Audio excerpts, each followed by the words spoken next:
It's going to be a fantastic Friday at the Telford International Centre. And the reason for that, it is day 4 of the Bedvictor UK Open, the first major event on the World Nineball Tour in 2024. 256 players started out, now only 64 remain, just 25% of the original field.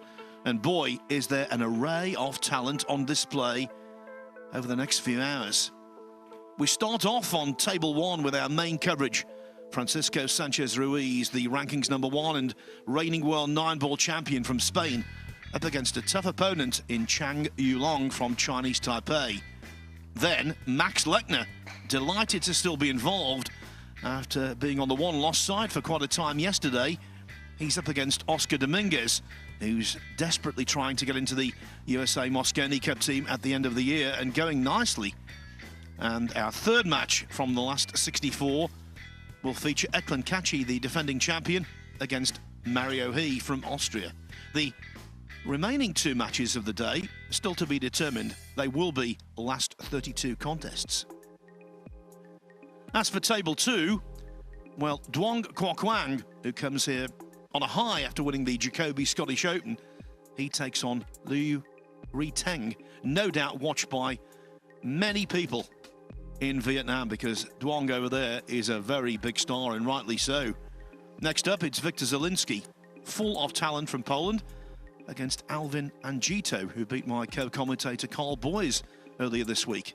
And then Shane Van Boning will go into action against Bui Truong An, another player from Vietnam. The same thing applies with the last couple of matches, a couple of last 32 contests yet to be determined.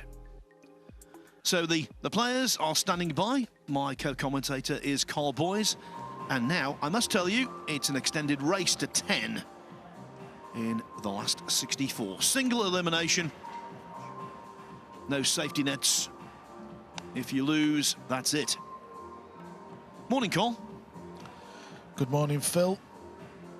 This very much feels like round 2 in my eyes. I know it's the last 64, but I feel like we have all this double elimination, whittling down from 256 players to this final 64, and now it's single elim, so the players that are left will feel very much like they're in the main event now. That's what it always feels like when you play double elimination format. And what a match we have to kick things off here on day 4.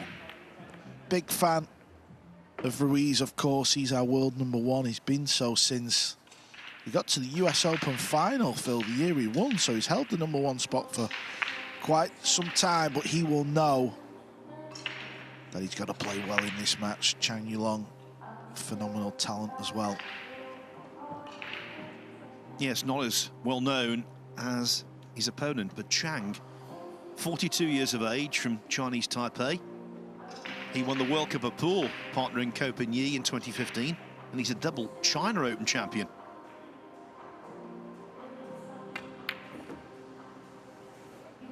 That distinctive style where he doesn't get down over the cue, but boy, it works. Yeah, I mean, that was a fantastic opening pot to even get the cue ball back somewhere near the pink 4. But this is not ideal. And on a bigger pocket table, I've watched enough of Chang, he'd be swiping this into the top corner. Not on these, doesn't fancy it just yet. Obviously, it's the first rack as well, so it's all about playing percentages. That's why he's played safe. Well, he should know the tables well. This is his 62nd rack in the tournament. Of the previous 61, he's won 42, lost 19. In comparison, Francisco Sanchez Ruiz lightly raced. He had a bye in the first round. Then he beat Adam Smith 9-3 and João Grillo of Portugal 9-7 in winners' qualification. Chang Yulong was sent to the one-loss side. That's why he's played so many matches. I think he's got the jump cue in his hand. He's trying to jump over the edge. He could try and thin cut the ball in the pocket. Also, if he can get the cue ball into that little gap that's behind the pink four, he might try and kick the four ball back up to leave some distance. He's in a spot of bother, I know that much. He needs to pull out a good one here. Oh, he's played it exactly how he wanted. He found the gap, Phil. Everything else should take care of itself. He's got to be happy with that. Might have left the edge here, though, to make the pot available.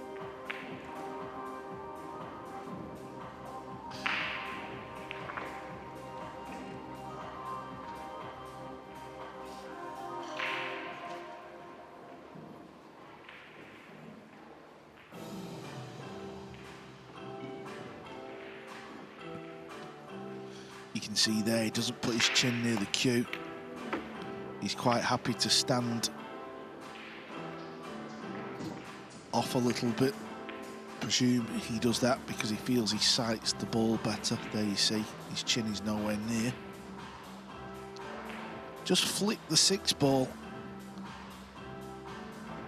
That means he can't pop the 5 in the side. Doesn't go past the 8. He's going to try and get the cue ball behind the 8 ball. This is thin.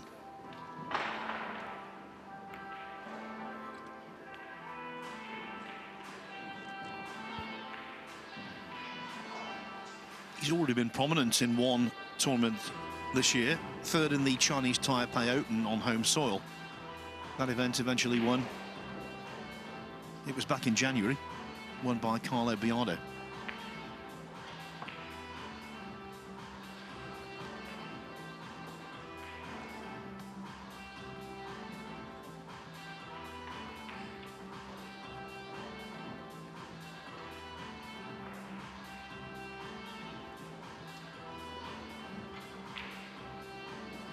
There is a rack on the board already over on table 5. Jason Shaw has taken the opener against Tobias Bongers.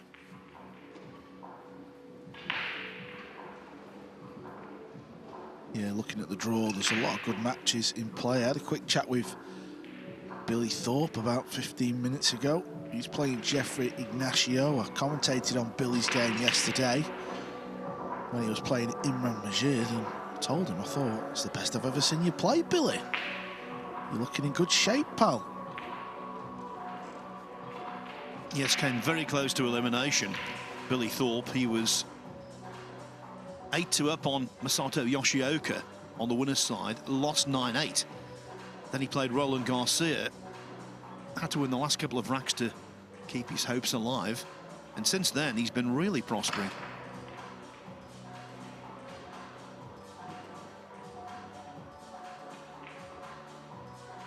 Is he playing the bank?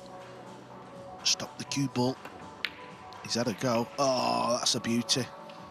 That is a beauty. What a shot he's played. Centre of the pocket. It was the cue ball as well. Watch the cue ball here. It just stops right in its tracks. You couldn't hit that any sweeter. Tight pockets, Phil. Tight pockets. Just got to be a little bit more accurate, that's all. They are playable. We saw a clinic yesterday from Chang's fellow countryman, Ko Pin Yi. With accuracy, they can be coped with.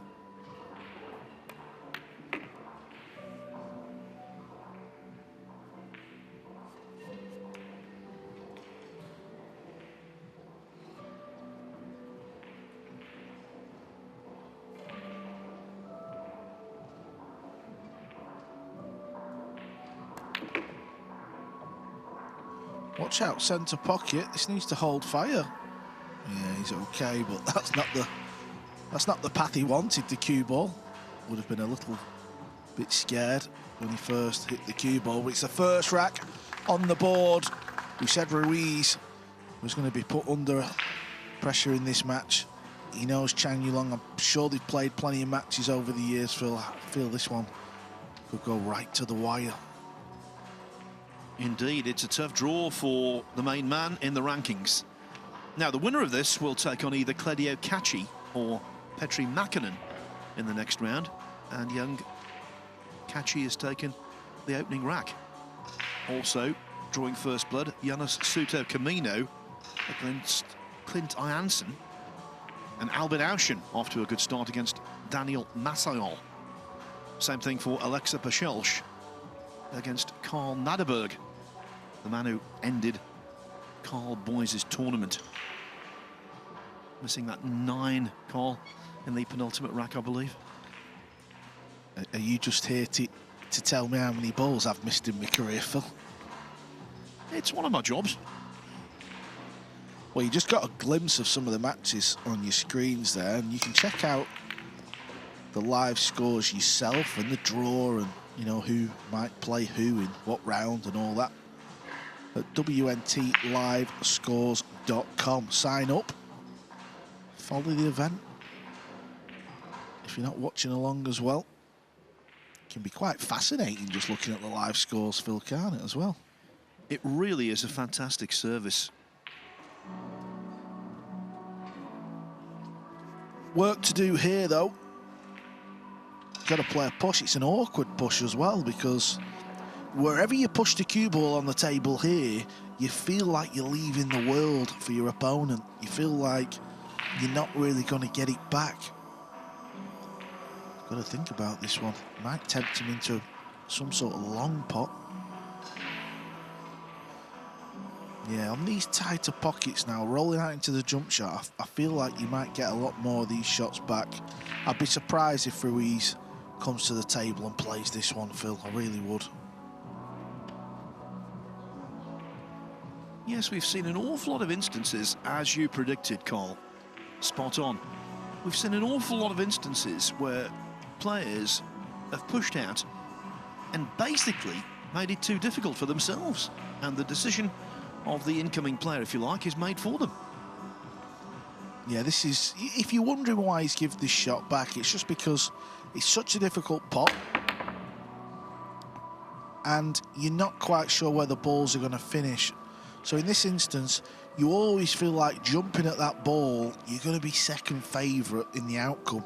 There's only a few things that can ever actually happen. You pot the ball, you fluke a hook snooker, or maybe you fluke a ball, another ball, and stay at the table. So Ruiz, putting his opponent back in there, has paid off. Doesn't always pay off. But there's something about being a pool player and, you know, playing thousands of racks and thousands of matches and years of tournament play. You just get this little instinct in your brain where you think, nah, carry on, buddy. You can fire at this one. You play the percentages. Sometimes you might play a hunch, but generally you play the percentages. Well, it's funny you were going on about that 9-ball I twitched at 6-6 against young Nadenberg, Phil. I don't think you've seen what happened a little earlier on in the rack. I played a couple of safety shots and I had the better of him in that department, in that rack. And he kicked out of it and he left the cue ball on the bottom rail and he left a long 5-ball, but the cue ball was near the 8. And I went for the pot. I shouldn't have gone for the pot. I'd been so patient in the rack, but I thought, listen, I'm at 6-6. I've come out the com box with you. I'm thinking if I knock it in, I'm on the hill. But looking back, I had such an easy safety. I could have split the ball. So decision making at the right times, you know, it's invaluable. I can't stress how much you can make the wrong decision. And I feel like the top players, they always seem to pick off the right shot selection. By the way, I didn't say you twitched the 9, I just said you missed it. Well, it was a twitch. Okay, you said that, not me.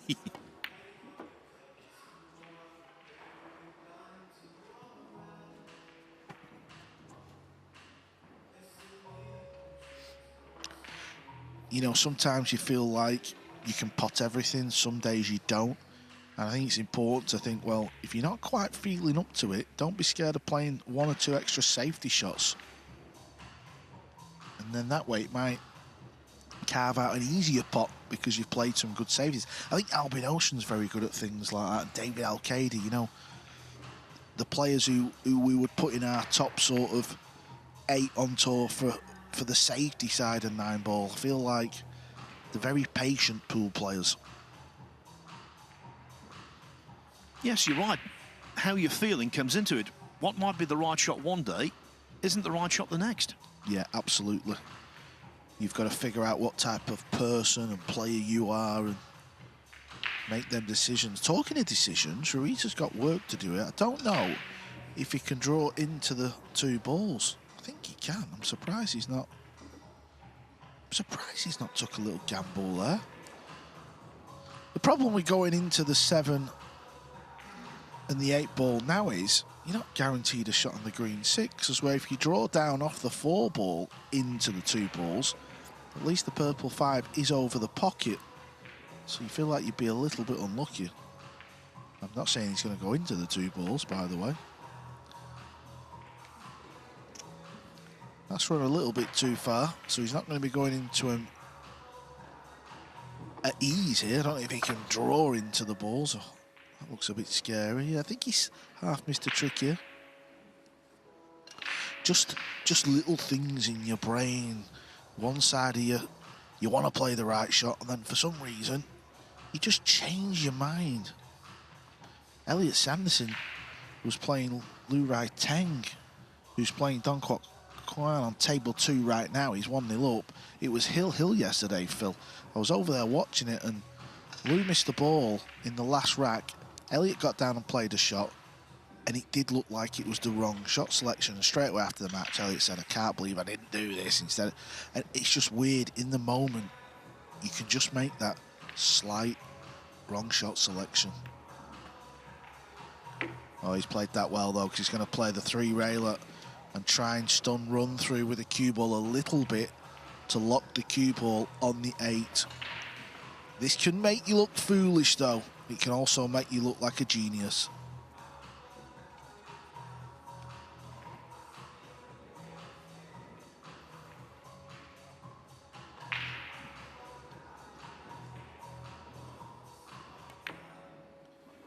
Needs the 7 ball to travel. He did actually miss-hit that a little bit. A little bit fortunate there, the world number 1.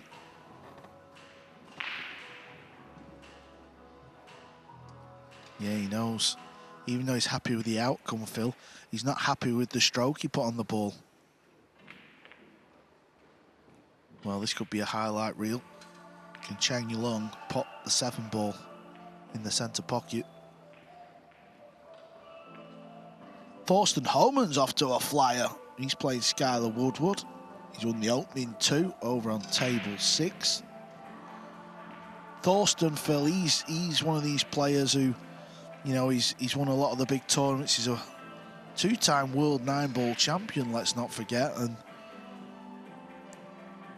I don't want to say he's at the latter stages of his career, but he's at the age of where we're wondering if one of these older legends, Hall of Famers of the sport, can they snap one of these events off? And I'll tell you what, that was close.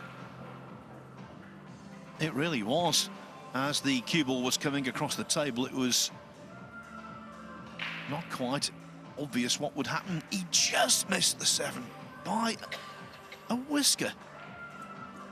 Yeah, you got Thorsten Homan, we've had Ralph Souquet here, Darren Appleton, Niels Feiern, you know, Mika Immonen. Obviously he's not played in this one, he's had his health issues, but I believe he's doing okay now, so it'd be good to see Mika back at one of these events, and I'm sure we will. It's them players who've won the US Opens, Phil, and the World 9-balls, you know, them 2 big ones. Obviously Ralph's won 6 World Masters as well. You know, can one of them players snap one of these events off? Now the sport has changed. That would be a good story. Absolutely, there's a great well of support always in any sport for a veteran who does well.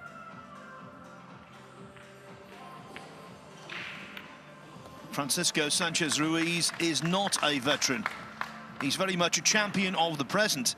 He's in the prime of his career, and he's back on level terms at 1 rack each.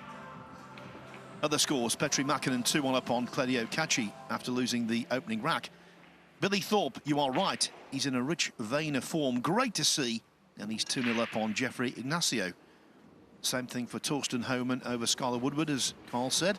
Jonas Suter Camino 2-1 now over Clint Jansen. Liu Riteng 2-0 on Duong Kok Wang. Albin Aushin and Daniel Massey all have shared the first couple of racks. Dennis Grabber from Estonia leads Gary Wilson, the snooker star, 1-0.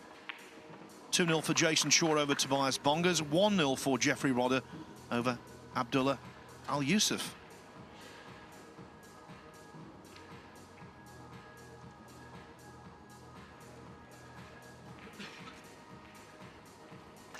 For Alexa Pachelch over Carl Naderberg as they all go in search of the UK Open trophy plus a first prize of $30,000 US. And Kopin Yi, always one of the favourites to prevail. He's taken the first rack from Jose Alberto Delgado. I'm going to pose you a question at the end of this rack, Carl. I'll give you the question now. Don't answer. Give me your response when the next rack is complete. Who was the most surprising player through to the last 64? That's the question. Who is the most surprising player through? I'll let you mull over that as FSR mulls over his break. There's obviously multiple answers I can give you. Oh yeah, it's subjective, of course. Okay, right.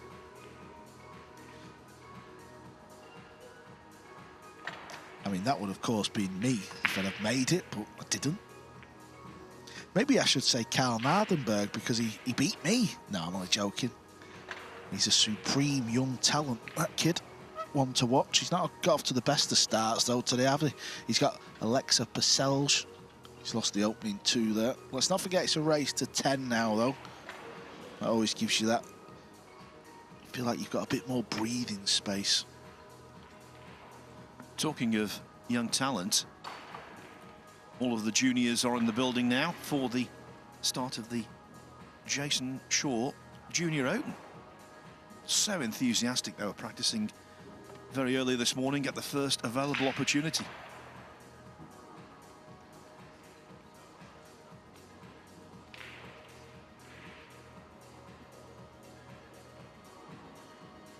You can just see David Al-Kaidi was walking down into the arena in the distance there. Not been the tournament he wanted, so he'll be part of Spain's support team today. He'll settle for that, but I think when Ruiz comes to the table, he'll really fancy playing a good kick shot here. It's actually not easy to get safe looking at it because of the pink 4. The 2 ball comes down towards that area of the table. It's got a chance of hitting the pink 4 or the 9 ball, even the 7 ball.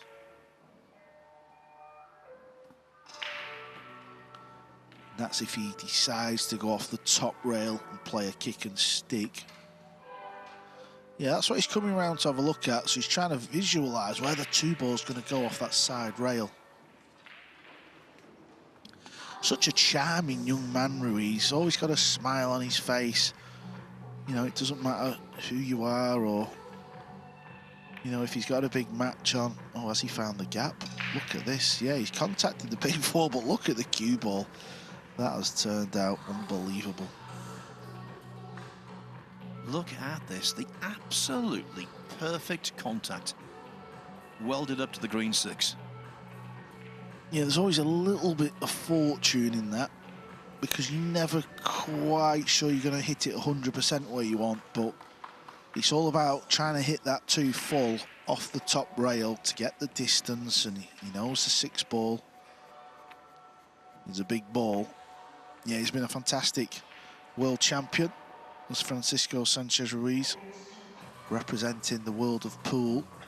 Probably better than anyone else could on the circuit, if I'm being honest. You hear people say, oh, he's a really nice guy and all that kind of stuff. Francisco Sanchez Ruiz is one of the nicest people I've ever met in any walk of life. Warm, welcoming disposition. And he'll welcome that.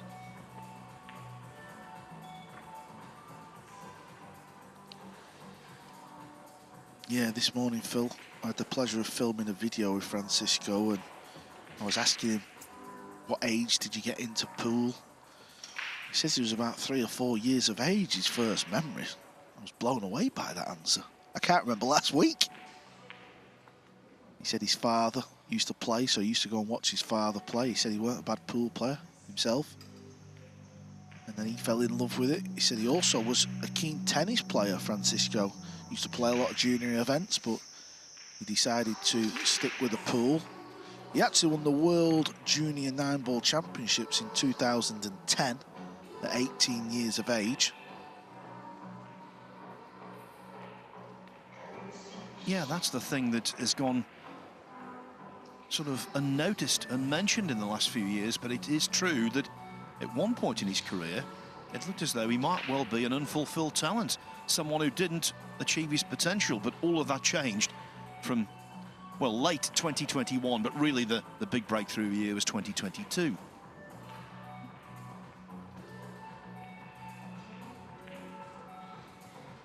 Now, he does have ball in hand here. I'm really surprised he's looking at a 2-9 combo. He was just having a nosy. I'm not saying he was ever going to play it, but he was looking at a 2-9 combo into the side to play a hook at the same time. But you have to look at, once you've potted the 2-ball and got there, as long as he gets on the purple 5,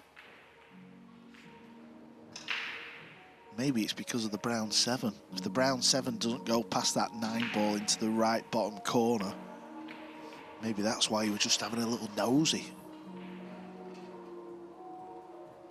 Just thinking, you know, Colin might have gate crashed that little piece you did because I walked past the table as you were playing that rack with FSR.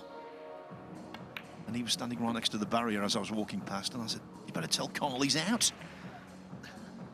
So if that makes the cut, I apologise in advance. Oh, well, if we have that, we'll definitely put that in the video. Don't worry about that. We love stuff like that on the channel. Yeah, it's always good to be around, Francisco. You know, when I asked him if he wanted to shoot a video, he's like, yeah, no problem, 9:15. I mean, he's on at 10. He just doesn't care. He's just so happy to be involved in all of this. Why wouldn't you? When certain people win world championships, they are ideal as an ambassador. The recent winner of the World Snooker Championship, Karen Wilson, you know that's going to be the case with him as well. They conduct themselves superbly. Credit to them, credit to the game they play. And FSR is obviously in that bracket as well. Needs to come with a good shot here, a couple of options.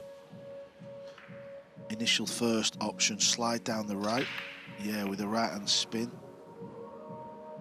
That gives himself a look at this 7-ball now. He's got to come with another good shot here, though, because he couldn't get past the potting angle of the ball, which would have made getting on the 8-ball easy. Now, this is a shot you should practice, but I'm not saying it's vanished from the game, but I always feel like this shot used to be played a lot more years ago. Can he stun it in with running right and English? So when it hits the long rail, it goes 3 rails back out into the centre of the table. Looks like it's on. Are we going to see it? Or is he going to try and get into it and draw the cue ball? Yeah, maybe because the cloths in modern era are more responsive. Maybe that's why we're seeing less and less of the stun rail, 3-railer rather. Lost the first rack, but it looks as though FSR is going to take the lead.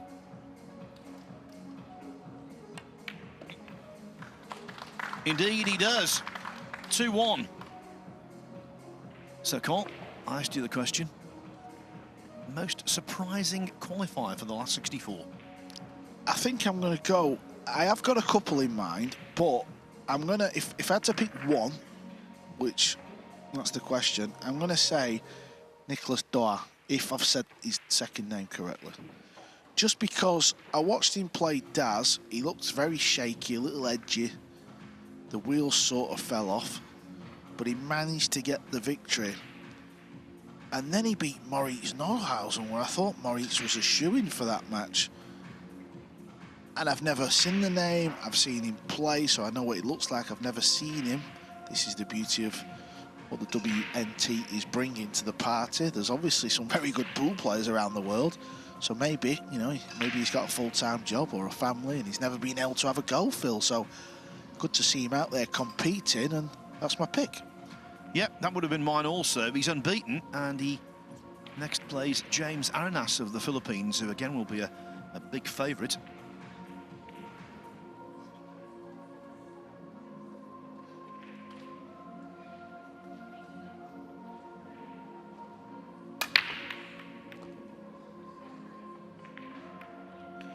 Oh, he has been unfortunate there. Cue ball. I think it got kicked off the side rail at first. Let's have another look. Yeah, I mean, he did lose the cue ball a little bit. He likes to arc it below the 9, but that is unfortunate. Couple of kisses. Cue ball finds the pocket. This could be a quick rack. We've had a few slow racks just because we've seen push-outs and some good safeties. But all in all, Phil, I think at some point we've got to get a shot clock on the main table in these events. Just because players, when you've not got a shot clock, players are just stood there. You sort of get lost in your own mind. Yes, and I think it's the case that if it's an unrestricted shot clock, like 30 seconds, in my opinion, is pretty unrestricted, it actually does them a favour. It crystallises their thoughts.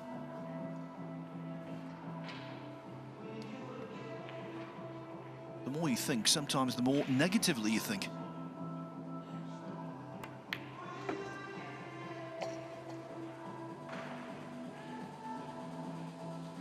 There's a snooker tournament each year called the Shootout, and in that it's basically 10 minutes of action, 1 frame maximum, and the shot clock is, well, for the first 5 minutes 15 seconds, and for the second 5 minutes 10 seconds. Now that is restrictive. That's running around the table.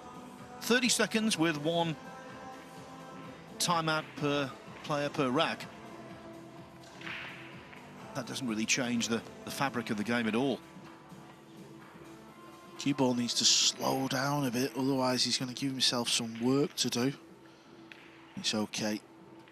Doesn't have to load this up with loads of spin, just a little bit. Quite funny, most of the players from Chinese Taipei still use the wood shafts.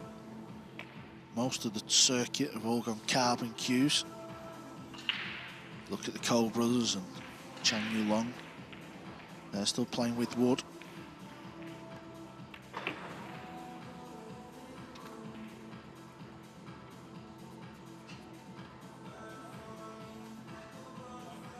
Okay, after 4 racks, we are shared at 2 apiece. So what's been happening on the other tables? Claudio Cacci back in front against Petri Makinen. He's won 3 racks in succession to go 4-2 ahead. Billy Thorpe 3-1 now over Jeffrey Ignacio. 3-0 for Torsten Homan over Skylar Woodward. 4-1 for Jonas Suter Camino against Clint Iansen. What a start for Liu Riteng. 3-0 up on Duong Kwok Wang. Albin Auschen 2-1 over Daniel Masséon. And it's the same score for Dennis Grabber against Gary Wilson.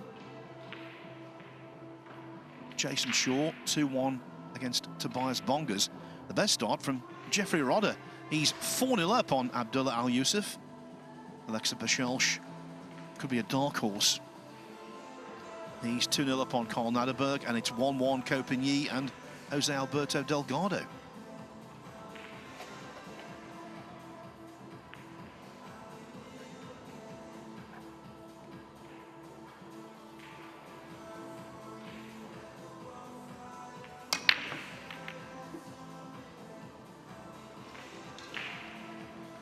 One ball deposited, no shot on the 2.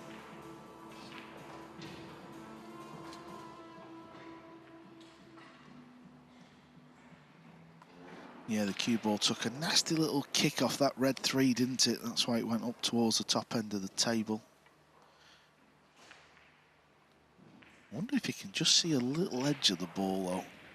It's always difficult for us to tell. We're always guessing a little bit.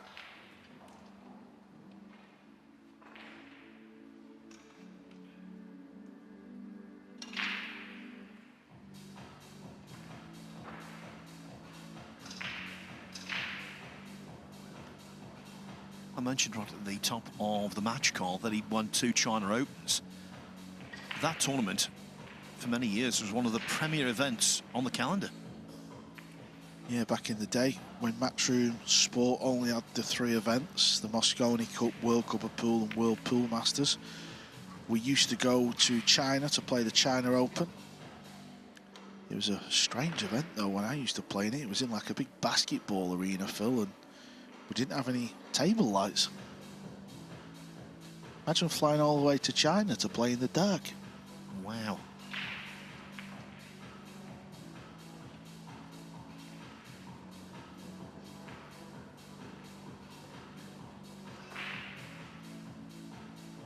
The 1 ball used to be wrapped on the spot. Now the 9 ball is wrapped on the spot. And the difference is when you put the 1 ball on the spot, well, even Phil Yates could break. You just hit the 1 ball, the wing ball goes in the corner pocket. So, well, you can imagine what's going on there. Plenty of break and runs. And so with no table lights, how dark was it? Was it difficult to pick out the potting angles, Con? Yeah, it wasn't easy, but pool players have a knack of finding a way, I suppose. And, I mean, the TV table there was lit up in a nice arena, but all the other tables, well, needed night vision goggles at times. Deciding to play the safe. May have left the gap here. He's having a look.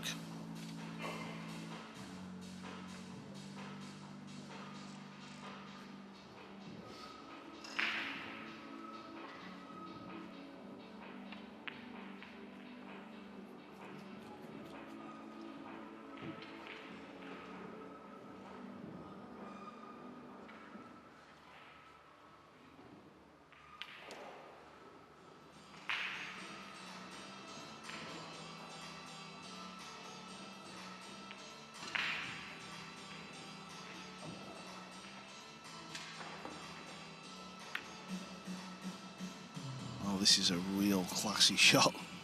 I like it. He had to put a little bit of left on the cue ball. And just 2-rail the 3 up using the 9 and the 7. That was very sporty. Chang beat Manuel Monteo 9-1 in the first round, but then lost 9-8 to Liu Hui-Chen. So on the 1-loss side, he had to win 3 matches, and he did so, overcoming Tim de Ruyter 8-0, Christian Sadea 8-4, and then in losers qualification, he had a fine win over Johan Chua, the Filipino World Cup star from last year.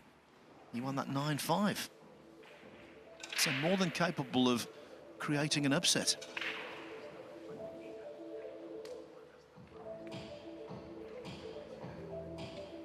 Pool players in this situation is trying to figure out the best outcome.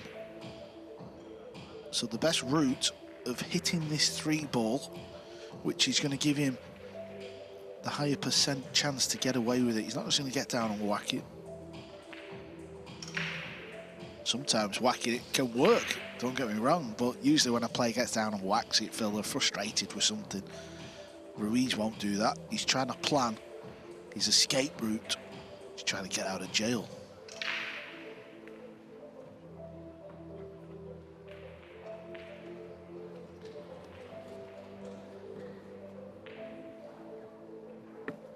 So it's the 2-rail kick.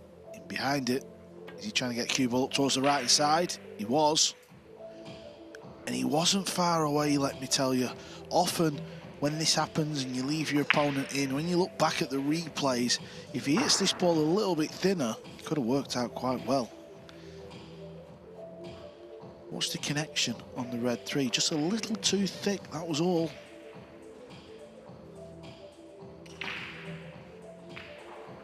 This tournament has been really kind to Francisco Sanchez Ruiz in its first 2 years of existence. Runner-up in 2022, quarter-finalist last year. But Chang, we know, is going to provide quite a stiff test. When I walked in the arena at 9 AM this morning, Phil, you were sat down here doing your notes, eating your breakfast, drinking your Coke, as usual. And I spoke to Jason Shaw, and the first thing he said to me, he says, "Oh, about time, got a good draw." Feels like he's dropped in a nice little section, does Jason. And I think he means that with the respect, but I think he feels like he's always drawing one of the, you know, the big guns in these last 64 rounds. But I said, listen, Jay, you still got to win, pal. You got to get your head on. Well, table 5, Jason Shaw 2, Tobias Bongers 3. You can't take anyone for granted. Just because it's not a Ruiz or a filler, you know, they're in the last 64, they're playing. And Nineball can be a bit funny. You know, you can play some good safeties and they kick out and leave you awkward. And you could be losing a match where you feel like you've not done much wrong. The case here with FSR.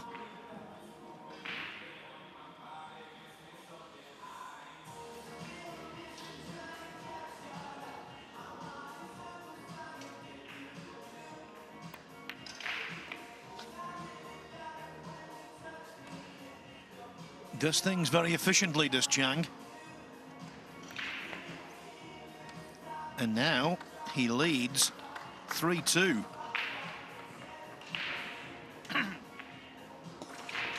What a moment earlier this year for Francisco Sanchez Ruiz.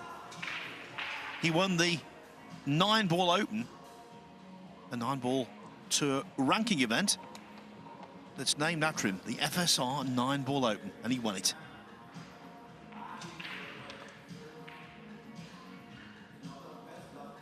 His best year, though, was 2022. He won the Derby City Classic 9-ball.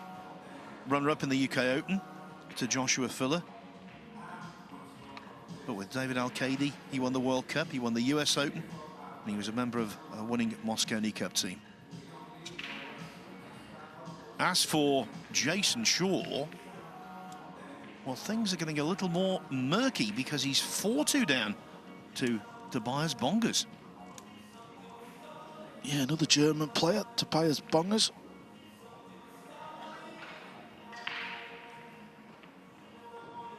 Germany has always produced some of the best pool players that we've ever seen. This break's gone wrong, so he needs a random ball. He's not got it, but at least he's not left a pot. So he'll go back to his chair, Will Chang, and he'll be quite happy with the outcome. That's what you always do as well. That's another pool player trait. When you have a dry break, your eyes can scan the table, Phil, in a matter of seconds, and you know what you've left your opponent. You know if you sat there in trouble, or, you know, if you're not in the worst of positions. Well, Jeffrey Roder, the Filipino, is absolutely flying against Abdullah Al-Youssef. 5-0 for the Filipino. The same can be said for Jonas Suto Camino, another player who I beat a couple of weeks ago, Phil, on this little pretend comeback of mine. He's 6-1 up over Clint Ianson, the English pool player.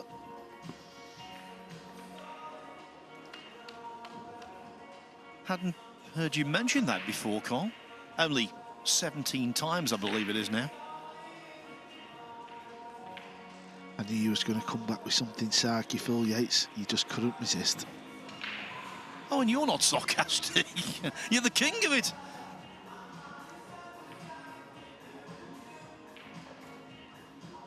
Seven-time World Snooker Champ legend Stephen Henry calls me Carl the Truth. That's what he always calls me, Carl the Truth.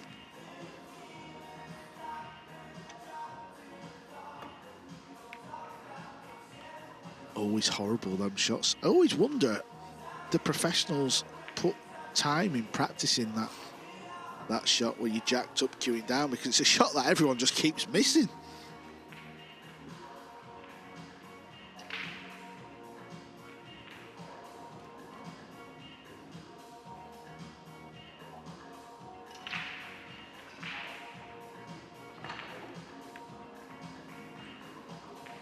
It's a really intense tactical battle, this. FSR would love to get this rack on the board and then get that legendary break going. Yeah, the beauty of Nineball. When you have a safety rack, it doesn't take long, does it, Phil? I know you do so much snooker commentary over the years. You still do it now.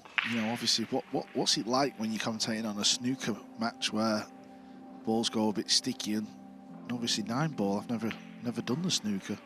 Must seem like it goes on for days.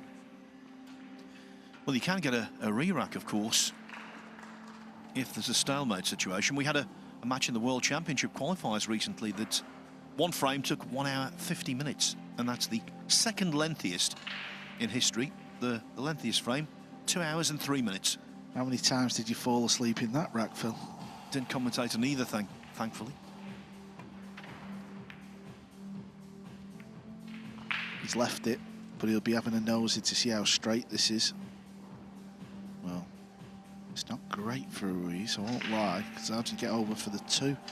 He's going to have to thump this ball in, and when you're thumping these balls, you've got to get nearer the centre of the pocket now. If you hit the rail first, they're just spitting them back out. As I was saying, Ruiz plays the safety shot, and after one kick attempt, he has a chance for the rack. So safety in Nineballs, usually it can be pretty quick.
Didn't even attempt to get on this 2 ball.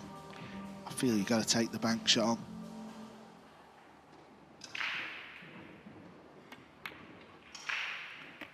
There is the bank shot, so Ruiz has a chance now. What's the latest with Jason Shaw, Phil, and Tobias Bongers? Obviously, Shaw was in a small hole early on in that match. Still 4-2. Make that, as I'm speaking, 5-2 Bongers. Wow, Tobias Bongers halfway there against Jason Shaw. The biggest name in UK pool on home soil. He will need a fight back. Remember, Shaw led 2-0.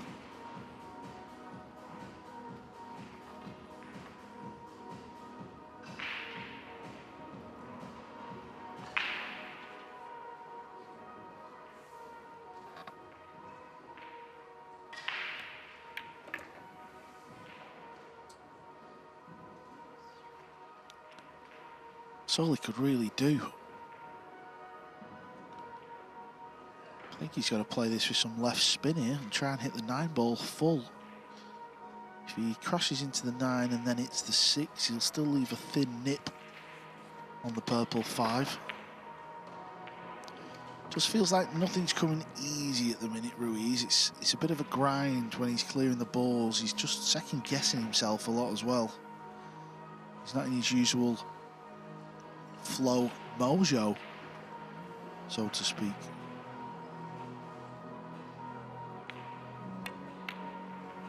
Well, so much so, Phil Yates, he didn't even play the pot.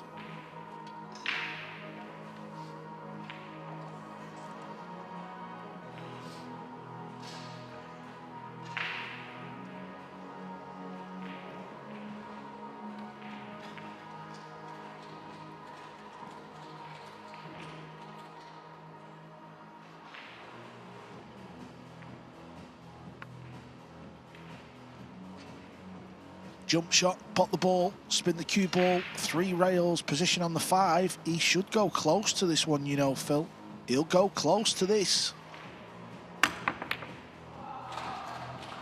maybe not that close, but you could see the idea, and the pink 4 is going to come round and land safe. A couple of times now he's had a jump shot pot into that pocket, and on both occasions caught the object ball too full. Cracking a result though. Again, FSR just can't seem to get going, get the chances to build up a head of fluency.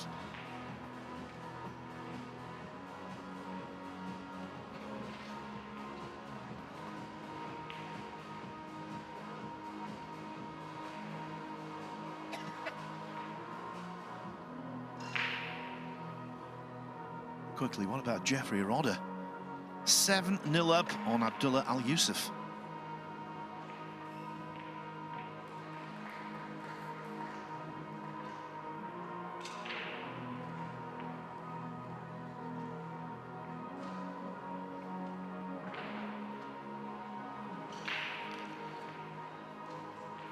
Could chase the 8-ball with the cue ball, just not looking at it. He's playing safe, he's playing thin off it. Under-hit it.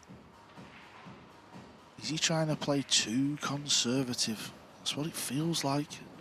He had a chance on the pink 4, a little thin one. We left English, check it up into the 9. Maybe he's just not quite feeling it. There's his World Cup of Pool teammate and the current European Open champion, David Al-Qaidi. I think all the rest of the people who were sat with David, I think they're all Spanish as well. I think some of them have come to play in the amateur event next door, and some have brought the kids to play in the Jason Shaw Junior Open, which is also starting today. It's actually started at the back end of our arena. I believe Kyron Wilson's son has entered. Well, yeah, Ruiz could have chased the 8-ball. I thought he could have played a similar shot. Chang Yulong's attacking the table. Well, it's not paid off there.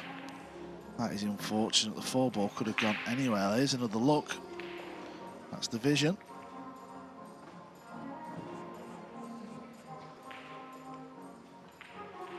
Just feels like a slow burner, this match at the minute. I've only played 5 racks, and when we look around the scoreboard, there are a few matches that are of a similar pace, but there's some that are 9 and 10 racks in. Need some help here. Where's the 9-ball?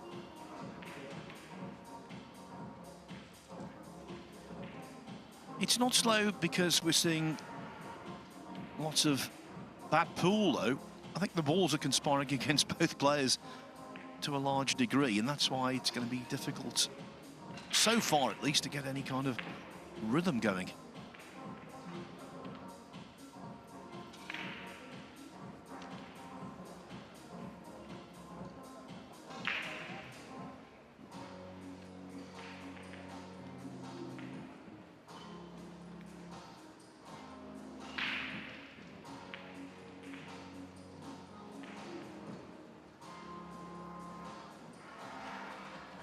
Well, pink 4-9 combo. He's got to hit the 9 quite thin to pot it.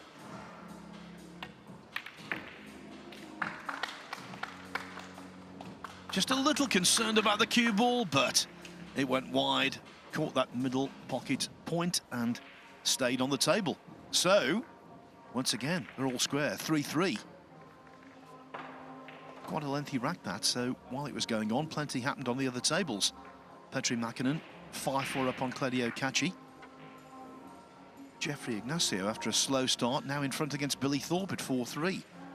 Torsten Homan has lost his first rack against Skylar Woodward, but the German still leads 5-1.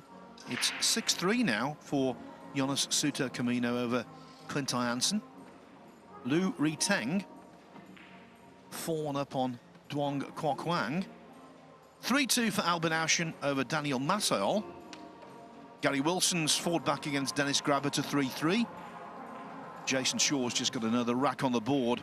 His deficit now against Tobias Bonga's reduced to 5-3. I told you about Jeffrey Rodder, 7-0 up on Abdullah Al Yusuf. Carl Naderberg, 3-2 up on Alexa Pachelsch.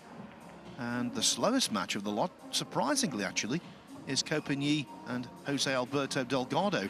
They've only played 4 racks and they have been shared. By the way, Carl Boyes just showed me a little video clip on his phone of the new world snooker champion arriving in Telford with his son to take part in the Jason Shaw Junior Open. When this match is over, my first task will be to go over to Kyron Wilson and congratulate him on that crucible triumph of 4 days ago.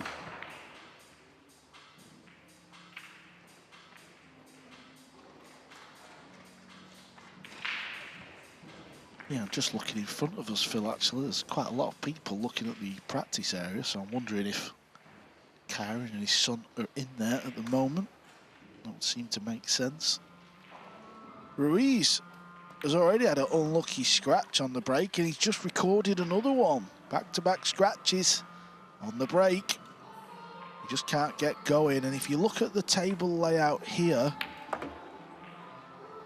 this needs to slow down, and it has done. He needs an angle on the purple 5. No angle, or very little angle, is going to be difficult to get on the green 6. He needs to play the green 6 into the same pocket as this purple 5 ball.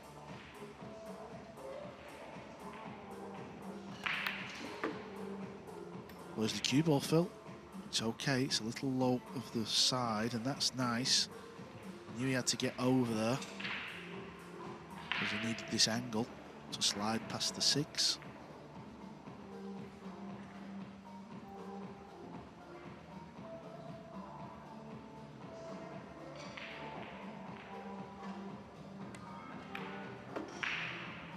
He wants this to slow down.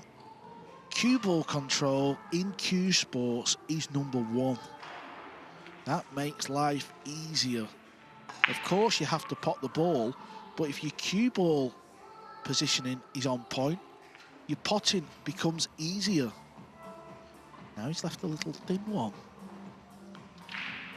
Let's look how far his head is off the cue. He's always done this. He's very much a field player. Kind of pokes his way around the table using these little spins, and he's missed the 6 ball, Phil. This is the moment Ruiz has been waiting for. He's been patient in the opening 6. In the 7th, he has a chance to steal one. For most of his career, on the overwhelming majority of tables he would have played on, that 6 ball at that pace would have fallen. Not on these. They are brutal.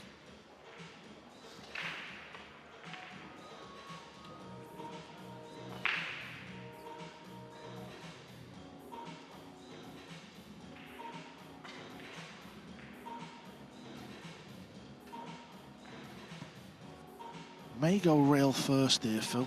The right-hand side rail. And that will swing the cue ball below that 8 ball. Come back out into the middle of the table.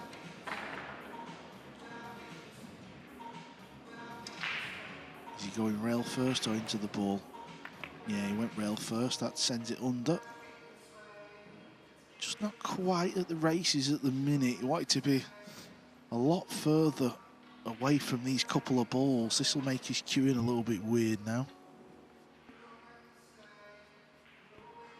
2 years ago, Ruiz got to the final where he lost to Joshua Filler, who was leading that final. If you remember, Phil, if you can remember that far back.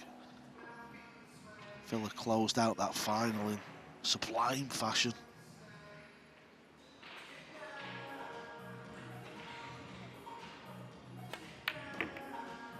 What I remember about that inaugural UK Open was that FSR lost his first match and then was 6-0 down against Ashik Nathwani in his next. Came back to win that and went from strength to strength. And talking about coming back, it looks as though he's going to come back from 3-2 behind to regain the lead at 4-3. And that is a pretty good effort, considering that in racks 4 and what we've just seen, scratched on the break.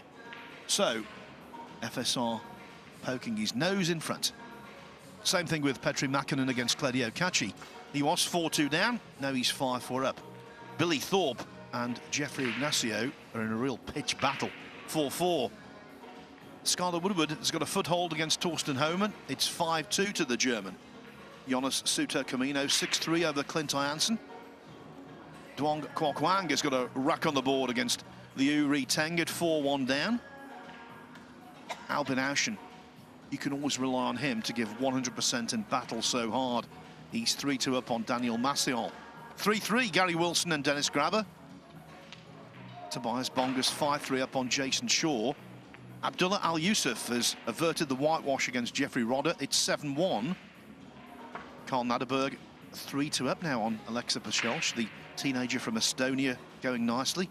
And Copigny also 3-2 ahead against Jose Alberto Delgado.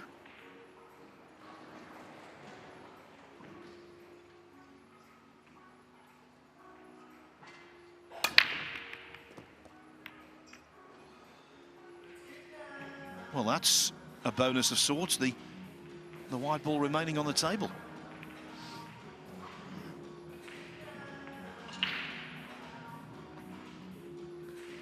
Yeah, the 9-ball nearly went. It kind of hit that point.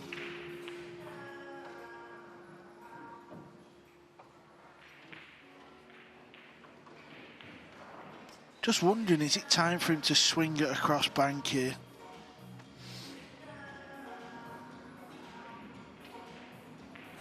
If he can get the cue ball out the way of the double kiss, may.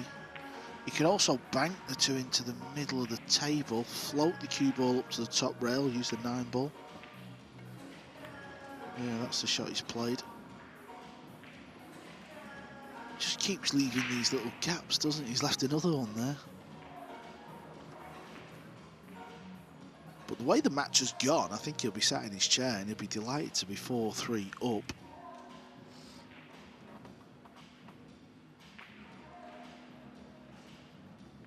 Yes, sometimes the balls make the task difficult and you have to just apply yourself.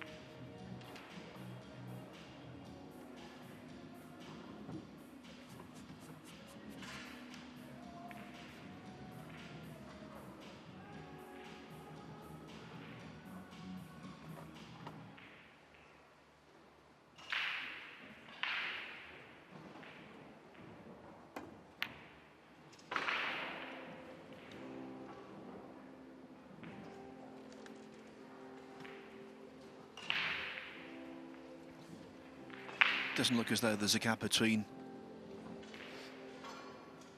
the two balls that are blocking FSR's path, the pink 4 and the black 8. If there is a gap, it's very narrow.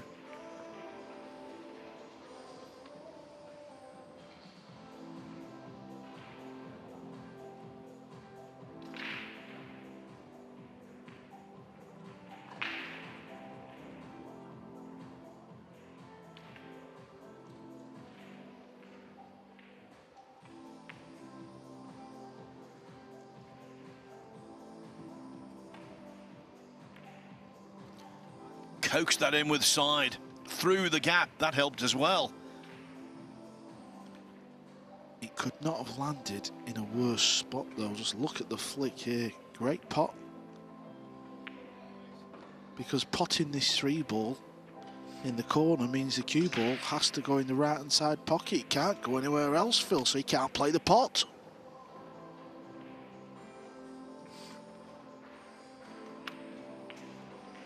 I think it's fair to say, up to this point, FSR not having the kindest run, even though he's in front.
this isn't the style of match he really enjoys.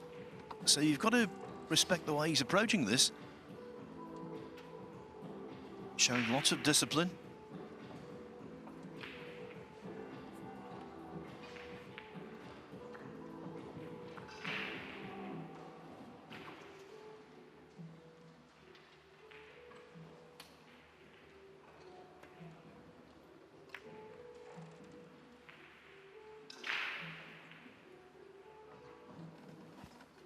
And Chang just keeps plugging away.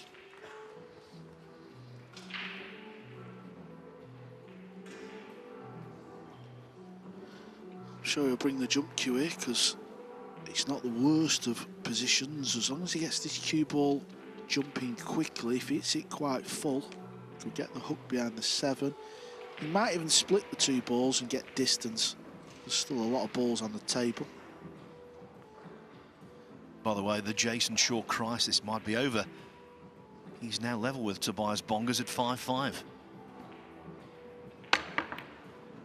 Yeah, he's used the 7 ball, the pink 4, the 8 ball, big targets. We've seen some nice safety play, haven't we, in the opening 7 racks here.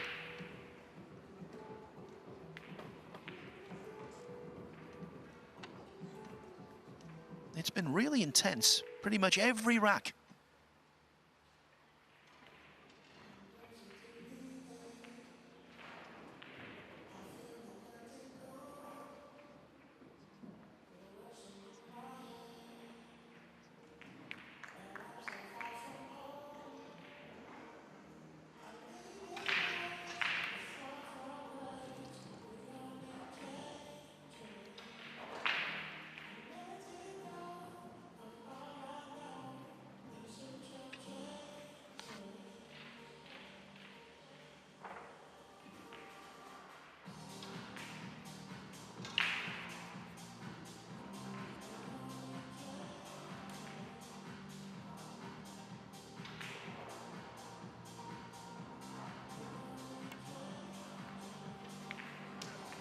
That was a very good shot. It's so easy to miss the ball or hit it too thick. It's actually quite a good skill to be able to keep hitting that ball thin. In snooker, you see that thin safety all the time, but of course there's less jeopardy because if you miss your intended ball completely, it's just a 4-point penalty. In pool, if you miss the ball completely, it's ball in hand for your opponent and quite often loss of rack.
I think this ball does cut into the side. But because it's so thin, it's so difficult to control the cue ball to get on that pink 4.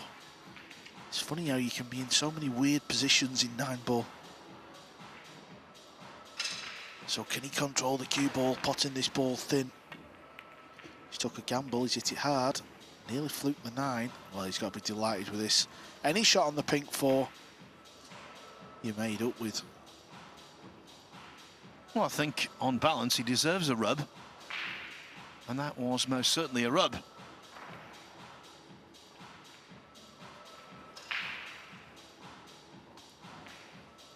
He's just not quite feeling his 100% self at the minute.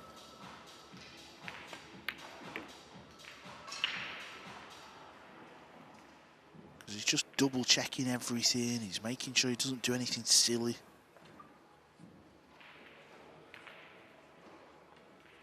Yeah, even like here, he's really looking at the shot, isn't he? Just wants to make sure he's making the right shot choice, leaving this angle. Played with check to maximise the distance between cue ball and the green 6.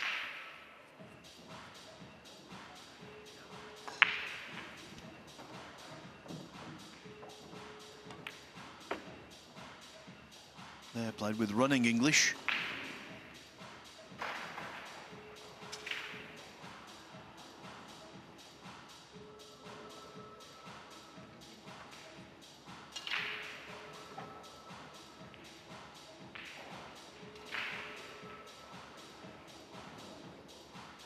He's off again. Going to wipe the cue down. Always wondered why players wipe the cue down when they're wearing a glove. I thought the idea was with the glove is that the cue just always just glides in your hand. 2 rails, cue ball in the centre. Playing for the 8 in the same pocket. This needs to travel. Well, it's a little bit short. An extra couple of inches on that wide ball there would have made this pot pretty much a certainty.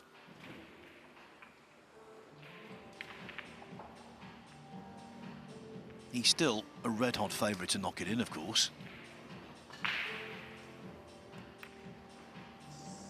But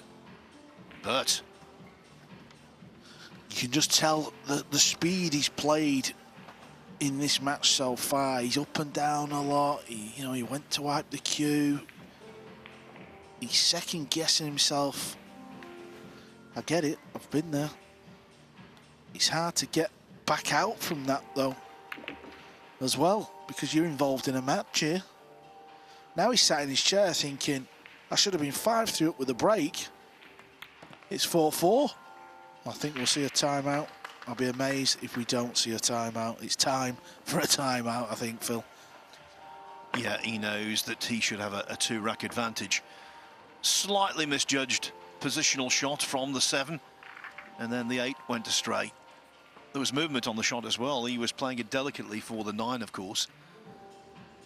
Even so, it was a surprise he missed it. Now, Petri Mäkinen has won 5 consecutive racks against Claudio Cacci to lead 7-4. The winner of that match will play either FSR or Chang.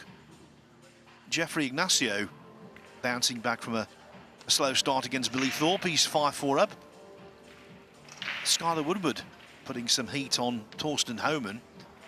Homan's lead reduced to 6-3. And Jonas Suto Camino, he's been pegged back the whole way by Clint Jansen. It's 6-6. Liu Riteng 5-2 up on Duong Kok Wang. The same score for Albin Auschen over Daniel Massiol. Gary Wilson got it back to 3-3 with Dennis Grabber, but the Estonian is now 5-3 in front. Tobias Bongas has retaken the lead against Jason Shaw at 6-5. Jeffrey Rodder 8-2 up on Abdullah Al Yusuf. Carl Naderberg 5-2 over Alexa Pashelch. And in a surprisingly pedestrian affair in terms of the pace of play, Copigny 4-2 over Jose Alberto Delgado. By the way, I can tell you, Carl Naderberg now 6-2 on Alexa Pashelch. So my dark horse finds himself in a spot of bother. There is another round of matches set to begin at 11:30 local time, which is in around 15 minutes. The likes of Nicholas Dorr against James Aranas, Mieszka Fortunski up against Naoki Oi. Hungary's Oliver Szolnoki will take on Dutchman Jan van Leerop. Jack Whelan from the UK faces Ko Ping Chung. Another Brit is up against a giant of the game. Steve Nellis takes on Fedor Gorsht. A couple of Filipinos cross cues, Marvin Assis and Bernie Regalario. And then in the matches in the last 64 scheduled for a 1 o'clock start, it's Robbie Capito against Loho Sum. two firm friends from Hong Kong. They've grown up together, and the draw has pitted them against each other. Anthony Brabin against João Grillo of Portugal. Alvin Anjito, the Indonesian representative, faces Victor Zielinski. Carlo Biardo will face Simon Corral. Anton Raga has to try and tackle Nikos Economopoulos, a Greek who has played in the Mosconi Cup. Joshua Filler will be against Paul Song from Atlanta, Georgia. Georgi Georgiev of Bulgaria, Mickey Kraus, and the round is completed by Oscar Dominguez against Max Lechner. That's our next match here on the main table. Now, talking of the Mosconi Cup, tickets will go on general sale today. When it came to the priority sale, well, we saw a press release this morning saying there's been record-breaking figures, and you can understand why.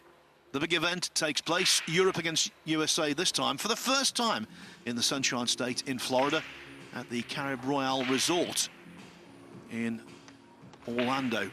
It's a 2,500-seater arena. It will be a simply wonderful occasion. And although tickets are still available, they are very limited.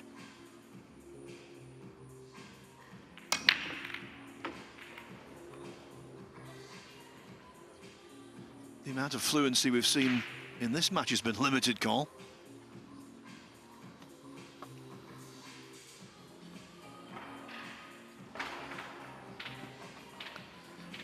Yeah, it's been a bit of a slow burn, to say the least. I think,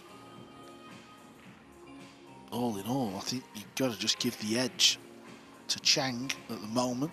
I know it's tied at 4-4, but he looks the stronger player. He's took a bit more of a gamble in certain situations that haven't quite paid off. Now he's got a thin cut on this one.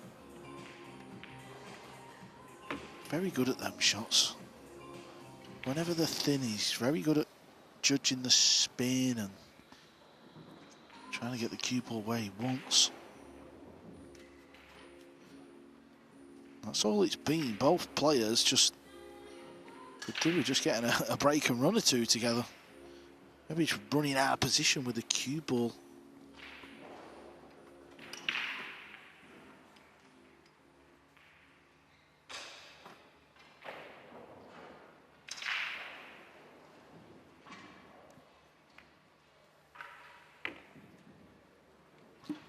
That tells us the red 3 ball will pass the 8.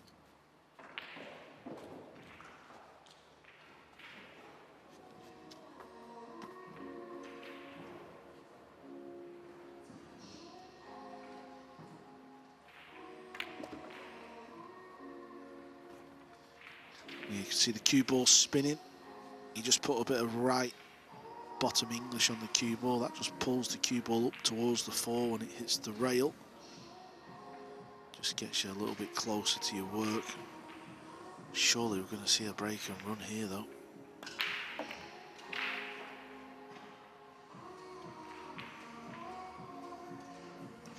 There's been a lot of talk about the 4-inch pocket. Not so much talk about the speed of the table, but I think the tables are running a hair slower this week. I think that's probably what's catching players out more than the pocket. All these pool players have played on all different sized pockets over the years, but usually we're so used to super fast equipment. I think the cue ball's just pulling up a little bit quicker, which means certain shots you have to hit harder and thump the cue ball a little more. Yeah, that's undoubtedly true, but I also think the conditions are very nice indeed. The players savouring them. It's about adapting, isn't it? That's all it is. You've got to adapt.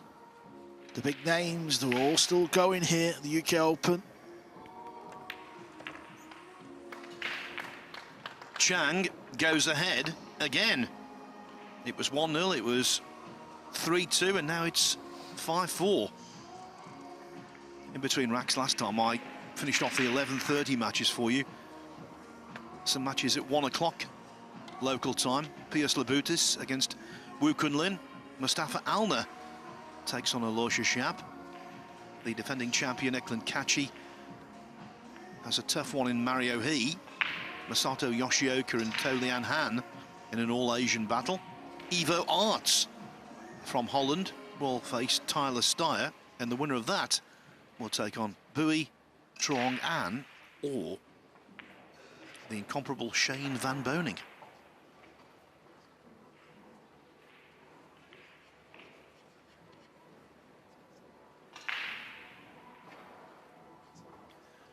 We have our first player on the hill, by the way, Jeffrey Rodder, 9-2 up on Abdullah Al Yusuf.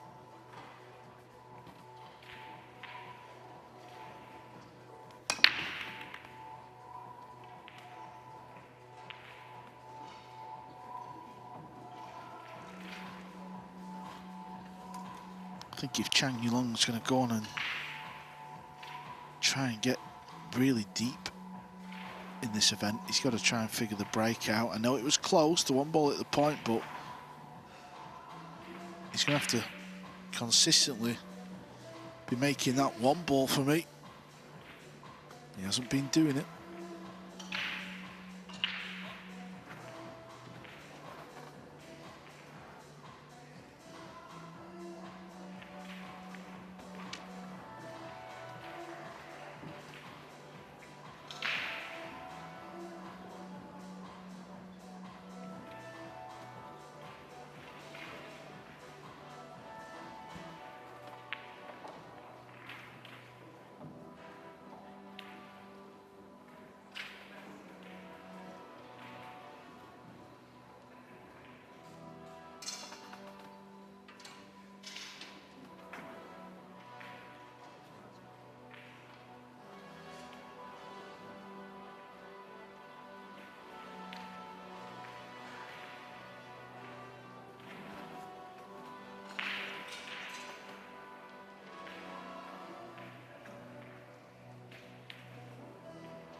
There's the push out.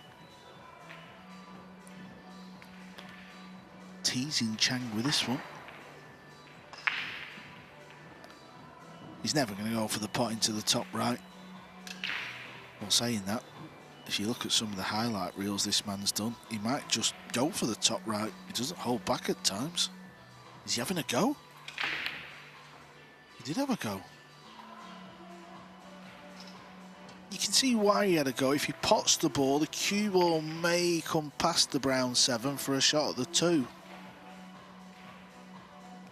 I kind of forgot who was at the table then.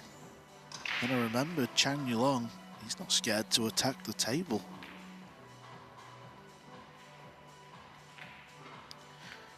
Ruiz is kicking at another ball.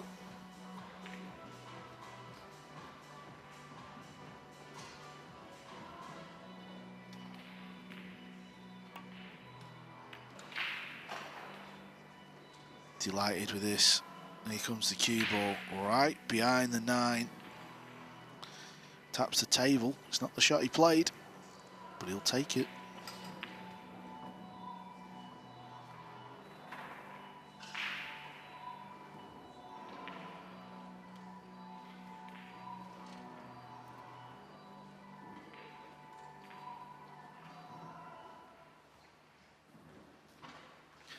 What a battle this has become. Every rack so similar.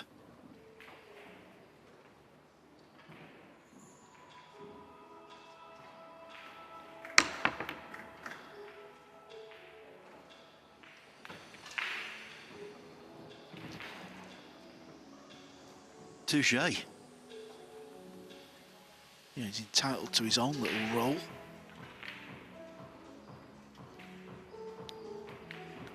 At the minute, all the balls have got pockets. There's no clusters. They might be in a moment, because kicking at this 1 ball you expect other balls to move.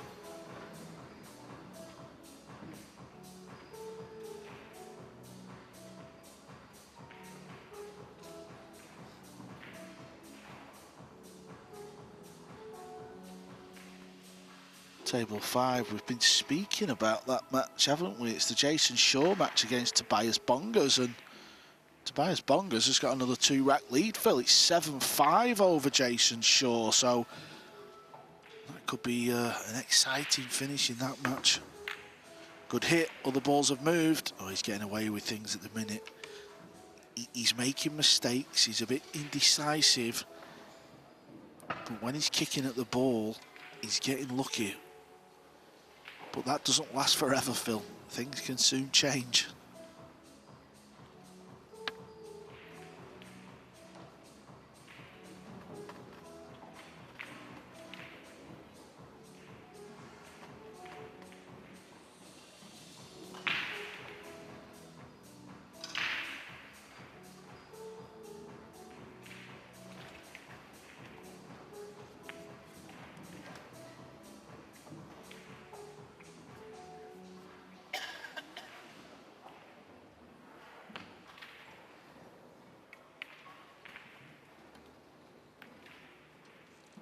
Miss-hit, wanted to hit thinner. He was trying to hit a little bit lower on the 1. Then the cue ball may have gone behind the pink 4 and 8 ball. So Ruiz, I feel like he just needs to step up the pace a little bit here. Try and play a more natural game.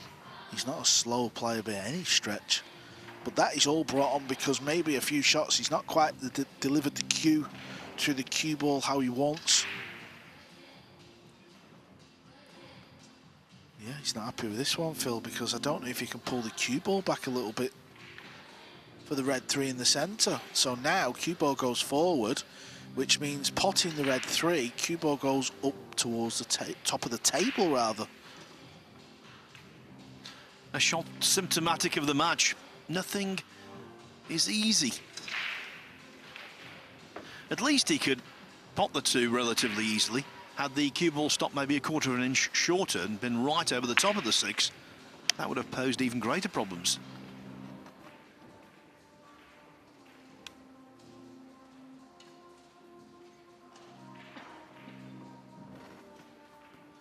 Still a big gap to find here. Yeah, here comes the cue ball. That's pretty good, isn't it?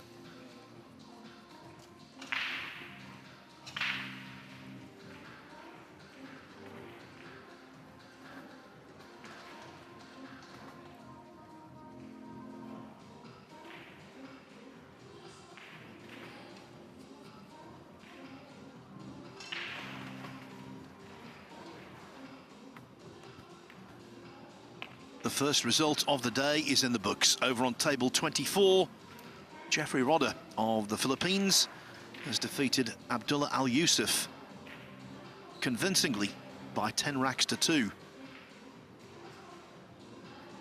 So Rodder awaits the winner of Bongers and Shaw.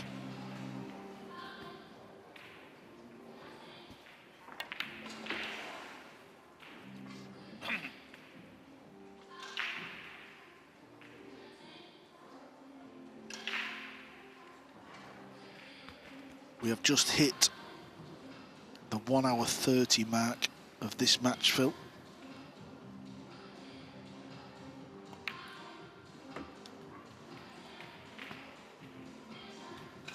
Yes, and in 3 pots' time, it could well be that both players are halfway to victory. FSR, though, had a similar layout in the last rack. 7, 8 and 9 looked easy, but the 8 was missed. Tell you what, there was a lot of movement on that 7 ball, a lot of upper body movement, underlining just how nervous he's feeling.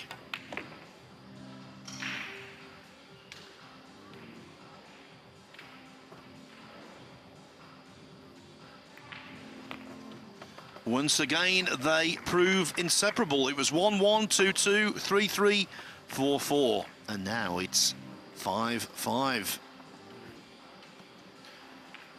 So while they're racking up the balls, Let me give you the very latest from around the arena.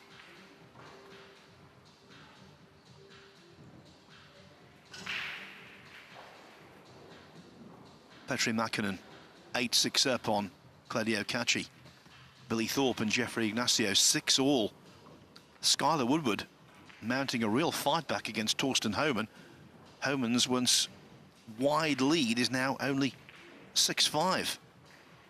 Jonas Suter Camino also trying to stave off a fight back from Clint Jansen. Camino 8-7 up. Liu Riteng 5-3 over Duong Kwok Wang. 6-3 for Albin Aushin over Daniel Masséon. And Gary Wilson, he refuses to wave the white flag. He was 5-3 down to Dennis Grabber. He leads 6-5.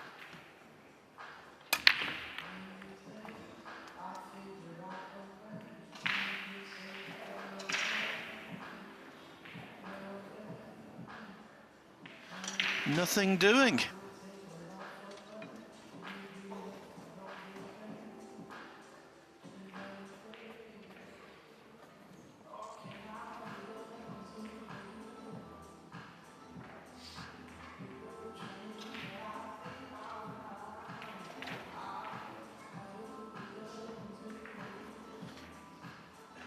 He'll definitely have a go at this little cutback.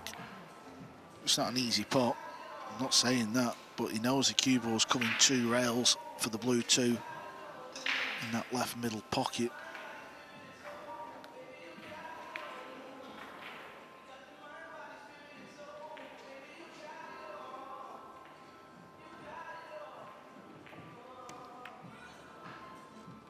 Oh, he's an absolute mile away. I think this has just been a case of both players just not quite cueing as good as they can. And it's always difficult to try and turn that around. You always feel like when you get off to that type of start, Phil, the rest of the match is just going to go that way. You've got to kind of fall over the line. Yes, and when there are a lot of tactics, obviously that blunts the potting skills. Skylar Woodward, by the way, is back on level terms with Torsten Homan, 6-6.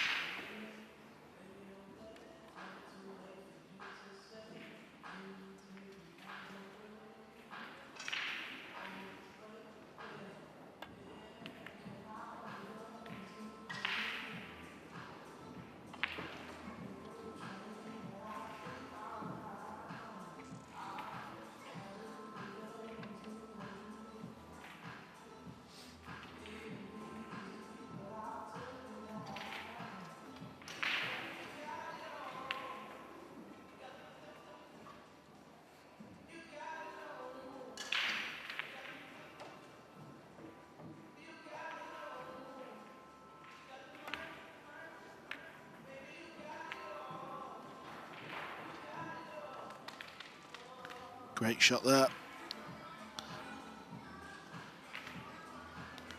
Looks like it'll be a 2-railer off the top rail for Francisco.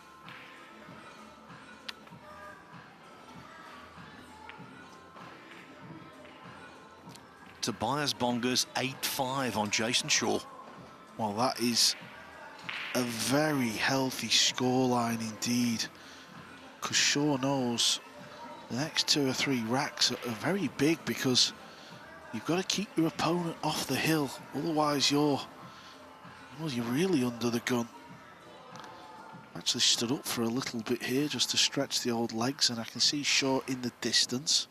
Can't see the table, but I can see he's walking around and he's cueing the ball, so he's at the table.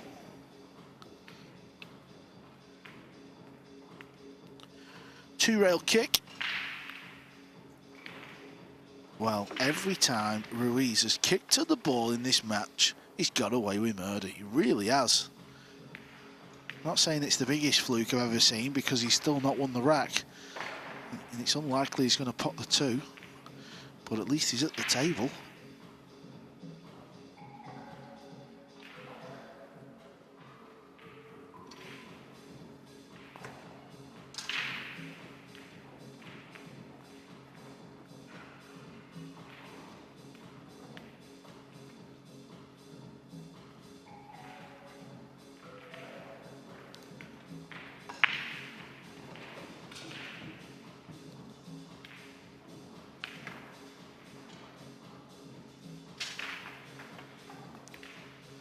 Yeah, thin safety.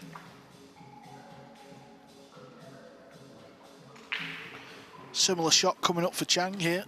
Trying to get the cue ball in the area where it is now. Chipping the 2 ball over to the right side of the table.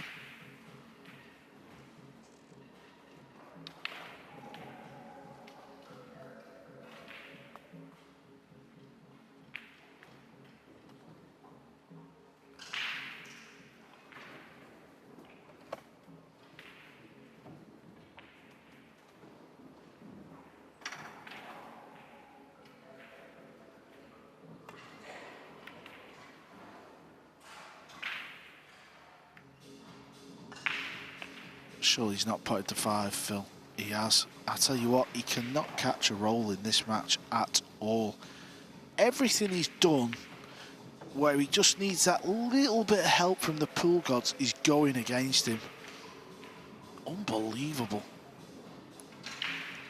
He even used the 3 ball as a cover ball as well with the blue 2, and the cue ball's come round and flicked the 5 down the rail. Now he's jumping at the 2.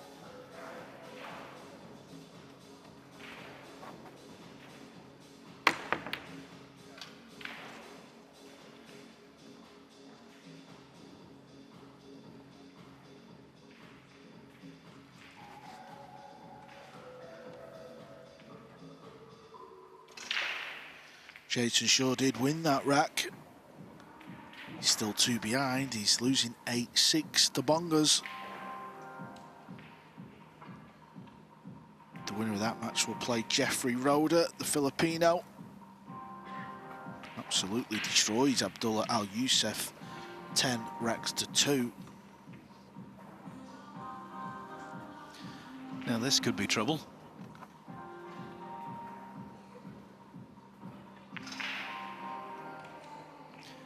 Just what you expected when the 2 ball nestled up to the 3.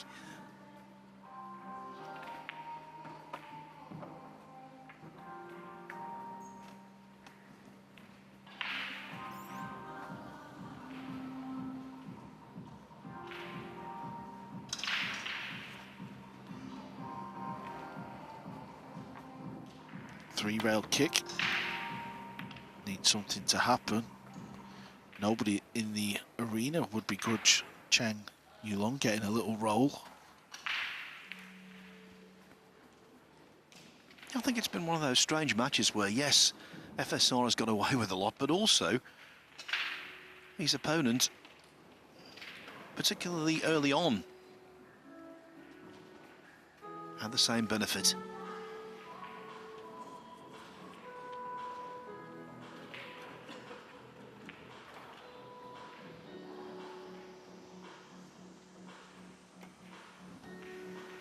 Yeah, just nobody can get going. The safeties have been pretty good. Anytime someone's played the kick shot, you feel like they've got away with it. Sometimes this is just the way matches go. You've got to fight till the end. That's what both these players will do. And I think, Carl, the way things have gone, as you say, with the high-quality safety and it being very close, this might develop into one of the lengthiest matches we've ever seen on the main table.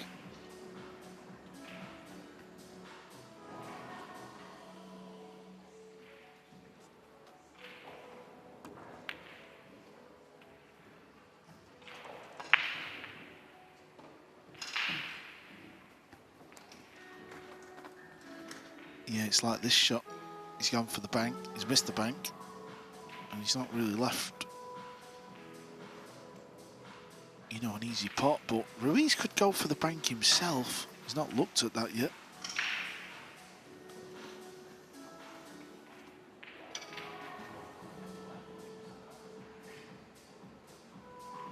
He's looking to see if he can pot the 9 off the 2. I don't believe that shot's on. Surely not.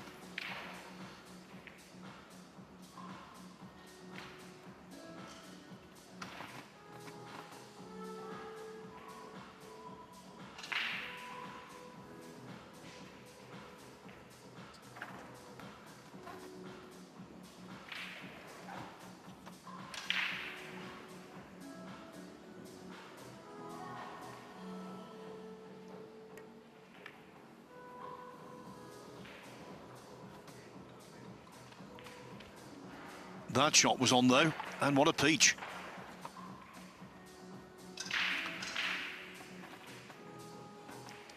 Yeah, playing very conservative is Ruiz, and that one might just be the best of the lot. If he hits it full, he may fluke the 7. But he's missed it. And Carl by some considerable margin. Yeah, now ball in hand. You can put the cue ball anywhere you want.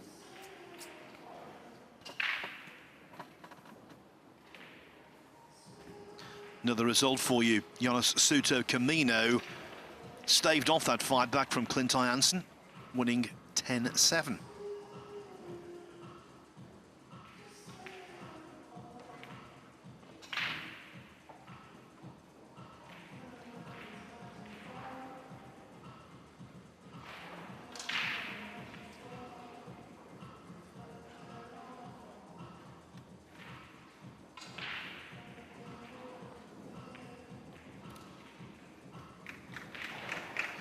With the tighter pockets, this is the kind of shot that has to be struck with precision.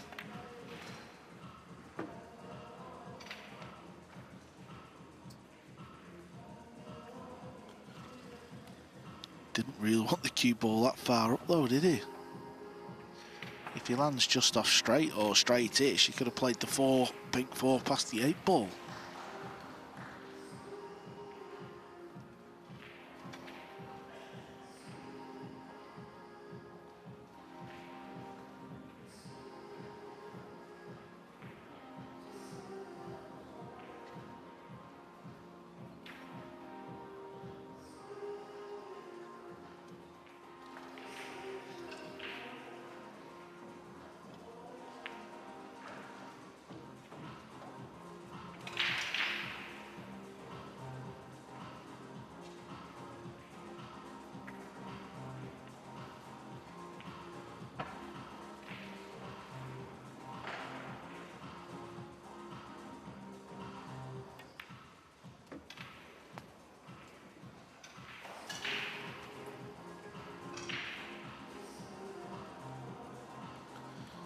Must go in this centre pocket.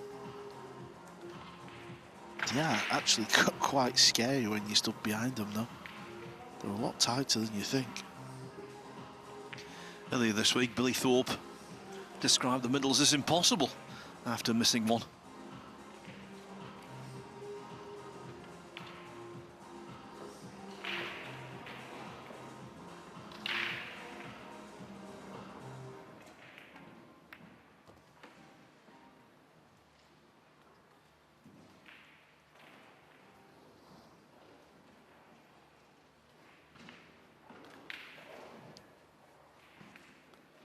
Well, he's passed the test of potting it in the tight pocket. Probably wasn't tight, it's just, like I said, it's just in that mojo at the minute. Everything feels difficult. But all that matters is the scoreline and getting the W, getting through to the next round. I don't know how, but somehow the world number 1 could take a 1-rack lead. He should take a 1-rack lead.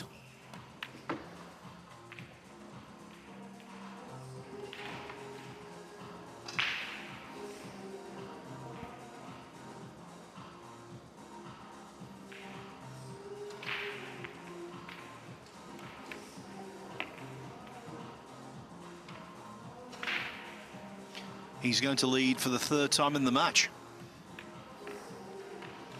Initially it was 2-1, then it was 4-3, now it is 6-5, but it's the kind of contest you know will have a few more twists.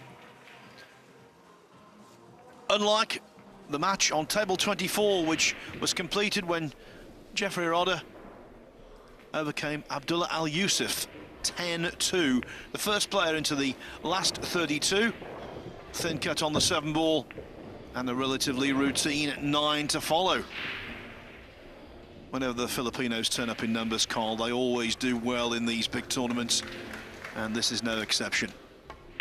Rodder beating Abdullah Al Yusuf, 10-2. So the winner of that will play either Jason Shaw or Tobias Bongers. Now remember, Bongers went 8-5 ahead. Well, Shaw showing his mettle. It's now 8-7. Carl Naderberg doubling up on Alexa Pacholch at 8-4. Copigny, he's 7-3 up on Jose Alberto Delgado. Gary Wilson now prospering against Dennis Grabber. Wilson, the Welsh and Scottish Open champion on the snooker circuit this season. He now leads Dennis Grabber 9-6 on the hill. Liu Riteng 6-4 over Duong Kwa Kwang. Torsten Homan 7-6 over Skylar Woodward. 8-6 now for Jeffrey Ignacio against Billy Thorpe. And Petri Mäkinen on the hill against Claudio Cacci at 9-7. Mäkinen or Cacci will play either FSR or Chang Yulong. As we fully expected, Carl, some keenly contested pool underway out there. Yeah, the last 64 and the last 32 of the Open events always spring up this type of drama. There's always matches that are, you know, quite one-sided, and then there's always going to be matches where there's going to be a flock of crowd heading over to a particular table because you know it's going close. Well, of course, tomorrow, Sky Sports start their weekend coverage of this event. We have the last 16 in the quarterfinals. The big change is that the shot clock then comes in for all matches. 30-second shot clock it is, with one timeout per player per rack. These race to 10s will now be in place all the way through until the semi-finals. Then it becomes a race to 11, and the final on Sunday night beginning at 6:30 local time. That's a race to 13.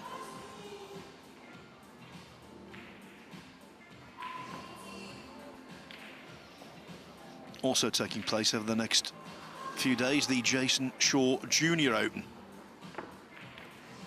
Always a fascinating watch that, to see the youngsters in action. They just love it, don't they? Whether we have the FSR Junior Open when we're in Spain, or Jason Shaw's here, Shane Van Boning's at the US Open. It's always good to see the next generation of the game. Well, just in front of us, Phil, Gary Wilson has just beaten Dennis Grabe 10 racks to 6. So snooker player Gary Wilson match is on through to the final 32. That really is impressive, because to get here he beat David Alcady. Wilson will now play Albin Auschen or Daniel Massol. Auschen 7-4 up. Wilson is very skilled, of course. When it comes to Nineball pool, he's got a lot of experience now. But I think the thing that carries him through the most, he just loves it. Yeah, well, this match on table 1 is underway. This was the break-off. And that's better. You know, we've seen a few breaks where we've been dry, and obviously the one ball that players are trying to put in that side have not been going in, and just shows you if you're breaking good and you are putting that one ball, Phil, and the cue ball's coming off parallel, you do get opportunities. This is an opportunity for Ruiz. I am not saying it's easy, but if he puts the 2-ball, gets the cue ball in the middle of the table, he could play a 3-9 combo. So this could be a very quick rack coming up.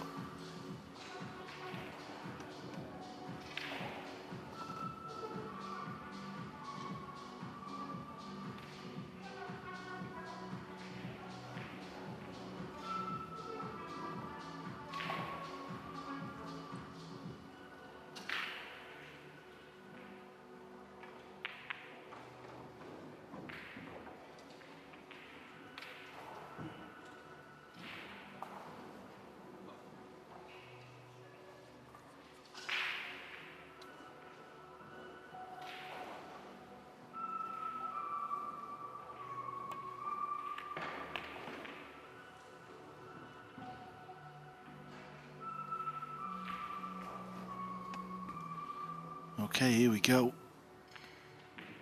He's a big favourite to make this ball. It's quite straight, the 3 onto the 9.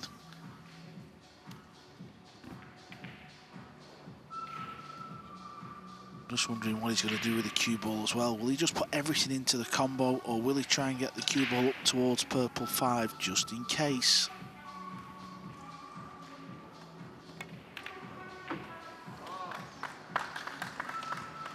Not clean, but in. And for the first time, Francisco Sanchez Ruiz enjoys a 2-rack lead. It's 7-5 now. On the hill, Jeffrey Ignacio, 9-6 over Billy Thorpe, who made a very quick start. Also making a quick start, Torsten Homan, but he's been hauled back. It's 7-7 against Skylar Woodward. Liu Riteng, 7-4 over Duan Kwok Wang. The same score between Albin Aushin and Daniel Masayol. The winner of the match we're watching will take on Petri Makinen or Claudio Cacci in the next round. Makinen still waiting to gain the rack he needs for victory. He's leading 9-7. Confirmation. The Wilson win over Dennis Grabber is official at 10-6. Carl Naderberg on the hill, 9-5 over Alexa Pachelsch. Kopin Yi, 7-4 over Jose Alberto Delgado. And just starting out, the surprise package, Nicholas Doer against James Arenas.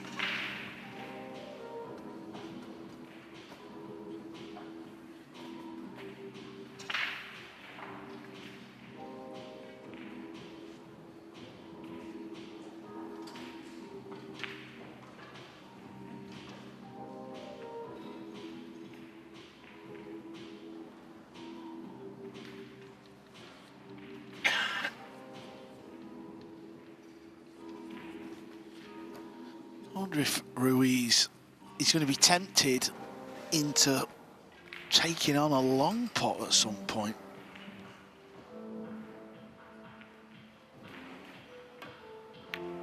He isn't. He isn't. He's gone wrong. Listen, at some point you've got to attack the table. You know, unless you've got an obvious wired safety where you feel like your opponent's not going to hit the ball, you know, let's start taking some pots on. The winner will play Petri Makinen, who has beaten Claudio Cacci 10-7.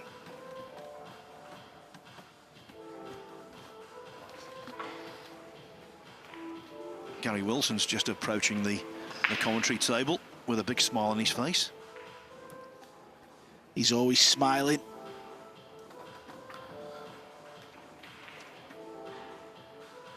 Well, not always, but certainly smiling at the moment.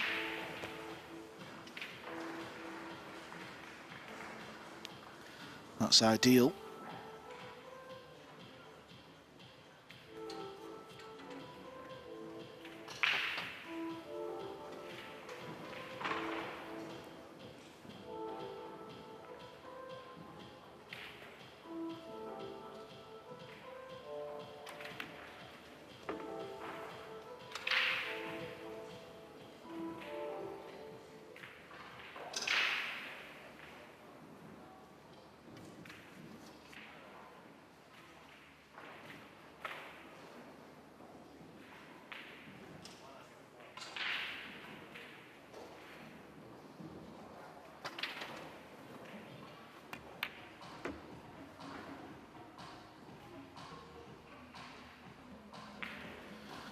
Well, the other feature match today on table 2 between Dong Kwok Kwang and Liu Riteng, that's not exactly been any quicker. That's only at 7-4 to Liu Riteng.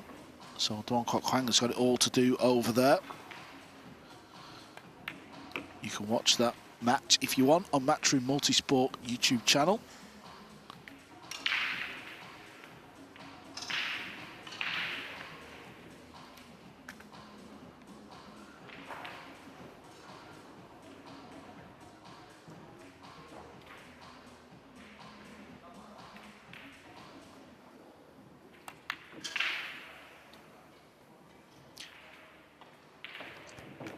the 6-ball rattles. FSR delighted to get back to the table, because his decision to be defensive a little earlier in the rack looked as though it might have backfired.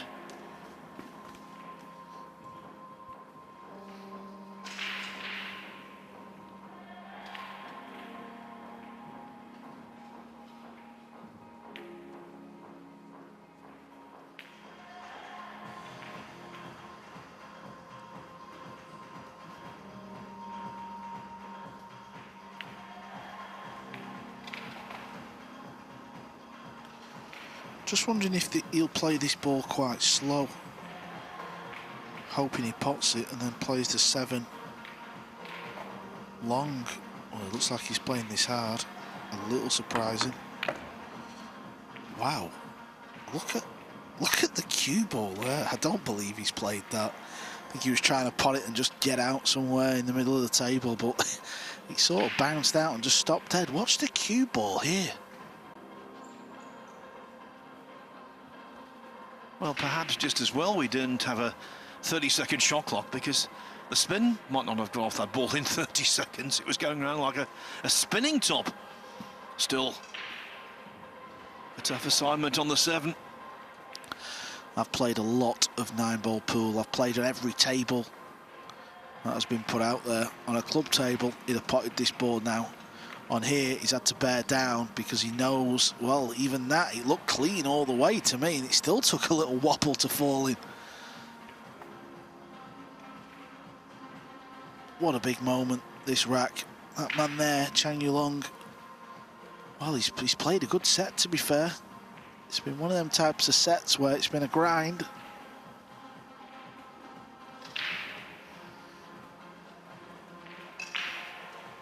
But is Ruiz starting to put the nail in the coffin?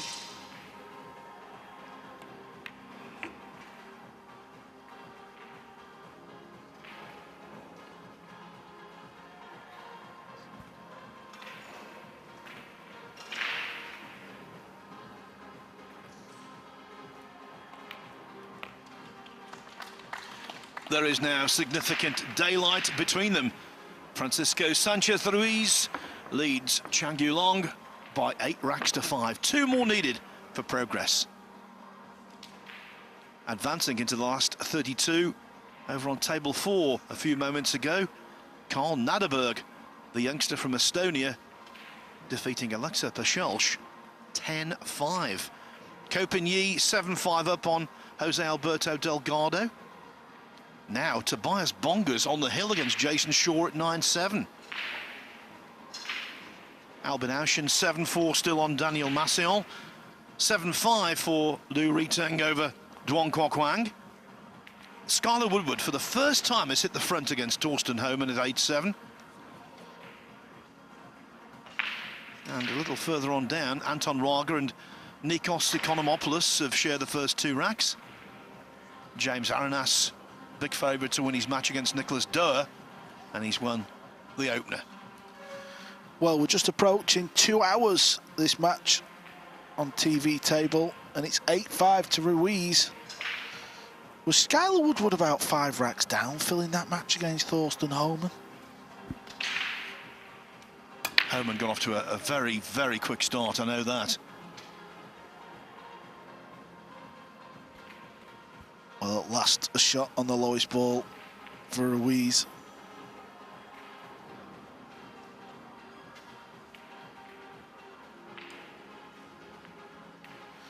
The beauty about these multi-table setups, Phillies, you know, once these matches come to an end and it's time for us to sit out, we can get out there and watch the end of the matches. I'm itching to get over to the shore table. Well, I can tell you another result. Jeffrey Ignacio, he's beaten Billy Thorpe 10-6. Thorpe was another one who had the better of the early exchanges.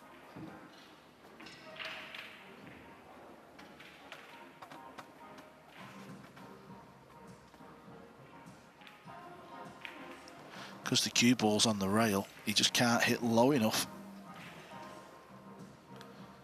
to get this cue ball up towards the red 3. Can he flick off the bottom rail first? I don't know if he can quite play that shot either.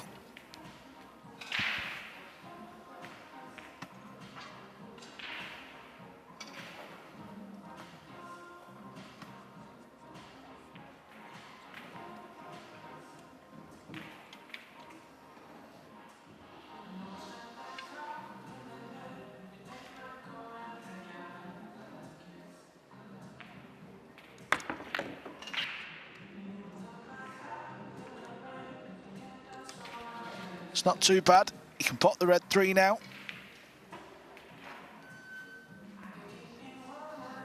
Just needs one good shot. If he gets on the pink 4, he should win the rack. It's all about this one coming up. 4 ball. I think it does go past the purple 5.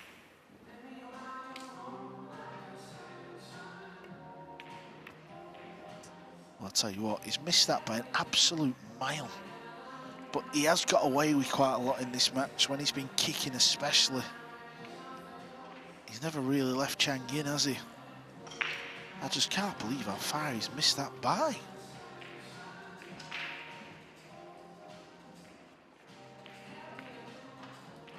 All caused because the whole match he's just not quite been queuing as nice as he would have liked to. And then it just snowballs into chaos. Yes, and of course, being World Nineball champion and World Nineball Tour rankings #1, he's got a target on his back now. He's carrying a lot of responsibility, and maybe that's why he's been so circumspect from ball 1.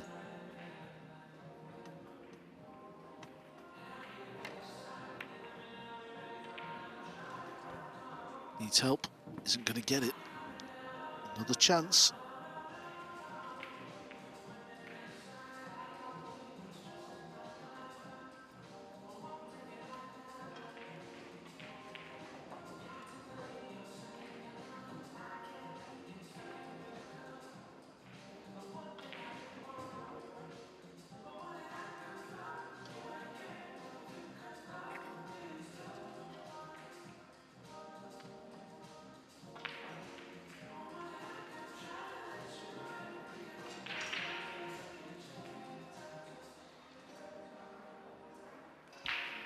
Kind of looks like he wants to pull the cue ball back a couple of inches, but that means playing this shot low on the cue ball, a little bit more firmer. That makes the pot a little tougher.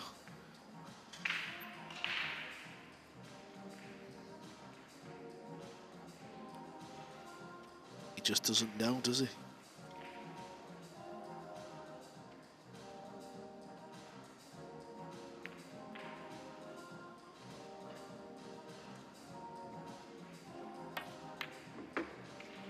Pure, arguably the best hit shot of the match for Ruiz, that one. Went very clean. You could see the cue ball just come back a couple of inches. What a chance to get on the hill. Here's another look. Look how clean it went in. Cue ball draws back.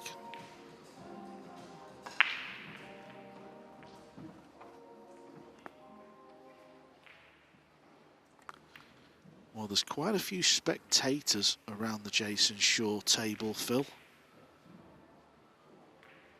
Bongers is at the table. It's too far away for me to see how many balls are left and what's the situation, but Bongers is definitely at the table, and Shaw is sat in his seat.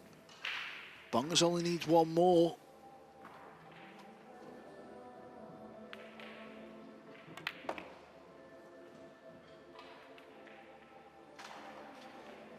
And if he pots these next 4 balls, FSR will only need one more on here.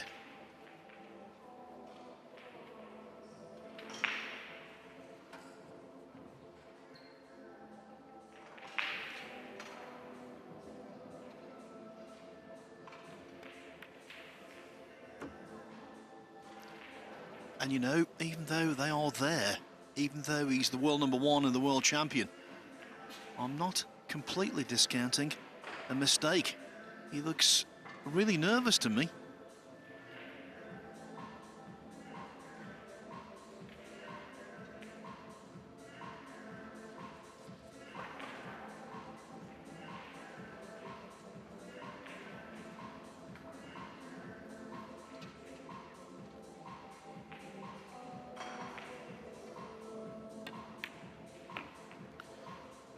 A lot of movement. He's always kind of done that. It's not an unusual thing.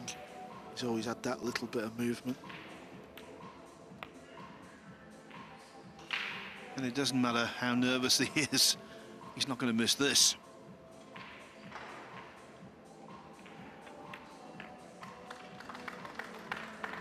Bear in mind, Francisco Sanchez Ruiz was 5-4 behind.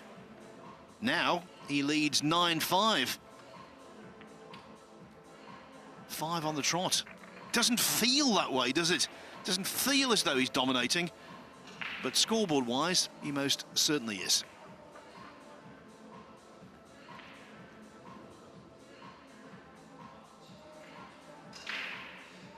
Louis Chang 8-5 up on recent Scottish Open winner Duong Kwok Wang. Albin Aushin's lead over Daniel Masseol trimmed to 7-5. Kopin Yi, he's in a real battle with Jose Alberto Delgado, but getting his own way right now, he leads 8-5. That's on table 3. On table 17, James Arenas sprinting into a 3-0 lead over Nicolas Doa. 2-0 for Marvin Assis over his fellow Filipino, Bernie Regalario. Anton Raga of the Philippines, 2-1 up on Nikos Economopoulos. Good to see Nikos back. Good old friend of mine, the Greek. Played in a Mosconi Cup with Nikos in 2014 in Blackpool. Owns a pool hall in Greece, does Nikos. It's called Hill Hill.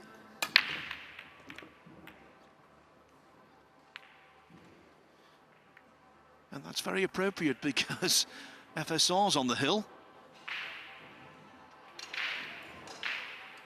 He broke pretty efficiently there. The 1 and 2 went in, but look at the 3. Refusing to play ball. Yeah, Tobias Bongas is still at the table. It looks like he's been walking around the table for about 10 minutes, so he must be getting close to the winning line, Phil. There can't be many balls left on the table to record such a big win over eagle-eyed Jason Shaw, and he's done it. He lets off a big cheer. Jason Shaw is out of the UK Open.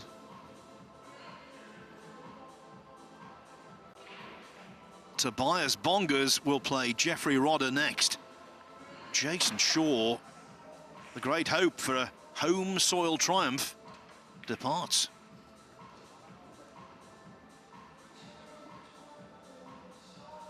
That one's going to hurt. You know, you battle through your 2.56 to your 64. You feel like you're in the tournament. And then you fall at the very first hurdle.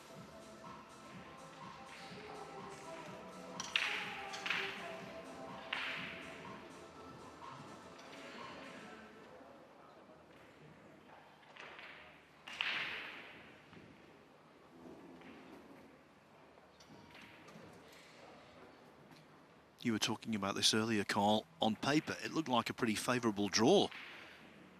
But that old sporting cliche, pool is not played on paper. Correct, Phil. You've still got to get the job done. You never quite know how a match is going to start. Sometimes it goes your way and you can steamroll an opponent. Other times, well, you can just be battling away. A little bit like this one. The scoreline's flattering for Ruiz, believe me. This match was 5-5 at one point. Ruiz has not played well at all. Well, Chang led 5-4. So, I agree with you. It is flattering. It's not been a characteristic FSR performance.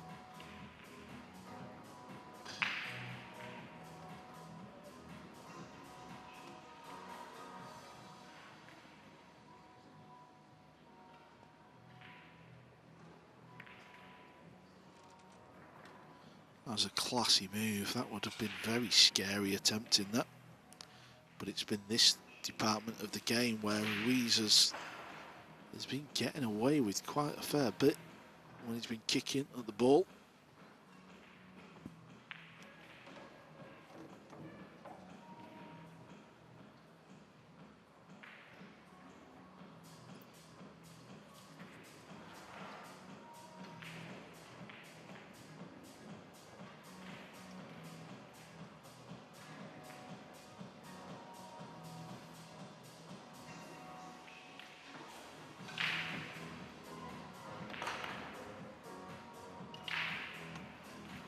That was played though. That was definitely played.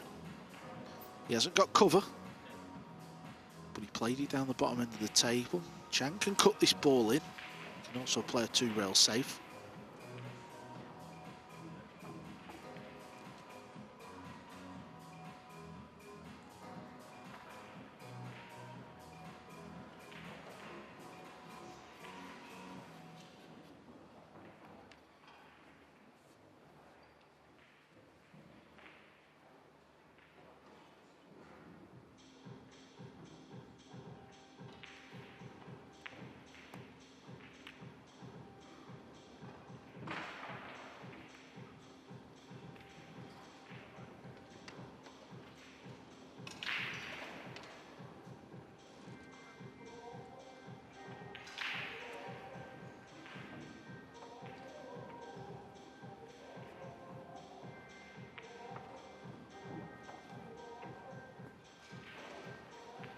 This is a scary shot, this. I think he can cut this ball in, Phil. Into the bottom right. He's tight past the 9-ball. But if he pots it, you feel he's guaranteed a shot on the pink 4. I think he's got to go for this one. Yeah, it looks like he's aiming for it. These are not easy when you've been struggling though. Can't stress how thin these pots are on a pool table. And it's pretty much the full distance of the pool table as well. Yes, and also when you've been involved in disjointed exchanges for now 2¼ hours.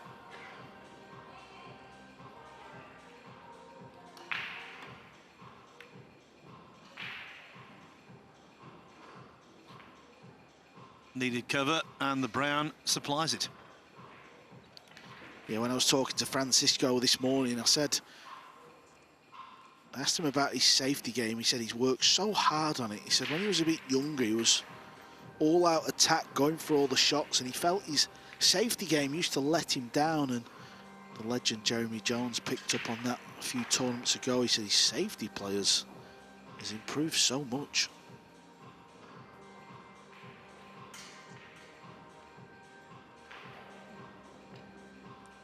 Chang's in a spot here, isn't he? He's 9-5 down. He needs the last 5 racks, and he's kicking at a red 3-ball. I think he's trying to pot it. He is trying to pot it. Left English on the ball. Pot it in the bottom corner.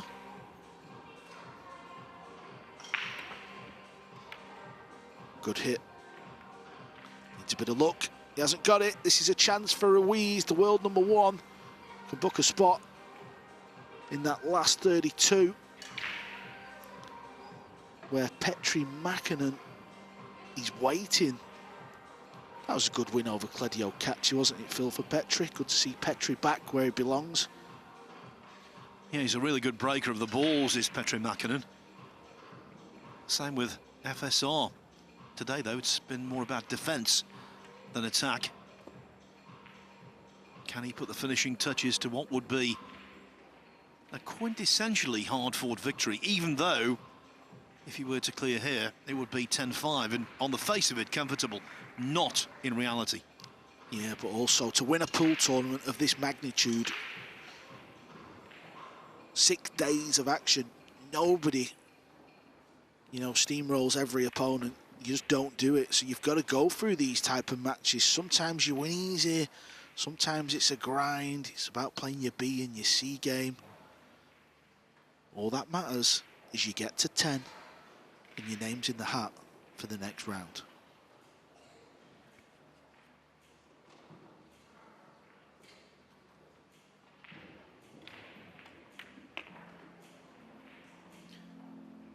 Just applying some side to widen the angle of the cue ball off the long rail and get on the 6. Phil, I believe Barry Earney's in the building. Let's hope he's watching a lot of these pool matches because he's going to be playing in the US Open. What about that? He's bound to be on a TV table, isn't he? Hopefully centre court against Earl the Pearl. Can you imagine the news? Earl the Pearl versus Barry Earn, centre court.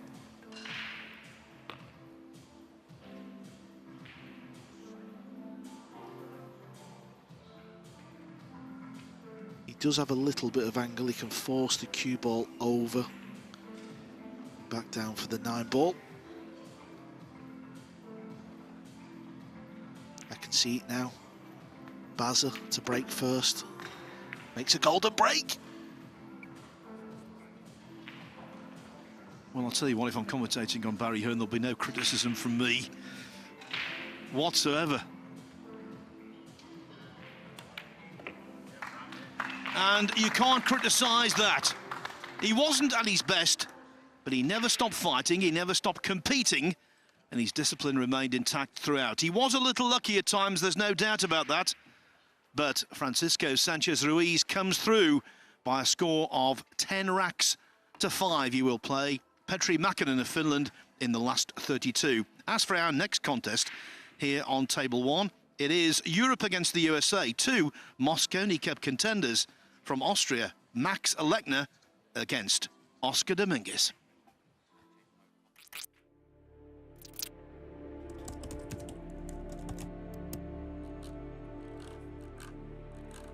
I'd have loved to have seen America versus the Philippines, Europe versus the Philippines. And I think there will be the winner of the Mosconi against Asia or against the Philippines at some stage. There's a different tournament. There's definitely something on another event to do with Asia versus the Mosconi Cup winner, and that's all part of the bigger plan.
Plenty of perspiration. Now we're seeing inspiration. Listen to the noise. This is to tie the match up. It all would have been there for him. My word!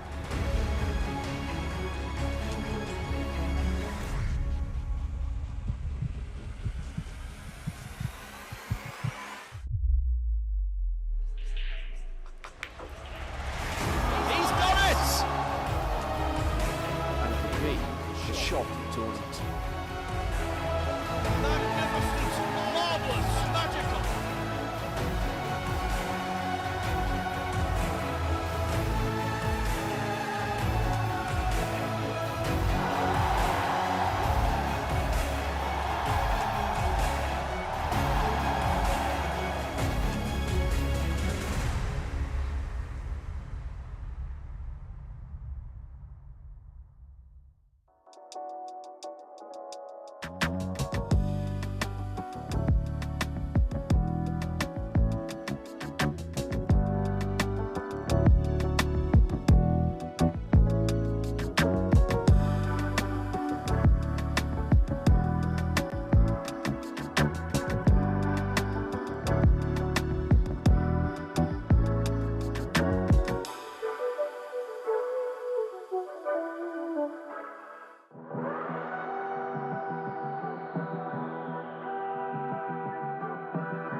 Friday at a Matchroom Open event, the day that the 64 players who made it to single elimination are quartered down to the 16 who'll survive through to the weekend. And if you get that far, you're just 4 matches away from winning the title. UK Open was first stage 2 years ago, won by Joshua Filler. He almost retained it 12 months ago, but was beaten in the final by a wonderful performance from Albania's Eklan Kaci. Both of those players are still very much involved in the hunt for this year's UK Open. After 2 years in London, we have moved here to Telford for the first time. And it's last 64 matches going on at the moment, and you can see there some of the contests that are in progress. Skylar Woodward, one of the 7 American players who have made it this far, is now on the hill at 9-8 against Torsten Homan. Lu Ri Teng also looking for one more. 9-6 up against Duong Kwok Hwang. Now that would be a notable win if he could complete it, because Duong came in wonderful form, having won the Scottish Open from a stellar field in Glasgow last weekend. Alban Ocean had his struggles yesterday, but he made it through to the final 64, and he now leads 8-5 against Daniel Maciol. Copagny also a couple away from the next round. Last year's World Masters champion leads Jose Alberto Delgado 8-6.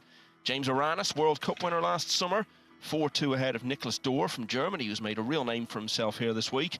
And in the All-Philippines clash, it's 3-1 for Marvin Assis over Bernie Regalario. Former World and US Open champion Carlo Biado has taken the first couple of racks against Simon Kural. Anton Raga leads Nikos Economopoulos 4-2. Denmark's Mickey Kraus has a 3-0 lead over Georgi Georgiev. And that brings you right up to date with everything that's going on. Jeremy Jones is alongside me. Great to have your company as always, Jeremy. And you must be very pleased to see 7 Americans still in at this stage. Yeah, absolutely. And of course, fighting hard. We lost a couple, maybe just Billy Thorpe so far against Ignacio. It looked like Skyler was in position to run out up 9-8 when I walked by. So yeah, the Americans looking good. And really the ones that didn't make it were right there at qualification, fighting hard. So good things for the USA. Another American coming up here, Oscar Dominguez. Seems like he's in as good a form as he's been ever, really. I think spending all this time playing these events and, of course, putting in the training is paying off. Really had what looked like an easy road. Not easy draw. There are no easy draws to qualify, but he made the matches look easy overall.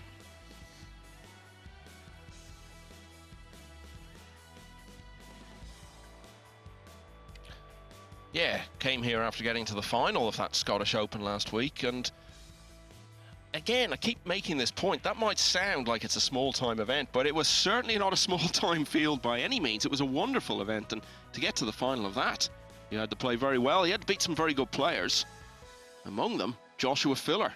So any tournament that you've beat Joshua Filler in, you know you've had a good week. Yeah, and even more impressive, I think, a close one at that with Filler. So there was a lot of heat, a lot of nerves probably going. You know, it wasn't just a runaway where he just got all the shots and maybe Filler played some so-so shots. It was a tight one, which I think will benefit Oscar in the long run. Now, tickets are still available for this event on the screen, but not many of them, because the priority sale started earlier in the week and it's almost sold out now. The Mosconi Cup going to Florida for the first time later in the year. So get on to matchroompool.com and get your tickets. The chance won't be there for much longer. Looks like 2 pretty decent lags, but Lechner to get it, so he'll break first. The break, of course, sounds like it doesn't mean as much the way the tables are playing, but to get out and break the balls first and maybe get a lead, get to knock some balls in early, always serves its purpose. Alban Ocean, the latest player to move to the hill, 9-5 now he leads Daniel Maciol. Lechner versus Dominguez.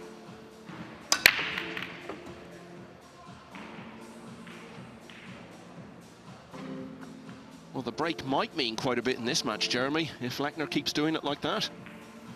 Yeah, well, that's one of his strengths for sure. And I think Max, to be fair, I think he has to get a little used to these tighter tables, maybe settle the stroke down a bit at times. He's got so much power, can kind of overcome tables a lot of times, but these aren't the ones to try and do that this week. They're very difficult. Lechner from Austria. He'll be 34 later this month. Currently 14th in the world rankings, the same place he started the year in.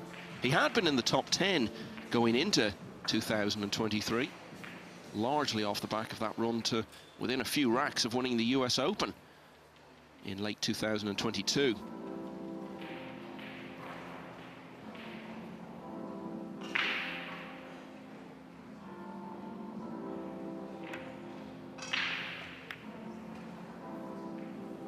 Yeah, nice opener. I like what he did there, just kind of simplifying it, knowing he's going to probably run into the purple. Was hoping for the other side of the purple to get a little better shot at the red 3, but now just again, that's why these early racks, of course, can be difficult, but if you can knock a couple nice ones in, make a nice clearance here to open, it goes a long ways in a tough 3-ball here.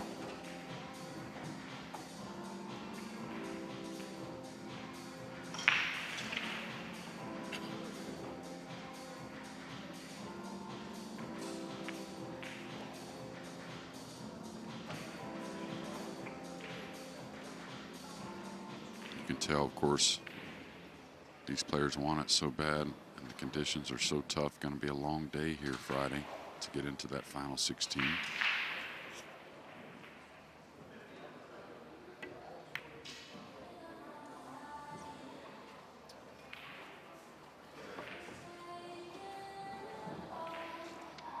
So an opening for Oscar Dominguez, who will be 40 next year.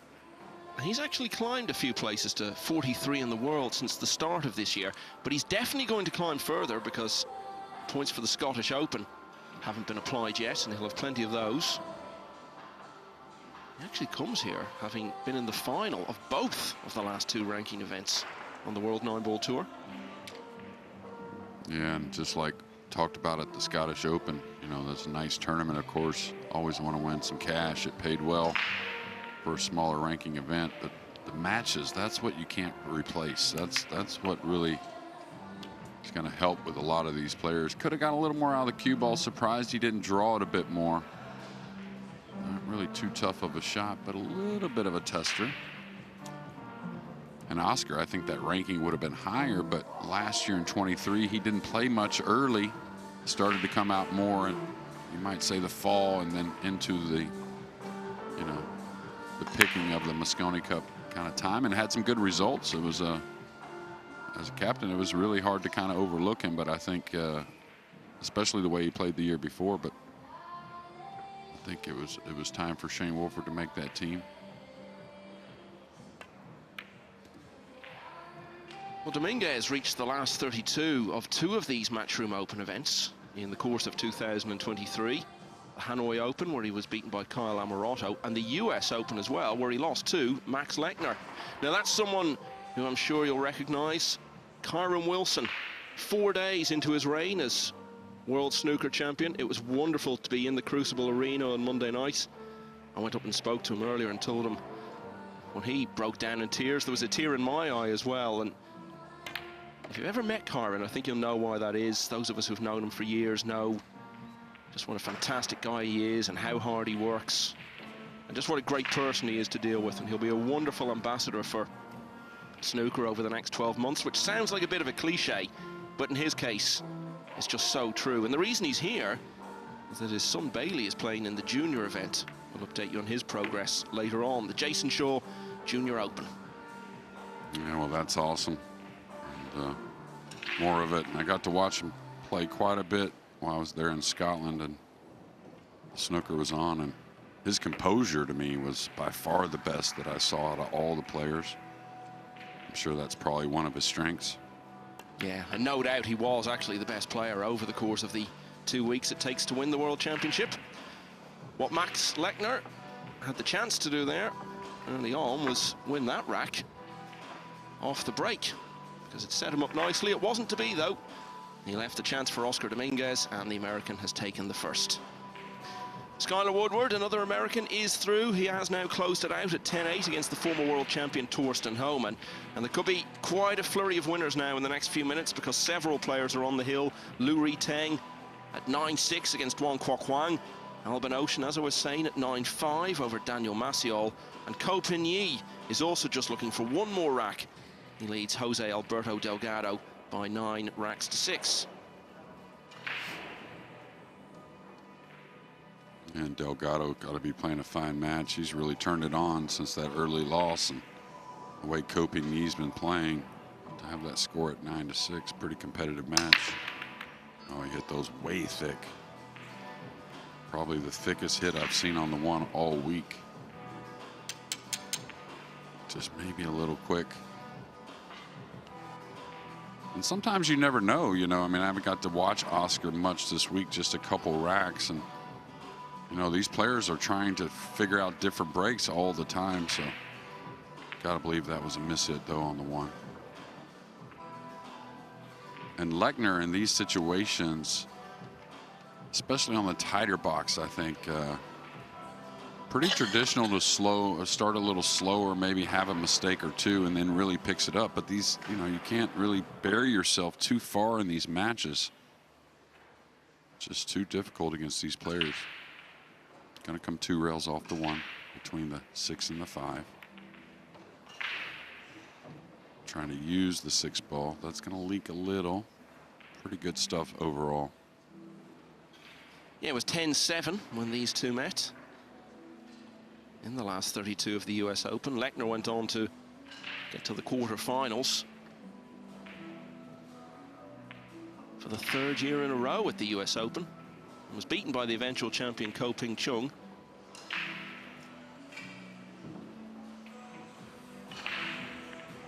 Yeah, it's a fine line, I think, with a lot of these players, and it's a hard mixture to be out there working. Plus, you have to remember you're still playing a game. You're still playing a sport.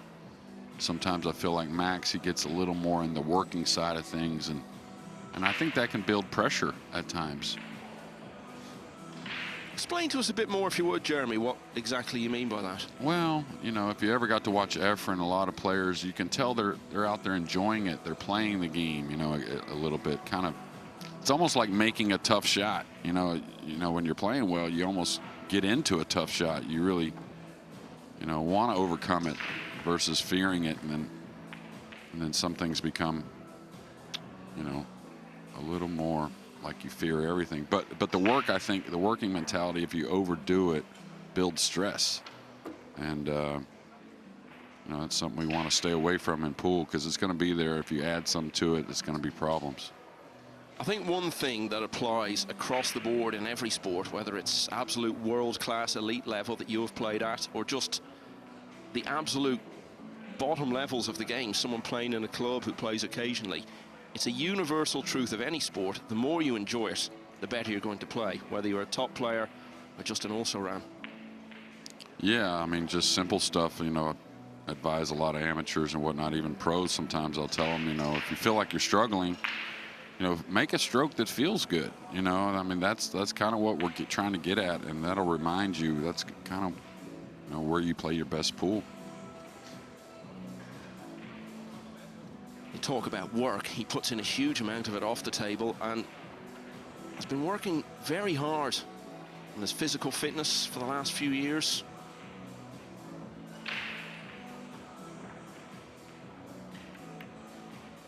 Yeah, a little off with the swing to start.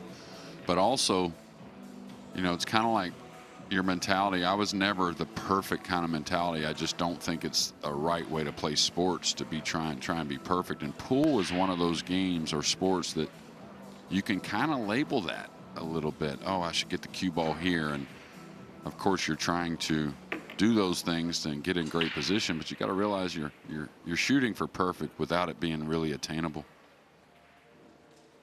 Well, that's the book that was written by, was it Bob Rotella, the sports psychologist? Golf is not a game of perfect. Certainly applies in this game as well. Yeah, both a game of misses at times.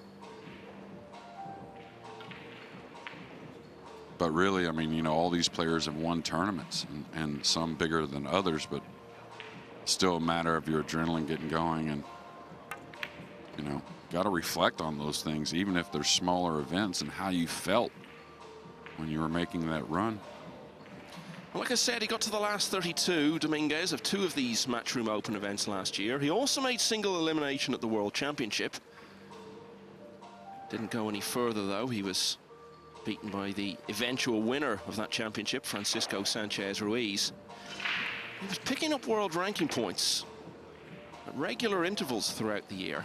In fact, he finished in 9th place in varying formats at some of the smaller ranking events in the US 4 times last year. Yeah, that's what I was saying. He did play some around the U.S., then picked it up in the fall, had 2 nice results there in Hanoi. Hanoi, he was playing really well. And then, of course, that U.S. Open, he played well also. I think Oscar, to me, has always been one of the Americans that travels abroad and plays well. I've always suffered a little bit abroad. I know Shane has not had his best results overall. It's difficult. Touchy little shot here. He's going to try and hang the 6 over the pocket. Now he should be able to cheat the pocket to come 3 rails around. I think anyway, should be able to avoid the 9 and the 7, no problem. Now the key here is, again, you don't want to overhit it and be way up table, but if you underhit it, the 7 doesn't pass the 9 in the lower right, so you got to get around the brown.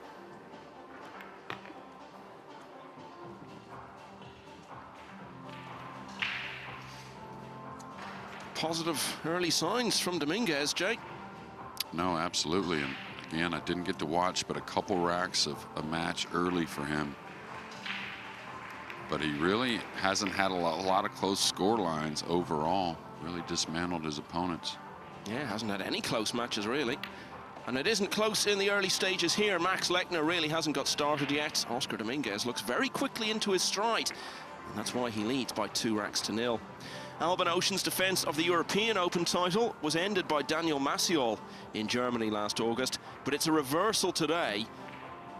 Ocean has beaten the Polish player by 10 racks to 5 and goes through to play Gary Wilson in the last 32 later today. Lu Ri-Teng is still looking for one more. Duong Kwok Hwang is hanging on in their match at 9-7 down. And Ko Pin-Yi has just won as well. Former World Masters winner, beating Jose Alberto Delgado 10-6. Will now play the young Estonian, Karl Nadeberg. James Oranis 6-2 up on Nicholas Dorr. Naoki Oi's won the first 3 racks against Mieszko Fortunski. Oliver Szolnocki has taken the opener off Jan van Lierop. 3-all between Marvin Assis and Bernie Regalario. Carlo Beato racing away against Simon Kural. 5-1 there. Anton Raga 6-3 up on Nikos Economopoulos. And Georgi Georgiev has won the 4th rack, having lost all of the first 3 to Mickey Kraus. Back to this one, what's happened here? Well, a little better hit, but I'll tell you, our referees have been awesome, but that rack didn't act very routine, let's say. Really didn't spread at all, the balls. They kind of came out of the rack a little bit. I guess a lot of kisses in that upper left corner if we're looking at the screen now, but okay, a little bit of a tester after 2 misses in the first 2 games for Max Lechner here on the 1 ball.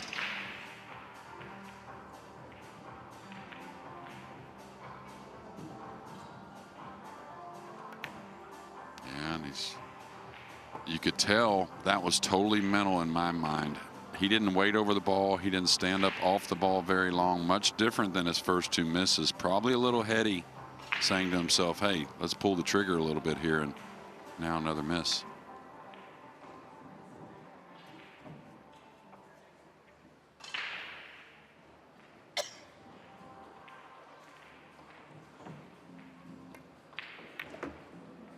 We've seen it all week that, these leads have held up for the most part, and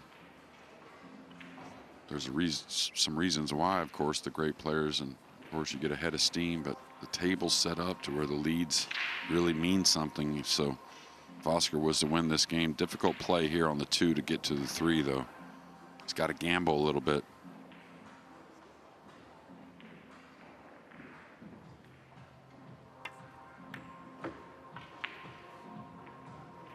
Got more out of it than I thought he would at that stroke. I thought he needed a bit more.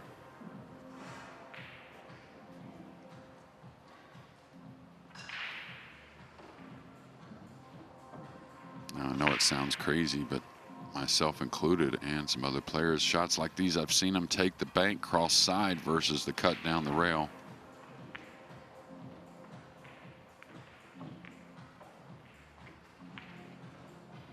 don't think you can get involved with any kind of two-way here.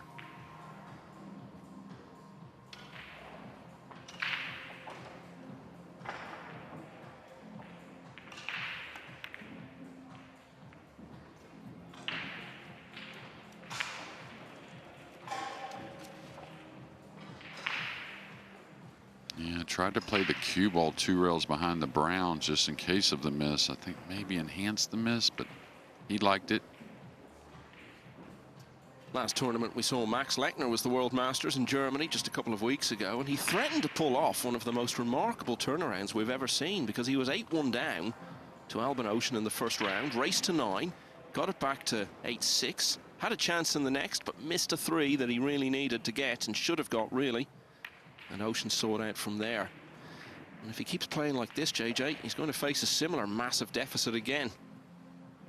Yeah, and a huge roll here after a very bad miss. You know, the 2 ball in game 2 wasn't too good, but this here, I can't really explain it. That missed by 2 inches up the side rail.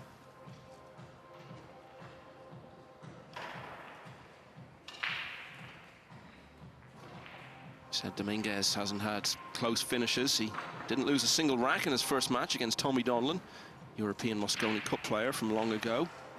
Jeffrey Roda was dismissed by 9 racks to 2. That's an impressive result. And then 9-5 against Mieszko Fortunski in winner's qualification.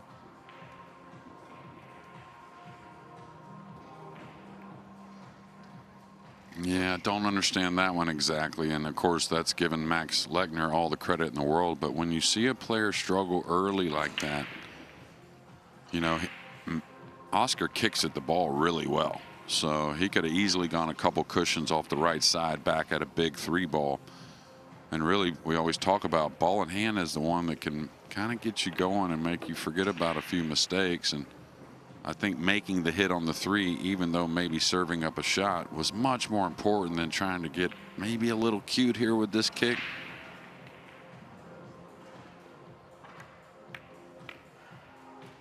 And that's the difference in pool. We don't have that coach or caddy out there to remind you a little bit about what's going on with the setting at the moment.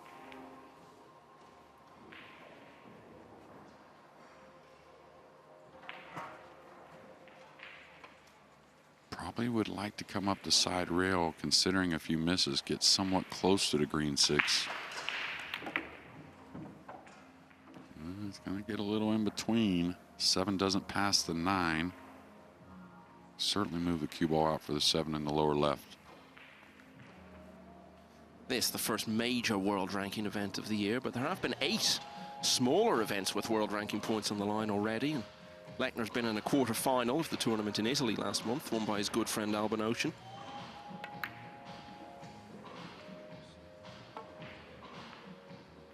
He's already looking exasperated in this match. Yeah, and all 4 of the misses have been a little different as well. I'm just looking at like the sequence before he pulls the trigger. Some he's been down on the ball a bit longer, like that one in the last. A little less on that 6 ball. Maybe sometimes when you miss, you like think, oh, let me just swing and get it over with. It's going to be all right. And what a huge ball this sounds, or rack this seems like here early. Yeah, even though it's only rack 3, I know exactly what you mean. And of course, when your opponent is clearly struggling at the start of a match, you want to keep him on 0 for as long as you possibly can. Don't give him a chance to settle. Dominguez looks to be playing well enough that he's in a position to inflict that sort of damage that he can move into a very substantial early lead. But it's a big shot.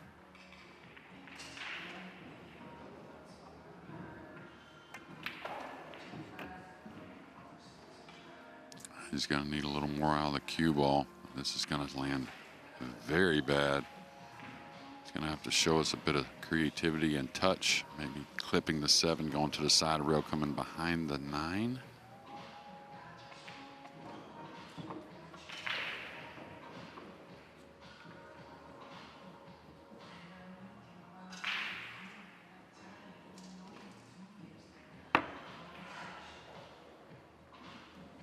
What a shot. Well, you asked for some creativity. I think he delivered.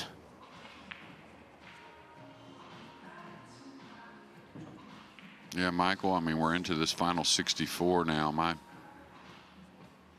extreme kind of dark horse fell by the wayside of Paselge. But as far as overall, the final, you know, we're in the final 64. We've seen 3 days. Anyone you like so far? Are we talking picks for the title here? Yeah, I mean, you can give me a couple names. It doesn't have to be one. Of course, Filler looks great, but, you know, someone that you think is peaking.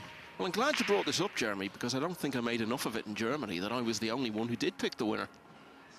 I went for Gorst at the start. Well, that's history. Oh, nice play here. Definitely by design. So even a little shot like that, of course, winning the game more important. A little shot like that can settle you. Some of what I've seen of Beato I thought was very, very good. And of course, he knows how to win the biggest titles. So I think I'll make him my pick. And bearing in mind I've banned you from ever picking Van Bonen again. Who's your selection? Well, from what I've seen of late, Coping, he seems really in form. I mean, seems like a deep run in every event. Played a little bit of a so-so match, but Josh played really well in that Whirlpool Masters, but made it deep again in the Scottish Open with a heck of a field. And the scorelines he's produced so far seems like he's really intact. So besides SVB, I'm going to go with Coping. Oh, he's playing this to the other side here. Not sure exactly. Yeah. Sometimes players like cutting the ball to one side versus the other. That one was a little on the fence, but I thought the upper left maybe was a little better.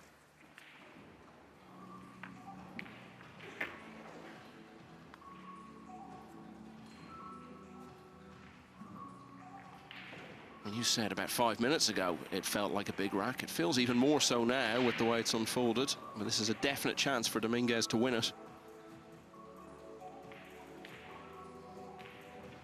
Yeah, huge day here in Telford at this arena. Got the juniors, of course, the final 64. Some amateurs events across the hallway as well. Yeah, that's the Amateur UK Open.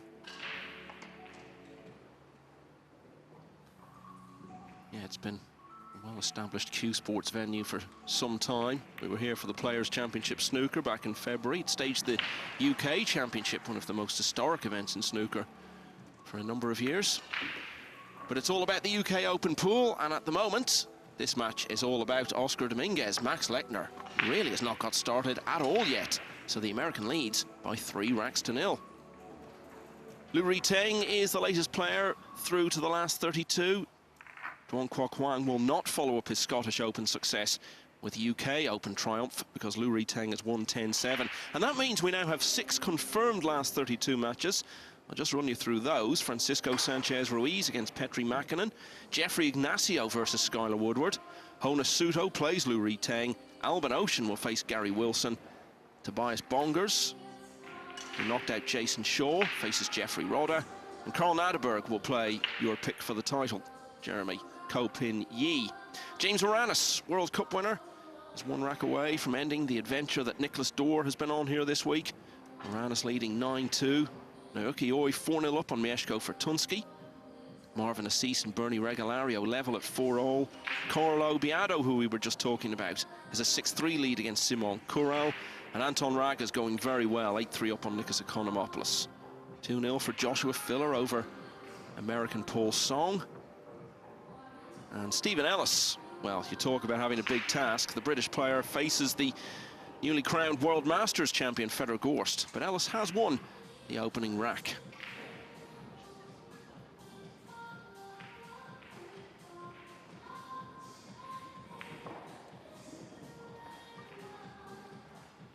Reminder about Mosconi Cup tickets. A handful of them that there are left after they went on sale earlier in the week. So Florida, Orlando to be specific, will be the venue for the first time as Europe bid for 5 in a row now under the captaincy of Jason Shaw. against Skylar Woodward's Americans. It all starts on the last day of November. If you want to be there, get on to matchroompool.com to grab those last few tickets.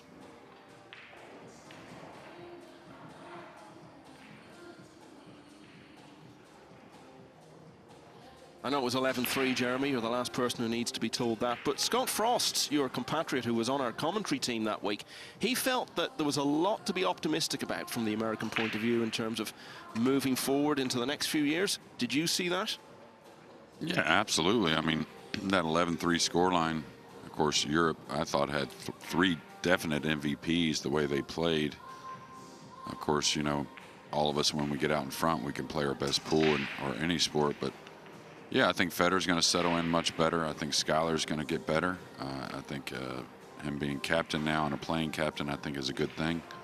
And then we got a lot of guys, just like you opened today, 7 Americans passing on through. So there's a lot of bright things going on. And I think you look at that 11-3 scoreline, it had to be the pressure put on us early.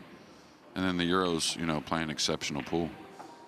Well, that was the feeling looking on from the sidelines once it got to about 3-0 or thereabouts, let's say, that the Americans were looking like they were under a lot of pressure to get that first point on the board. Do you think if it hadn't taken until, I think it was the 7th match maybe, for the Americans to get the point, and maybe they'd managed to open their account as early as about match 3, 4, something like that, it could have been entirely different?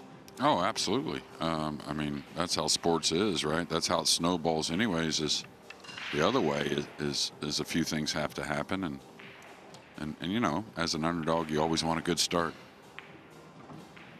Oscar Dominguez has certainly made a good start here. Hasn't broken well, though. Let's see if he can change that. Yeah, it's just been a variety of breaks, really not getting great spreads either. That would be the more concern to me. Just not getting the timing on the rack. And this hasn't been the case. You can't have those scores he had in his first 3 matches without breaking the balls well. And this will make Max as sick as anything. He's had a lot of chances. Does he have a natural here to cut the one in and go one rail into the red 3 to hold for the blue 2? Looks like it with a little spin maybe.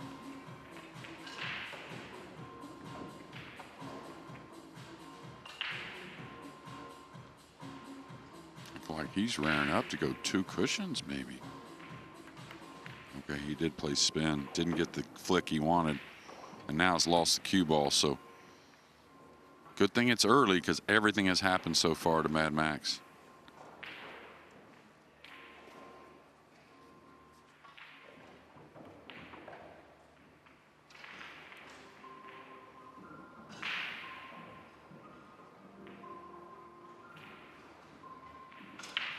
Do you feel a sense of embarrassment comes into it when it's as much of a struggle as it's been for a player of Lechner's quality in these early racks? Oh, gotta pay attention to those ball in hands. No, I don't think so. I mean, we've all been there, that's for sure. I mean, been there in bigger moments than the final 64 even, I would bet. And so he's, problem is when you can't really grasp what's going on and why. That's the real issue, but I don't think embarrassment. I mean, it's sports, you got to get past that. Yeah, certainly no reason for embarrassment. We all know how hard the game is. Yeah, I always thought it was a big difference between men and women in sports, where I think sports where it doesn't require strength necessarily, but I think that's a big part where men kind of take the embarrassment side a little easier, to say it in the nicest way. I don't know how to exactly explain what I'm trying to say, but something along those lines. Kill shot here on the pink.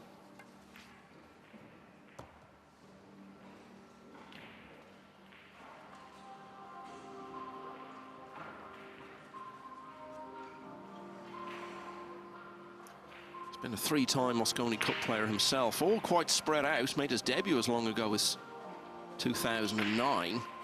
Took 8 years to get back into the team, and then another 5 to make his 3rd and most recent appearance as part of your team, Jeremy, about 16, 17 months ago. Well, I'm surprised he had to come up this high with the cue ball. Didn't realize, of course, the camera will fool you. These shots he usually excels at. Just flat cut straight up and down with the cue ball.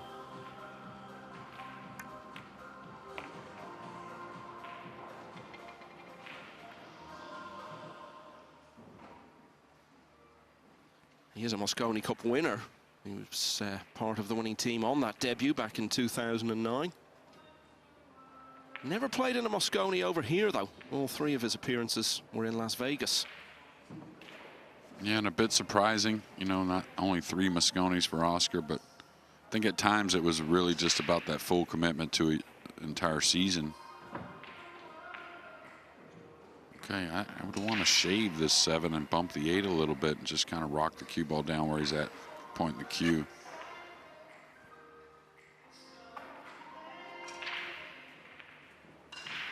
Now looking at the cut, I don't like the cut shot at all. Yeah, this has got to be the play.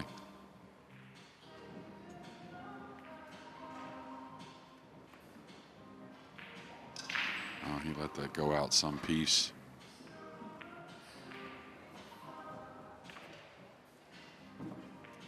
Here's one for you, Jeremy. In the final 64, how many countries are represented? Oh, that's a guess. Let's see.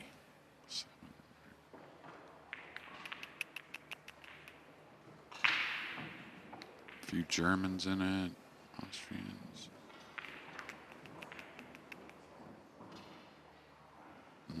Say 15.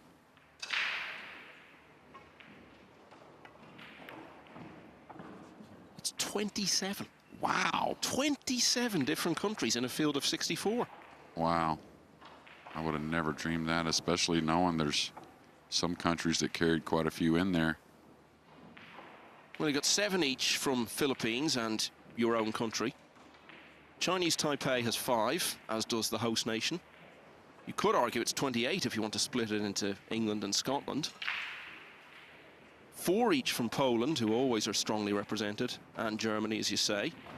Spain and Austria have both got 3. Then you've got 2 apiece from Albania, Vietnam, Estonia, Japan, the Netherlands, Hong Kong, Singapore, and 12 other countries with 1 each. Yeah, truly amazing. Not sure what he's doing here. Again, this is where I would evaluate what my opponent has shown me so far.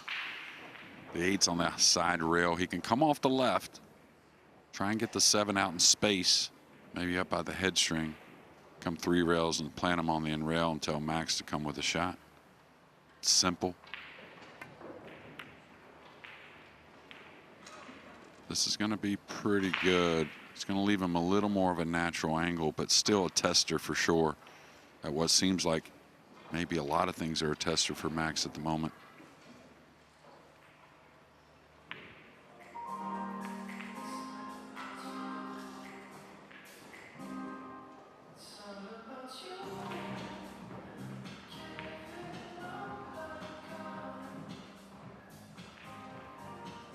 This is a tough shot, not only to pocket the ball, but he's got to get into the cue ball to draw shape on the black 8.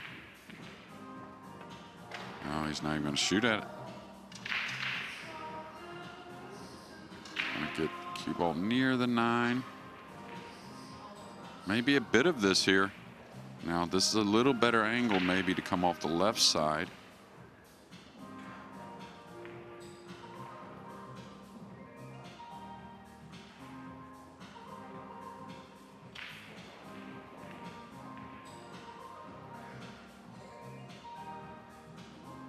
He's hitting left English, so it should be the top side of the brown as we're looking now. No, he's going the other way. This has got a chance to leave him much better cueing, though, and more of an angle.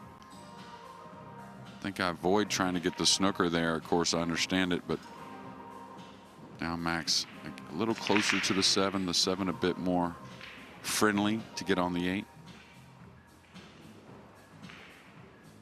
Here's the scoreline. It's going to raise a few eyebrows on table 3. Federgors 0, Stephen Ellis 3. Well, we'll talk about that in a moment. Big shot for Max. Feel like he'll make it.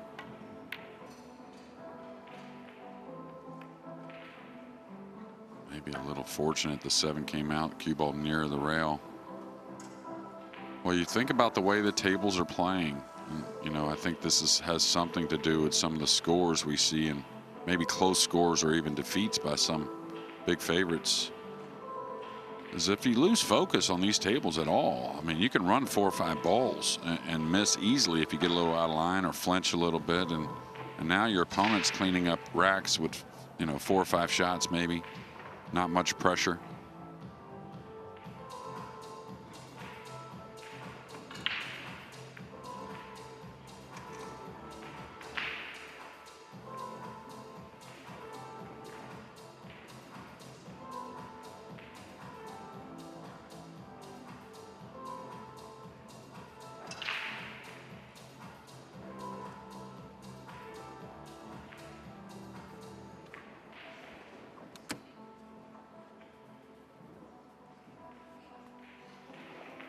Yeah, I'm not sure really.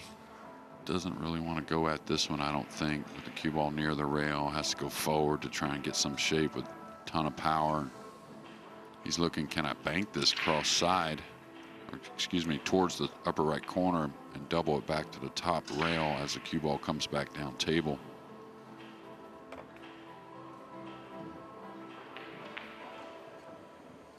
Now he's looking at position on the 9, just because the safety looks very difficult.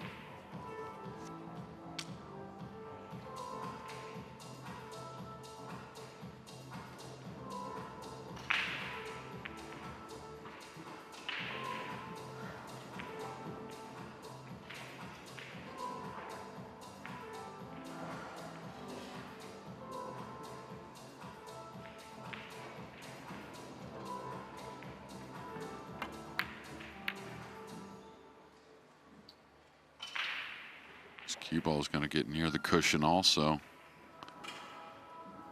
8's near the pocket, but the way Max has started, definitely no gimme.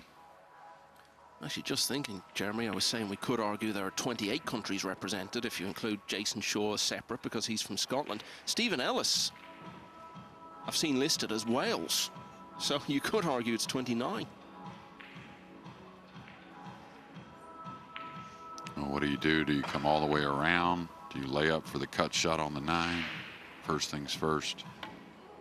Got to make the 8. He's going to be happy with that one. Still a tester on the 9 from the rail.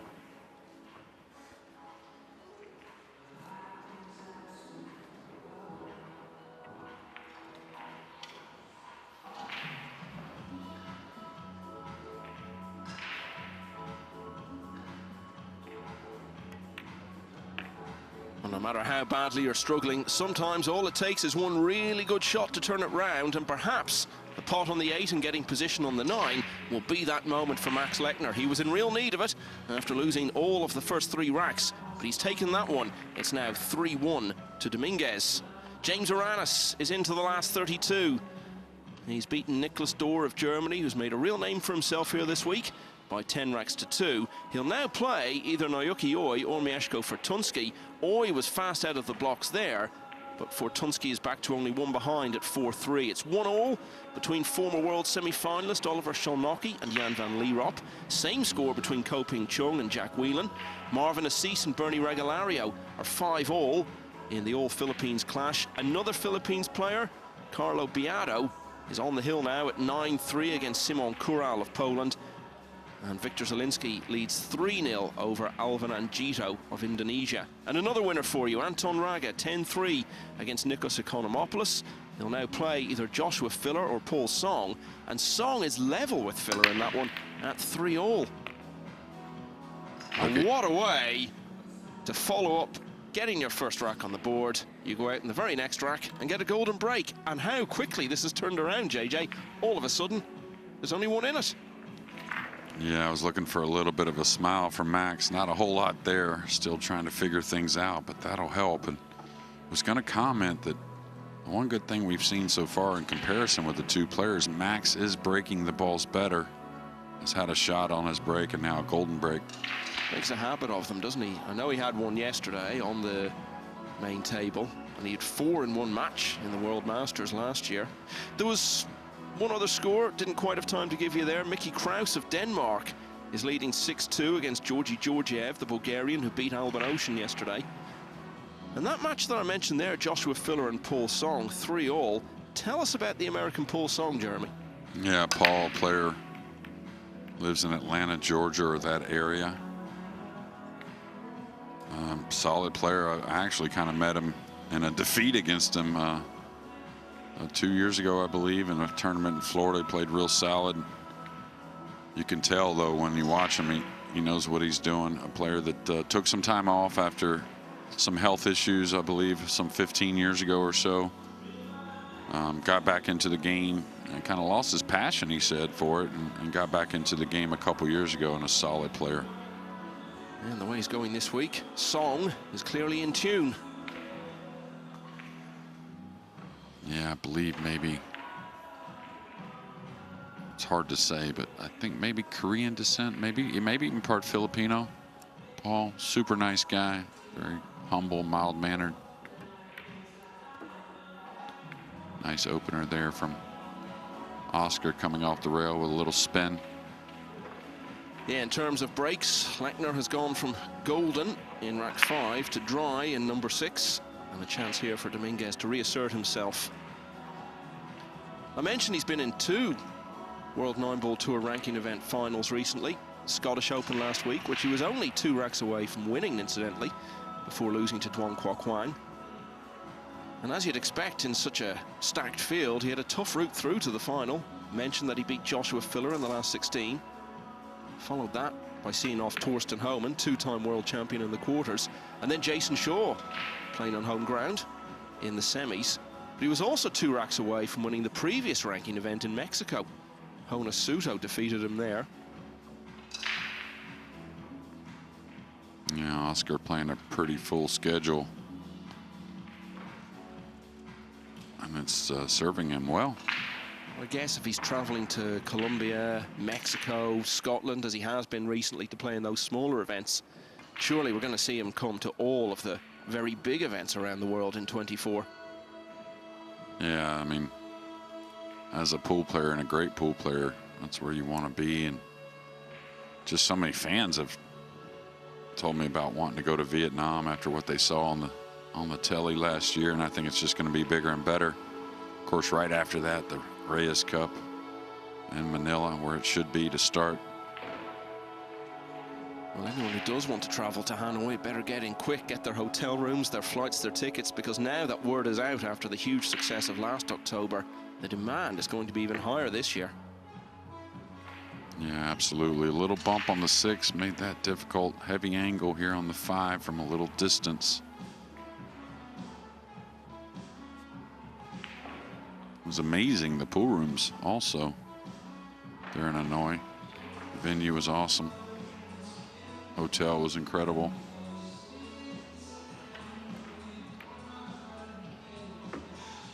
It was like there were 2 events going on, because you had the Hanoi Open going on by day, and then even when play was finished, so many of the players were heading off to those pool rooms you talk about and playing matches and meeting the locals. It was a real eye-opener in terms of what a big pool event really can be. Yeah, well, I mean, it has to be one of the biggest sporting events to come to Hanoi, maybe ever. Tough shot here. Let's keep it hugging the rail as he comes across with the cue ball. Wants a little bounce. He did get it, so he can get to the bottom of the cue ball. Important to get to the 8.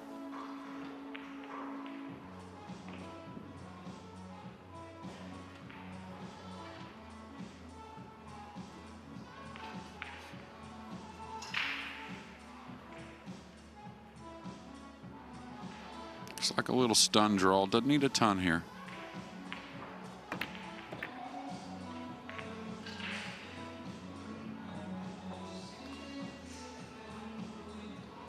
Yeah, I was looking at that draw of Billy Thorpe, who is playing, I think, his best pool. Ignacio did get him, but I think him and Skyler would have drawn each other in round of 32 if he had won, I believe. Now Skyler plays Ignacio. Yeah, that's correct. Thorpe was in front of the cameras yesterday against Imran Majid and played really well. Well, I mean, even in his loss, he played really well early. against, who was it, Yoshioka? Made that 8-2 comeback from down 8-2. That's right, 198. It could come 2 rails or 1.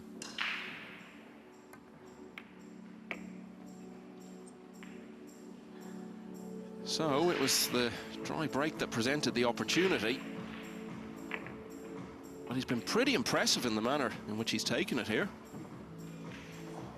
Yeah, really a little unfortunate there in rack number 4 when he cut the 7. He went by, didn't graze the 8. Was left with a difficult shot. Max made a nice return and then a golden break. Real quality there from Oscar Dominguez in rack 6. It's a rack he's won, and he's 2 clear once again at 4 racks to 2. We talked about the fact there are 27 flags appearing in the draw for the last 64. One of those you wouldn't normally expect to see is Indonesia. Alvin Anggito has made a name for himself here this week, but it's a bit of a struggle today. 5-0 down now against Poland's Viktor Zielinski. Naoyuki Oi and Mieszko Fortunski are now level at 4-all. The Pole really battling back well there. Oliver Szolnocki has gone 3-1 up on Jan van Lierop.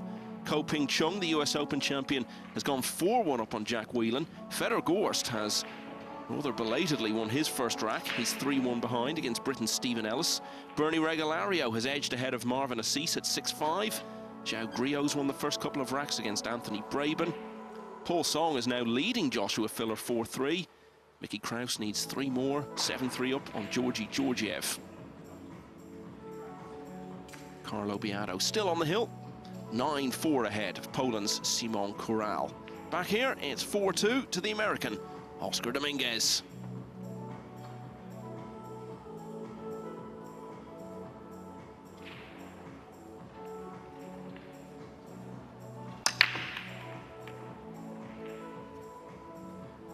Oh, and that's got to be a happy moment to see the one go down. It's been a little rough. By far his best break off. And now a very good shot at the blue 2. We'll say it all week. Nothing's a hanger out here, the way these tables are playing, but you got to like his chances. We were talking earlier about Bailey Wilson, the 6-year-old son of the newly crowned world snooker champion, Kyron Wilson. Bailey playing in the Jason Shaw Jr. event here starting today. And Oscar, of course, comes from good Q Sports background himself. His father, Ernesto, was a very good player. Yeah, absolutely. A mainstay on the pro tour back when I started. And of course, on up into probably his mid-50s or so, maybe even close to 60. He played competitively, still plays some events. One of the best table mechanics in the world. Very sought-after guy that travels the country.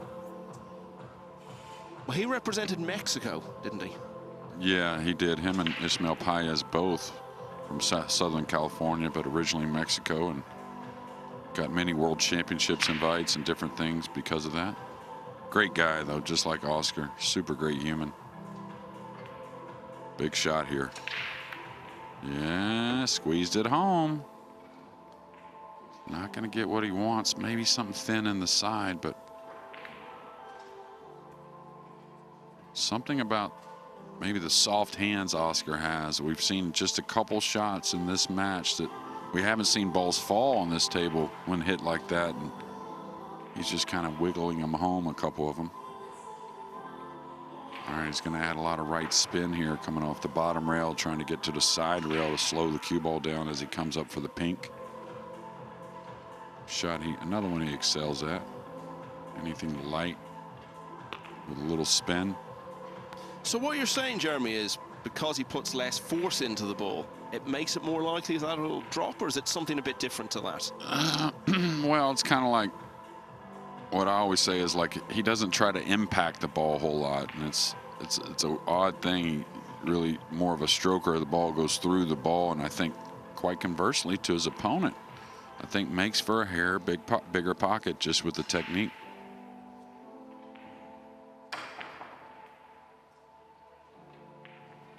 I always feel in any sport where you're playing with a stationary ball, any cue sport, golf, when you watch the very best players up close in real life, as it were, you're often amazed by how little force they use and how gently they do absolutely everything. Yeah, it's a bit of a fooler, though, Michael.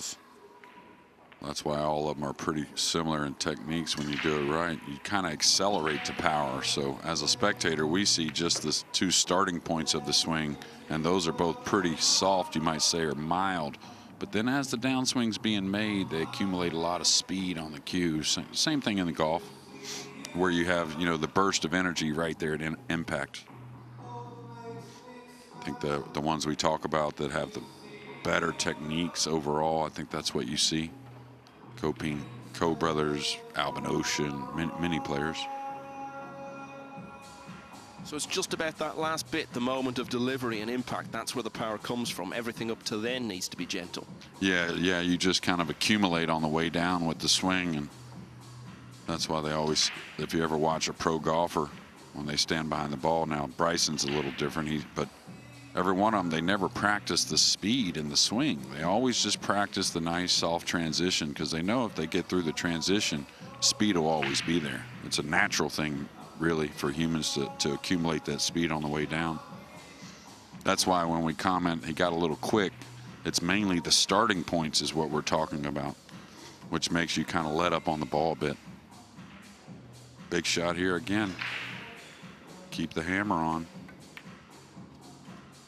Just like right there, a little softer speed, a little lighter going in.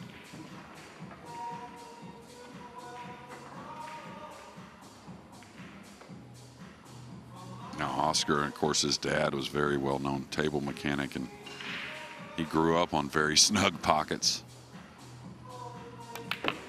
Well, it's a grounding that will certainly serve him well this week, when there's been so much talk about the tough examination the players have been put through because of the pockets. And Max Lechner is facing a bit of a psychological examination here, because it really isn't going his way. He's had the golden break. He had the great shot on the 8 in the rack before that. But other than that, everything has been going the way of Oscar Dominguez, who has restored that earlier 3-rack lead. Dominguez 5-2 in front. Mieszko Fortunski continues to really turn things around against Naoki Oi, so much so that the pole is now in front at 5-4. Oliver Szolnocki 3-1 up on Jan van Lierop. Coping Chung has a 4-1 lead against Jack Whelan. And also leading 4-1, Stephen Ellis against Federer Gorst. The World Masters champion did open his account in the 4th rack, but Ellis has gone 3 clear again. Bernie Regalario has won rack 12 to go 7-5 in the All-Philippines clash with Marvin Assis. João Grillo 2-1 up on Anthony Braben. Victor Zielinski, I told you about, 5-0 lead against Alvin Angito. Carlo Biado 9-5 against Simon Corral. Paul Song, I was telling you, ahead of Joshua Filler at 4-3. And Mickey Kraus 3 away from a place in the last 32. He leads Georgi Georgiev 7-3. Whoever wins that will play the winner of this, and at the moment it looks like being the man at the table there.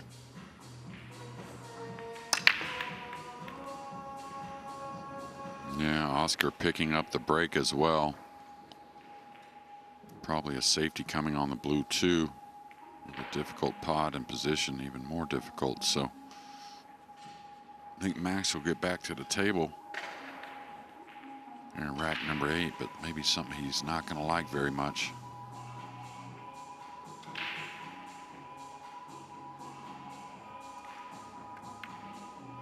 Doesn't want to pocket this ball or near the pocket. It's pretty good.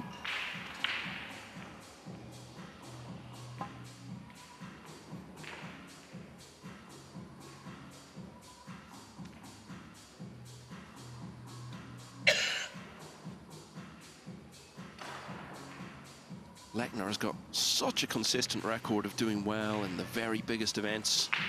In the post-COVID era, quarterfinals of the 2 biggest of all, the World Championship and the US Open, in the same year in 2021. Was in the World quarterfinals again the following year, and as I was saying, went all the way to the final of the US Open. And last year, quarterfinals once again at the US Open, after beating Dominguez on the way, and was 1 match away from another quarterfinal in the World Championship, beaten by Wu Kunlin. Last 16 in Hanoi, and was in single elimination of all 6 of the Matchroom Big Field events during 2023. So very, very consistent. The biggest year of his career in terms of prize money won. Well, that all might seem like a distant memory at the moment, because while I've been talking, Oscar Dominguez has got in with a chance to go 4 clear for the first time in the match.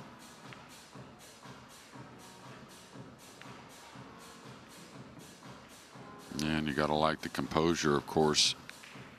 Not getting much heat put on him at the moment, but still, though, that's almost the beauty of it as well with the tighter pockets. Is even if you have a player that's, you know, kind of floundering a bit, right? You still have to earn it. Even if you're given shots and given a lot of opportunities, it's not going to be a bunch of throw-ins.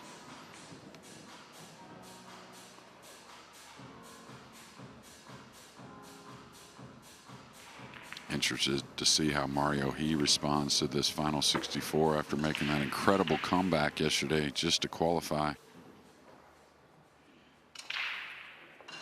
Yeah, Mario He up against the defending champion Eklan Kachi, and that will be the next match on this table.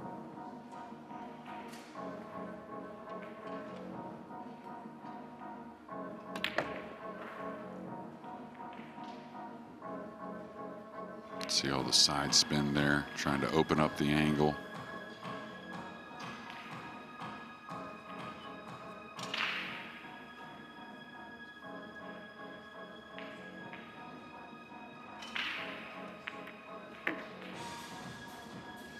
I'll tell you one thing that's helped Oscar, I think, as well. And, you know, at these tournaments, he's been hanging out with Federer quite often, rooming together with Federer at times, and you know, probably exchanging some words on things and some training ideas, probably the break shot at times as well. And just getting to have that compadre that's that upper level, I think, rubs off.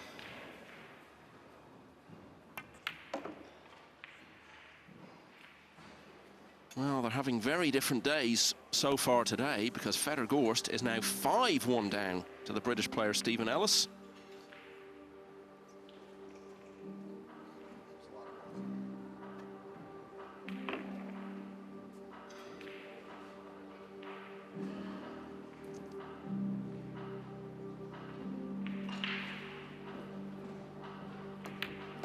Oscar Dominguez, on the other hand, has won 3 racks in a row for the second time in the match. This is the biggest lead he's had.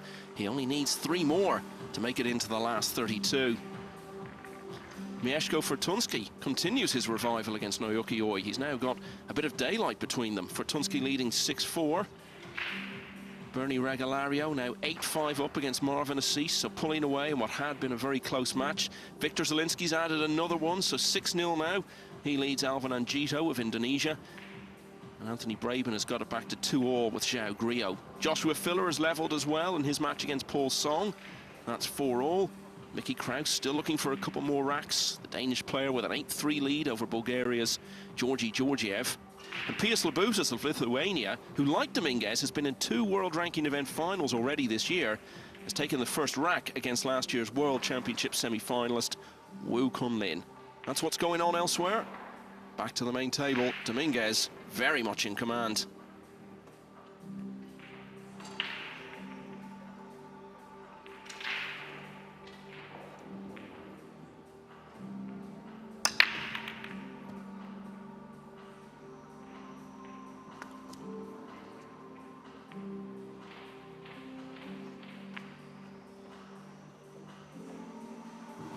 Well, a little thicker hit on the one there as well. You saw the cue ball not get kissed and get up table. That's usually a no-no on the breaking in. He's played it pretty safe when he's been on the fence on certain shots. So an interesting look here at the blue 2 that does play with the 3 open. What's he decide? I think he's supposed to shoot here, but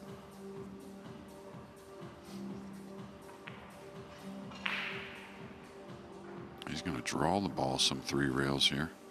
Shot he likes a lot. He needs a bump here on the 6 to stay out of trouble. He's okay. But we talked about it yesterday. I think I was brought up my own match to really discuss it. But when the tables do get difficult. You know, you can change your way of thinking at times when it comes to a shot when you're on the fence, and especially when you're having an opponent that's struggling. You may lean towards the safe side of things at times. Well, you've had a couple of events now the last 2 weeks because you played the Scottish Open as well. Having done all that, do you fancy playing a few more tournaments coming up soon? Yeah, I actually do want to play another one, but I want to be a little more prepared. I think, you know, we talked about it at the Mosconi Cup press conference, I think it was, and now Barry is playing in the U.S. Open. So I'd like to play the U.S. Open if possible. We'll see what the work looks like, and of course, you know, the qualification for it and whatnot. But surely there's got to be an exemption for former champions. I think there's a chance of that, yeah. Okay, what's he going to do here? Sometimes the most simple is what gets it done. He could just play the pink up to the top rail, let the cue ball float to the right side cushion, just really utilizing the green 6 as a safe. Sometimes we try to get involved with too much.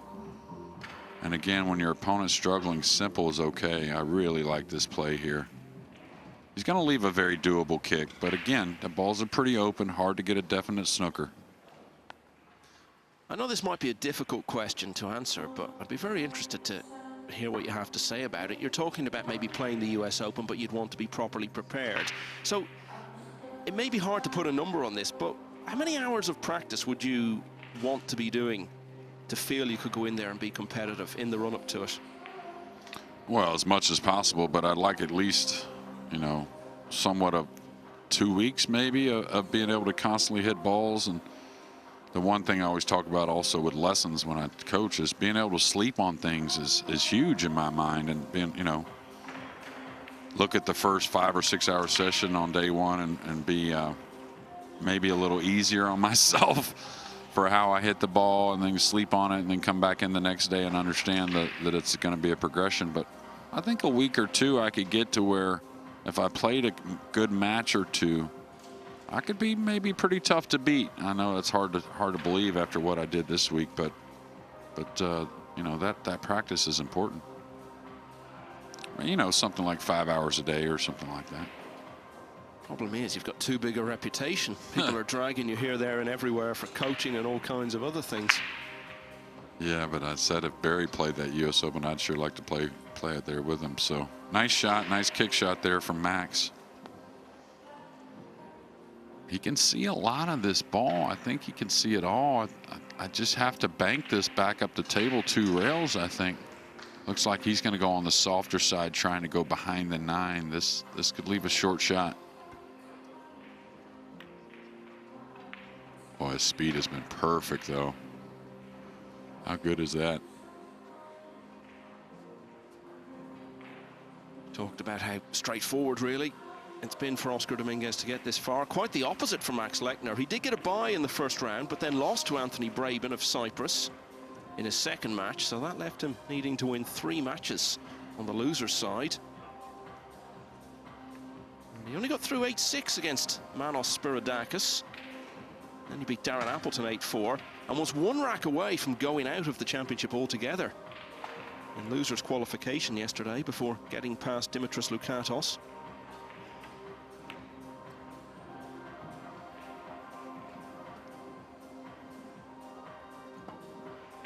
Yeah, Max is pretty disgusted at the moment. And some things aren't going his way, but he knows that he opened that door for, you know, the pool gods to kind of shine on Oscar a bit, maybe frown on Max a bit. But, you know, these matches can turn, so you got to stay focused as much as possible.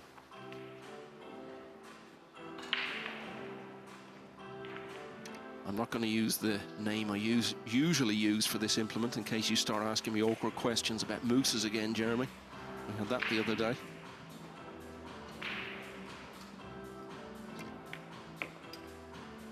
Oh, nice, checking that with a bit of inside. He's going to get near the 6, so the purple still a little demanding.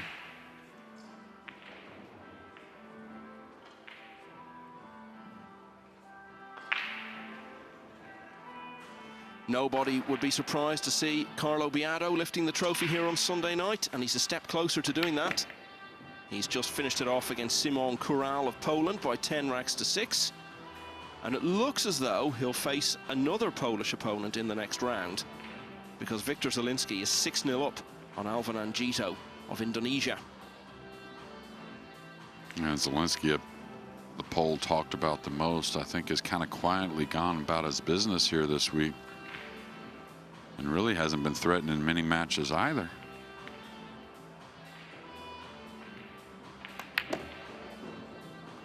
And it seems to me Oscar getting a bit stronger as this match goes as well.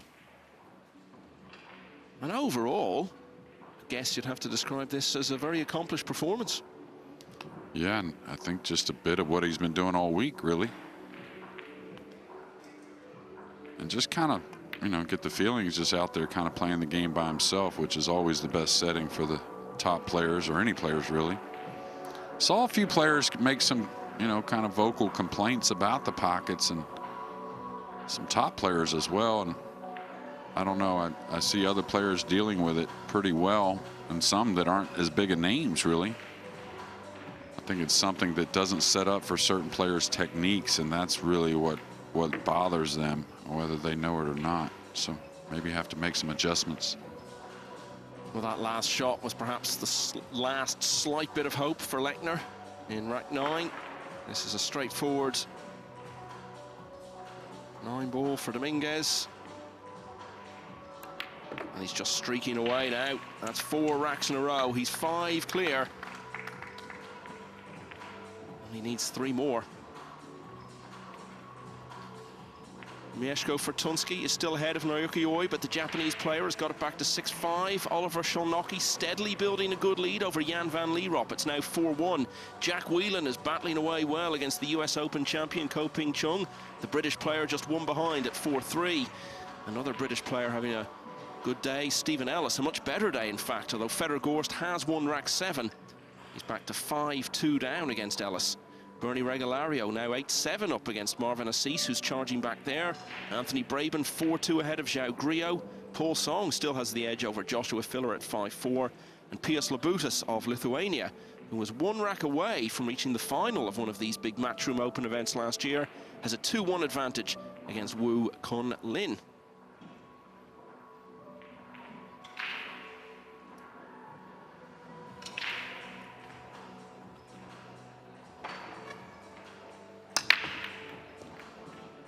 He's getting better with the break shot as well. He's going to get a nice 2-ball. Everything pretty open. The 3-4-5 near on the right side. The 6 up the table, so some work for sure, but you don't want to bet against the clearance here, Michael.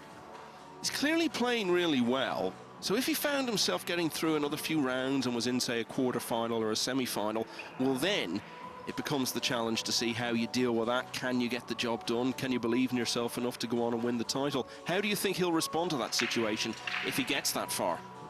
Well, I think he'll respond very well, and I think that's why those smaller, you know, ranking events really mean something. Just those matches against top players, it's like I said a few minutes ago, really when you find yourself winning tournaments, you're out there by yourself, and well, that's what he's been doing without necessarily getting the wins, all those finals. So I think as much as anyone that's maybe, you know, a little unexpected into a semifinal or something even deeper, I think Oscar set himself up for good results.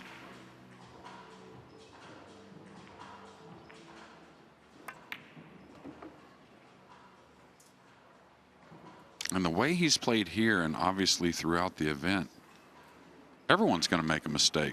You know, it's 7-2 here. He's in a good position. I still would bet there's probably a miss coming from Oscar somewhere, but you don't get the feeling there's going to be a lot of them or the real unnecessary ones, and that's a good sign.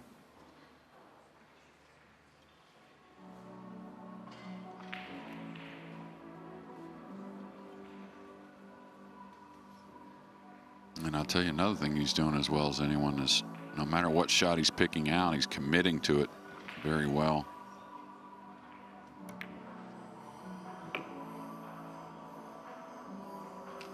Mickey Kraus of Denmark is a player who there's been a lot of talk about for a number of years. Hasn't yet delivered in one of these really big events, but he's into the last 32 He's ended the run of Bulgaria's Georgi Georgiev by 10 racks to 3 and will now play the winner of the match we're watching. Yeah, a player I've always liked to talk about, and I think he's improved even more in putting in the time at those smaller events. We say smaller events, they're still not small in class fields, usually for the most part.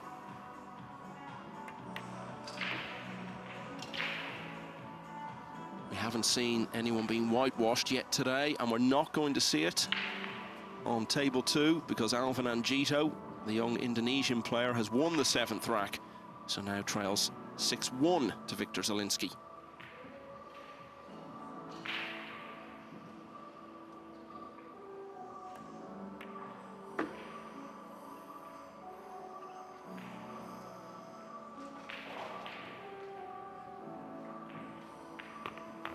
I've noticed he does this a lot, empties the pockets. So is he in fear of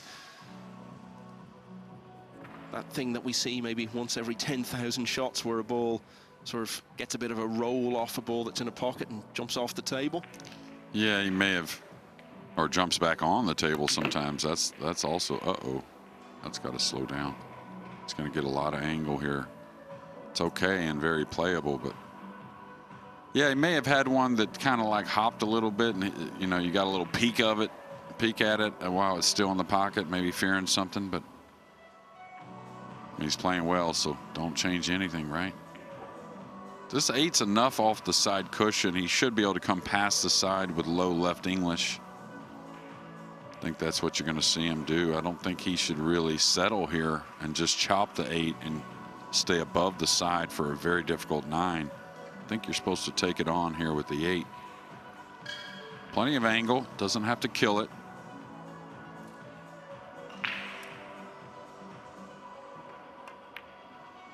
Center cut. Well, this is really rubbing it in for Lechner, even when it goes a bit wrong, as it did for Dominguez there, overrunning his position to get on the 8. He's recovered it ideally as this simple 9 to move within a couple of victory.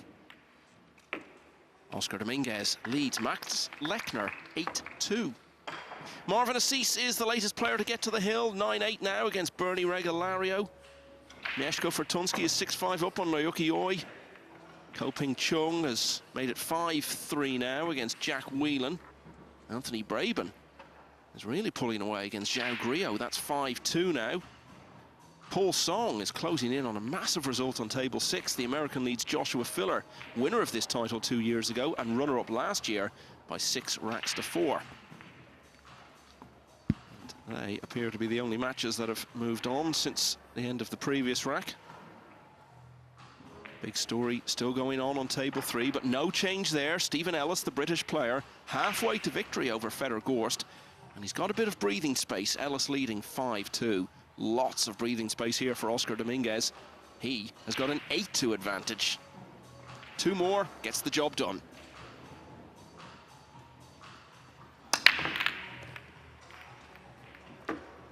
And this 3 may set up as well with the 6 near. Looks like he can play a kiss shot. He kind of raised his hand saying the 3's froze, but he can still make the 6 with no problems. I'll tell you, of course, he's still in the tournament, so he's got business, but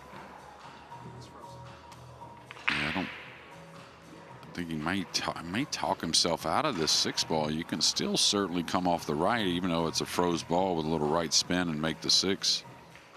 I'm not going to know exactly what's going to happen with the cue ball and the 3, but don't see how you can't shoot this.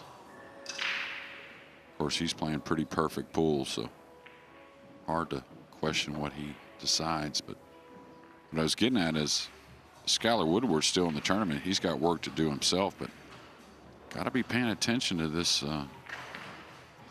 this display that Oscar's putting on the main table here.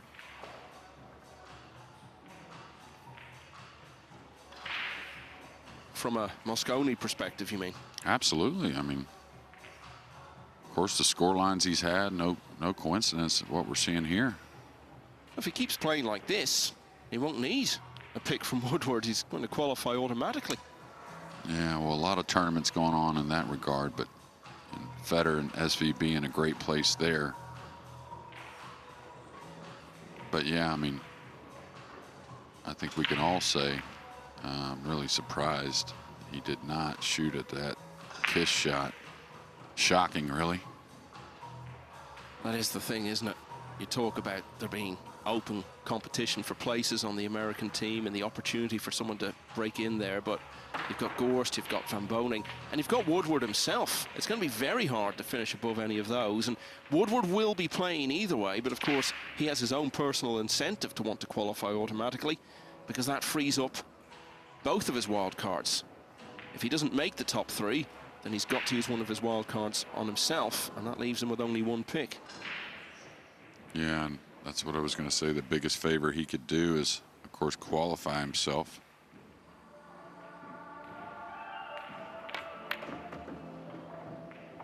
All right, got a nice ball down. 4-9 combo waiting. May play the cue ball into the purple as well. Trying to maybe enhance pocketing another ball just in case the combo doesn't fall.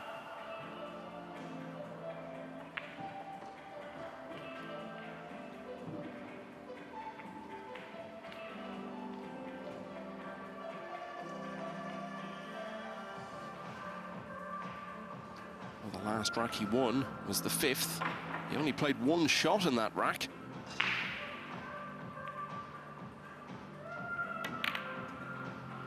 He was attempting to win this one, having played only 2 shots. But not to be.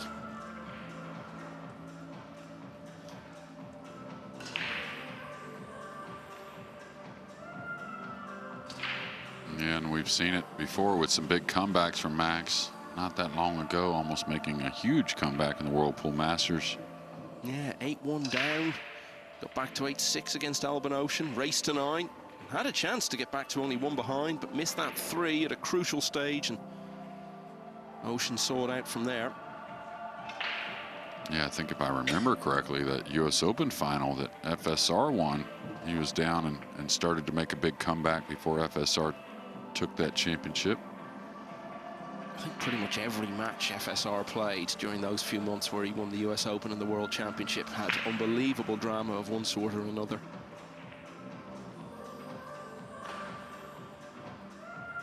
Yeah, and I think overall it was right here at this UK Open where he got that run started into the final after almost exiting the tournament after 2 matches. Lost his first, was down 6-0, I believe, in his second. Yeah, against Ashik Nathwani. Yeah, went all the way to the final to lose to Josh Filler from there.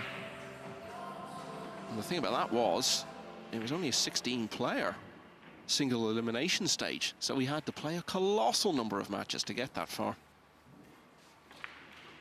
Yeah, now Max with something he does really well, usually the long ball kind of straight to get himself back going. I think he does have a look here. Oscar moved the pink a bit much.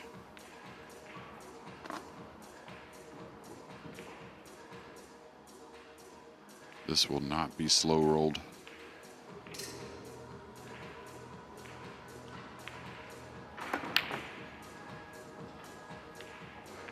This is going to get up in front of the side.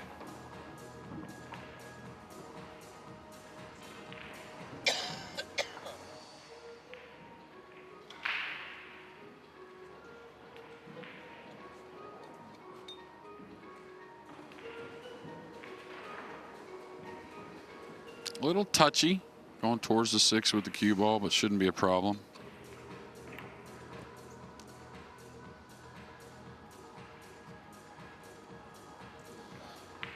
Max Lackner works so hard on and off the table to prepare himself for these events. He tries so hard when he gets here, and everyone wants to see him do well. He's such a likable guy.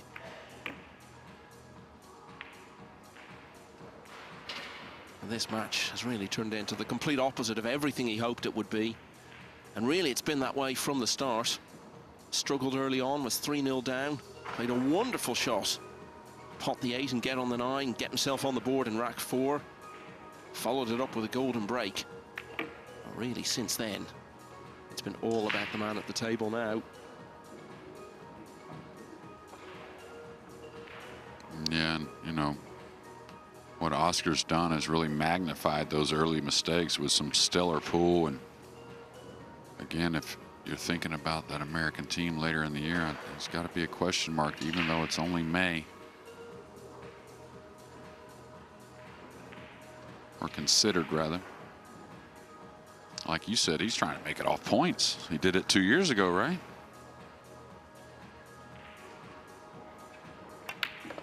I think he got in second place that year behind SVB, who was miles and miles ahead of everybody else. Yeah, I think Schuyler actually did surpass him at the very end, but when the pick was made, he was in the second position. Yeah, second player to get in, yeah. Well, this is about as easy a 9-ball as you will ever see. And it takes him to 9. Oscar Dominguez is on the hill. He's won half a dozen racks in a row. Max Lechner looks like he can't wait to get this over with. It's 9-2. Mieszko Fortunski leading that tussle with Naoki Oi by a single rack at 7-6. Oliver Szolnocki steadily carving out a sizable advantage against Jan van Lierop. That one is 5-1 now. Ko Ping Chung is a 5-3 lead over the British player Jack Whelan. Another British player, Stephen Ellis, now 5-3 up against Fedor Gorst, after Gorst had trailed 3-0 early on. It's gone hill-hill on table 23 in the All-Philippines clash between Bernie Regalario and Marvin Assis, who was one rack away from knocking Shane Van Bonen out of the Hanoi Open back in October. Anthony Braben 5-4 up on Zhao Griot. Victor Zielinski just needs 2 more racks. He leads 8-1 against Alvin Angito. Paul Song has won rack 13 to lead yet again against Joshua Filler at 7-6. And Pius Labutis is 3-1 up on Wu Kun Lin. And just as I was talking there, one of those matches changed. Ko Ping Chung has got himself 3 clear now of Jack Whelan at 6 racks to 3. Dominguez needs 1 more.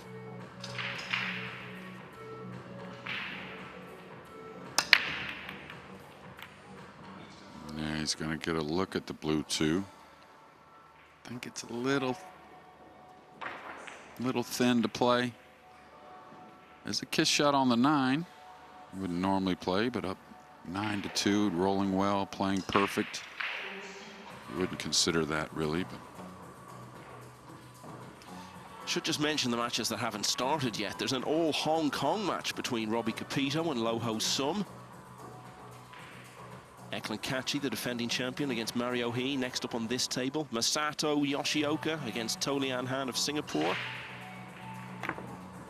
Shane Van Bonen to play Wei Trong An. Tyler Steyer and Evo Arts are just into their first rack, and Aloysius Yap has just taken the first against Mustafa Alner. How has this turned out, JJ? Yeah, he went for a thin one.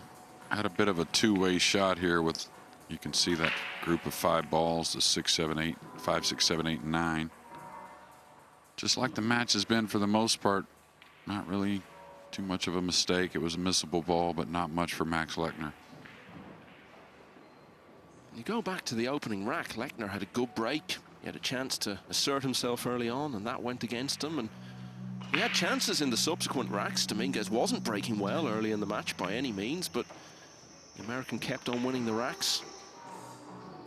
Yeah, it was a missed 1 ball in the first rack, I believe, a missed 2 ball that was very doable, very, 90% or so. And then a missed 1 ball, if we remember, in rack number 3 after 2 consecutive dry breaks from Oscar. So kind of told us the story of this match, and Oscar Dominguez has written the rest. Heavy spin here. Oh, wow. He has misjudged that by some piece. So Oscar Dominguez, yet another ball in hand. There's been a few of those as well.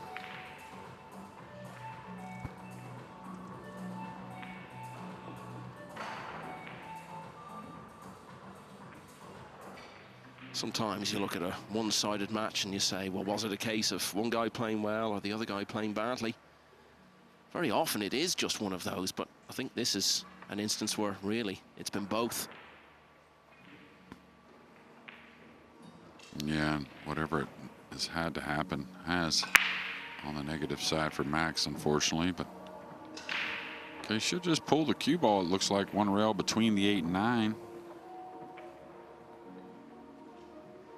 Looks like he's looking to draw the cue ball straight. I thought he just set it up with a little angle. Like I said, spin the cue ball one rail. This is okay. Draw stroke kind of right at the 6 where he's standing.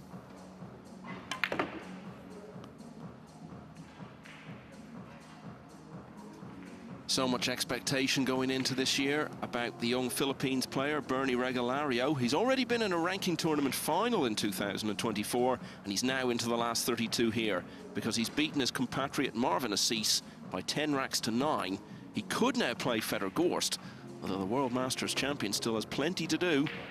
As I told you, he's 5-4 down to Britain's Stephen Ellis.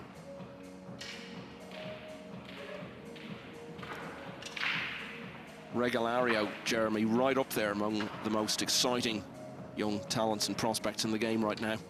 Yeah, absolutely. Got to see him play a little bit last year. It wasn't his best PLP this year. Never really got comfortable. And of course, a difficult field anyways, but yeah, it's going to be fun to watch him kind of develop through the year. And of course, all the young Filipino players, it's one of them you never know. Might make enough noise to make the inaugural Ruiz Cup.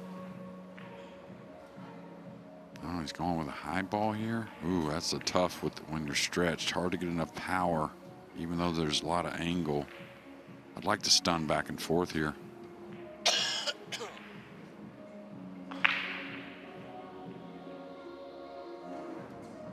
Now that's a bridge link there, Michael. He's back at the joint of the cue here with his left hand. Boy, he hit it nicely, though. That is just so hard to do when you look how much distance there was between his cue tip and his bridging hand. So impressive.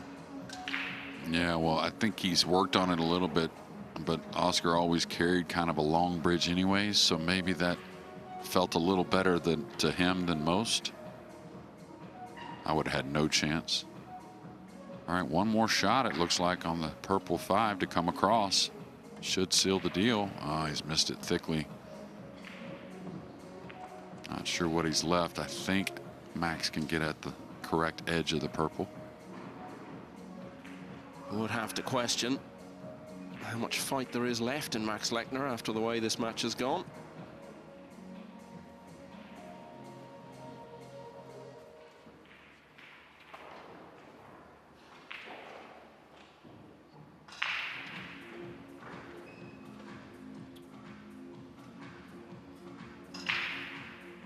Yeah, so this tells us maybe he can't get at what is the correct side of the purple. Maybe the 9 impeding.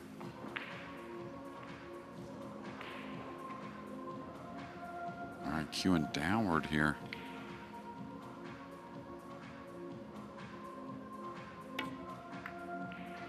Man, that was a D-cell. I would always interpret from my low level of technical knowledge, JJ, a D-cell is a real sign of a lack of confidence.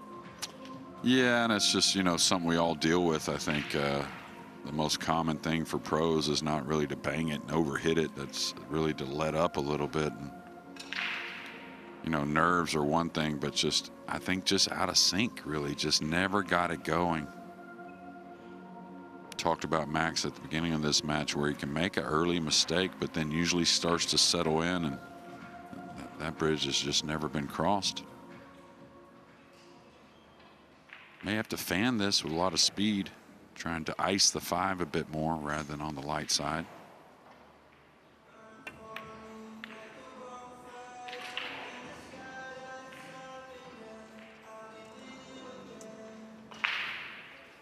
Well, that's another chance for Lechner. A better one than he had just a few moments ago. When a player's in this situation, does he really want to get a few more racks on the board all that much? Oh, absolutely. I mean, can't be one of those fantastic comebacks without effort. And sure, you know, we've seen it from Max before, not that long ago. It was a 3-ball, I think, that was missed there at the Whirlpool Masters, really to make it hill-hill. I suppose it's just more the sense of the fact that he's just played so badly in the match. But I guess you've got to fight against that, and you've got to ignore the instincts to be negative about it. Yeah, absolutely. I mean, you may not feel the best trying to make this comeback, but that's kind of how comebacks go. I mean, you're going to be down, and then you fight through a little bit, and then start to believe a little more. Maybe a roll turns your way here and there, and never know, make your opponent feel a little pressure.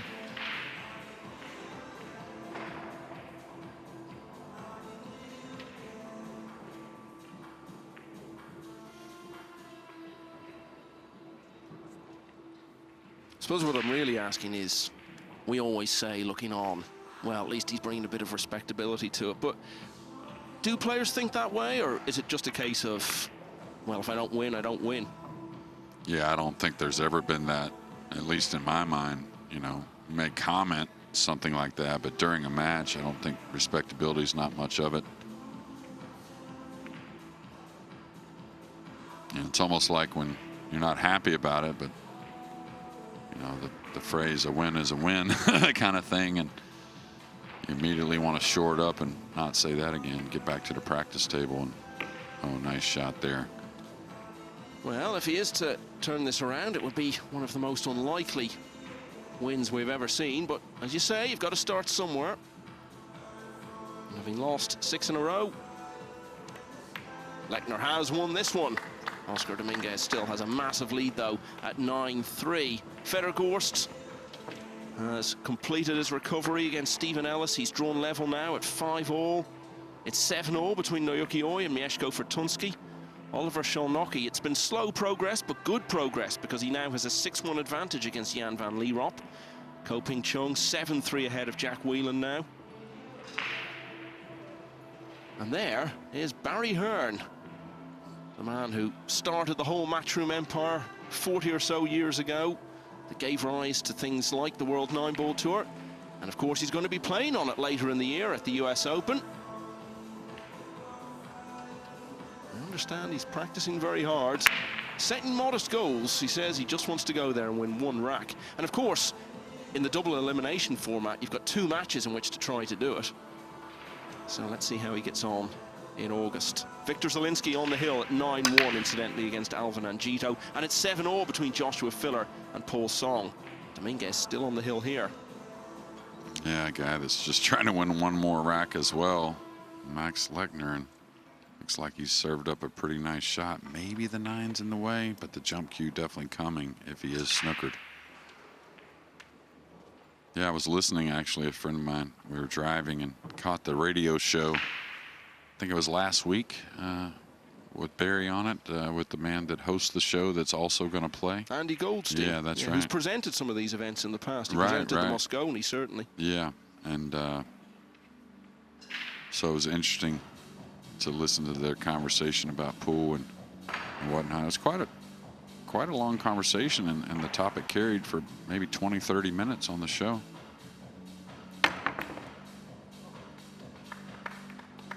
I think Andy's a pretty good player, actually. Yeah, well, he said he was going to be practicing a bit more.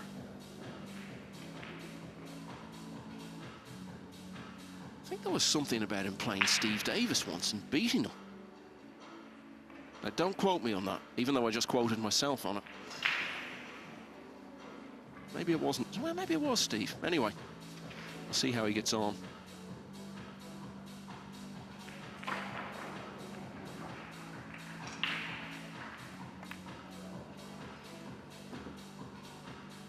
I didn't expect that position, but and it's a little short of his mark, but it is playable to the lower right, and a shot again that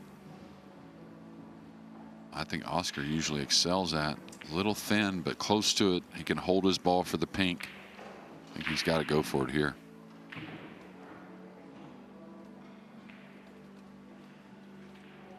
Just talking of events coming up in the US later in the year, reminds me to tell you that Moscone Cup tickets are on general sale at 6 o'clock today, UK time. The priority sale has already taken place, and it hasn't left much. Limited tickets still available. All starts on the last day of November in Florida. Yeah, Michael, you have to bring your golf clubs to Florida. The weather will be most likely really nice. That means you'd have to come a day or two early, though. I've played in Florida at that exact time. It was Thanksgiving week, which I think is the week leading up to that, isn't it? And it was just one of the most wonderful experiences. Yeah, nice shot here from Oscar. Held the cue ball nicely for the pink and a little angle to move for the purple. He's going to want to fall somewhat straight on this 5 for the upper right corner. That way he doesn't have to deal with the 7 and maybe goes forward for the green 6 in the left middle. But the speed's got to go a little bit. This should be nice, really nice.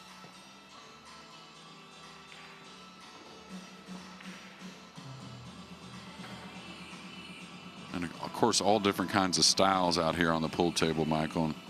You know plenty about it these days. Has anyone looked more in control this week in a bigger moment than Oscar? I think that's a very, very good way of putting it, actually. He has been so much in control, not just of the match, but of his own tempo, his own emotions. It's been extremely impressive, and it looks now as though he's heading into the last 32 and a clash with Denmark's Mickey Kraus. You know, 2 players that have spent a lot of time on the World Nineball Tour playing many events, so should be a pretty class match. Of course, he's got to get through this last rack. Joshua Filler also looking for one more rack. He's coming good towards the end against Paul Song and now leads 9-7.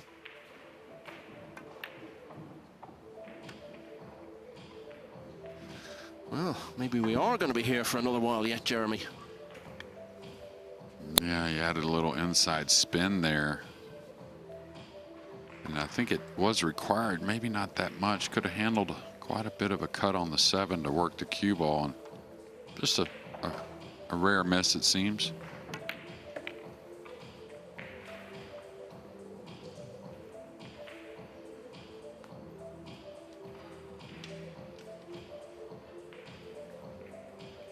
Okay, so that's really 2 racks in a row now. Dominguez has had the opportunity to get this done.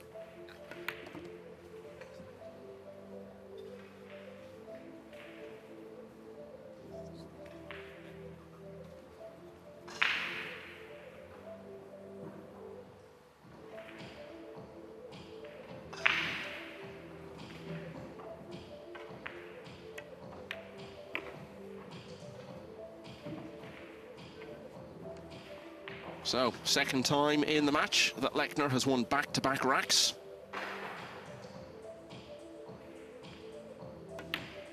But they are the only racks he's won in this contest. 9-4 to Dominguez. I guess this is really what I was talking about earlier, Jeremy. Say Dominguez now wins it in the next rack. Will Lechner feel any better losing 10-4 than he would have done at 10-2? No, I wouldn't think so, no. Especially, you know, maybe, you know, if he just didn't get any shots at all, but the chances he had early to really make a much different tone in this match, at least on his side, I think is going to be the reflection he has. Naoki Oi and Mieszko Fortunski, 2 very capable players. They're level at 7-all. Oliver Szolnocki continues to strengthen his grip on the match against Jan van Lierop. 7-1 now. Ko Ping Chung looking for a couple more racks. In fact, just as I say that, he's got to the hill at 9-3 against Jack Whelan. Fedor Gorst has finally hit the front against Stephen Ellis at 6-5. Anthony Braben 8-4 ahead of Zhao Griot. Victor Zielinski set for a comfortable victory over Alvanan Jito of Indonesia. That's 9-1. Joshua Filler, as I said, is on the hill at 9-7 against Paul Song. Pius Labutus and Wu Kun Lin are 3-all, and Mustafa Alnar has a 2-1 lead over Aloysius Yap. And one more score to update you on. Tyler Steyer of the US and Ivo Arts of the Netherlands have shared the first 2. How's this turned out, Jeremy? Well, great break off, a lot of action on the 9. He's going to get an easy safety to start, so should have Oscar up against it as he comes to the table.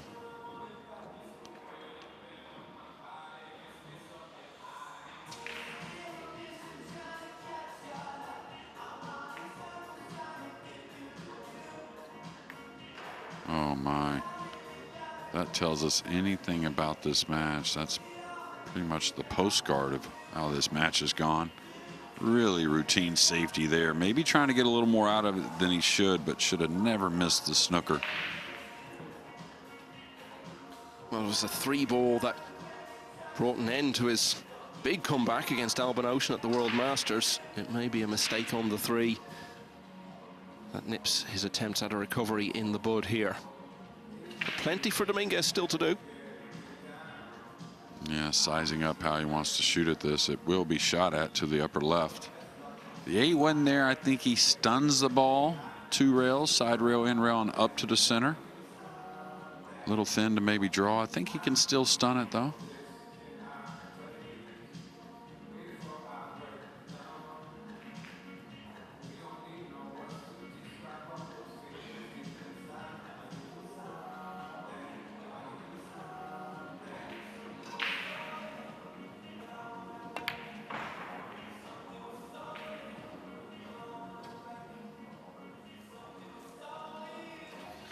Well, that's quite a roll. Yeah, and I think him pointing his cue to the center of the table, maybe recognize, try to do too much with the cue ball. Try to get too good on the pink. Did get a bit of a roll, but I think Max has an edge. If he has an edge of this red 3, he's got to hit it nicely, but I think there is a bit of a safety there.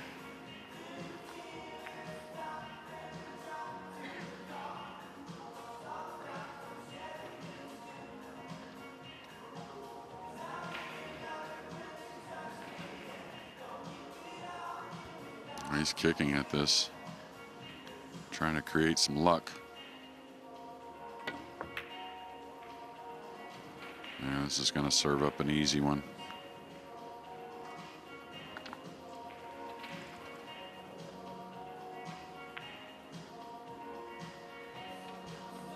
Anthony Braben now on the hill against Xiao Griot at 9-4. Winner of that will take on the winner of the all Hong Kong clash between Robbie Capito and Lo Ho Sum. Yeah, and Braben, super talented, and must be really having a good week, because I thought Grillo playing very strong overall. Actually, this is going to get a little straightish over the 8 as well. Needs a big bounce. Did get the left side of the cue ball, though, so that'll help. Some friends, me and some friends were going over, you know, what kind of odds would you put on the matches, looking at that final 64, and really had Grillo a little favorite in that match against Braben.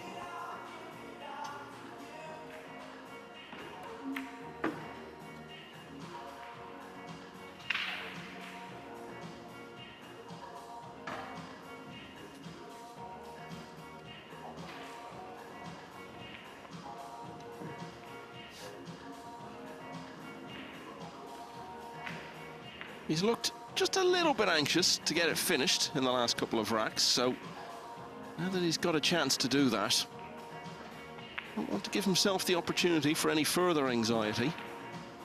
If he loses this rack, then it's 9-5, and just the first little bit of doubt might start to get into his head.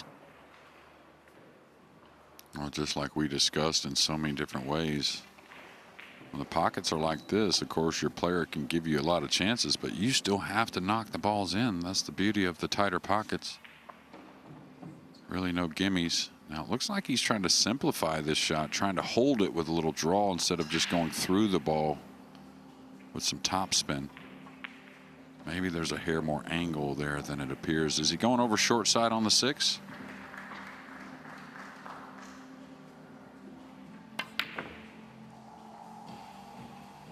Yeah, getting across this finish line has become some kind of problem all of a sudden. He was so dependable for so much of the match. He wasn't missing anything that you didn't expect him to. Now he's missing quite a few. I think that ball sat on the fence as far as trying to move it over or hold it. I thought that's why I suggested maybe short side on the green 6. Looks like maybe a bank here. Oh no, he could cut it. I thought so.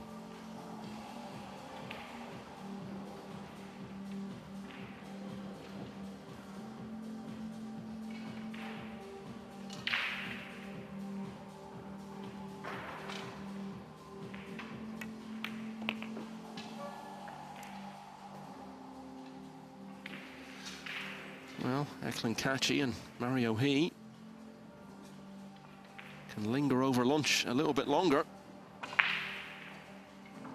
as there may still be plenty of pool left to play here.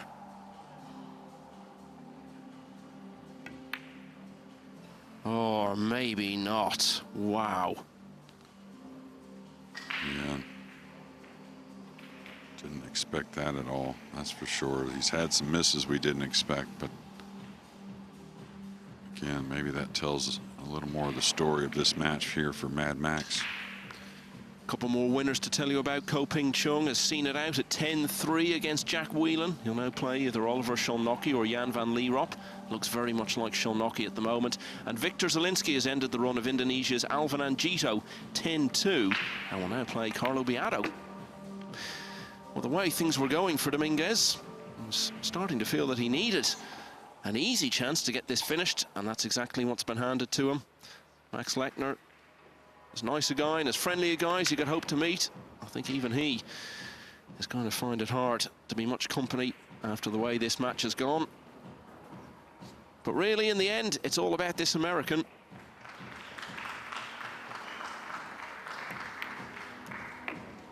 And as the 9 wriggles in, it's the end of what overall has been a star performance from Oscar. Dominguez is the winner by 10 racks to 4, and he is through to the last 32. And next up on the main table will be the defending champion, Eklund Kachi, taking on someone who's eminently capable of winning a tournament like this, 2-time World Cup winner, Mario He. That will be along in a few minutes' time.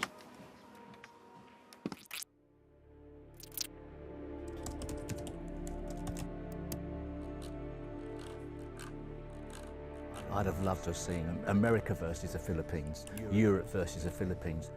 And I think there will be the winner of the Mosconi against Asia or against the Philippines at some stage. There's a different tournament. There's definitely something on another event to do with Asia versus the Mosconi Cup winner, and that's all part of the bigger plan.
Plenty of perspiration.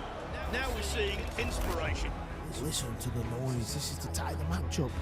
It all would have been there for him. Ruiz. My word!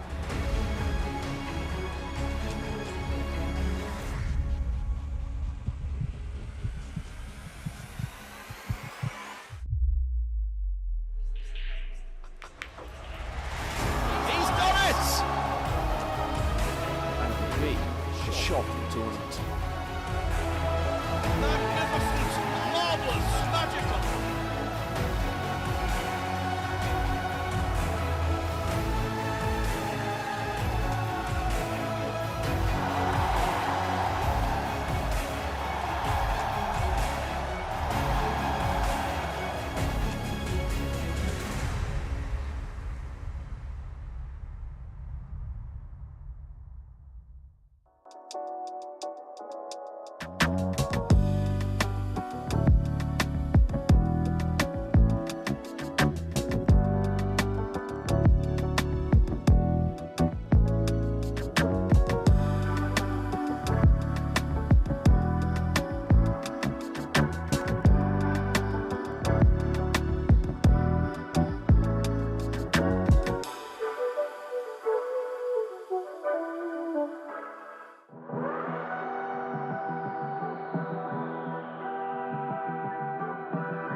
What a day it's been so far at the Telford International Centre as the BetVictor UK Open Pool reaches a very interesting situation. Today we're reducing the field from 64 to 16, and I can tell you Joshua Filler has survived a really hard-fought match against Paul Song from Atlanta, Georgia. Filler was behind for much of that match but came good in the crunch, winning 10-7. His dish to win the 17th rack was excellent. A positional shot, I thought, from 7 to 8 with lots of check side was truly class, especially given the tightness of the match and the nervousness of the scenario. So, more than half of the last 64 matches have now been complete, but there's still plenty of others going on. Mieszko Fortunski, 8-7 up on Naoki Oi. That's a real battle. That was on the neighbouring table to Filler. Oliver Sholnocki, 7-3 over Jan van Lierop. Koping Chang, the US Open champion, defeated Jack Wheeler 10-3.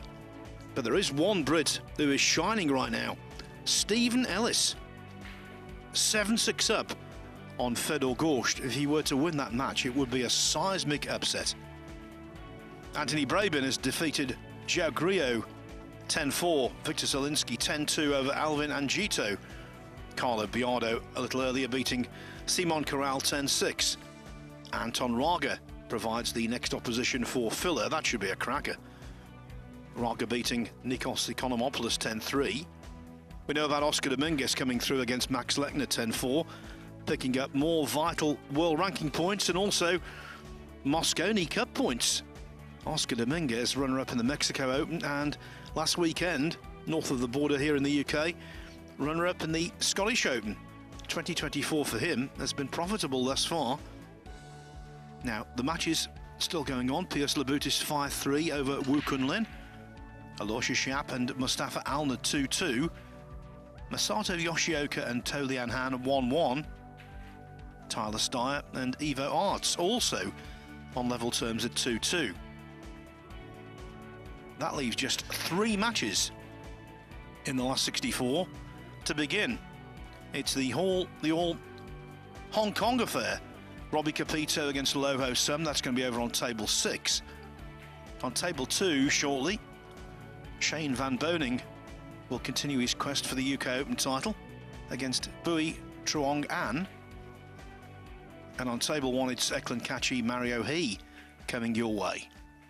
Let's just take a quick look though over on table 2. It's always good to see Shane Van Boning. First rack, first chance, goes to Van Boning's Vietnamese opponent.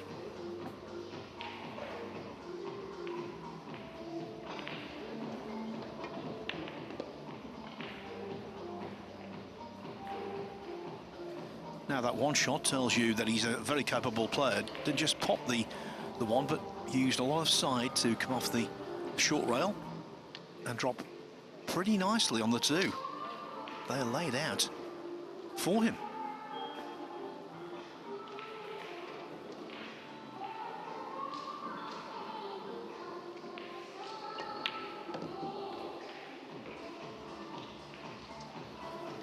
What an occasion for Anne, playing Shane Van Bonen to the in a prestigious event such as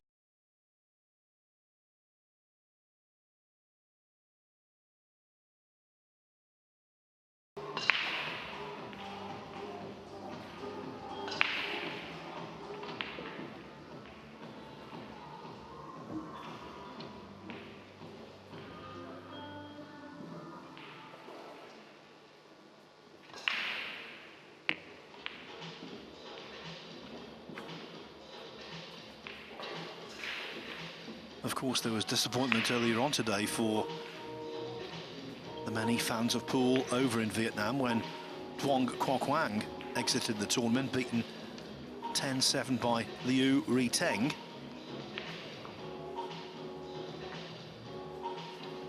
But a famous victory here would certainly raise the spirits of all those pool fans.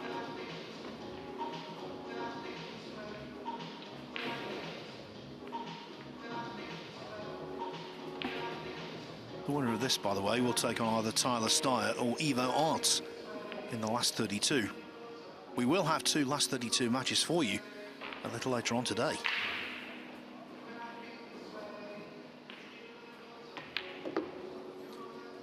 If you want to carry on watching this, and it's always a pleasure to see Shane Van Boning plying his trade, it's available on the Matchroom Multisport YouTube channel. Now though, table 1, where they've just had the lag, it was a pretty good one, very close, but the nod goes to the defending UK Open champion, Eklund Kachi.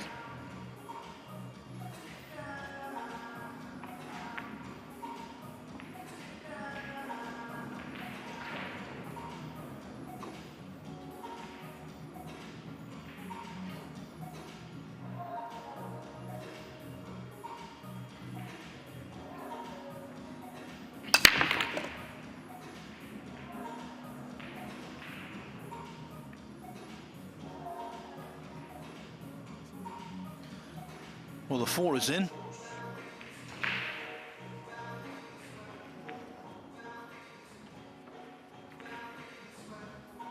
But the 1 most certainly not sitting up.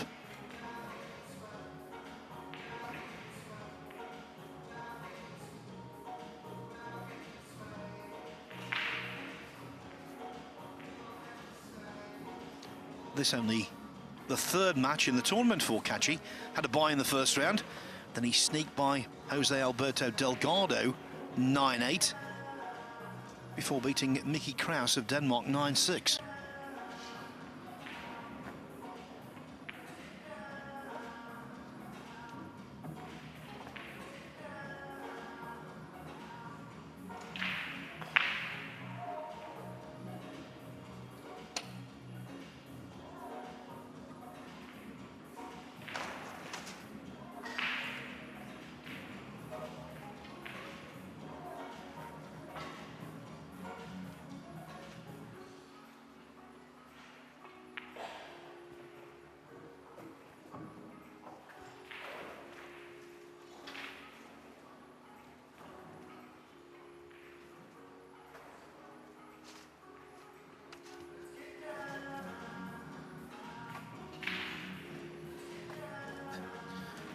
Now, can a co-commentator be docked a rack or 2 for turning up late? If so, well, maybe docked a microphone. He's finally here, Carl. I thought you'd gone on a sightseeing expedition. I must apologise, Phil, but some of the players out there who've just lost in the last 64, they've been chatting to me, asking when the next event is and how can they play more events. I've just been telling them all the information, and then I looked across and I'd realised they'd started the match. I said, listen, lads, I better go. I can't leave Phil alone in the comm box. You've not missed a lot. Basically, Kachi broke off, knocked in a random 4 ball, but didn't drop on the 1.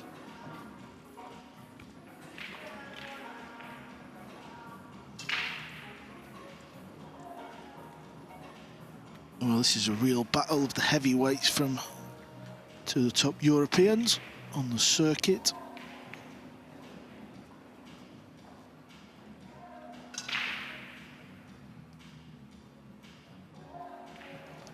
And there's been some real battles out there in the final 64. About 15 minutes ago, Filler survived a little bit of a scare. I was over there, he was 9-7 up. And I must tell you, Phil, I don't know if you've seen it, but he pulled out an unbelievable finish to win the match. Well, I was just telling the viewers exactly the same thing. So many really good pots down the longer rail, but for me, the shot was the check side shot that he played so delicately off the 7 to drop on the 8. That was pure class, under pressure particularly. Yeah, so Joshua Phillip is through to the final 32. Some of the big names are still going strong. Biardo, Raga.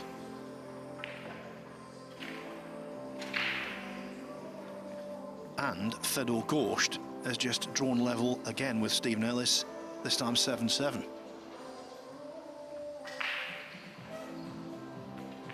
Yeah, Fedor Gorst is in a real battle over there. Well, that's gone wrong.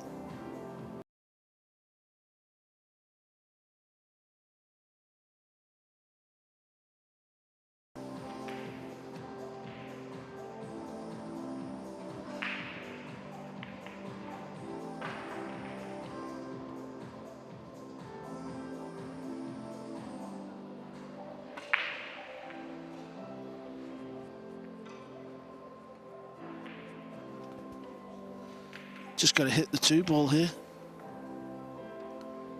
On the low side, if he goes that route, might have to arc the cue ball. It's very tight there. If he does hit the bottom side of the 2, distance, may even pot the ball.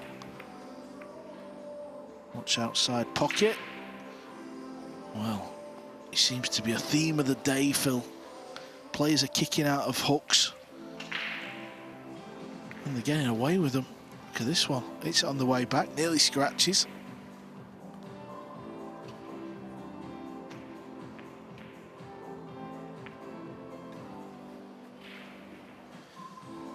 Whatever occurs over the next few racks, I think Mario He just thankful to be here. He started out with a 9-2 win over George Antonakis, then lost 9-6 to Clint Jansen. And he went well behind against Phil Burford in losers qualification. In the end, scraped home 9-8. And bear in mind, he's number 10 on the World Nineball Tour rankings. Declan Catchy, despite his absence from many events last year due to injury, he's 15, so it's a really high-profile matchup.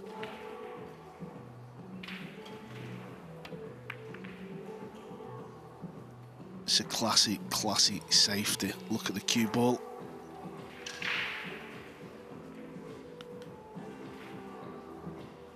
Watch the 2-ball hit the 8. That keeps the 2-ball exactly in that position. And the cue ball takes care of the rest.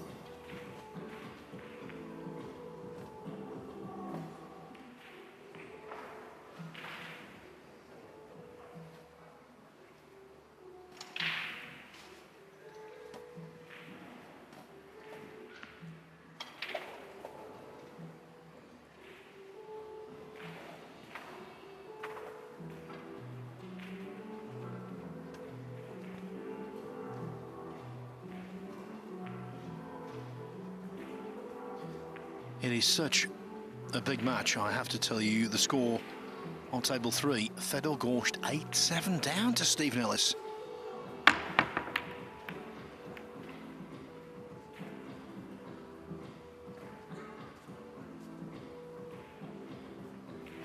Possible combo on here. 2 onto the brown 7.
I can tell you our next match on the main table, it will be Q Sports Worlds colliding as Albin Auschen takes on Gary Wilson.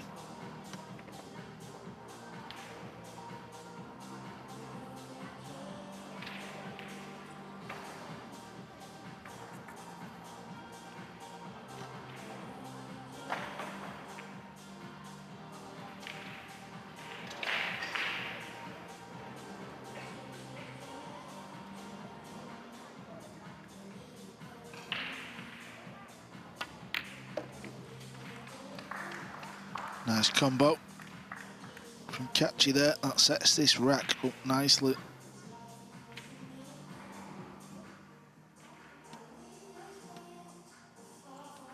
Always stays very still on the shot.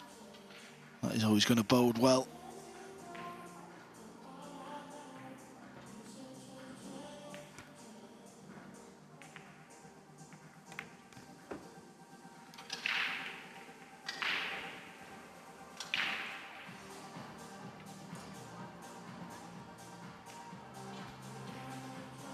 Almost been one of his great strengths, Declan Catchy, the technique he has.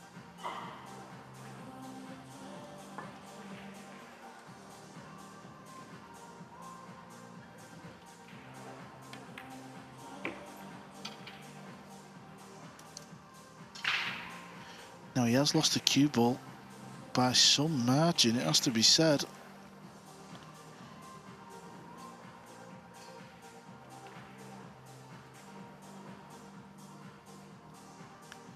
I think the speed of the table is what has been catching a lot of these players out this week. I mean, just look how far he's overhit the cue ball there. He actually wanted to be about 3 feet lower.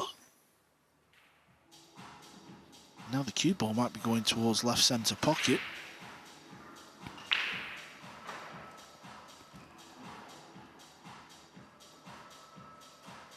That was the great thing about Filler's dish to win. He potted a ball similar to this, actually.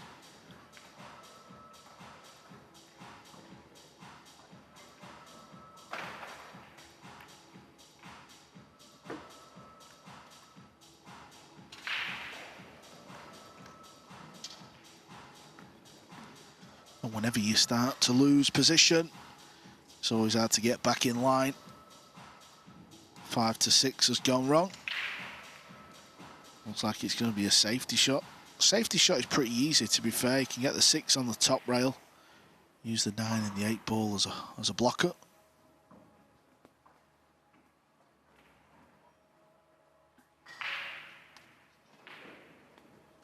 Yeah, he's just looking at drawing the cue ball in behind the 9 now.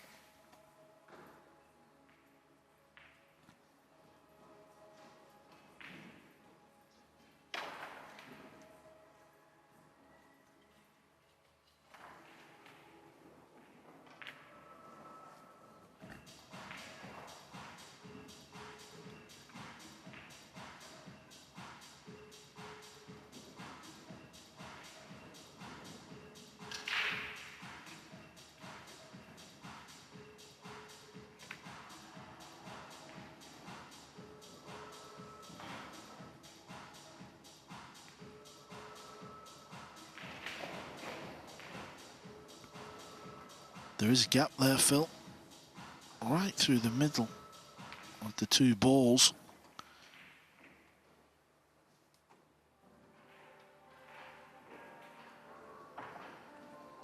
Yep, you can clearly see a gap. Might choose to bank the 6 back up towards the 9. If the bank's on, you might be tempted for the bank as well. Well, I'll tell you what, how well has Mario he just played that? It's arguably one of the most difficult shots on a pool table. Full length, thin, and to not bump the green 6 further out into the middle of the table, that was splendidly done. Absolutely. Just flicked it over. And of course, were he to miss the green 6 completely, that would have been ball in hand and essentially rack over.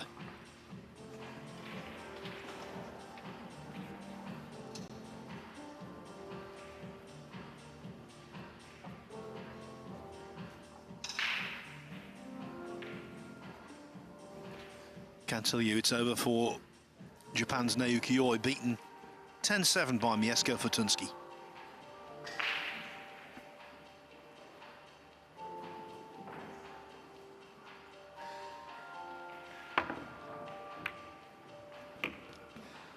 Too much swerve on the ball. That's why he's scratched in the corner. Eklund catch it, had a chance to win this rack. It was an easy chance as well. Somehow, he's not going to win the rack. I have noticed Eklund's been swapping from carbon shaft to wood shaft. This time, he's back to the wood shaft again, Phil, so clearly not 100% with his equipment.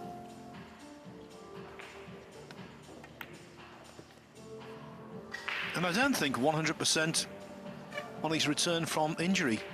Had that car accident, of course, last year. At a very unfortunate time.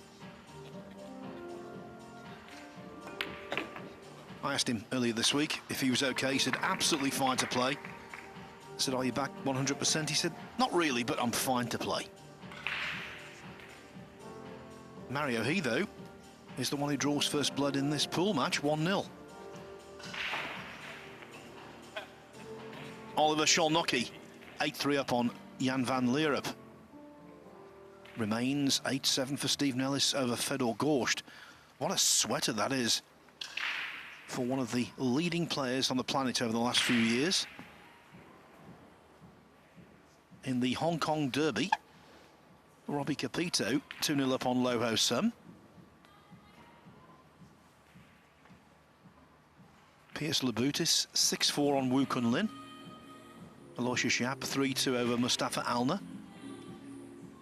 Masato Yoshioka, the last Japanese player left after the defeat of Naoki Oi. He's 2-all with To Lian Han.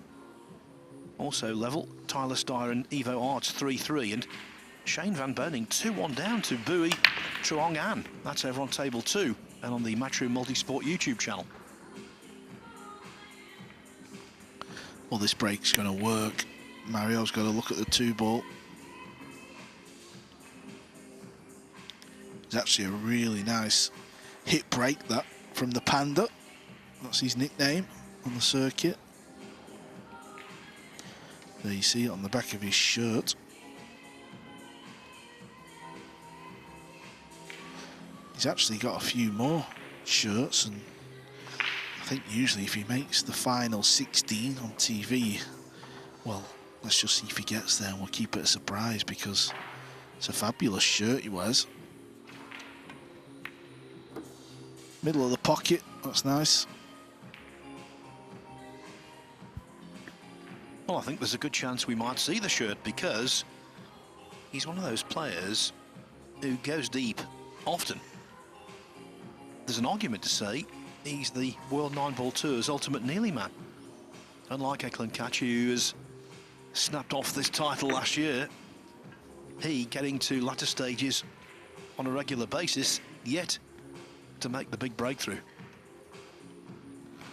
Individually, of course, he's won 2 World Cup of Pools alongside Albin Auschen in 2017 and again 2 years later.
On some of the outside tables, Carl, the last 32 is almost revving into action.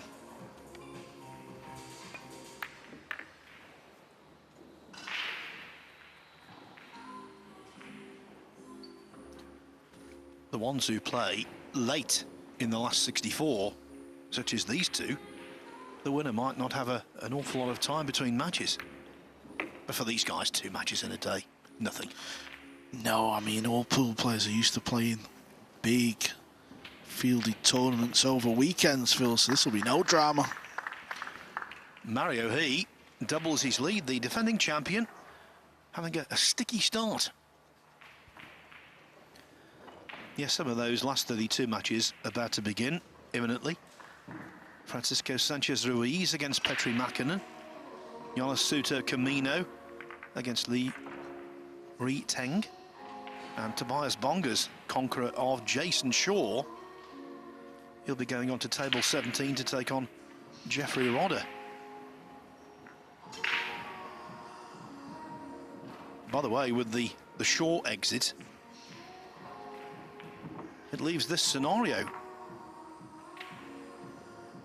If Steve Nellis beats Fedor Gorst, it will be Ellis and Gary Wilson carrying the British flag into the last 32. If Gorst comes back, Wilson stands alone.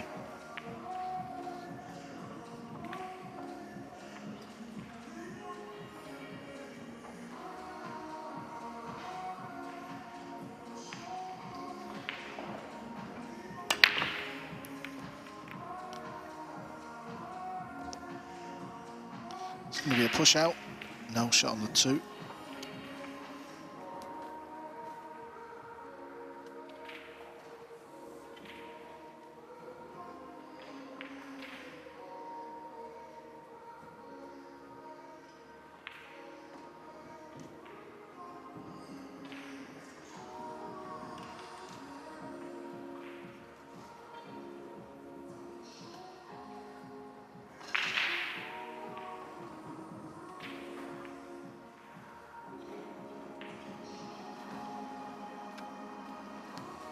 Just looking at rolling the cue ball on this rail here, it's not the worst of options, to be fair, because it's going to be difficult to pop that 2 and get on the red 3.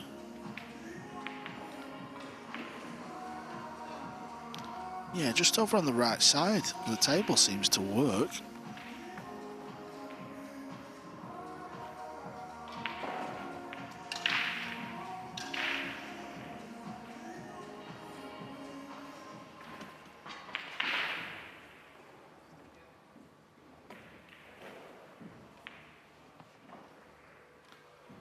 Okay, didn't put the cue ball on the rail.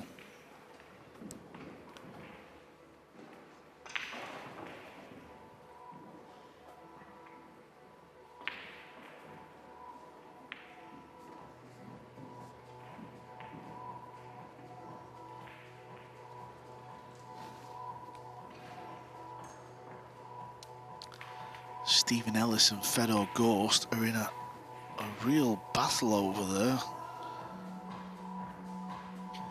Very latest, Gorst has just drawn level again. It's 8-8, so what was a best of 19 to begin with is now best of 3.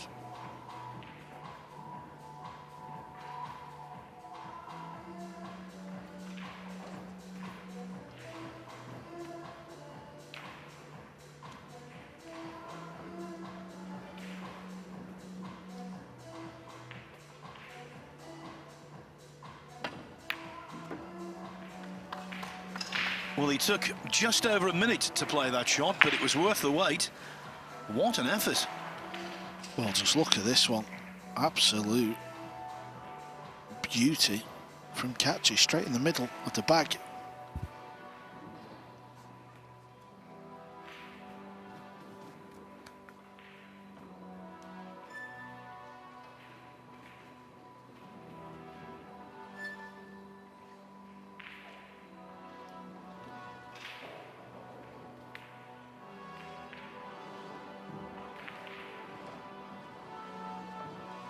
What a classy pot Catchy just played on the 2. We've seen so many players this week. It's fair to say feel scared of these tighter pockets, but listen, if you're cueing well, you just got to get down and stroke the ball in, haven't you? I feel like we've seen a lot of play, quite a lot of negative play. You know, I've been watching some of the players practice out on the left.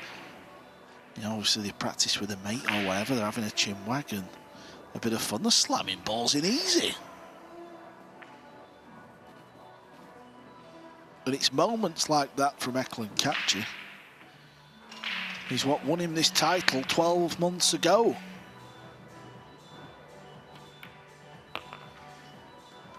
Yes, with a dominant 13-4 victory over Joshua Filler in the final.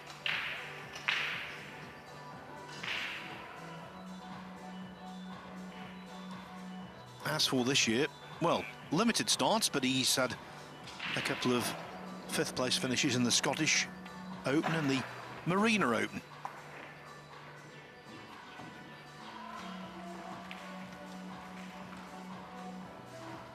Apart from winning last year in the UK Open in 2022, got to the last 64, i.e.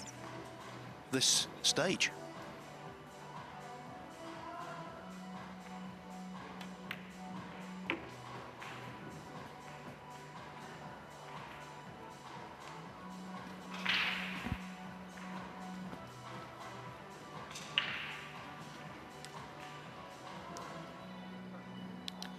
You know, so let's not forget, Declan Catchy's back from a serious injury where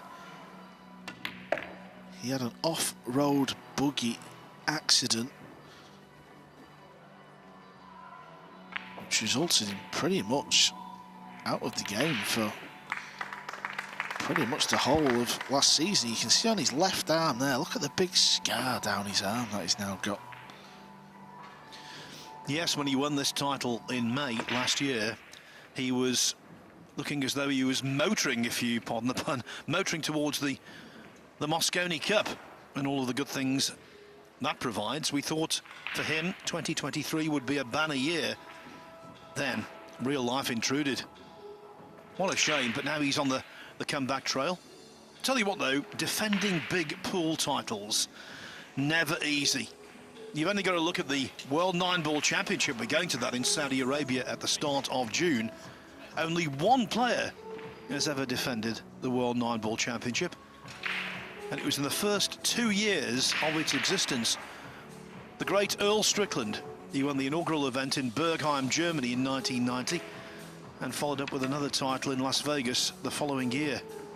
Since then, yes, we've had repeat winners in terms of multiple winners, but never someone has successfully defended that title. Obviously, we're only in the third year of the UK Open. Not much history yet, but going back to back here would be something.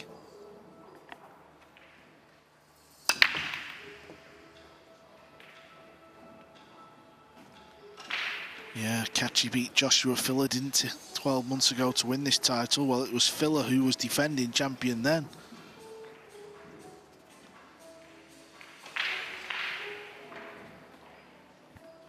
Fedor Gorsht takes the lead against Stephen Ellis. Gorsht on the hill at 9-8.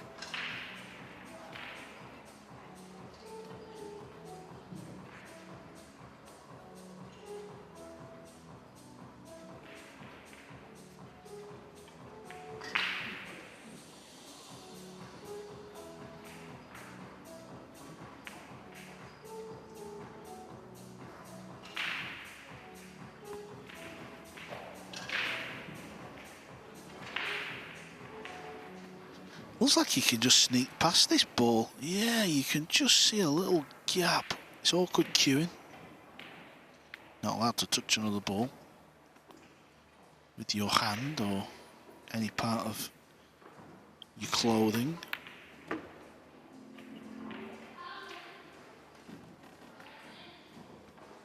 If this goes past the brown 7, he may be tempted to play it long.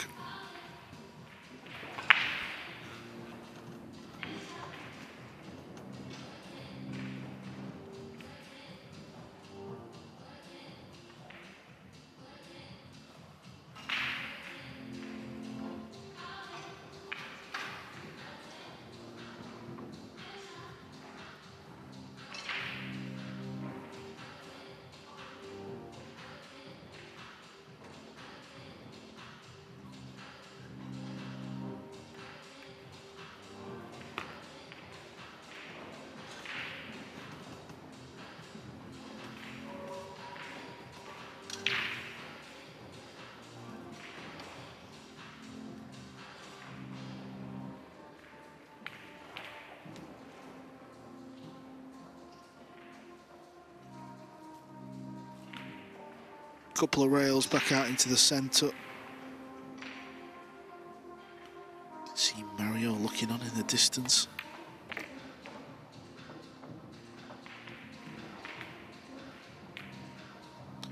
Yeah, he's got a bit of angle, I think. Well, if he has, there's not much. He could pull the cue ball back into the centre again. Centre of the table actually works well for every ball on the table in this particular rack. Yeah, there's where he's looking now.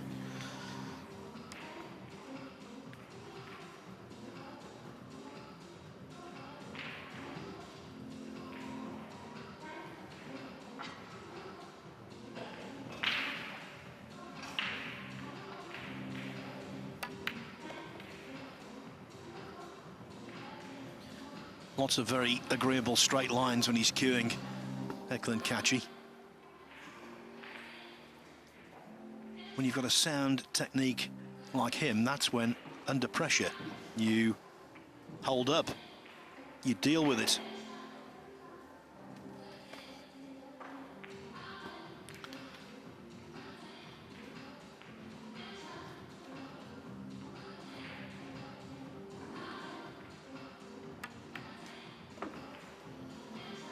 I think it's a shrewd move. Eklund going back to the wood shaft. I think he plays a lot better with it. He will feel like he's got more feel on the shots.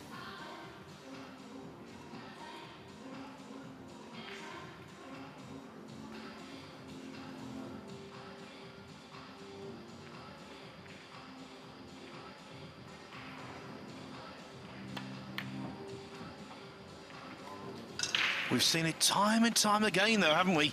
Down those rails, anything offline won't drop. And for some reason, and this is purely coincidence, an awful lot of 7 balls have refused to drop. Well, there'll be some pool players out there thinking they should go in, but I'm not so sure. It seemed to dive straight into the rail to me, Phil. Don't know what your thoughts are on that. Oh yeah, caught the rail well early. But the counter argument to that is, for years, they would have gone in.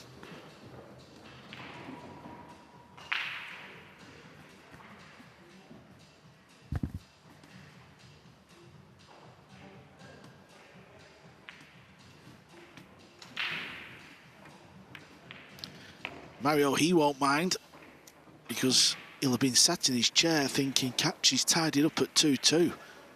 Oh no, he's about to steal the rack.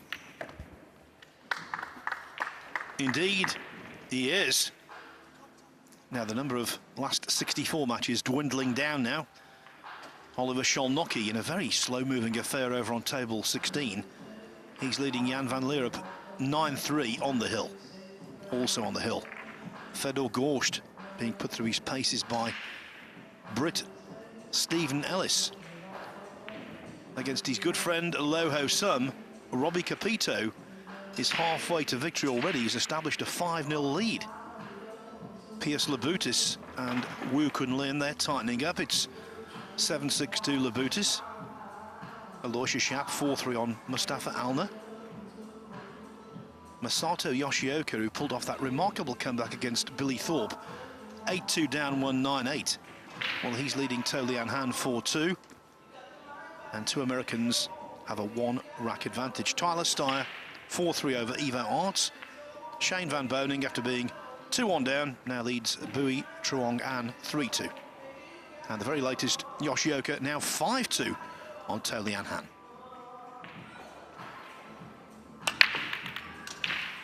Oh, this is a good break. 2 balls going near the 9. He may well be chasing an early combo here. Not saying it's easy, but he will be tempted. Fedor Gorst has come back in that match. The Masters champ gets the job done over Stephen Ellis. 10 racks to 8.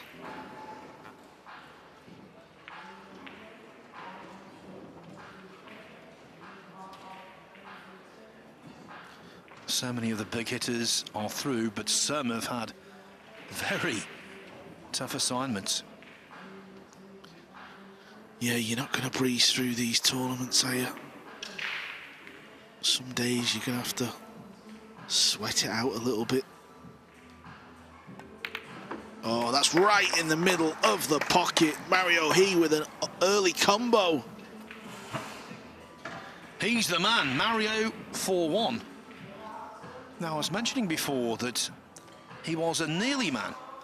Well, this year, he came close at the McDermott Classic, a WNT ranking event over in Massachusetts. Ended up finishing 3rd there. Tournament won by Victor Zielinski. Now, what about last year, Carl? How about this? He was semi-finalist in the World Nineball Championship, quarter-finalist in the World Masters, semi-finalist in the World Cup of Pool, team event, of course, made the quarters of the European Open, the last 16 of the US Open, and the last 32 of this. What a change in the match we've got here, Catchy. Knocked a fantastic 2-ball in. Looking good to tie the match up at 2-2. Just hit the 7-ball into the rail. Stayed over the pocket. Mario mops up and then gets an early combo in the next. What a swing. What a change in scoreline. That's how fast Nineball can change. Nineball on the break. It's going close. Oh my word, a golden at the worst possible time for Eklund Katche.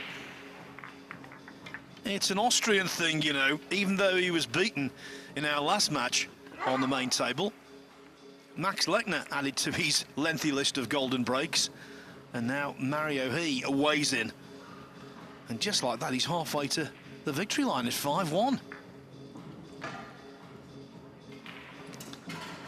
Yeah, the 9-ball got flicked off the slightest of edges on that green 6 to find that side pocket.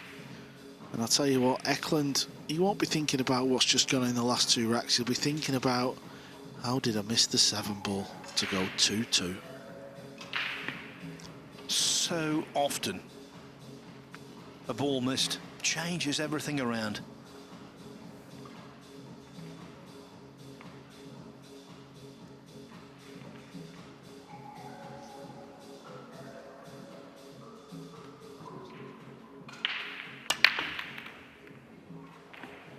The 9 in motion again, but this time nowhere near a pocket.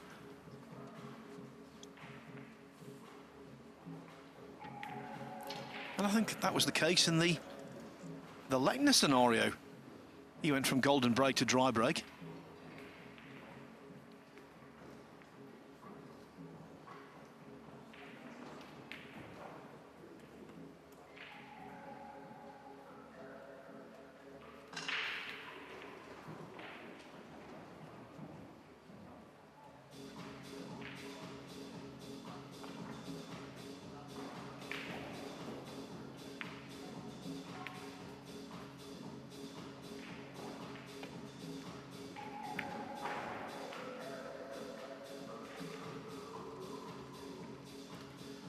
Katche's just got to stay patient now.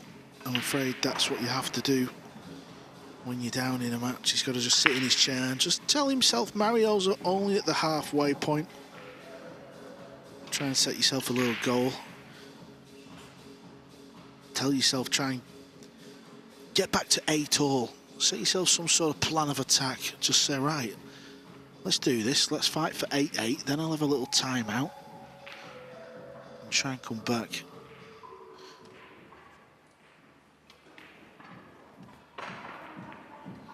Seems the Filipinos are going along nicely, and I wouldn't say undercover here, Phil, but they're just motoring along out. There seems to be quite a few in the last 32. What a pool nation they are. Same with Chinese Taipei.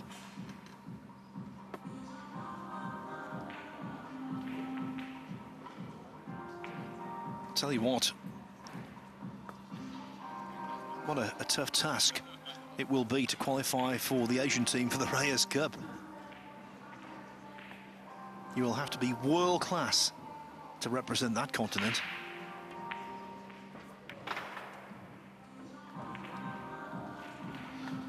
The Panda needed a little bit of help there from the 8. He got it, but the jump shot's not the end of the world. Well, if the 1-ball's touching the rail, it might prove to be more difficult to control the cue ball. You could just see Fedor Ghost in the distance there. Yeah, there he is.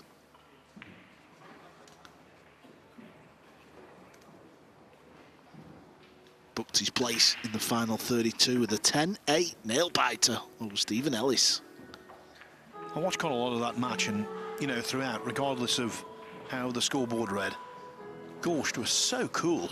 Well, certainly he gave that impression anyway.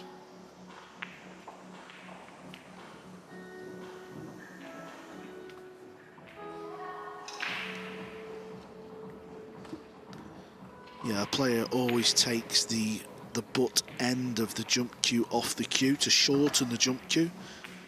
That gives you a little bit more balance on the elevation. That gets the cue ball popping higher, quicker. That's okay. He's got a shot on the 2.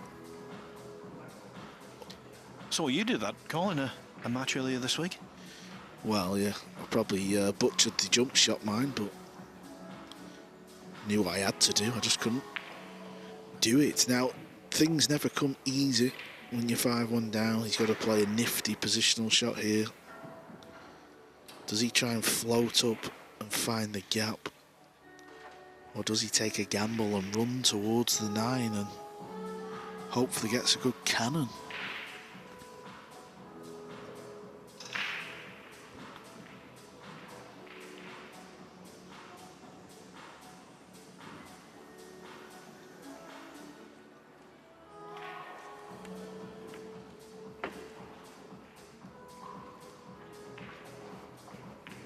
It was the gap, and he's found the gap. That was good shot. You can see what he's got to work with though. He's got to go from red 3 to pink 4. Wonder if he'll take a gamble here and try and draw the cue ball and just hit the purple 5 full. It's quite a big ball to hit. He knows if he hits it full, cue ball will stop. And that looks like it'd be a good angle on the pink 4.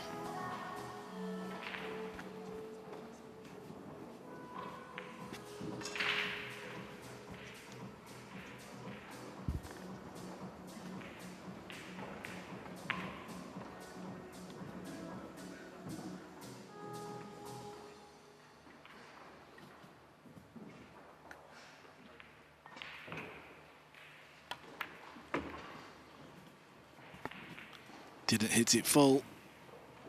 It's gone wrong. Unless he has found that gap in between green 6 and purple 5. It's not easy, but it's a shot he would never have expected to have.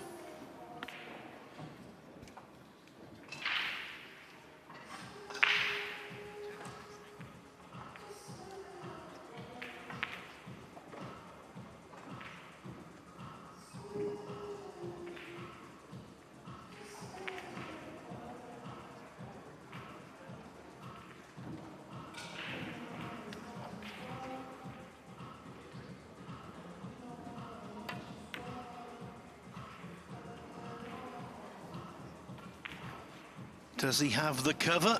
No, he does not. The defending champion right now falling on hard times.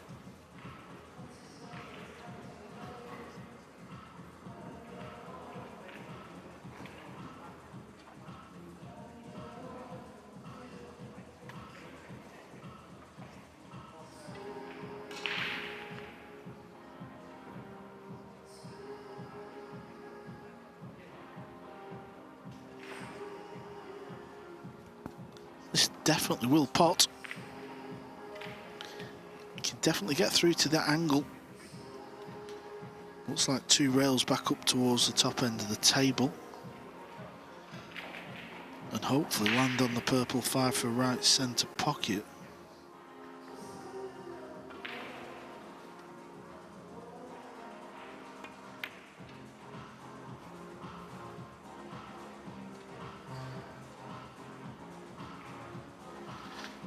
Well, another pot, another distance pot. It's missed by a long way, Phil. A long, long way. Quite simply, the cue action was not smooth.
He couldn't make up his mind whether the 7 was helping or not.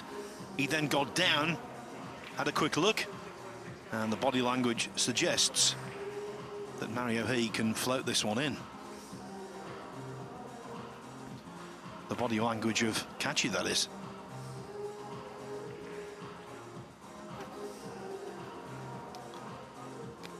Just feels tricky, this shot, though. It's like the cue ball naturally wants to go 2 rails and come back down the bottom end of the table. But it can't go bottom end of the table because of where the 5 ball is. Yeah, he's played safe. Don't blame him. Little swerve shot. Yeah, well done.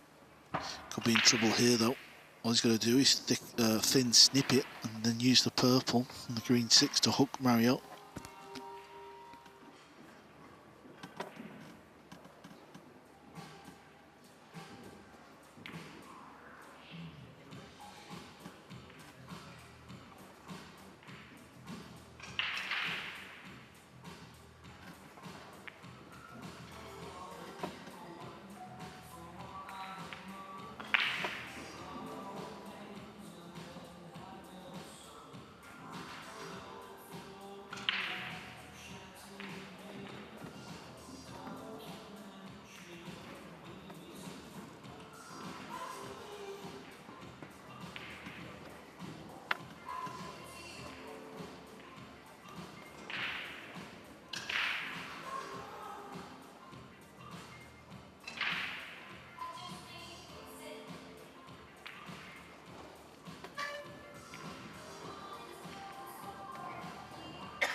Yeah, he went for his jump cue, but I did think at the beginning, I thought he'll do well to reach it.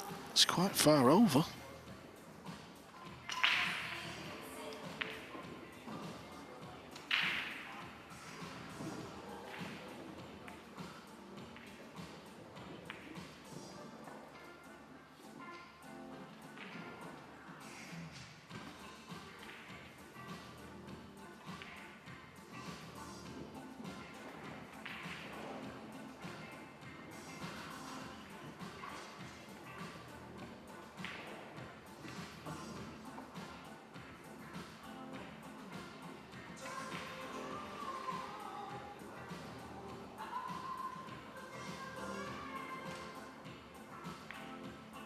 Playing the DF, what that does is it just gives Kachi ball in hand, puts Mario E on 1 foul, 3 consecutive fouls, his loss of rack.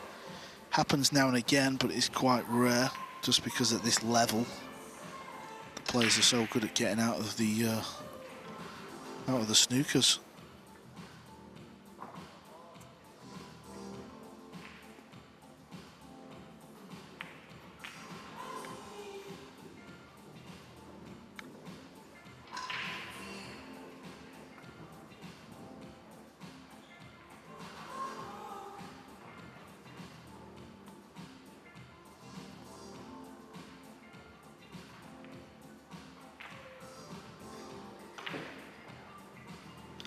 Trying to get the cue ball on the rail, wants it to slow down. He's got the hook, but if the cue ball was on the same rail as the 4 ball, it would have cut out this bottom rail.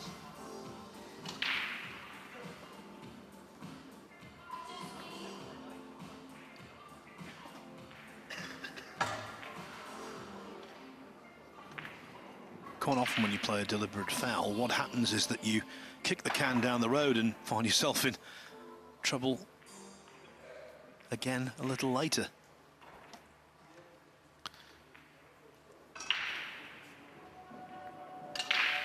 Good shot, Mario. First I thought he was going to clip the purple ball, but he didn't.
Two contrasting racks, aren't they? The golden break followed by this. But this is really important to the mindset of both players. Kachi needs to get going, and swiftly. Yeah, at the minute, you'd have to give the edge to Kachi here, just because he's the one who is close to the ball. He's the person who can lay the telling safety. I'm not saying this is an easy safety here, by the way, but he's definitely got the edge at the minute.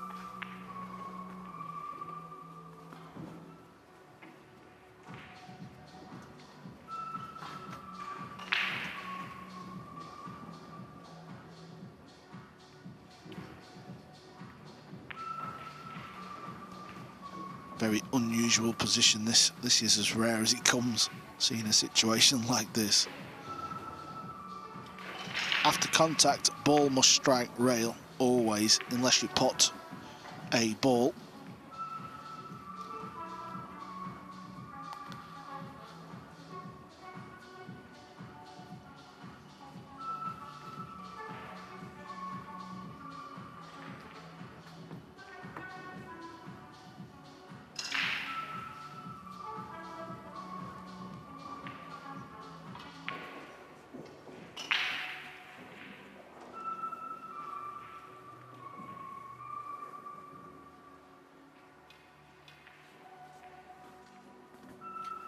What's the lengthiest rack you've ever seen, Carl?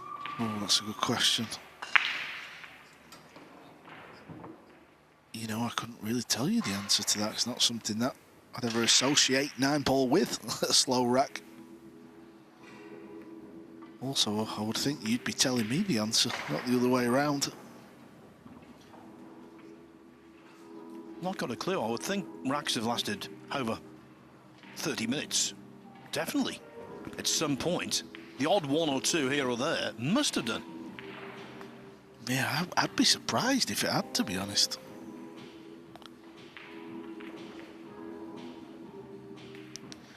Again, I don't want to keep going on about shot clocks, but from tomorrow, last 16 onwards, every table will be on a shot clock, 30 seconds per shot.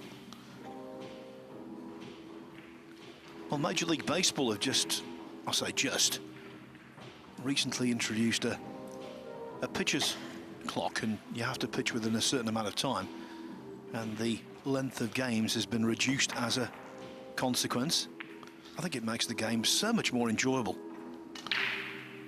From somebody who has no clue about baseball, Phil, I know you're a baseball fan, explain how long you've got to now throw the ball, I presume, as opposed to, you know, how long were players taking? Well, before it was unlimited, but now I'm not quite sure the exact time, but the game really does flow a lot better. Are you trying to tell me I've caught you out with a question and you don't know the answer? I don't know the answer, but I will find out. But it's a sport you follow, Phil Yates. I'm going to say 20 seconds, but I might be incorrect on that. I will definitely find out right now. I'm sure Michael McMullen wouldn't have let me down with that question.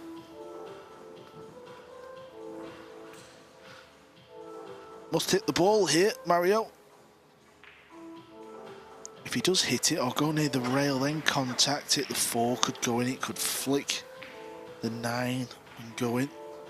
So 20 seconds allowed if there is at least one base runner, 15 seconds allowed per pitch if there are no base runners.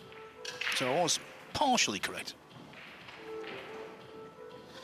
Well, you said 20 seconds, so I don't know how that's partially correct when it's 15. Well, no, it's 15 if there's no base runner and 20 seconds if there is a base runner. And obviously, in certain instances, there are base runners. So I'm partially correct. And also partially incorrect. As for this shot, coming up to a minute again. He did flick it. He has flicked the 4 ball there. I've seen it move. Boy, this is a tester. Watch the 4 ball. It does move. Yeah, just glanced it. Caught the paint, as they say.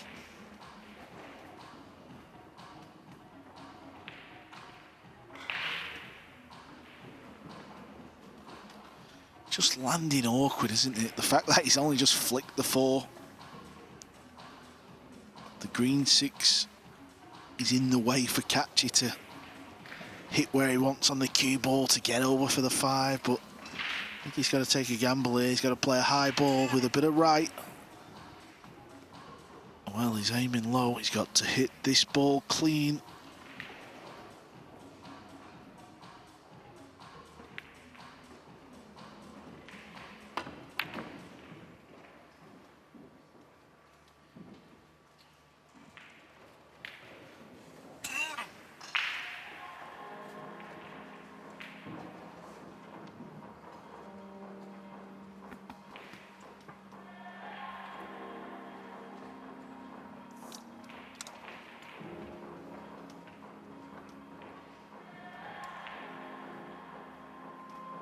Ever since he missed that 7 ball in the 4th rack, it's all gone wrong.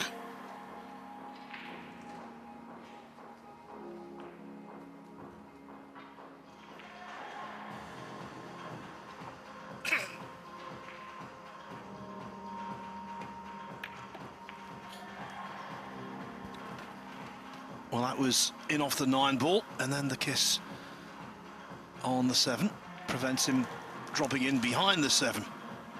And this is the 7 ball you mentioned, Cole. Down the rail, caught the lung rail, quite some way from the pocket, and they will not fall, even at that kind of quite moderate pace.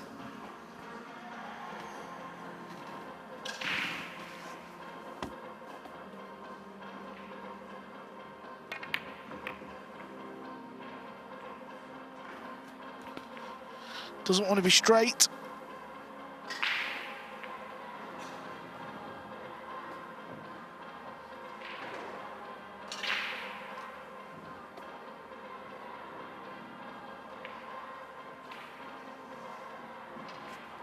Putting so much focus onto this match, forgetting about SVB. He's on the other table, on table 2.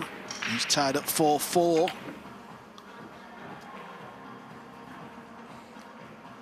Oh, dear me.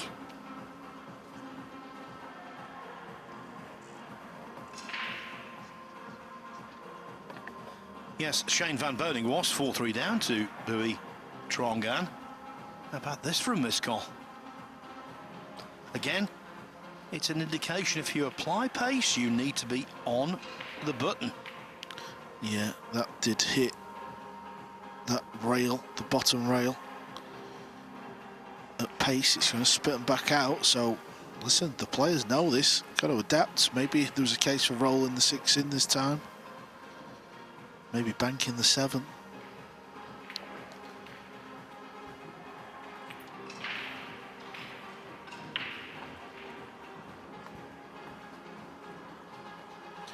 Tell you what, there's a chance that someone's going to be in the last 16 when there's a last 64 match still in progress here.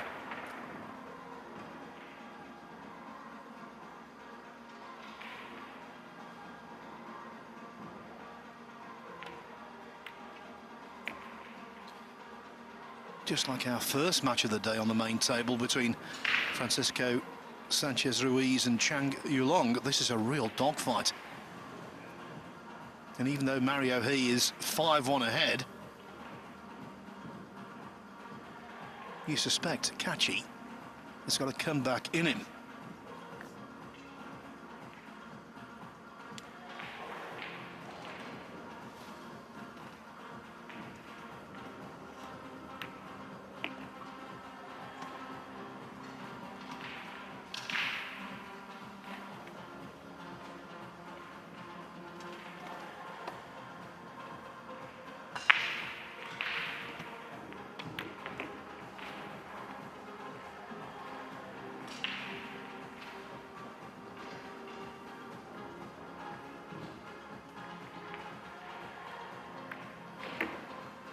The title holder gets a very important rack on the board. This match, well, the tide was turned when Catchy missed a 7 ball in the 4th rack. Well, the tide turned the other way thanks to Mario He's missed a 6 ball in rack 7. Kachi trailing 5-2. Big lead on table 6 for Robbie Capito over Lo Ho Sum. It's 6-1, although it was 6-0. These are last 64 scorelines I'm giving you. Piers Labutis on the hill against Woo Kun Lin at 9-6. Aloysius Shap 7-4 up on Mustafa Alner. Masato Yoshioka 6-4 over Tolian Han. Tyler Steyer 6-5 on Evo Arts, and Shane Van Boning on table 2 has just taken a 5-4 lead over Bui Truong An. Remember, you can see all of the table 2 action on the Matchroom Multisport YouTube channel. Some last 32 contests have begun. Francisco Sanchez Ruiz 2-0 up on Petri Makinen. Another Spaniard going well. Jonas Suto Camino 2-1 up on Liu Riteng. Jeffrey Rodder 3-2 up on Tobias Bongas, the conqueror of Jason Shaw earlier. Ko Pin Yi 3-0 over Karl Naderberg. Mieska Fortunsky 2-0 on James Aranas. Just a reminder, next up on the main table here, it will be Gary Wilson against Albin Auschen.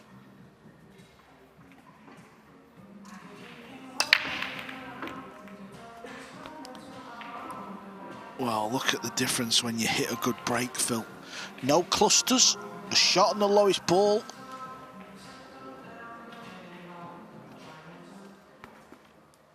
Yeah, that was absolutely perfect. Cue ball off the side rail, hit the 9 full.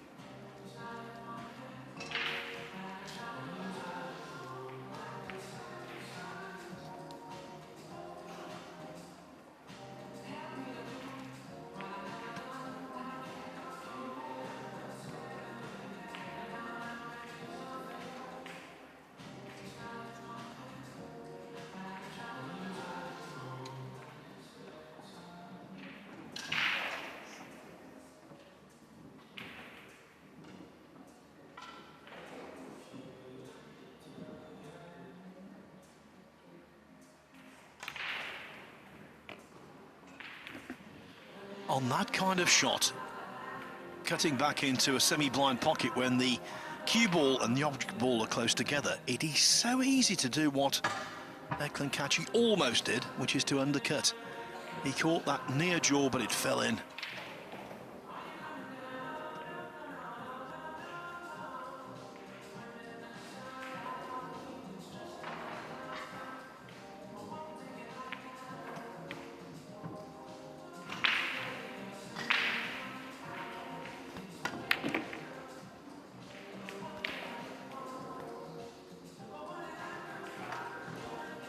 Even though he trails Carl, I still like his chances. Yeah, he'll grind away, won't he? He'll try and find a way. I think it's important he realises that, you know, he's won this event before. He knows what it takes to win, and Mario's desperately trying to do that for the first time, Phil.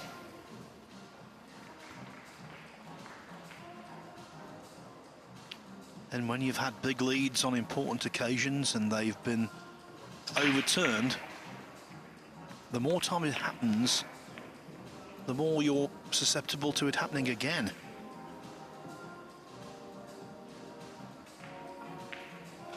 As we've said, he, for all of his talents, has developed into something of a nearly man, and past psychological scars can be reopened. Declan Kachi 5-1 down, it's his lowest ebb. Now only 5-3 behind. The loss of the 7th rack for Robbie Capito was only a blip. He's now 7-1 up on Lo Ho Sum. That's on table 6. On table 24, Piers Labutis from Lithuania, still waiting for victory over Woo Kun Lin, a semi-finalist in the World Nineball Championship last year. Labutis 3 up with 4 to play at 9-6. Aloysius Shap doubling up on Mustafa Alner, 8-4. Masato Yoshioka, 6-5 on Tolian Han. Same score, Tyler Steyer over Evo Arts. And now maybe we're seeing Shane Van Boning taking control on table 2. He leads Bui, Truong An 6-4.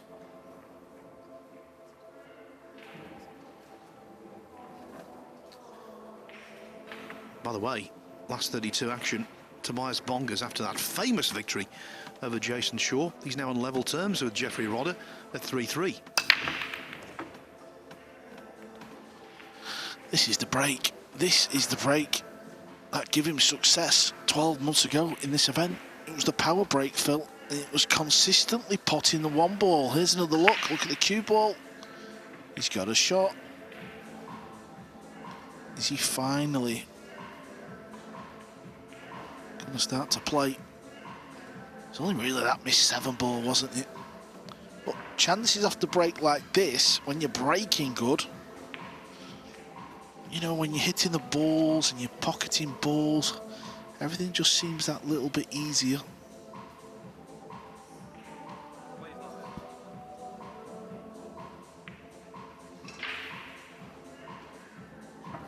I think there was a little bit of movement there behind the pocket, so just having the good sense to get up and readdress.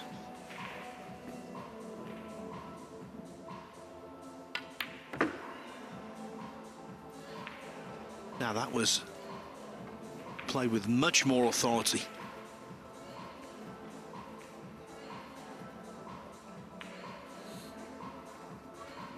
Needs a little bit of an angle here though. Straight, well, if he's straight here, he's in a lot of trouble. A little bit of an angle, may be able to go forward, play for the pink 4 in the right centre. And he's having a look, so that tells you this angle must not be a lot.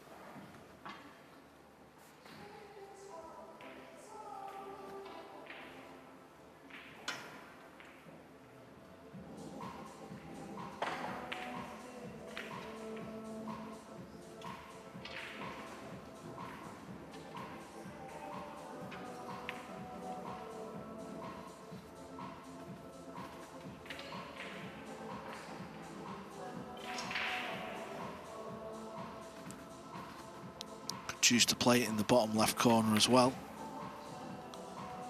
Not saying he needed to. Okay, needs a good pot here, up into the far right corner.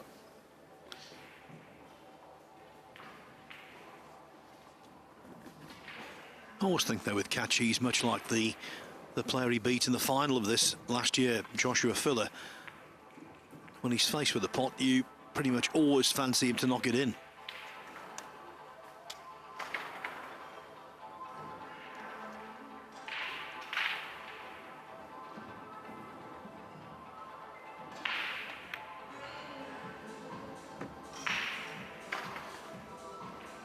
Just an anxious moment as the cue ball went dangerously close to the pocket. Well, good luck getting on the 7 ball, that's all I'll say. He does have some angle. I think he's got to leave cue ball centre of the table and just leave that thin snip. Cue ball can come up and down the table. There's no way he's getting close to the 7 here.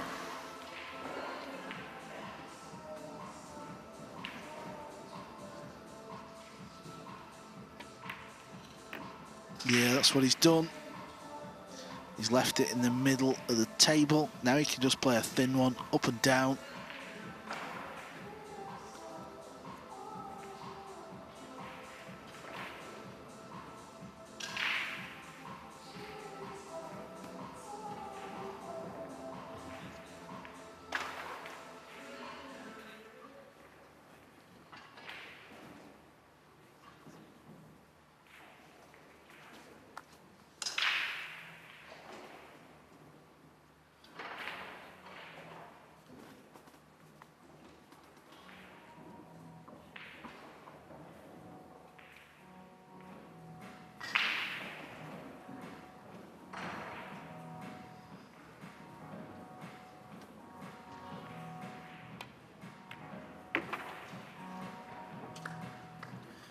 Just managed his expectations there, didn't try and do too much with the green 6-ball, as Carl said. And of course it was the right way forward.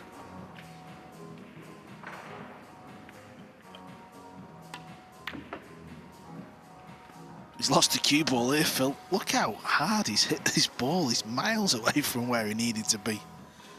Anywhere over the left side of the table. Straight in 9.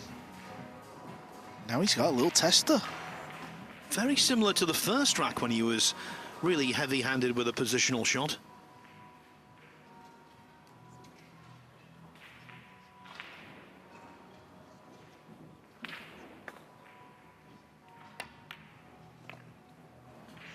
He's a bottle player, though, Declan Catchy. Always has been. And now he's back within 1. He was 5-1 down to Mario He. Then he missed a 6-ball. And since then, the pendulum has swung. Pendulum hardly being used at all on table 6. 7-2 to Robbie Capito. Piers Labutis is through, beating Wu Kun Lin 10-6. Aloysius Shap 8-4 still over Mustafa Alner. And Shane Van Boning. He's coming good in mid-match. He leads Bui Trong An 7-4 now. Tyler Steyer, though, pegged back by Evo Arts. It's 6-6. Masato Yoshioka 6-5 over To Lian Han. They're all last 64 matches. Good news for his many fans. Francisco Sanchez Ruiz 3-0 up on Petri Mäkinen in the last 32.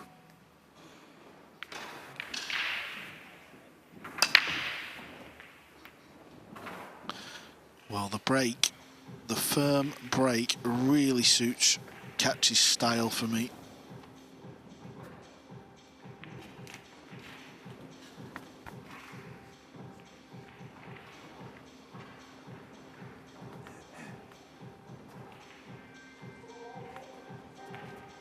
Unfortunately, the red 3-ball is tied up. So potting the 2, yeah, that's okay. You can manage that. However, what do you do on the red 3-ball?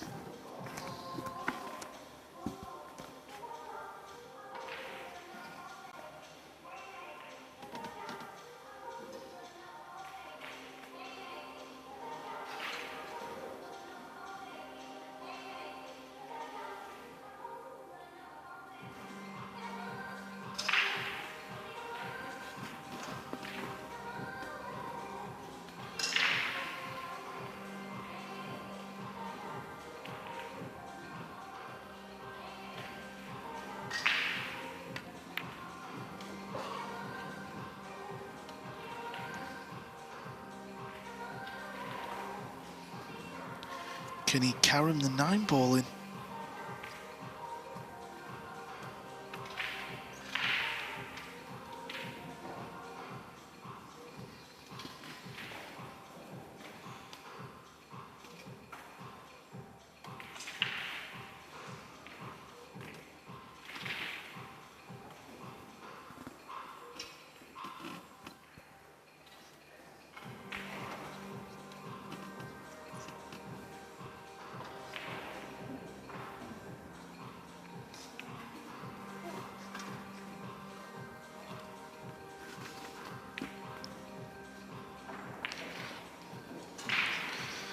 Just don't know what shot he's looking at here. Is he playing safe with distance? Does the 3-ball go past the 9? Well, maybe he does looking at that. It does, you know. Wow, that surprised me. At first, when I was looking, I didn't think it did. That's tight, Phil, isn't it? If he can pot the 4.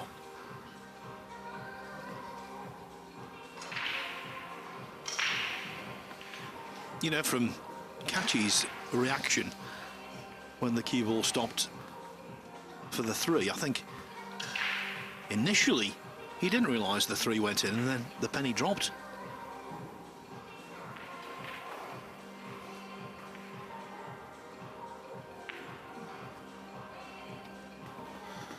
If he can't pot it, safety's not end of the world.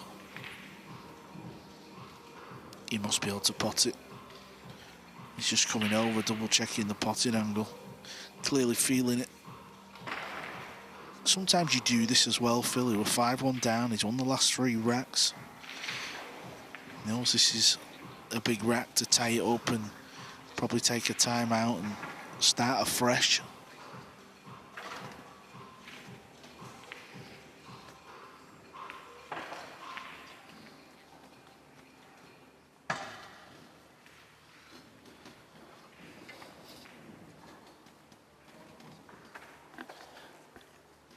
When you're in a tournament, everyone thinks about what you did in the final or the semi-final.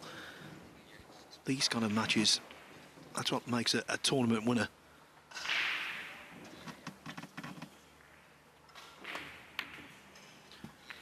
And Kachi overcuts the 4-ball. Mario He, defeated in the last 3 racks, can get some momentum going again.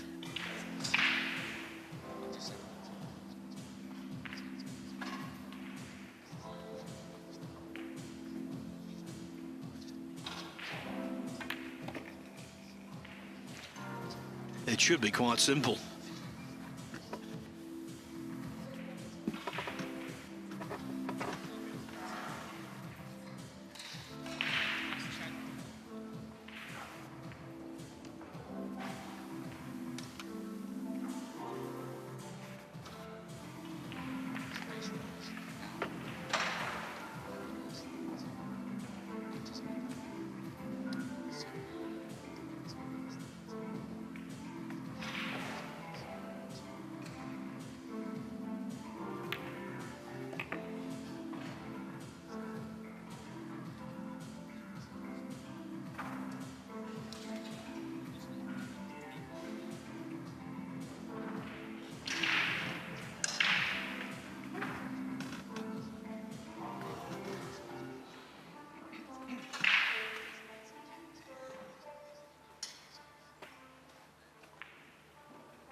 Stunning cross table and back again.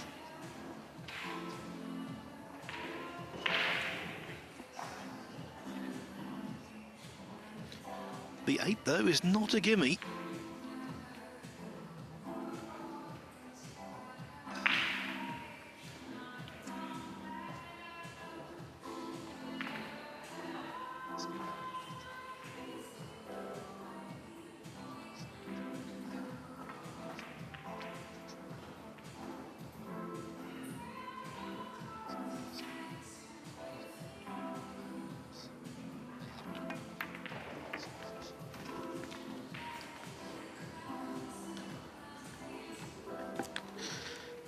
Kachi had a chance to tie the match up.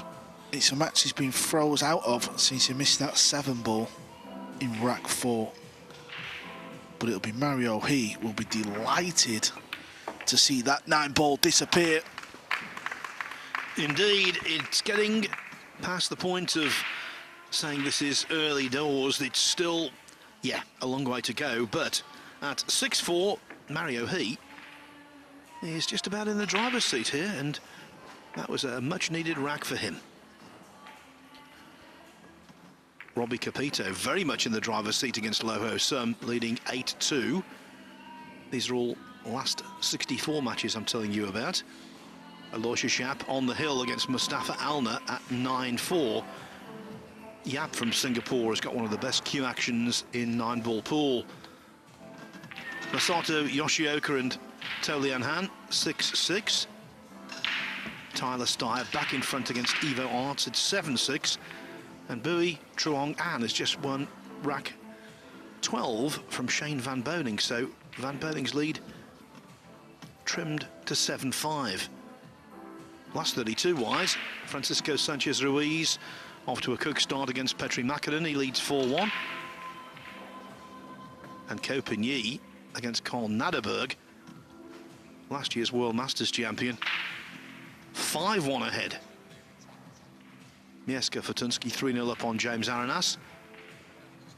Liu Riteng 3-2 up on Yanis Suto Camino. One of the stories of the day, Tobias Bongers defeating Jason Shaw. Well, he's doing okay on table 17 right now against Jeffrey Rodder. He leads 5-4. Koping Chang and Oliver Sholnock on table 24, just starting out. By the way, we've got some really good last 32 matches coming up later. Carlo Biardo against Victor Zielinski, Joshua Filler, Anton Raga, just a couple. As for the coverage here, well, we don't know what the last match of the day is going to be yet, but we do know what the penultimate match will be. Albin Auschen from Austria, who's had to work very hard to get this far. He's up against another difficult opponent in Gary Wilson, who's already beaten 2 top European players to be here, David Al-Kaidi, and earlier today, Dennis Grabber. That should be a really intriguing affair. Michael McMullen and former US Open champion Jeremy Jones will be back in the commentary box for that one. So it's last 64, the last remnants of the last 64 now, then last 32. All of that will be completed today, and then tomorrow last 16 in quarterfinals, before Sunday the climax of the Bedvictor UK Open. It's the semi-finals, and on Sunday evening the title match for $30,000 US and an equivalent amount of World Nineball Tour ranking points. That would be like gold, as Carl, especially if it's a European or an American in terms of Mosconi, and in terms of the Reyes Cup, if it's an Asian. Yeah, looking forward to going out to Saudi Arabia for the World Nineball Championships. Of course, all these events are huge, just like the UK Open, but I think the fact that it's $250,000 to the winner, that really makes pool players' ears stand on end, don't they? Hairs will be raised above. There'll be a lot of pressure there that week. Well, if you're a European and you win the World Nineball Championship in Jeddah, say hello to the Mosconi Cup.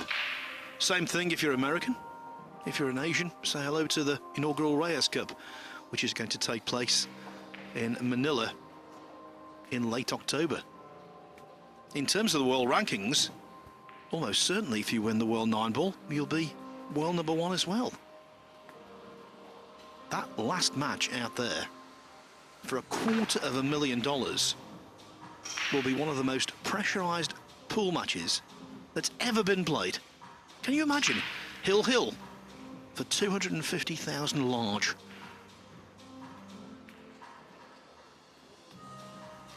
Even you, Cole, would be nervous at that. I'm nervous in any match, but luckily it won't be me playing. I'll just be talking you through it. And of course, the massive event at the end of the year is the Mosconi Cup. It takes place this time for the first time ever at the Carib Royale Resort in Orlando, Florida. November 30 to December 3. General tickets have gone on sale today, but when we had the priority sale earlier this week, it was a record take-up. Remarkable. 2,500 seats in there. It will be an absolutely fantastic arena. It will be a gripping atmosphere. The Mosconi Cup always provides that. And basically we know every seat will be taken.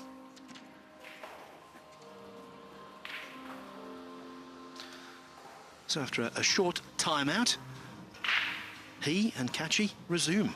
6-4 to the big Austrian.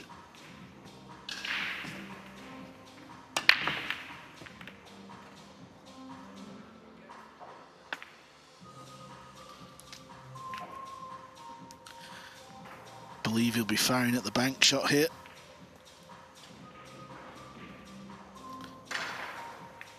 The 9-ball was going in until it got bumped off the brown 7. Not another golden break for Mario He. He's definitely going to be shooting the bank shot here. This seems to set up very nice. And it's a bank shot. If you get it, cue ball could go forward, back out into centre of the table.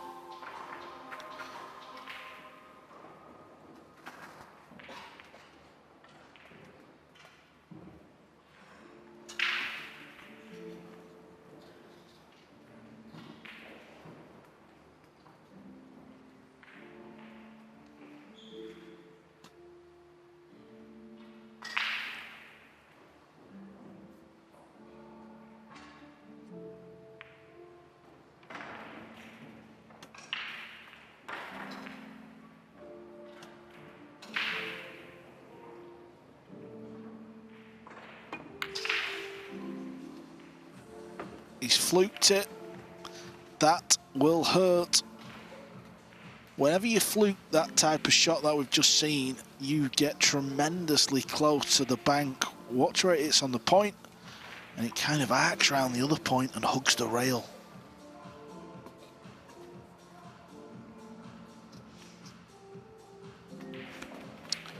Do you know, Phil, both these two players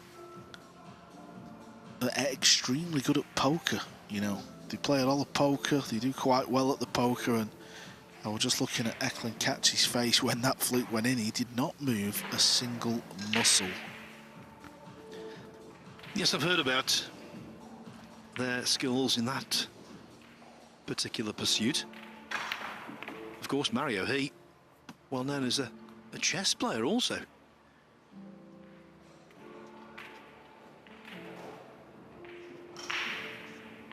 I suppose it's possible to have a fluke in chess when you make a move that you think will benefit you in one sense, and in fact it's benefiting you in another.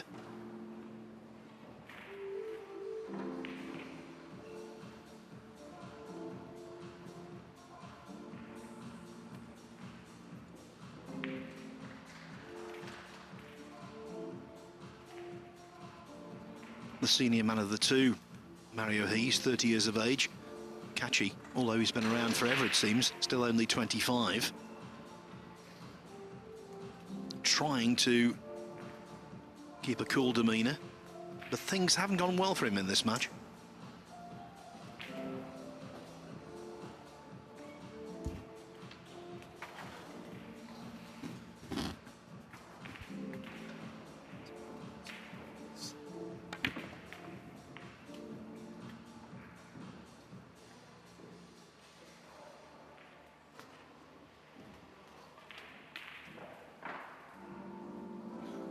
Well, he's looking good to get back to the 3-rack lead. I think you're just feeling it, Mario. He's really overthinking things here.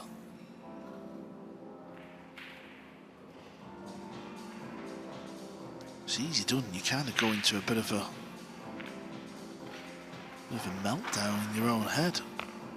Anyway, in the centre of the table is where it looked okay, didn't it? Not had the best of starts to the year in terms of these matchroom events. 9th in the Premier League, mid-table, and then beaten in the first round of the World Masters.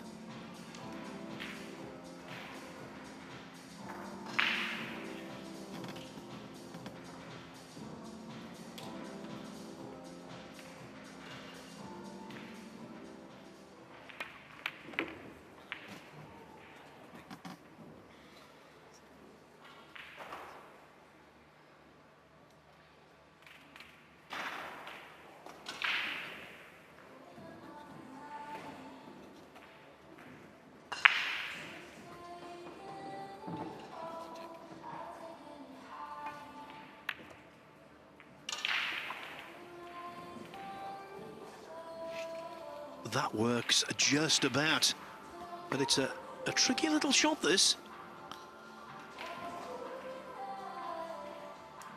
Over on table 2, SVB. He broke away from Bu Trong An. He's now 7-7. Yes, it was 7-4 to Shane Van Boning, and it's going to be 7-4 here.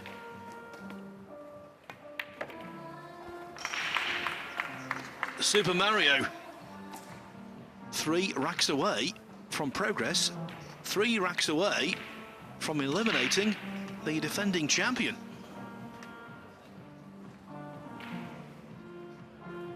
So the last 64 sees Robbie Capito 8-4 up on Loho Sum. Loho Sum trying to fight back from a very hefty deficit. Alosha Shap still on the hill against Mustafa Alna, who's proving stubborn. It's 9-6. Masato Yoshioka and Tolian Han 6-6. Tyler Steyer 7-7 with Evo Arts, and as Carl mentioned, Shane Van Boning pegged back by Bui Truong An. Same story in the last 32. Francisco Sanchez Ruiz was 4-1 up on Petri Makinen, but the Finners won the last couple of racks, so it's 4-3 there. Looking good though for Ko Pin Yi, 6-2 up on Carl Naderberg.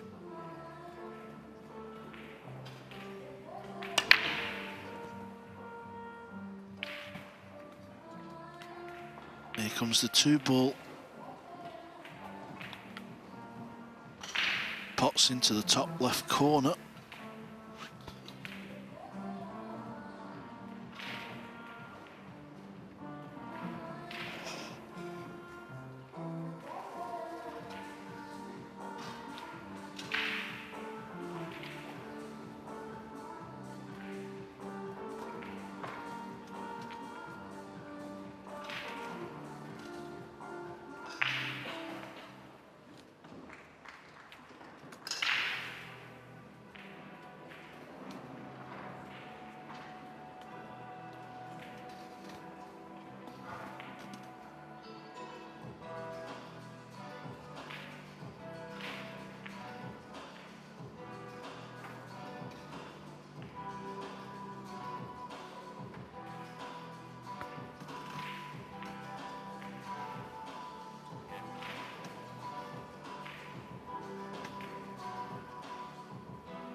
Maybe it was tight past the pink 4. Maybe if it did go, he didn't want to take a gamble crashing into balls, so he felt that easy hook. Staying patient, totally fine, by the way. I think Eklund's lost his chalk at the moment. Oh, he's found it. He's put it on the sideboard.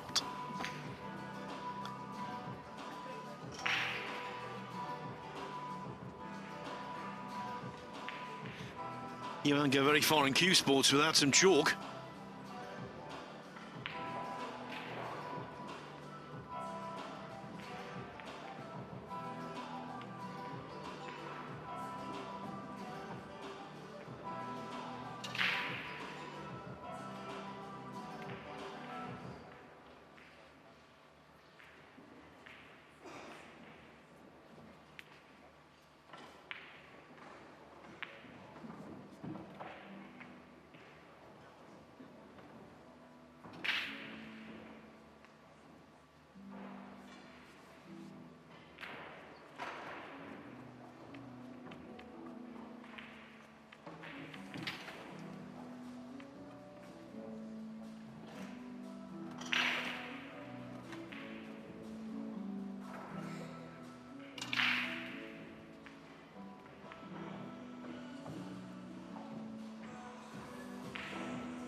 It's a great kick shot. It really was. He was trying to hit the bottom side of the 2. That gets distance. This was his plan, Phil. Bottom side of the 2, get some distance, Fair enough, a little fortunate looking at the replay, the fact that it clipped the 3 ball. But listen, Mario's had a golden break.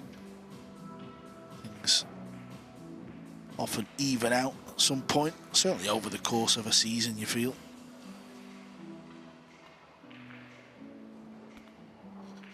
Don't know if you can go below the 6 ball here. Between the 6, that little gap.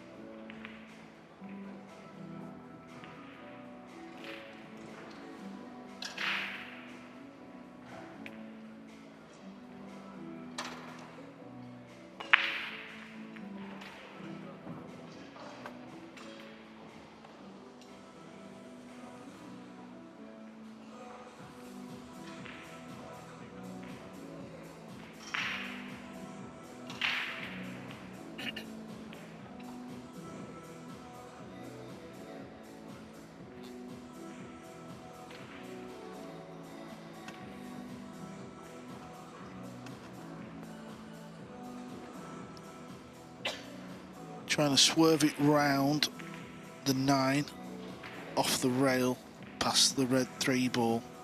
Gotta be careful you don't scratch. Good shot. Gonna leave a pot though. It's always difficult to find a safety shot off that shot. Just had to hit it and hope a little bit. And now, regardless of your tactical prowess, ultimately, you've always got to knock them in.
He's really, really struggling out there. Everything just seems to be a grind, doesn't it? That's the impression we're getting.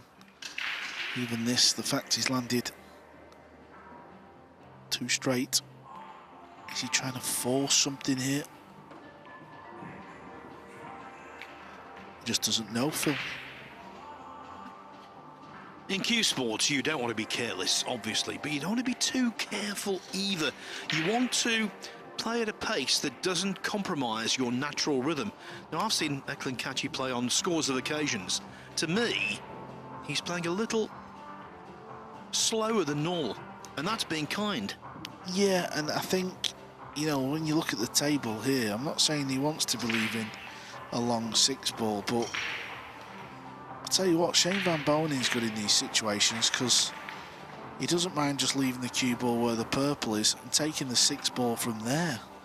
But I think because Eklund's not quite on song, he's trying to find a way to get close to this 6 ball. Well, he's done well there. He's played a force follow. The cue ball's dressed up lovely as well. SVB is now 8-7 up. Over on the other table, Matchroom Multisport YouTube channel. That's where you can sweat the action.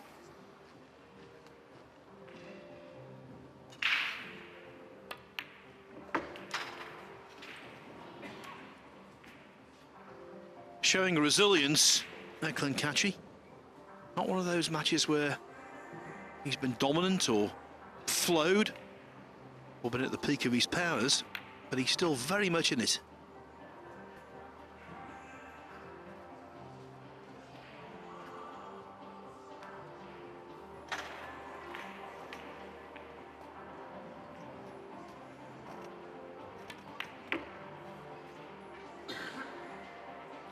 And I, for one, right now would not like to predict a winner.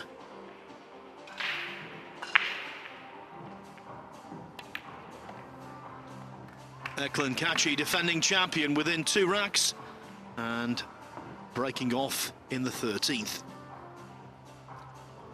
Robbie Capito on the hill against Loho Sum at 9-4.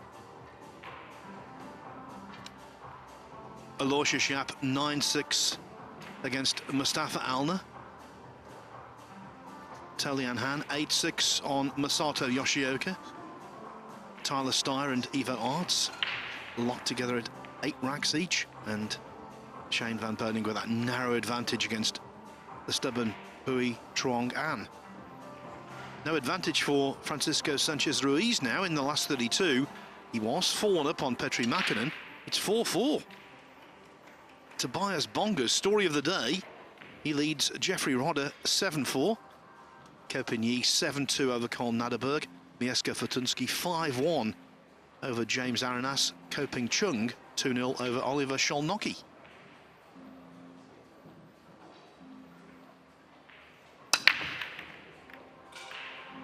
Tell you what, Phil, I think the 9-ball was going close to the side pocket there for a golden. We've already had one in this match. That was from the Panda. What's the 9-ball here? Is it going in?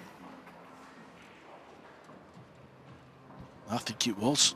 I think it was. Anyway, it hasn't, so it doesn't matter. Mario Heat will be kicking or playing the push shot, and I think it'll be the push shot.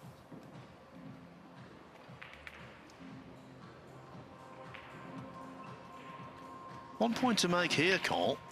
We started out at 10 o'clock local time. It's now 10 past 4, so that's 6 hours, 10 minutes. And we are not imminently close to the end of the 3rd match. No, this has been the slowest day in open 9-ball history, I think. I think just the fact that, I mean, we're obviously seeing players struggle as well. That's the big thing. It's not easy when you're struggling. I know that because I've had to go out there myself and play this week, so I know exactly what's going on, more than I ever did. There is a result on table 6. Robbie Capito has defeated Loho Sum 10-4.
Well, he's taking forever on this shot. He really is.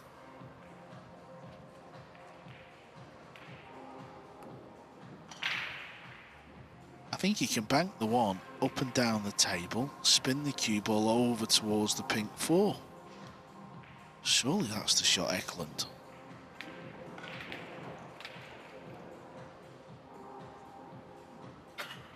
The thing is, he's so experienced, he's so accomplished,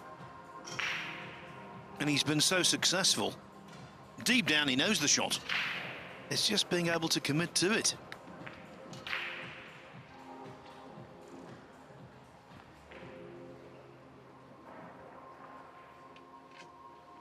Another result, Aloysius Yap through 10-6 over Mustafa Alner.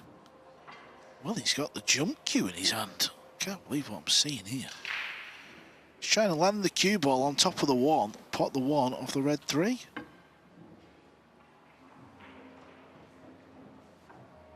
But there's a very small gap, isn't there, between 9 and 1.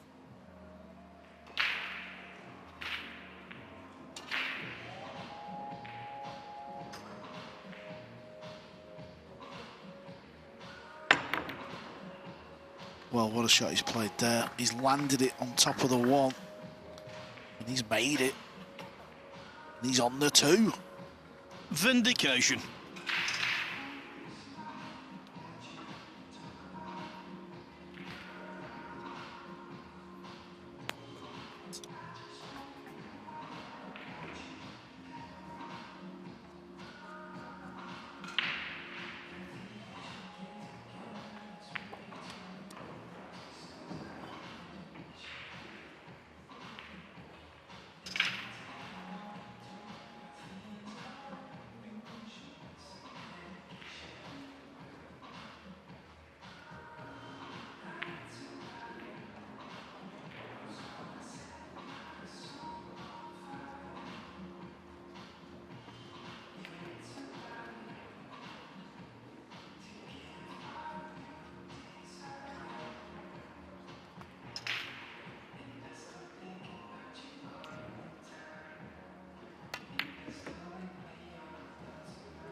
That was both clean and impressive.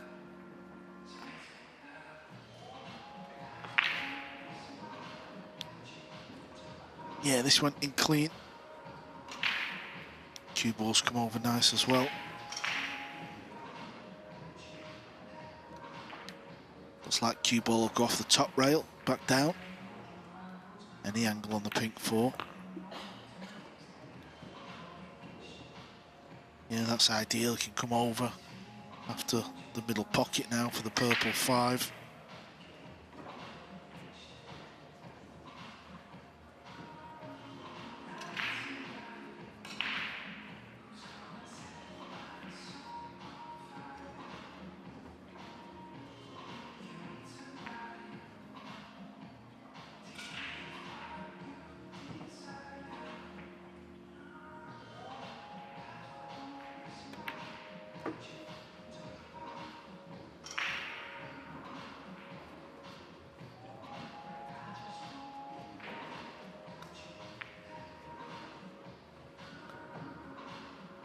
He may spin around the table, get the cue ball anywhere in the middle. And then he can play the green 6 in the middle. Because you're landing anywhere in centre of the table, you can be a bit wild with this shot. Just make sure you put a good stroke on the cue ball.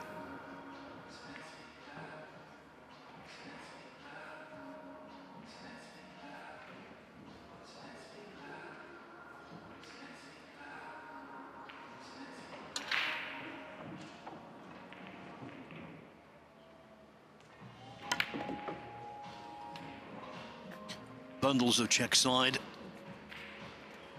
to straighten up the white, keep it down the spine of the table, and now from here it really should be plain sailing.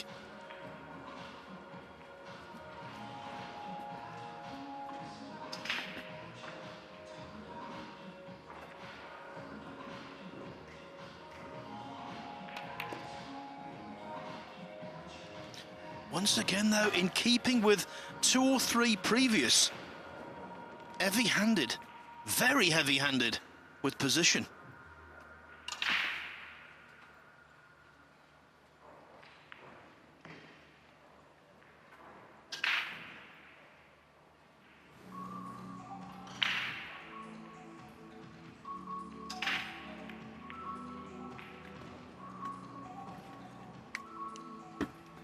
lost the cue ball a little bit. Now there's a bit of distance on the 8 ball here. And he's missed a couple of balls. He's run out of position. That grazed the bottom rail and went in.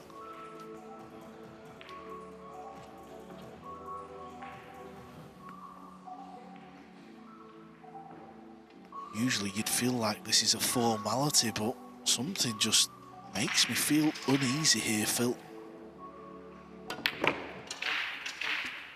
I was with you, but I'll tell you what, there's no doubting the bottle, the nerve, the steel of Eklund Kachi, even in a situation where the pressure is mounting.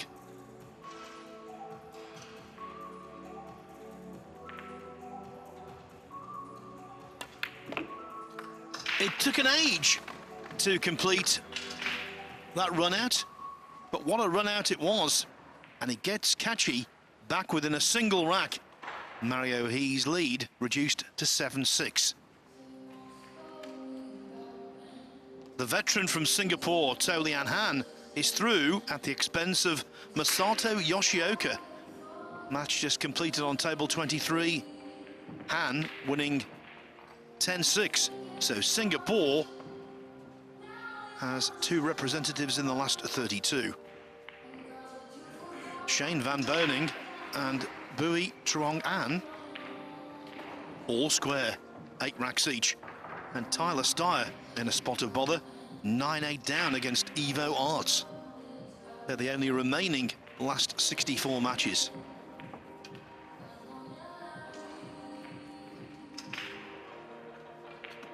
About to get underway on table 15, a really tasty affair between Victor Zielinski and Carlo Biardo. Oscar Dominguez continues his title push against Mickey Krause, and Pius Labutis faces Aloysius Schiap on table 23. Those 3 matches will get underway any moment.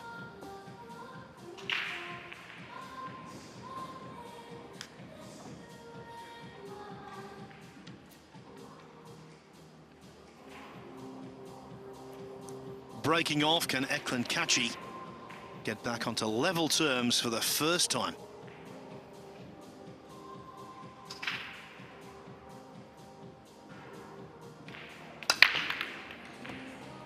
He's breaking well though, Phil. I must say, he's really thumping the break. He's made the 1 ball as well quite a lot.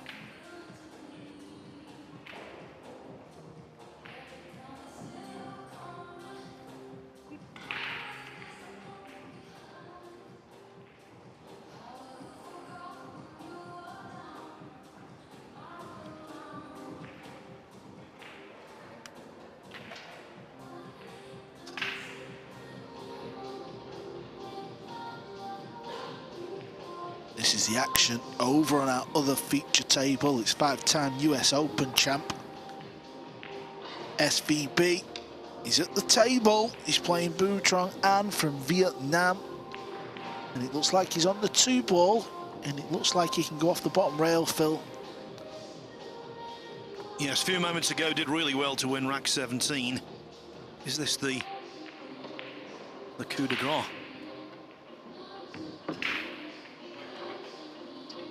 Well, there's a bump. That's okay. There's been a lot of talk from us as well about the, you know, the pockets here this week at the UK Open. SVB likes this. I'll tell you what Shane does. He finds a way to adapt on any equipment, any game, any place, any time.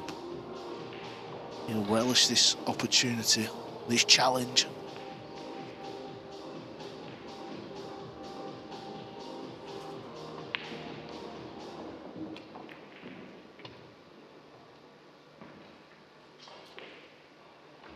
Eklund Kachi will relish that.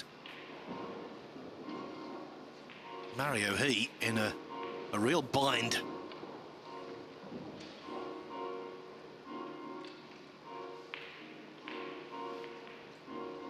Great to have simultaneous coverage, isn't it?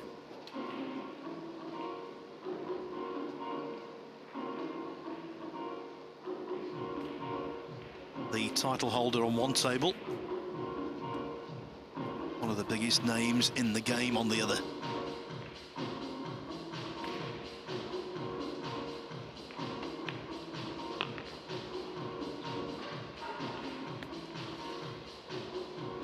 Yeah, that looks to be a very good positional shot. Shane Van Bonen for his shot-making prowess.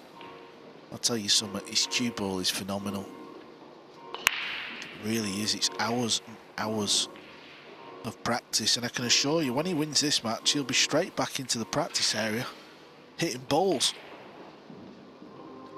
Yes, he never loses that appetite, does he? Always hungry and thirsty for success.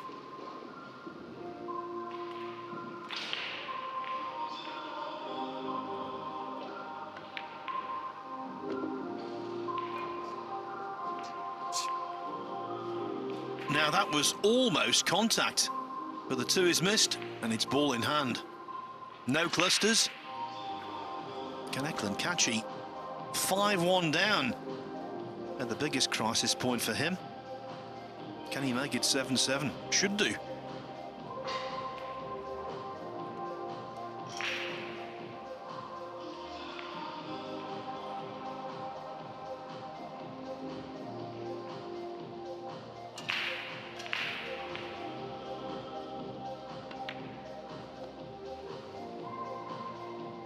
It wobbled and it wriggled, but it went in, did Shane Van Bonen. Yeah, he just didn't play it super hard, did he? He didn't need to. As long as you play him at the right pace, you can still cheat the pocket, fine. There's no two ways about it. What you've got to do this week on these tables is you've got to hold your nerve. You've got to pot your ball. You've got to have a good cue ball control.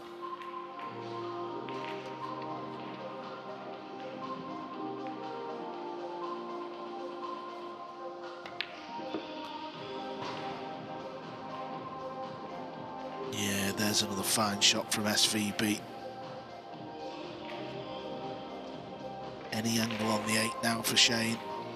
He'll just float over to that side rail to pop the 9.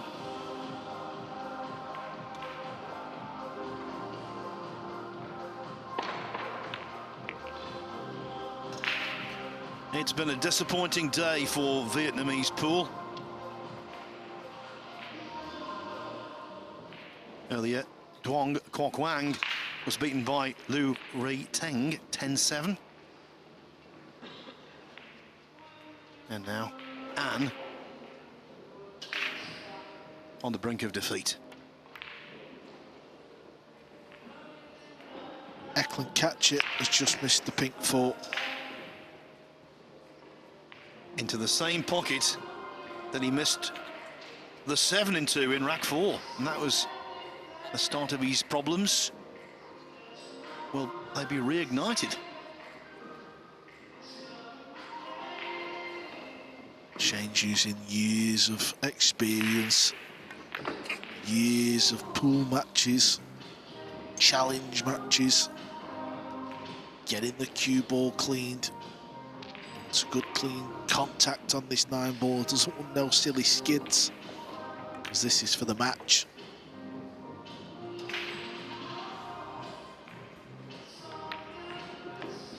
And it is in.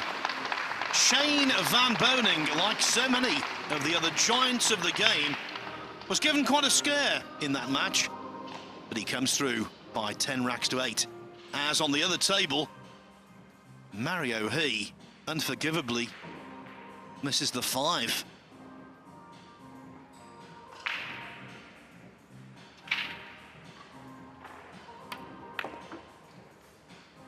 Maybe, Cole, without being a little unkind, but you have to say it, maybe this is why he's the nearly man. Mistakes like this. Why play it so hard, Phil? I mean, listen, he's got nowhere near the pot. He's at the bottom rail for a start, but any angle on the 6, as you can see from Eklund, will get you into the centre of the table. Just don't thinking clearly. And as you said, this is what Mario He does in these matchroom events? Does he get himself in these good positions and just do something a little bit silly near the end? You know, we flicked over to table 2 and we've seen how Shane got the job done under the cosh, under pressure. You know, the way he played the cue ball around, not playing anything too hard.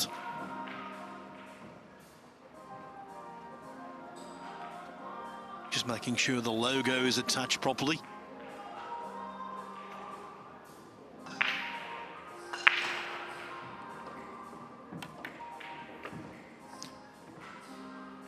Kachi was disgusted when the 4 did not drop. He did not expect a second opportunity. But it was presented by that missed 5 ball.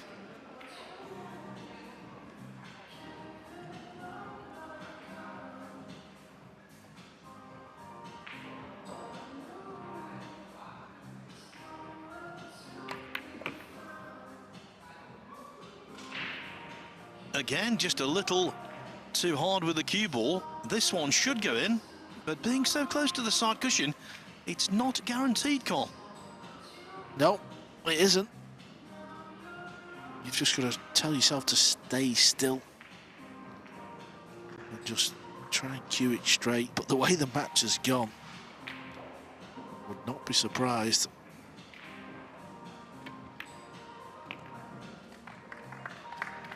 Every reason to have faith in Kachi, though, because he does have a terrific temperament when the pressure is on. And so, having been 5-1 and 7-4 down, Kachi ties the scores at 7-7. And talking of which, the only other last 64 match still in progress is also tied. It's Hill.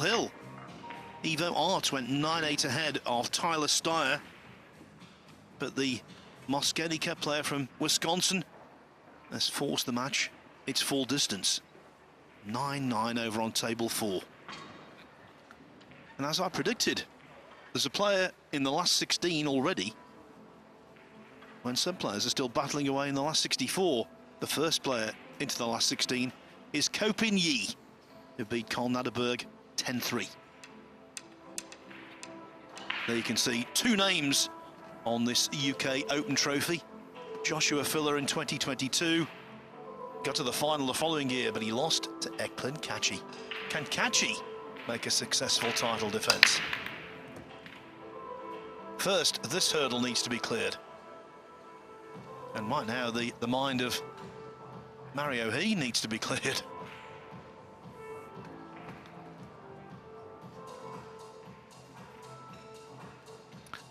Said it, and I'll say it again, Phil. He has been breaking the balls so good. I'm sure even Ekplin Kachi can't believe this match is 7-7, Phil.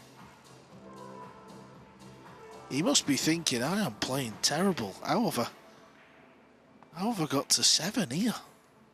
And I'm at the table with half a chance of getting in front.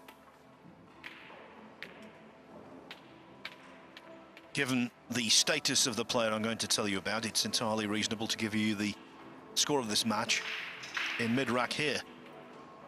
On table 5, Francisco Sanchez Ruiz has lost 5 consecutive racks against Petri Makinen, who leads 6-4 from 4-1 down.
Has he got a shot on the pink 4? Decided to go for the bank. Wasn't really looking at that, to be fair.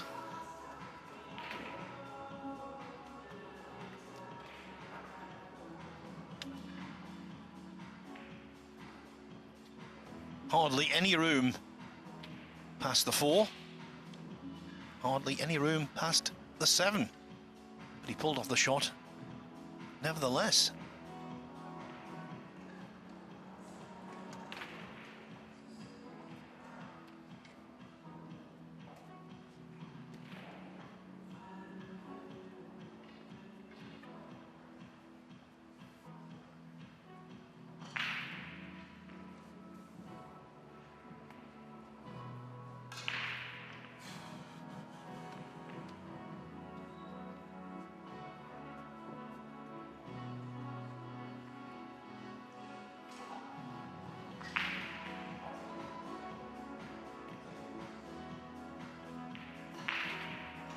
I mentioned this before, when cue ball and object ball are so close together and you're playing into a semi-blind pocket, so easy to undercut. That would be into the right-hand jaw as we're looking.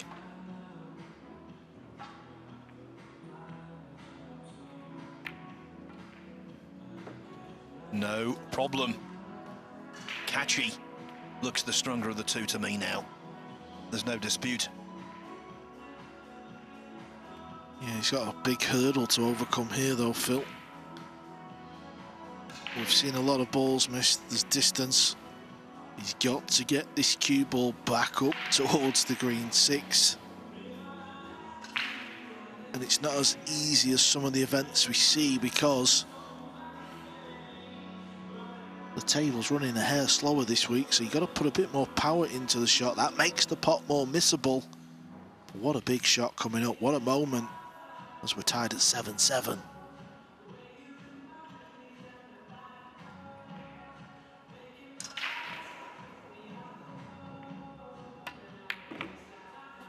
And what a player, especially with the application of check side to avoid that 9-ball. I always admire players, whether it be in snooker or pool, who've got bottle, and Eklund Kachi most certainly has.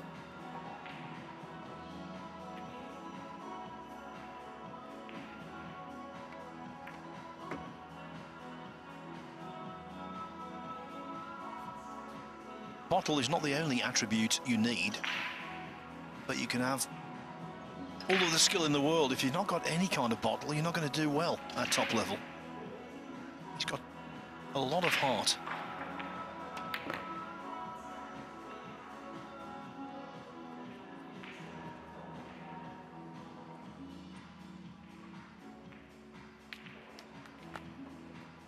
An inner strength, an inner belief in your own ability.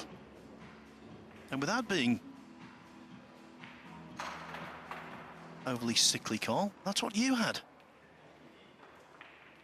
And that's a genuine statement. Well, I'm not used to compliments of Phil Yates, so I'll take that one. Take it, polish it, keep it somewhere safe. Now, one other match in the last 64 is still going on. Tyler Steyer and Evo Arts remain tied at 9-9. If Steyer can come through that, it would guarantee at least one American in the last 16, because Steyer's next opponent in the last 32 would be Shane Van Boning. As for last 32 matches ongoing, Francisco Sanchez Ruiz has stopped the rot. He's won rack 11, so he trails 6-5 against Petri Makinen. Liu Riteng 7-4 up on Jonas Suter Camino. Tobias Bongas, what a day he's having. Conqueror of Jason Shaw now on the hill against Jeffrey Rodder at 9-5. Mieszko Fortunski 7-2 up on James Arenas. Koping Chung 4-1 over Oliver Szolnocki. Victor Zielinski has won the first rack against Carlo Biardo.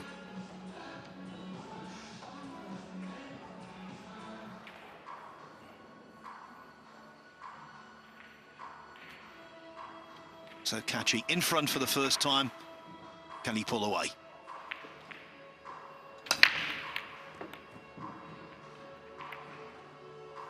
Well, that was a novel way to get the one in the side. Yeah, and just look how the balls have finished up. Mario, he must be sat there. He must be thinking about that purple 5, especially after it come after the catch he missed as well. That was a perfect time to pounce on your opponent. He just give the rack straight back. Absolutely right. You know, I was watching Eklund catch his face when he missed the 4 ball and he was pig sick. And then a couple of shots later, it was all forgotten.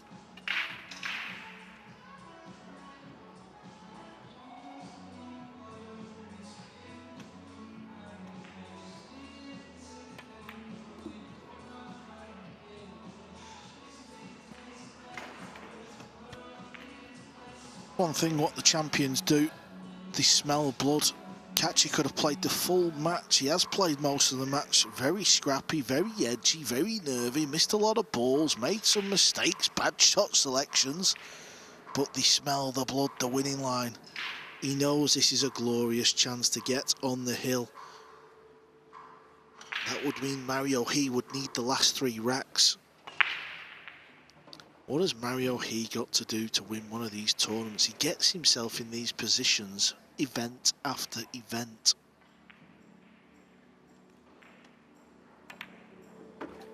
Yes, and he showed a lot of pluck yesterday, didn't he, against Phil Burford in losers qualification, winning 9-8 from well behind. You thought that might stand him in good stead.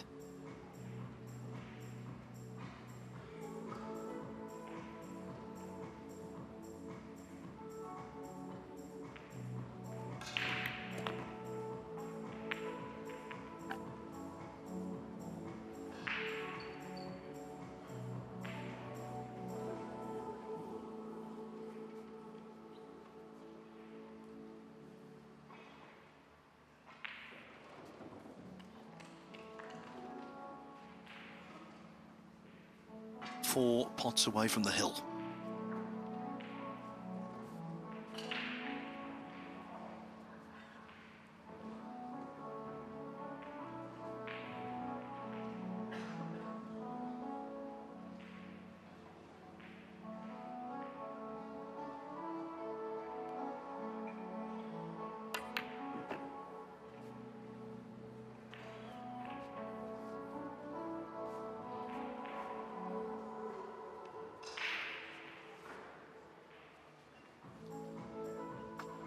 Well, it's been a grind, this match.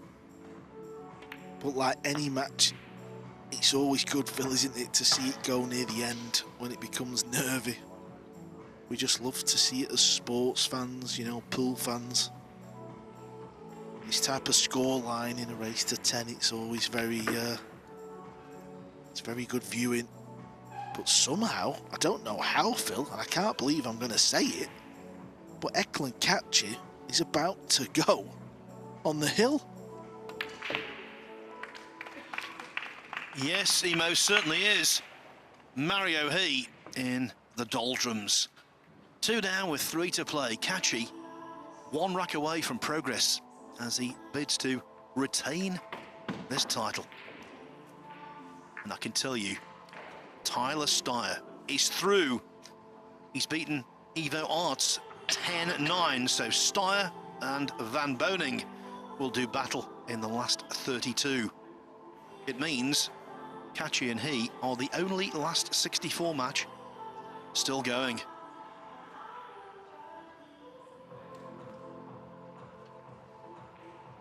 By the way, if you've been enjoying our streaming on the Matrio Multisport YouTube channel on Table 2, I can tell you coming up next over there,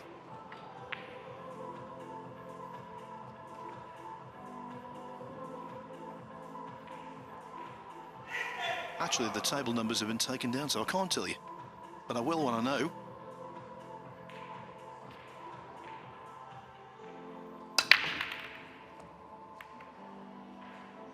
Yeah, it's Skylar Woodward against Jeffrey Ignacio. Skylar's in the arena warming up. Good spot. Yeah, I think Fedor Gorst and Bernie Regulario might be going on table 2 as well. Struggled there a bit, didn't you, Phil? I did, yeah. Had to rescue you. You dug me out of that one. Phil's got his laptop and he was having a meltdown looking at it. Luckily, I can see in the distance, and I could see Skylar warming up. Big cheer we heard in the arena there, Phil. Was that Silas Steyer, was it? No, the Steyer result was already in before that cheer. Maybe it was Tobias Bongers overcoming Jeffrey Rodder. Yes, it was. It was Tobias Bongers letting out the emotion. But you've got to be a bit careful. We like the emotion, don't get me wrong. But on a one-table setup, you're not going to put anybody else off, are you? Imagine being at 9-9 on an 8-ball or a 9-ball and somebody starts screaming like that. You'd be raging.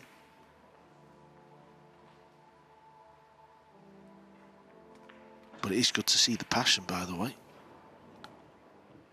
Catchy's got to just avoid the scratch. Needs the cue ball to slow down, which it has.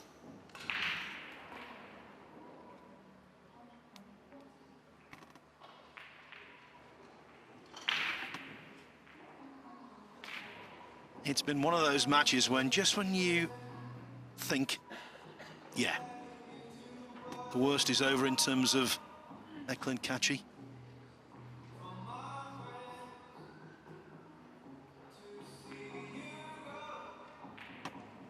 Will there be another twist? But you can't really see it. A wave of momentum is on the side of the Albanian. He's just one good shot away here, and I say one good shot because I think he's sending cue ball into the 9. So you're never quite sure if you're going to get on your next ball, but if he gets on the pink 4, looking at where the other balls are, it's over. Once the 9 out the way, yep, that's fine. That means he's got a clear path to the purple 5, and it looks like that man there, the panda, Mario He, is going to go out of the event again, Phil, having missed a ball and having control of a match. What is he going to have to do? It happens on a regular basis, and that's the big concern for him, because he's got the ability, there's no doubt about that.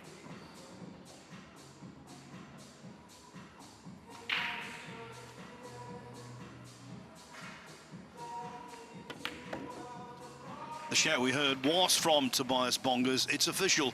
He's beaten Jeffrey Rodder 10-5. So Bongers, in the last 16 tomorrow, will take on Kopin Yi. Fair play to the man from Germany. Beat Jason Shaw and Jeffrey Rodder, the Filipino. So all you can say is well done. That was the 5-ball, Phil, wasn't it, that we've just seen on the screens?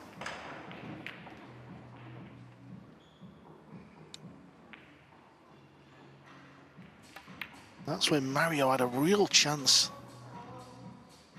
Yes, and don't forget, when he was 5-1 ahead, he missed quite a straightforward 6-ball as well. Regrets. He's got a few.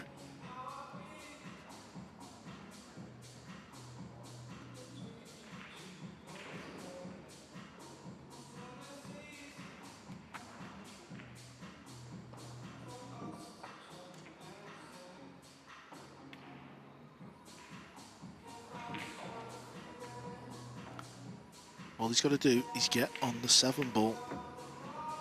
He's played for it in the centre. A little bounce helps. Yeah, that's good.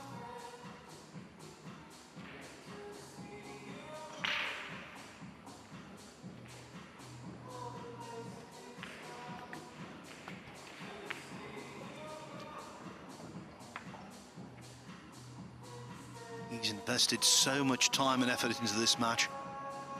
He's not about to play anything too hastily.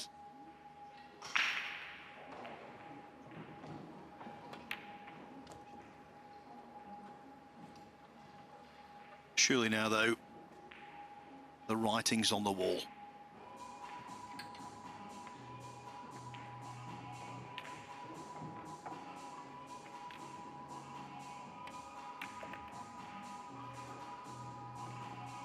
And again, the score is not going to be super for Mario.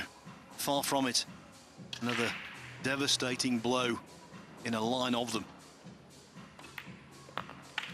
And that's because after trailing 5-1 and 7-4, Eklund Kachi gets the verdict. Is he going to retain this title? Well, he's a step closer to doing so. He defeats Mario He, a very disappointed Mario He, by 10 racks to 7. Next up for Eklund Kachi is a meeting with Tolian Han in the last 32, a little later on today, not too far ahead actually.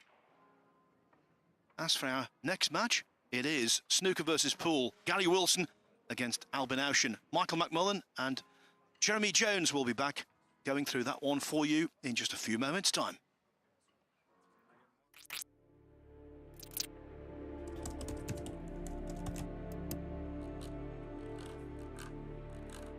I'd have loved to have seen America versus the Philippines, Europe versus the Philippines. And I think there will be the winner of the Moscone against Asia or against the Philippines at some stage. There's a different tournament. There's definitely something on another event to do with Asia versus the Moscone Cup winner, and that's all part of the bigger plan.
Plenty of perspiration. Now we're seeing inspiration. Listen to the noise. This is to tie the match up. It all would have been there for him. My word!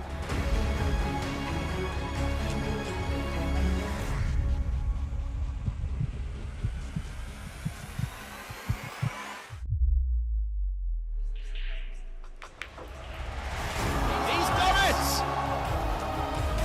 And for me, the shock of the tournament. Magnificent, marvellous, magical.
Heading into the weekend in Telford at the UK Open, and the focus of attention on the main table now shifts from the last 64 to the last 32. They're playing for places in Saturday's play. That will be the day when 16 are reduced to our 4 semi-finalists. And a couple of players already through. Tobias Bongers and Ko Pin-Yi both claimed their places a short time ago. Most of the other matches in the last 32 are in progress at the moment. And Francisco Sanchez Ruiz, runner-up in this tournament 2 years ago, the current world champion and world number 1, is 7-5 down against Finland's Petri Mäkinen. Skylar Woodward has taken the opener against Jeffrey Ignacio. Luri Teng has a 7-5 lead over Hona Suto. Mieszko Fortunski is on the hill now. Just needs one more to see off World Cup winner James Aranis. It's 9-4 there. Ko Ping Chung, US Open champion, 4-3 ahead of Oliver Szolnocki. Victor Zielinski and Carlo Biado in the early stages. They've split the first 4 racks evenly. Mickey Kraus and Oscar Dominguez are level at 1-all. And Pius Labutas of Lithuania, who's having a very good year, has won the first 2 racks against Lucius Yap. Now, if you were watching the last match, you may have heard a loud roar coming from across the arena. And we speculate that it was from table 17, where Tobias Bongers knocked out Jason Shaw earlier in the day, was on the brink here of following that with victory over Jeffrey Rodder. He was leading 9-5 at this stage. One of 4 Germans to make the single elimination phase.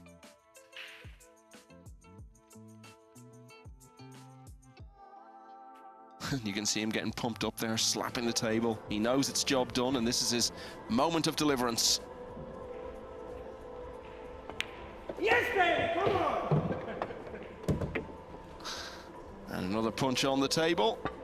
A firm handshake, and we will see Tobias Bongers again in the last 16 tomorrow, where he will play Ko Pin-Yi, last year's World Masters champion, who ended the run of young Estonian Karl Nadeberg just a short time ago. Jeremy Jones alongside me, and big story going on table 5 there, JJ, because Petri Mäkinen has just won the 13th rack, so 8-5 up now on Francisco Sanchez Ruiz. Yeah, and is that 8 on the spin? Well, no, he was down 4-0, caught him at 4, and now he's won 4 out of 5.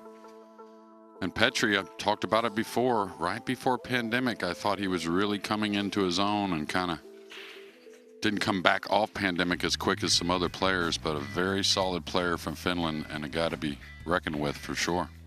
Yeah, he's been around a very long time. He's won the World Cup of Pool with Finland in the past. So we are going to be watching Albin Ocean against Gary Wilson. Wilson, one of the stars of the World Snooker Tour. He's been playing Nineball pool for about 2 years now, and I don't know if there's any connection, but that has actually coincided with the most productive spell of his snooker career. I remember talking to him around about 3 years ago and saying to him, well, you've not won a ranking title in all this time. At that stage, it was, I think, 17 years since he'd made his professional debut. And I said to him, would you be happy if you managed to win 1? And he said, well, I guess at this stage I'd kind of have to settle for that. Something along those lines anyway. And now, in the space of the last year and a half or so, he's won 3 World Snooker ranking events. So really is enjoying the best spell of his career, and it will be fascinating to see how he gets on against one of the finest players of the last decade or so in Nineball pool, Albin Ocean. Wilson is having his warm-up at the moment. I'm not sure he needs it, you know, because he's been on the practice table for an extremely long time ahead of this one. Yeah, well, it's going to be a long day anyways, right? So maybe a hair of a break here and there, but so far so good for Wilson. And you know, back in America, some pool players, and I've kind of said it myself and definitely agreed with it, you know, the best snooker player on the planet really has the closest to a pool swing than you would say. That would be Ronnie O'Sullivan. Someone who does tend to spin the ball a little more, a little sweeter action at times, and I don't think it'd hurt at all. I don't see how it could, really putting in some time on a tough 9-ball table. Well, he's played Nineball, of course, played in a number of tournaments, most notably the Mosconi Cup, back in the early days of Nineball being high profile on this side of the Atlantic.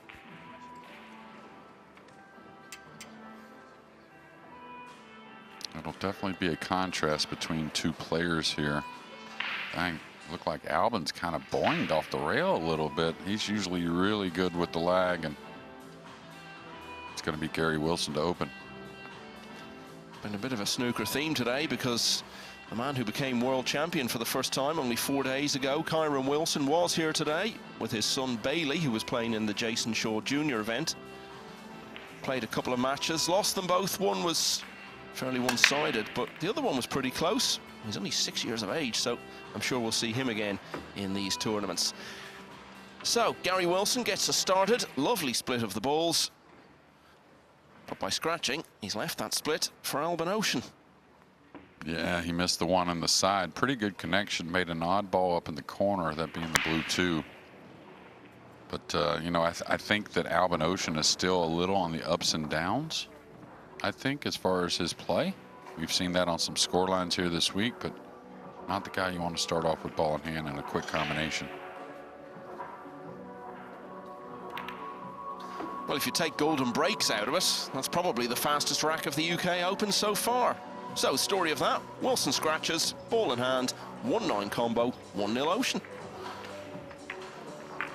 Well, if today has told us anything, you know, we were talking about leads and how much they mean something, but players have really dug in when they've been behind today and made some incredible comebacks and at least made some matches out of things. A wry smile there from Gary Wilson. Might be thinking to himself, I put in all those hours this afternoon between matches to get ready for this, and after one shot, I'm already trailing. Hasn't been a good event for Albin Ocean, this UK Open, in its 2 previous stagings. Hasn't made single elimination in either of them. Had the 9-0 defeat to Robbie Capito 2 years ago, and astonishingly lost to Philip Wildman last year.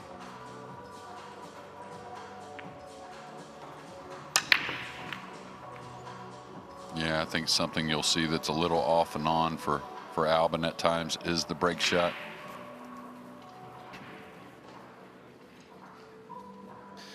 .33 years of age, ranked number 7 in the world, which is where he started the year. He has won a world ranking tournament this year. Beat Sanjin Pelovanovic in a hill-hill finish in Modena in Italy just last month. Oh, this is super thin, trying to edge this and come back down. Not really sure if he can avoid the 8. He can avoid the purple, of course. That makes it really thin, but unless you apply some side spin, you're going to be coming 2 rails at the black 8. So at first glance, I thought it'd be a push out from Albin, but we'll see.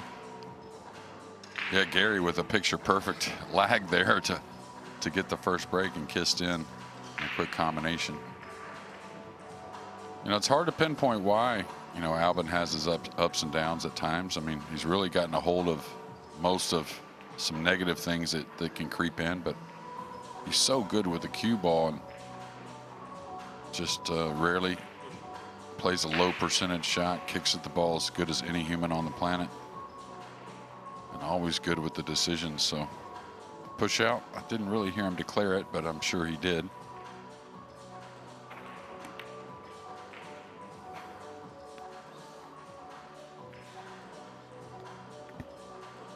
Well, it was at this event 2 years ago that we first saw Gary Wilson playing 9-ball at this level.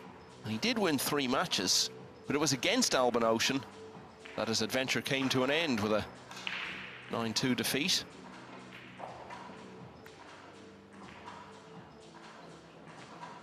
No, he wasn't trying to make that. And I was just thinking about, you know, Gary's not going to know all the shots. Maybe he knows some of his own that Albin won't recognize from his snooker background. But when it comes to the push out, I think at times you got to take the initiative, even if you're not 100%, just knowing that Albin's going to back up his push out with a pretty good play if given back. All right, looks like he's going to cross this over, just come 1 row out the 7, maybe. Kind of lightly let it roll over. Oh, he went with more speed, trying to get the 1 to the back cushion. Hard to argue.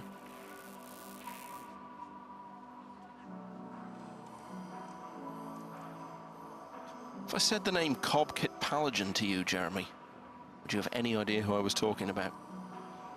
Somebody from the Highlander movie? I'm not sure. Why on earth would I bring that up? I don't know, but no, it doesn't ring a bell anyways, Michael. Well, I'll tell you who he is. In fact, say the name one more time, by the way. Cobkit Palajan. Cobkit? Palajan. I'll ask you spell that, I'm sure. I'll ask you a different question, actually. That might help us along. Do you remember when Thailand got to the final of the World Cup of Pool? I'm not asking you to name the year. I'm just asking if you remember it happening. Not really. I don't think so, yeah. Well, it happened in 2011. The reason I mention it is because Cobkit Palajan was on the team. He actually played Gary Wilson in the final when Wilson won the World Under-21 Snooker Championship back in 2004. Well, I know there's one, top 16 or 20 player on the snooker rankings from Thailand, I believe, or pretty top player, I believe. Well, they had James Watanabe, who was number 3 in the world at one stage. Yeah. Do we have it? Still some very good players now, yeah. Nopon Sankam, Tepchayon Nu. Do we have a Thai team in the World Cup? Well, the World Cup of Snooker hasn't actually been played for a few years because of COVID, because it moved permanently to China. So it's not been played for the last while.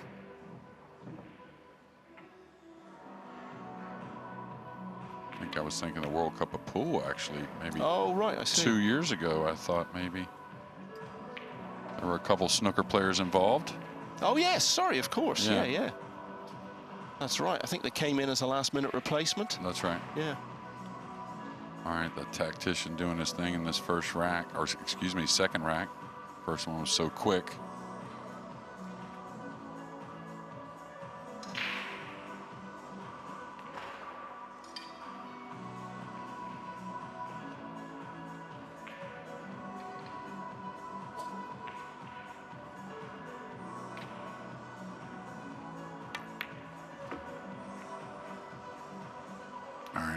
Wanting to probably draw off the 5 then by coming backwards off the 4. Excuse me, was that the red 3?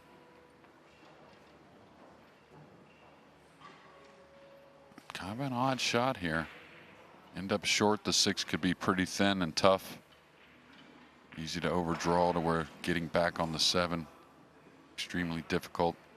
And you have a looming side pocket near the cue ball now, so. Thought he would come all the way back past the side and play for the 6 in the left middle maybe, but.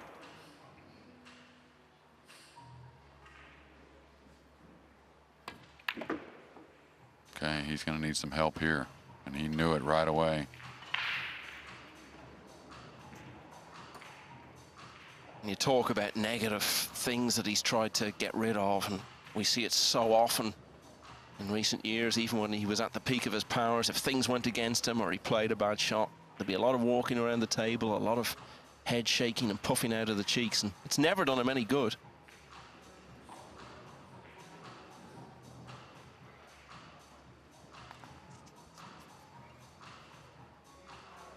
Yeah, and it looked kind of like a last-second decision to me there on the 5. I don't think he really ever looked at or made us think he was coming 2 rails between the 8 and 9 with the cue ball. Probably on the lighter side here, just trying to get the 6 below the 7, maybe cue ball near the 8.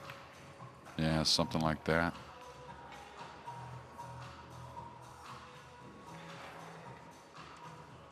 Gary Wilson warmed up for this by playing in the Scottish Open in Glasgow last weekend. He didn't win any matches, but the 2 guys that beat him were very good players, Ralph Souquet and Mickey Kraus, who's impressed here. And just being there and playing those couple of matches and getting a few racks on the board, well, it shows he's serious about this and wants to come here and do well.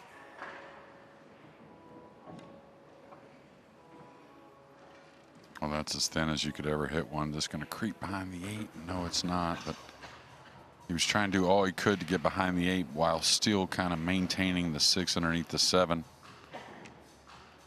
Eyes are still good, Michael. That was paper thin. Petri Mäkinen is on the hill against Francisco Sanchez Ruiz at 9-6 on table 5.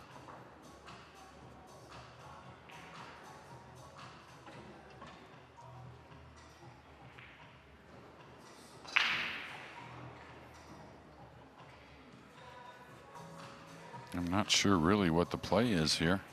How much of the 6 he really has. what he can do maybe is play it kind of thick, coming 2 rails off with the 6, and let the 6 wand underneath the 9 as the cue ball comes back up table. Looks like he's trying to cut it in. Yeah, that's the shot I was looking at, but well, I may have gotten a little fortunate with a couple bumps.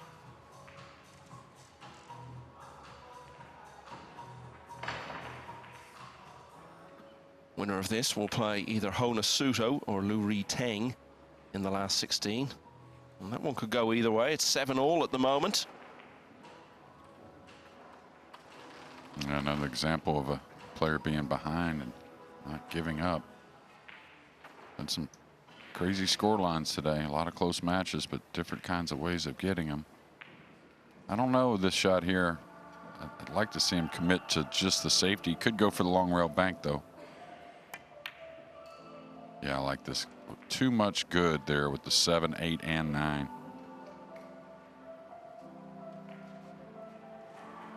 Two Americans facing off in this final 32, SVB and Tyler Steyer, both winning very close matches, 10-8 and 10-9. Yeah, not that long since those matches finished, but they're back at it already, and Van Boning has won the opener. Yeah, watch some of Shane's match. Closed very well. Had a couple mistakes there.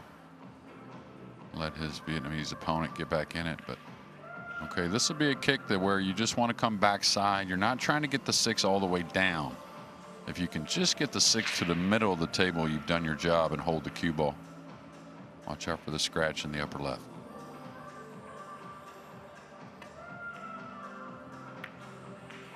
And you see how he's just taking what he can on the 6, got it all the way down. That was nice, but much more about containing the cue ball up the table.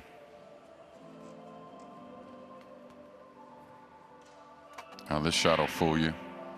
Looks like you need to bank at this, but really you want to cut the 6 a little bit on his right side, what will be our left as a viewer, and let the cue ball come 1 rail and bump into the 7.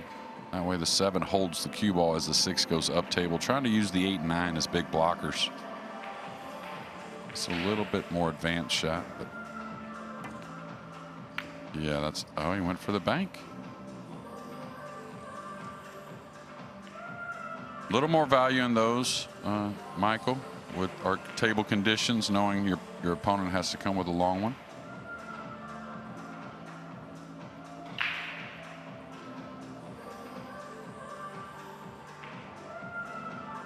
So much different, you know, Michael. Another table, another setting. There's no doubt he's shooting at this ball in the upper right, but now he's very much contemplating cross-cornering this bank.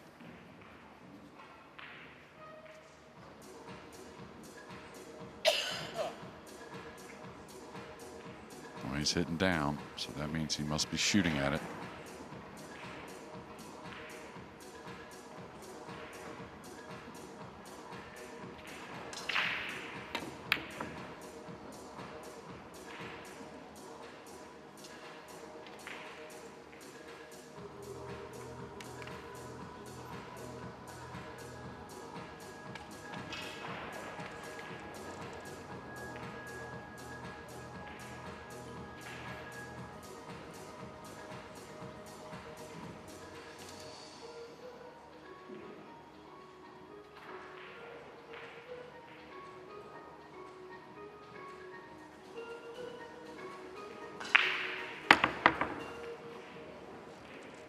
Yeah, just laid off it a bit.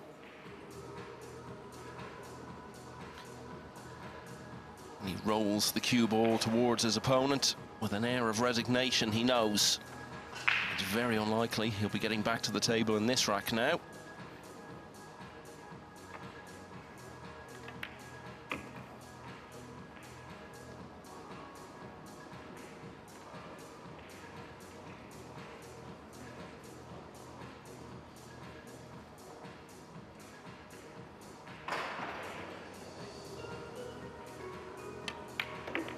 You talked about players who were in good form before the pandemic, and then some picked it up from there afterwards, some didn't. Well, the post-pandemic era was very much Alban Ocean's time, wasn't it? Did so well. to win his second world title in 2021, almost won it again the following year, beaten in the final. He won the European Open on his 32nd birthday. He was very much the main man on the 9-ball scene for about 18 months there, and really since that European Open win, it's dipped a bit. There was a revival towards the end of last year. And in the early stages of this match, he's leading Gary Wilson by 2-0. Another winner to tell you about is Poland's Mieszko Fortunski. He's beaten James Oranis of the Philippines team that won the World Cup of Pool last year by 10-5. And will now play either Oliver Szolnocki or Ko-Ping Chung. It's Ko leading 5-4 at the moment. A reminder that Petri Makinen is one away from knocking out the world #1 Francisco Sanchez Ruiz. It's 9-6 in that. Skylar Woodward 2-1 up on Jeffrey Ignacio. Lu Ri Teng has won the 15th rack to go one ahead of Hona Suto at 8-7. Robbie Capito taking all of the first three against Anthony Braben. 3-all between Victor Zielinski and Carlo Biado. Mickey Kraus has a 4-2 lead over Oscar Dominguez. Pius Labutis is up on Aloysius Yap by the same score. And Shane Van Boning, having won the first against Tyler Steyer, as I told you, has now added the second.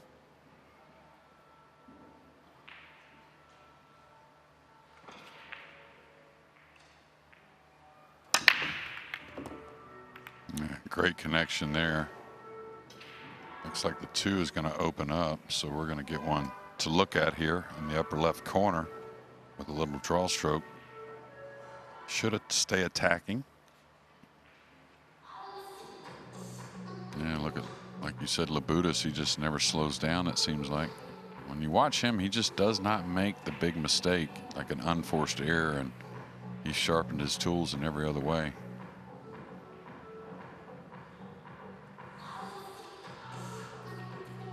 The veteran, To Lian Han, trying to make a final 16. That would be amazing.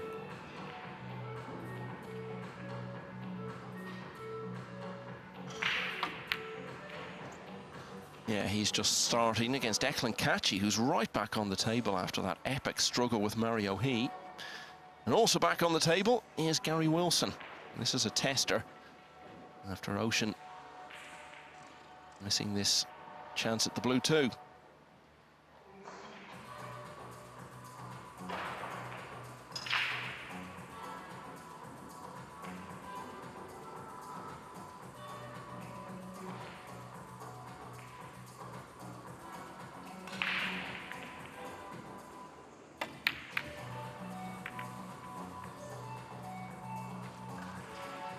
So what damage has been done? Well, not much.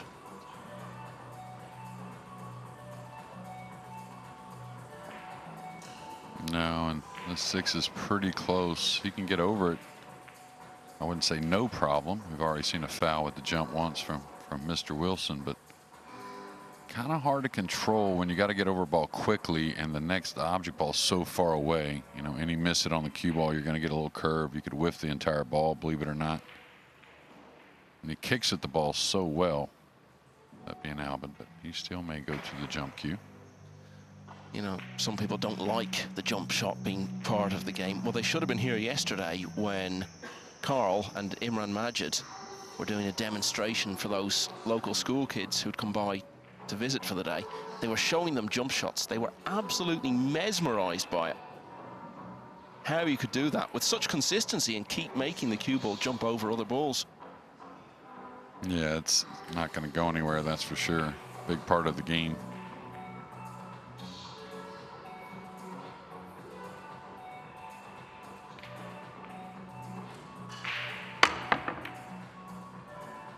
And he was playing the cue ball to run, trying to get some kind of luck, get a little separation.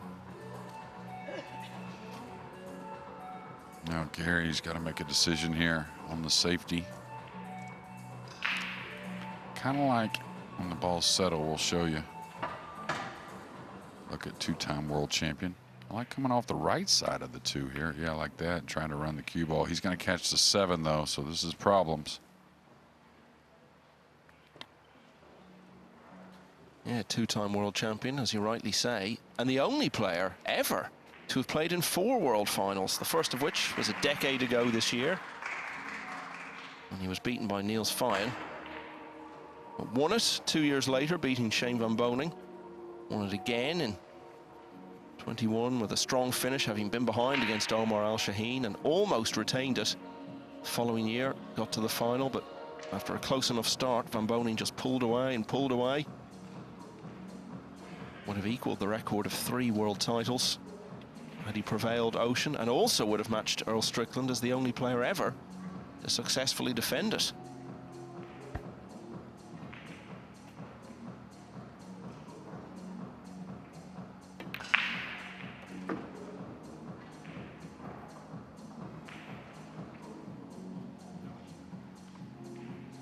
Yeah, you could see him point at the 8, figuring he was going to bump the 8 a little bit, trying to open the 6 and maybe hold the cue ball. Should be okay though. The 6-8 combination, even though a tough table, lays pretty nice. And as far as getting into position, no one really does it better than Albin Ocean.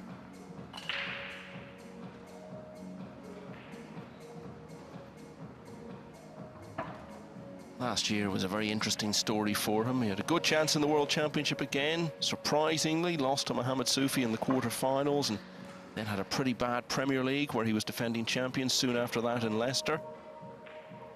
Went out in the first round of the World Masters, didn't even make the final 64 of this. Turned things around a bit by getting to the last 16 of the Spanish Open. Went down to another surprising defeat to the man you were just bigging up, JJ, Pius Labutus. Really, it was a steady decline after that. Last 16 there. Then went out in the last 32 of the European Open, where again he was defending. Only got to the last 64 of the US Open. But it all turned around on that Friday night when he came from behind to beat Shane Van Boning in the last 32 of the Hanoi Open. Then saw off Alexander Kazakis, David O'Cady and Ko Ping Chung to get to a final against Jason Shaw, which for a long time it looked as though he might win. He was absolutely heartbroken after losing 13-12, but he'd done enough to get in the Mosconi team, which I think was in big doubt before going to Hanoi, and had a really good Mosconi Cup on a personal level and on a team level as he finished on the winning side for the 6th time in his career. And as the 6 just topples over, he's a firm favourite now to be on the winning side in this rack. Yeah, I thought the 6 was always going to fall. I think he did too, but sure took its time doing so.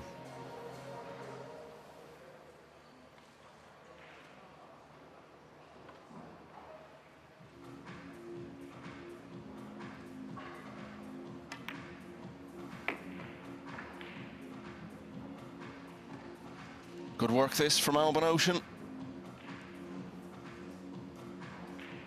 I don't know, has Gary pocketed a ball in this set so far? I know it's only been 3 games, but I can't say for certain, but I think you're right if you're suggesting that he hasn't, which seems to be what you're saying. But he certainly hasn't done it one a rack. Albin Ocean leads 3-0. Francisco Sanchez Ruiz is out of the UK Open. The world #1 has been defeated 10-6 by the former World Cup winner from Finland, Petri Mäkinen. And so Mäkinen will go through to face either Skylar Woodward or Jeffrey Ignacio. It's the American leading 3-1 in the early stages there. Lu Ri Teng is now on the hill at 9-7 against recent ranking event winner Hona Suto. Ko Ping Chung 7-4 up on Oliver Sholnocki. Robbie Capito has now won all of the first 4 against Anthony Braben. Victor Zielinski's just won the 7th to go 4-3 up on Carlo Biado. Mickey Kraus leads Oscar Dominguez 4-2. Pius Labutus up on Lucius Yap by the same score. Tolian Han has taken the first off defending champion Eklund Kachi, and Tyler Steyer, having lost the first 2 racks in the All-American clash with Shane Van Boning, has just won the 3rd.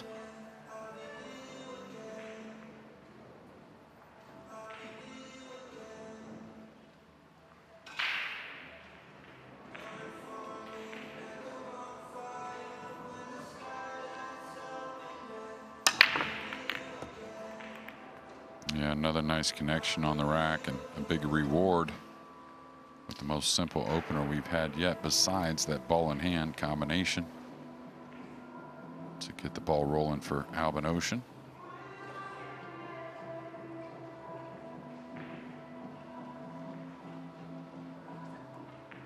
Until that great run in Hanoi, his best matchroom event last year had been in an event that's brought him so much success over the years, the World Cup. He was partnered with Mario He. Just survived the opening round against Australia, and then beat Bosnia-Herzegovina, beat the British pair, and we're 8-4 down in the semi-final against the Philippines. But then won 4 in a row, including a golden break from Mario He along the way. And then Mario He scratched on the break in the decider. And the Philippines cleared for the match, went on to win the title. But an event that's been so good for Ocean. Together with He. Austria have won it twice. They were runners-up the year in between those two successes.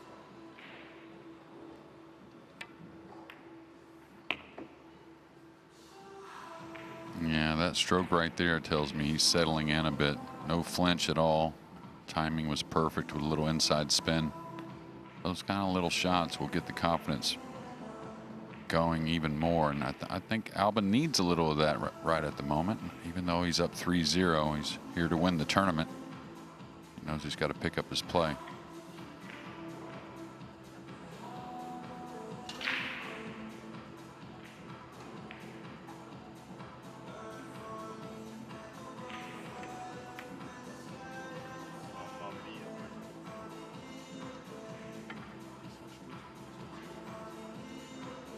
Did you hear what he said there? Was he complaining about something? Did he?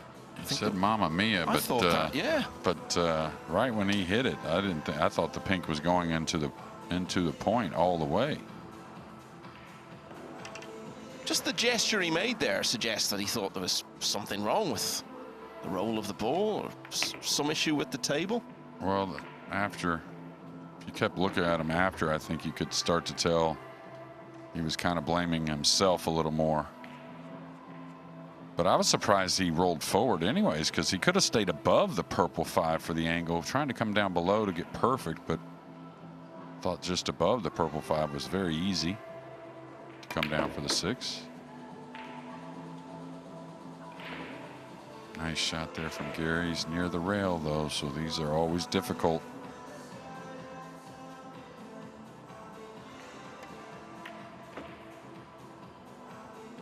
Absolutely, but he made it look easy.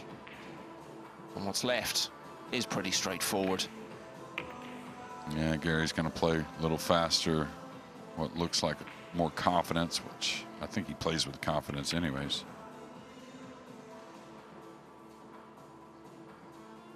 Well, he's mopped these up quickly.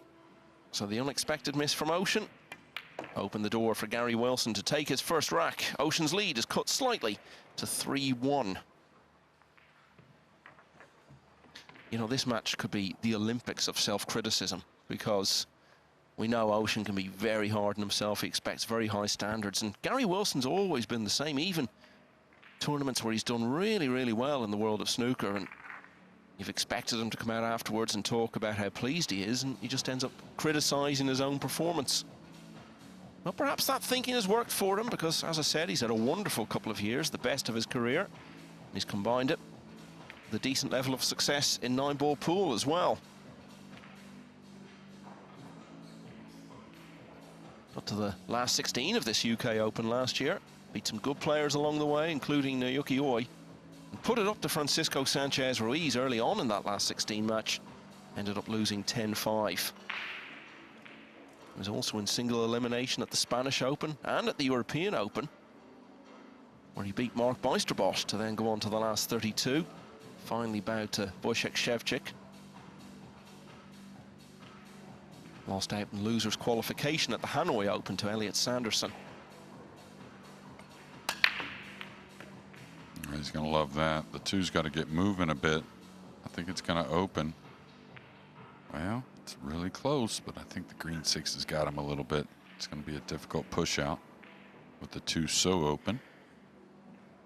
But as far as looking forward in this match, Gary's got to be much happier about his break off here than the first, when he had a little bit of an unlucky scratch, but it wasn't his best. Just a reminder, by the way, we're now half an hour away from Mosconi Cup tickets being released onto general sale. The priority sale the other day snapped up most of them, so I would advise getting on there quickly. In about 30 minutes from now, 6 p.m. UK time.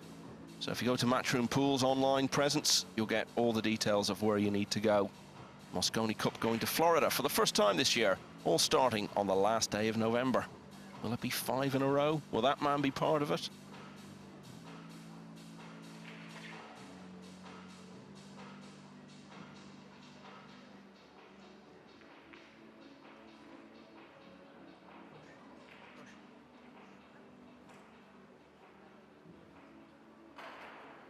All right, a push out here, and I don't think he's going to let him see the entire blue 2, maybe just the left side.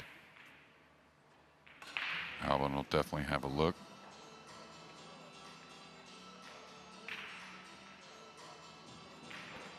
Ocean, another player who was part of that stellar field in Glasgow last weekend for the Scottish Open, and he did well. He got to the quarterfinals.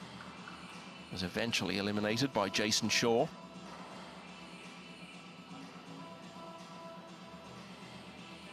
Yeah, Bonger's playing a heck of a tournament. I expected Jason to make a deep run the way he was playing, and got eliminated in that final 64 stage.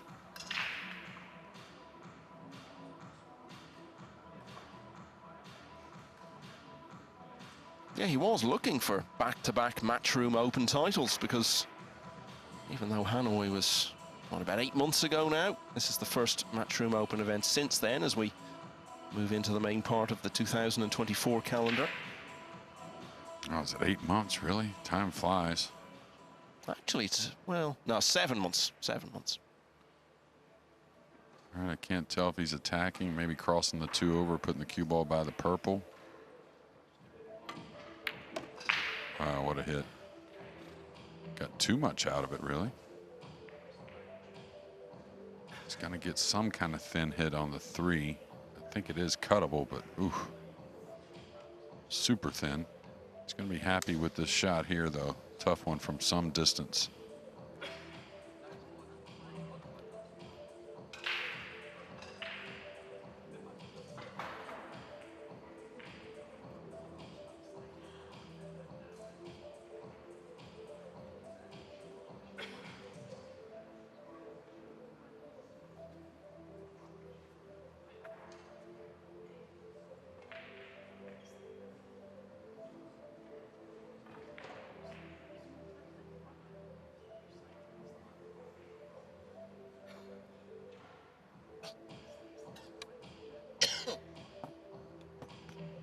Watch out for the ricochet off the 7.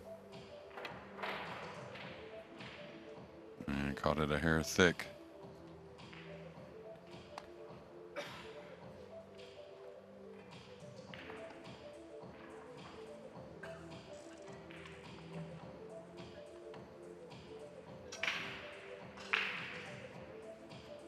Could Ocean do with speeding up just a bit? Seemed to take a long time over that.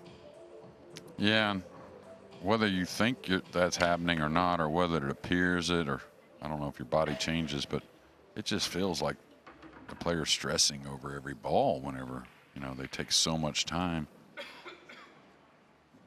And how do you build up any rhythm if you play at that pace and deliberate to the extreme over everything? Yeah, it seems like every ball's the tournament, you know, like the final shot. And I understand that, you know, that's how you get better at the game, is starting to slow down a little bit and making sure you're making a pretty sound, committed decision. But there is too much, that's for sure.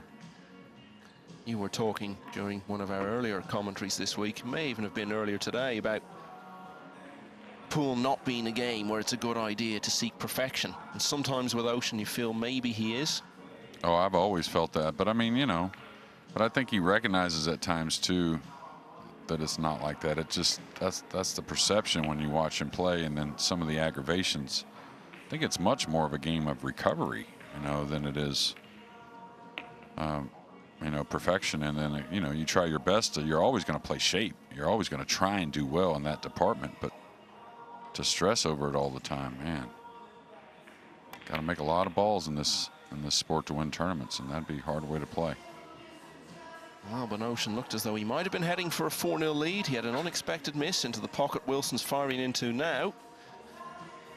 And since then, Wilson has taken control for a while, so he's only one behind now at 3-2. We know now that the winner of this match will play Ruiz, who's just closed it out at 10-7 against Honus Suto. Skylar Woodward now 4-2 up on Jeffrey Ignacio. They're playing for the right to meet Petri Makinen, the conqueror of FSR. Ko-Ping Chung is a couple of racks away from victory, 8-4. Just as I say that, he's gone 9-4 against Oliver Shalnocki. Anthony Braben has got one on the board, but he's still a long way behind early on against Robbie Capito. That's 4-1. Victor Zielinski now leading Carlo Beato, 5-3. Vicky Krause ahead of Oscar Dominguez by the same score. Pius Labutus has a 6-2 lead now against Lucius Yap. Eklund Kachi, having lost the first to Tolian Han, has taken the second. And no change in the All-American clash. Shane Van Boning 2-1 up against Tyler Steyer.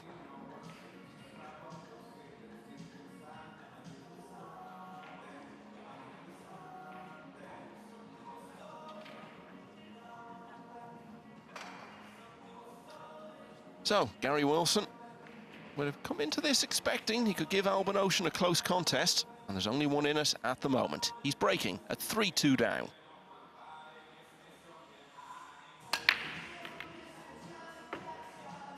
Well, got the 2 ball down. 7's going to interfere as look at the 1 ball on the upper top rail, but so it's going to be another push out, most likely anyways, for Gary. Could take a stab at a jump shot, but his first jump attempt wasn't so good.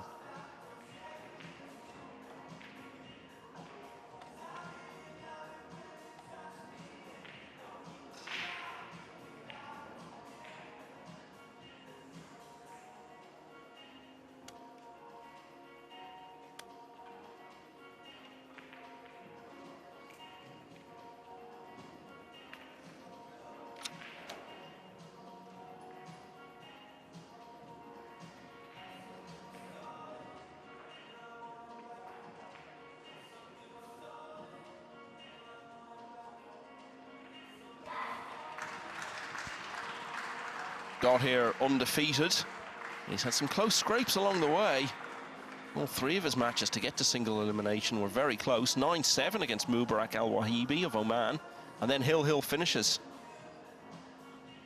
both of the next 2 rounds against Elliot Sanderson and David O'Cady. And his most comfortable win so far was in the last 64 against Dennis Grabba, 10-6 earlier today.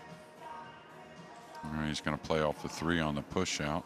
Oh no, he's just going to roll between the 6 and 3. And Michael, I know you've been around Nineball for some while now, but you know we have the push out after the break. But did you know that they used to play to where you could push out at any time during the game? Did you know that? That's how it used to be played. I remember the first time I ever saw a 9-ball was 1987, and I saw Steve Miserak do a push out. I think my memory of it is that was in the middle of the rack. So would that rule have still been in place then? I think it changed a bit before then for tournament play to 1 foul, but yeah, they used to play. Oh, looks pretty good. So that's a shot with a lot of confidence from distance, and surprising that Alban really didn't take it. But yeah, they used to play, I think, a little bit before that and on before that, but they used to play you could push out at any time. And then if any 2 fouls in a row gave up ball in hand. So for instance, like if we're in the middle of the rack and I don't have shape on the 3, I could push out. And then if you passed it back to me and then I fouled from there, you got ball in hand.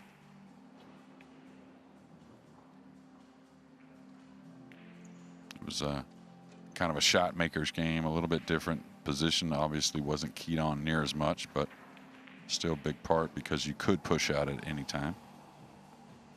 And when that change was made, was it seen as controversial or radical? Yeah, I think it was. Yeah, I think so. It was before my time actually of playing, but a lot of people say it was more the Filipinos that brought in the 1 foul for tournament play, but I couldn't confirm that for sure.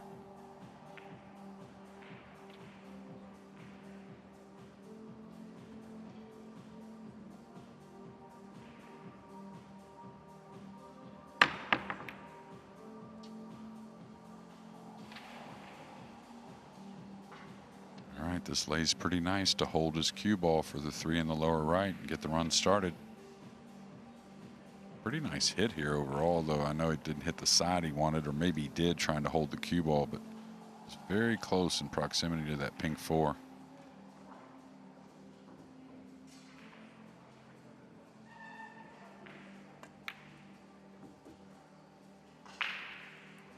Confident stroke there from Gary Wilson.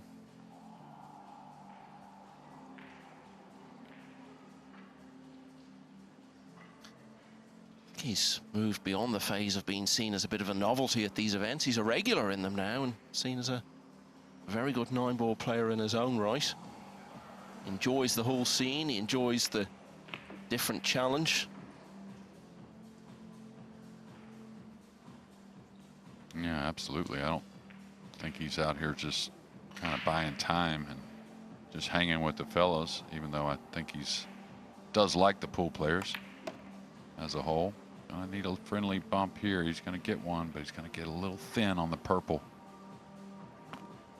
But no, I mean, you know, I don't hear anything in the back away from the table about how Gary, ooh, this has got the best of him. Maybe should have taken his time a bit more down on the ball, but where Gary Wilson is some kind of good draw or anything like that in the men's locker room, as you might say. I just mentioned there that he beat David O'Cady, and you almost don't really think anything of that now because we're so used to seeing him beating good and experienced players because he's becoming one himself. Yeah, absolutely.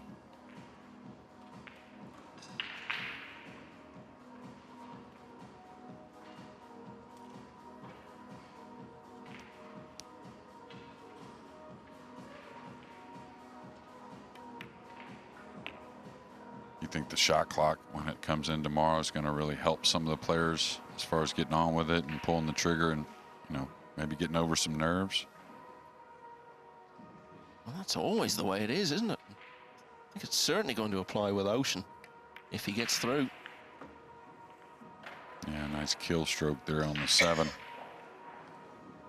I know you weren't at the Championship League that we had in Milton Keynes in the spring of 2021, but it was really demonstrated there because that tournament was going to be played entirely without a shot clock. Ocean was just all over the place for the first few days. He was scraping together enough wins to stay in it. But then it was all going so late that the shot clock was brought in from about the 3rd day, and he suddenly started playing much better, ended up winning the whole thing. And he's won that rack off the back of Wilson's miss on the 5 when he had the chance to draw level. So Ocean goes 2 clear again at 4-2. Ko-Ping Chung will be around for the weekend. The US Open champion has beaten Oliver Szolnocki of Hungary by 10 racks to 4 and will now play Mieszko Fortunski for a place in the quarters. Skylar Woodward going well, 5-2 up on Jeffrey Ignacio. Anthony Braben charging back against Robbie Capito, only trails by 1 now at 4-3. 6-3 for Victor Zielinski over Carlo Beato. Mickey Kraus leading Oscar Dominguez 6-4. Pius Labutas has a 6-3 lead against Lucius Yap. Tolian Han is edged back in front of Eklund Kachi at 2-1. And Tyler Steyer, who lost the first 2 racks to Shane Van Boning, has won the next 2.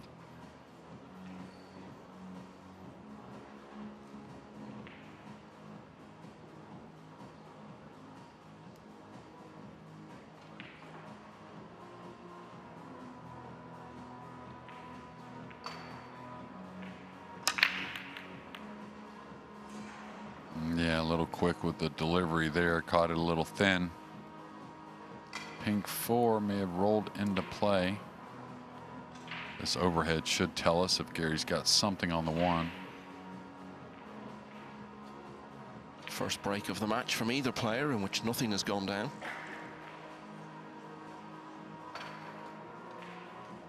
You can see a lot of balls near the pocket. A good shot on the 1. The 2 does go in the side.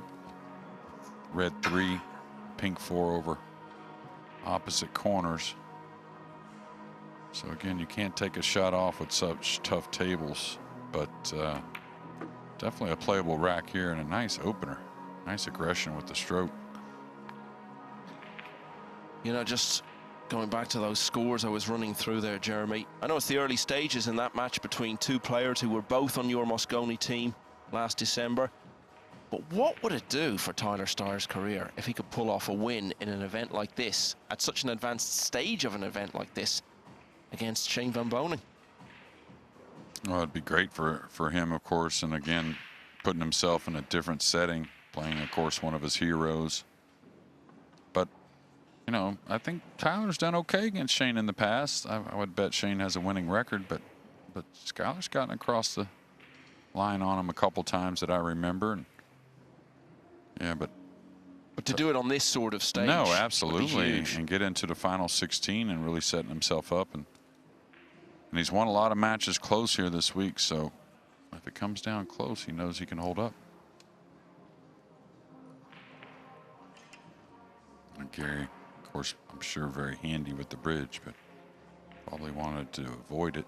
Speed control pretty important here.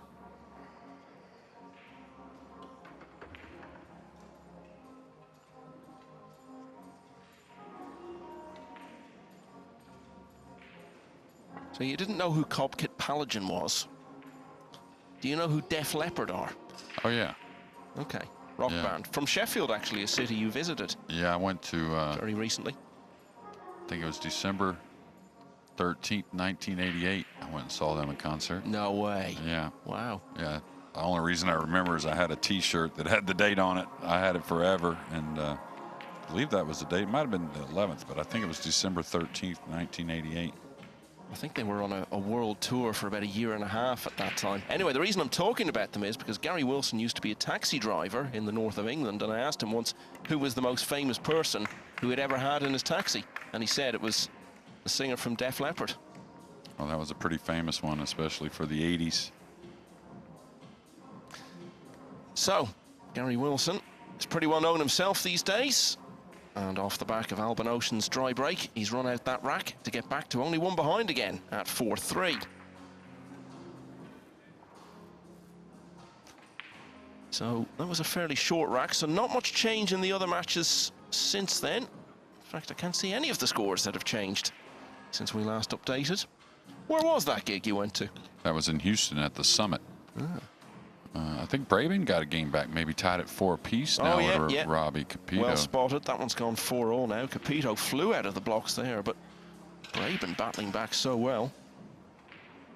I'll tell you, after a grind, you might say, in the last match for Kachi and a big comeback, you know, Han's the type of player who's really sharp, really smart, of course, got things together going this far, but can give him a lot of headaches and make it a very difficult match to where he's got to keep his focus, that being Eklund Kachi. Oh, he's missed the one, all but one break, so he's got to get a little better in that department.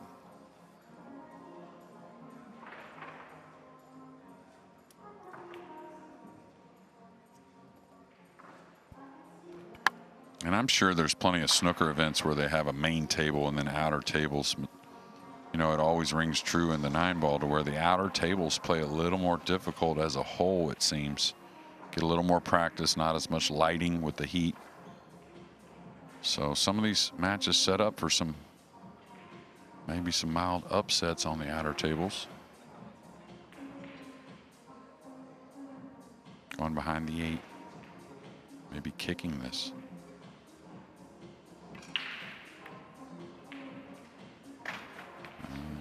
Left. Very nice.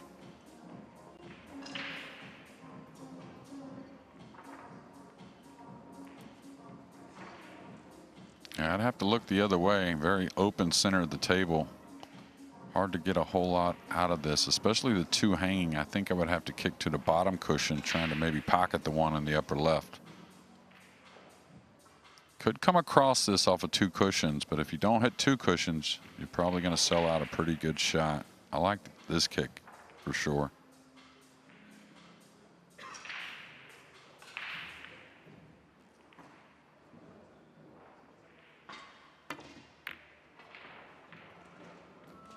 Yeah, but you could see the 1 was coming down to a very open end of the table. That's why maybe the other route, a little unfortunate with the scratch.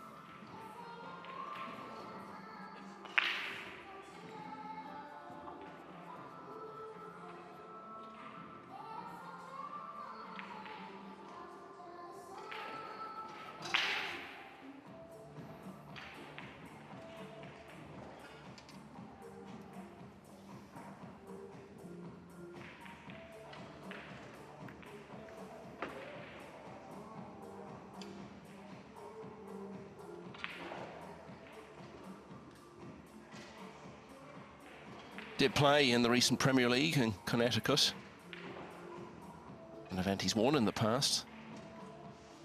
Finished 10th.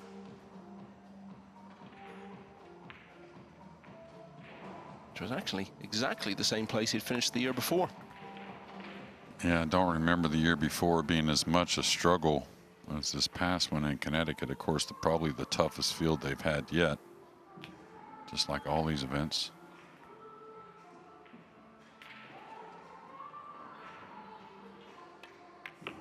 Well, the one last year did become a real struggle for him in the second phase once he'd got through. He only won 1 of his 9 matches in that phase, and at one stage he lost 7 matches in a row. Yeah, he's got to get to the center of the table at least here. Doesn't want to fall on the left side of the pink and really bring the 6, 7, 8 into play while trying to gain shape on the purple 5 that lays just below the 9. I think one rail here, just straight down the table. Try and get to the corner of the break box.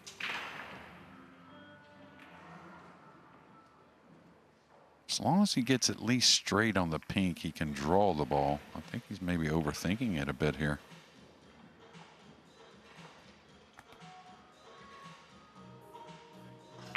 Which Alvin Ocean will never be accused of underthinking something, that's for sure.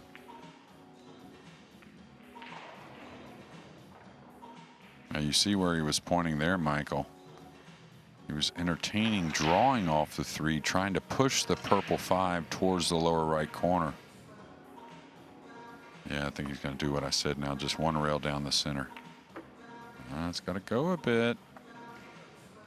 So he was playing for the angle. I'd like to get at least to the draw stroke.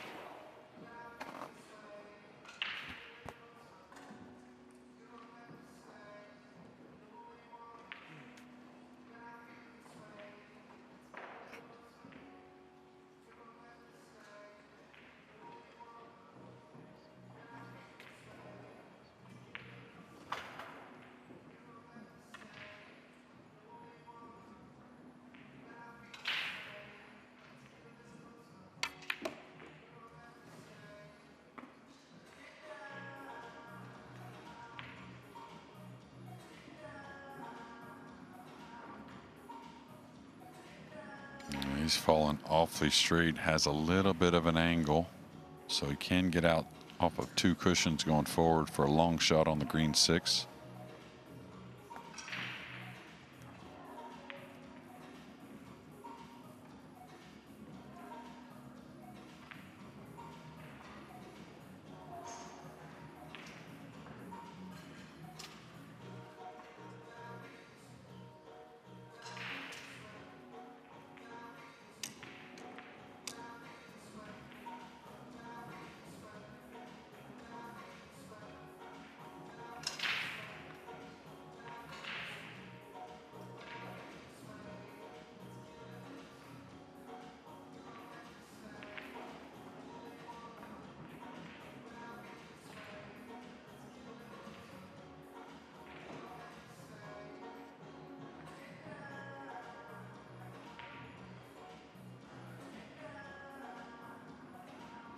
Again, I know this is far from routine, but does he need to take this long over it?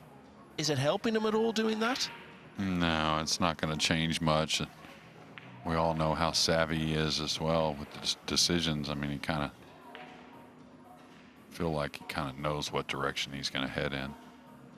Trying to get a little bounce off the 5 to create an angle.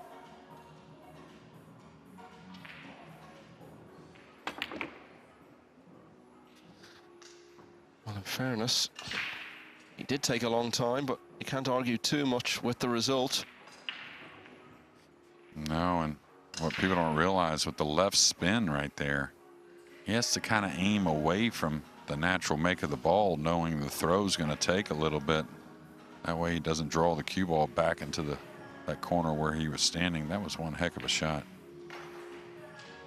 Needs another decent one to follow it with, though. And if this goes to plan, should be too clear again. But it's a big if. Yeah, it's one of the most difficult shots that looks simple.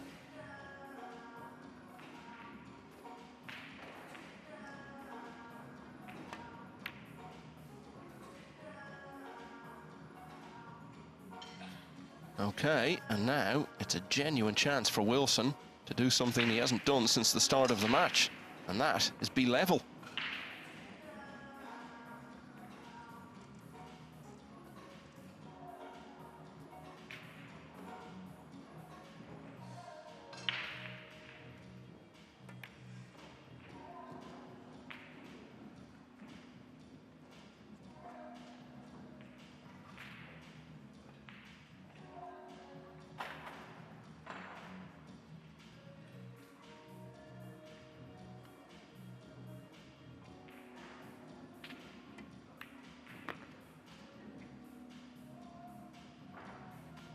Nice angle here to draw up the side rail. Should it get at least maybe to the middle diamond. Past the side on the right.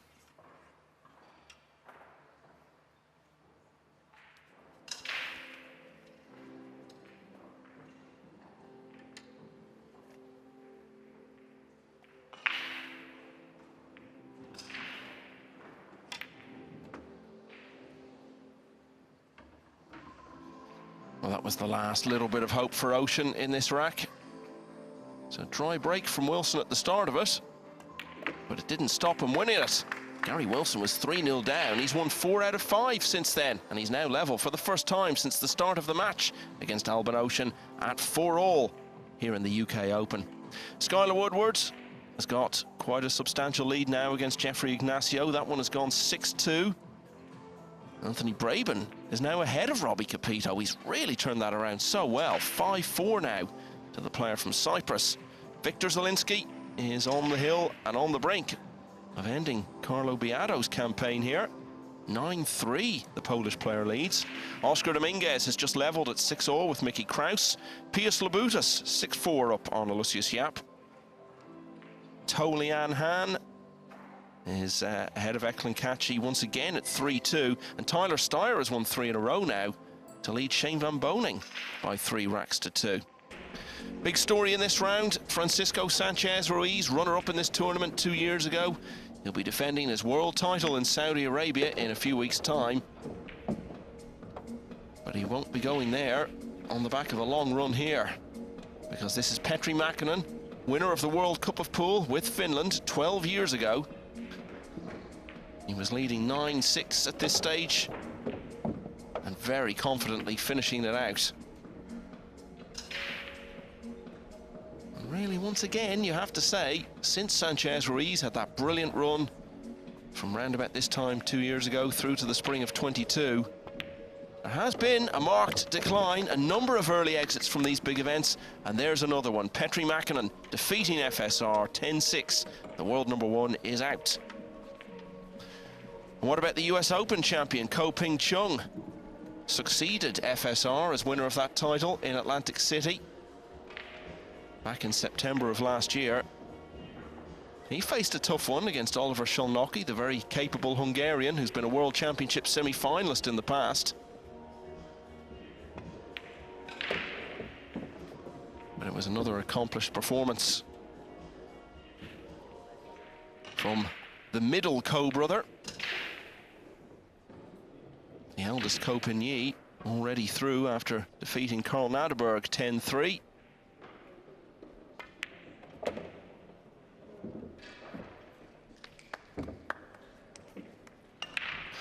And not even being asked to pot the winning 9. Oliver Szolnoki offering his hand. Ko Ping Chung, a 10-4 winner. He'll play Mieszko Fortunski in the last 16. And you know, we could be heading for a Ko brothers quarter-final, because if they both get through, they will then play each other.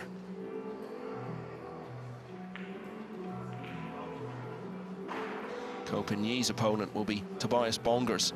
And those 2 matches, in fact, are the only ones that we definitely know the lineup for in the last 16 tomorrow. Shane Van Boning in the last 32 has just won rack 6 to level at 3-all with Tyler Steyer.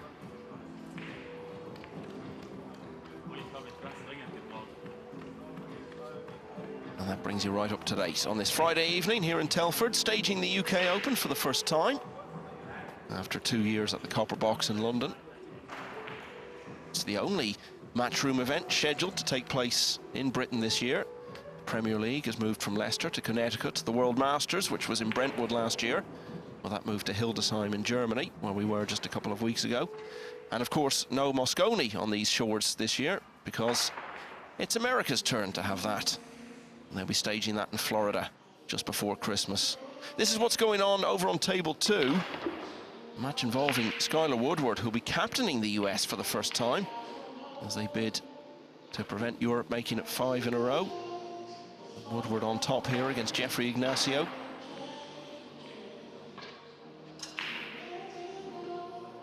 Semi-finalist last year, Woodward.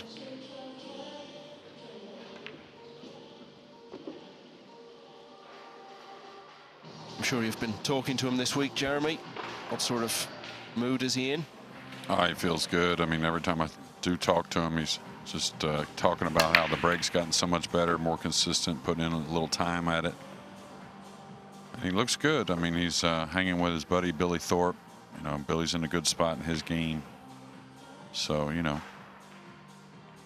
as they say, misery loves company, right? Well, people that are happy love company as well. So a couple good kids doing their thing. I think Skylar's got a shot. He's just got to maintain and kind of stay in every ball. Seems a bit more serious to me as well. Well, that's what becoming Mosconi captain does for you. Will you be having conversations with him through the year? Will he be picking your brain, given all your experience with it? Yeah, we talked a little bit, and, you know, I'm there if he wants any advice or just something to, you know, toss around. And of course, he'll have to make some tough decisions, which is good. I mean, you want tough decisions in that spot as far as players and, you know, later on with the lineups and whatnot. But I think he's going to be very prepared come late November there in Central Florida. If he asked you to come and be in the team room, would you be up for that, or do you feel it might be inappropriate after being captain? Oh, I probably, you know, I would come by and, of course, lend the guys whatever, you know, they ask. But I think it's their time to try and bring in something new and get that W and start a charge for Team USA. So, but yeah, I'd certainly go in and help them out. I'd spot balls, you know, anything I could do. I think 2018. Can't remember how much breakfast I cooked every day, but it was something like 2 dozen eggs, a pound or 2 of bacon every morning, whatever the team needs. Try and get that win. 2018, you said? Yeah. It certainly worked. It was the start of the 2 in a row after losing the previous 8. Yeah, and we had been there for some 2 weeks. Really putting in the time. Okay, nice shot there. Totally by design. May have given up a little edge. If he has, he's not going to like it probably, but still a very good shot. Is he curving this a bit? Yeah, this looks very snookered to me.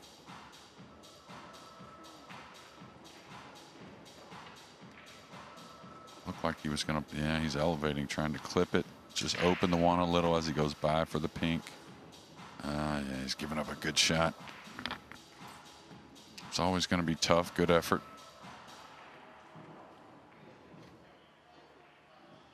Now he's in a prime position to just kind of stun towards the red 3. That'll offer a great angle to fall behind a tough pink 4 ball that sits in between the 8 and 9.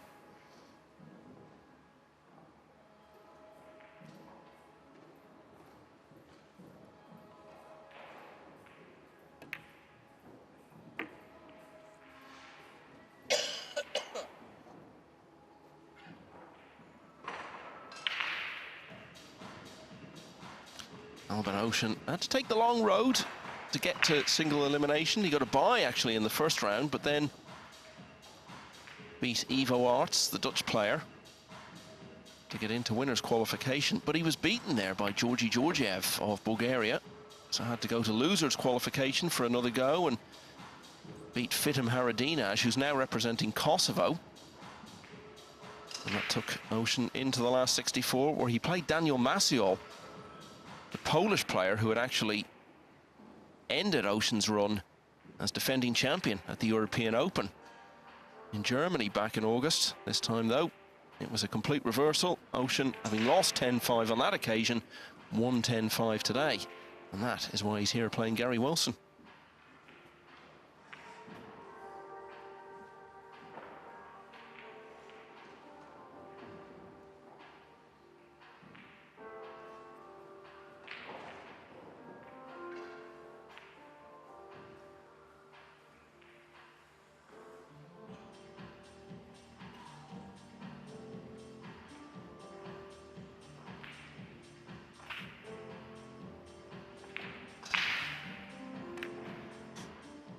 Yeah, came up and off the ball many, many times. Really not to threaten the pocket at all.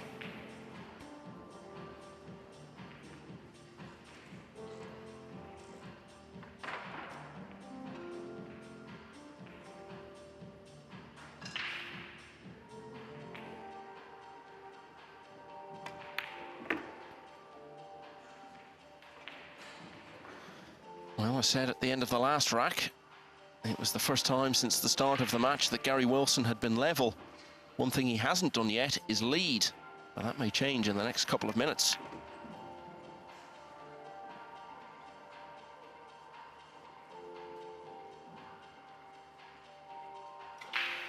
Sort of torn between nodding his head and shaking his head. Well, Albin Ocean fights whatever minor internal battles are going on in his head. Gary Wilson has this routine 9 to lead for the first time in the match. 5 out of the last 6 racks now, and he's halfway towards that target of 10 to complete what would be perhaps his finest victory yet in the game. Wilson leads 5-4. Victor Zielinski isn't through to the last 16 yet. Carlo Beato has won the 13th rack to close to 9-4 down. Skylar Woodward won that rack we were looking at against Jeffrey Ignacio. So that's now 7-3. Anthony Braben just ahead of Robbie Capito at 6-5. Mickey Krause also won in front against Oscar Dominguez at 7-6. Pius Labutus 6-4 ahead of Aloysius Yap. It's been level all the way really between Eklund Kachi and Tolian Han, and it is again at 3-all. And Shane Van Bonen has won a couple of racks in a row now to come from behind and lead Tyler Steyer 4-3.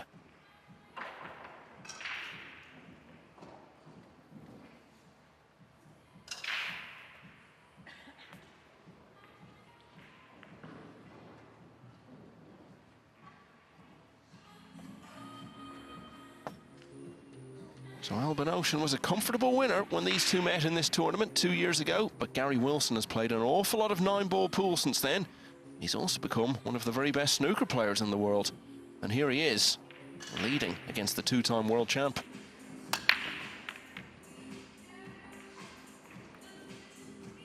Yeah, this is gonna cause some fits.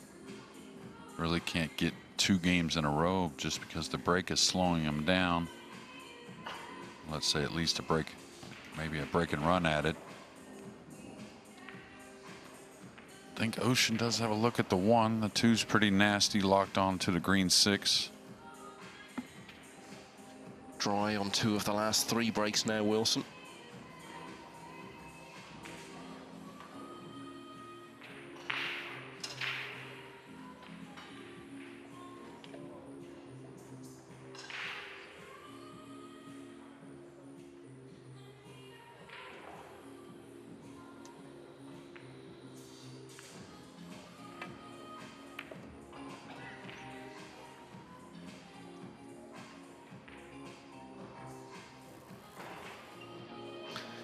Let's look in again on table 2. Your successor as US Moscone Cup captain, Jeremy, is Skylar Woodward, and it looks as though he's going to add another one here against Jeffrey Ignacio.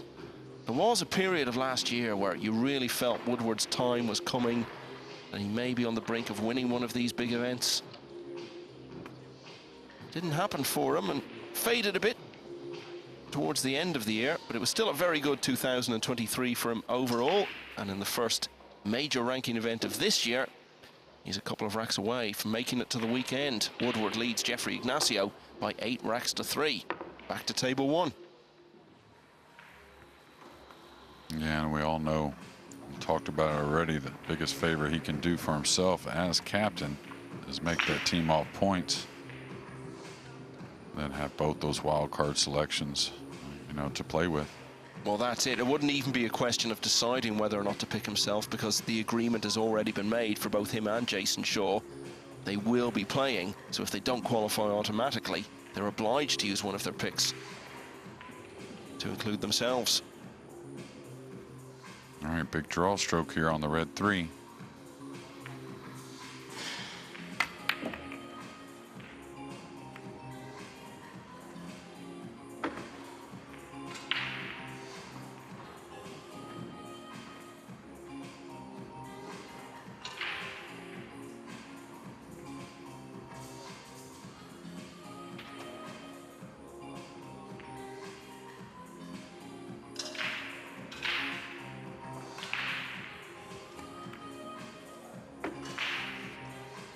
Could be trouble.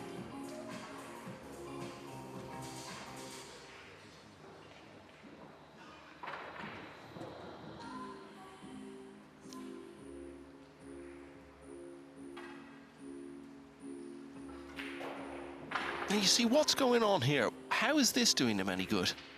Oh, absolutely not. I mean, that's just part of, you know, what Albin does, and you know, a little bit dramatic, you might say, or whatever, but it's just maybe him trying to contain not getting too mad, actually, to be fair. Could be worse. We've seen him kind of bang the cue before and maybe be on the, you know, the border of something too much, but yeah, it definitely doesn't help Michael. And I think just a smile here and there, I think that would do wonders.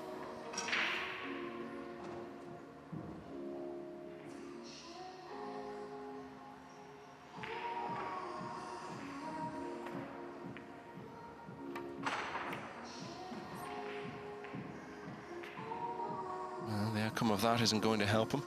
Who's the most bad-tempered player you've ever seen? I think I know what you're going to say, but I'll leave you to it. Were you thinking I first thought of Earl, maybe? Well, I think that's what most people would say, but you've seen everyone. There's been a few. I'd have to think it over, but, you know, top flight, I guess, you know, Earl shows quite a bit of emotion. Seen him break a few cues. And, yeah, probably Earl. Probably an easy guess. I remember spending a lot of time around him at the Premier League last year in Leicester, and he just never stops talking. And in that sort of environment, he's extremely sociable, which would be at odds with, I think, the public perception, which is understandable from everything we've seen over the years.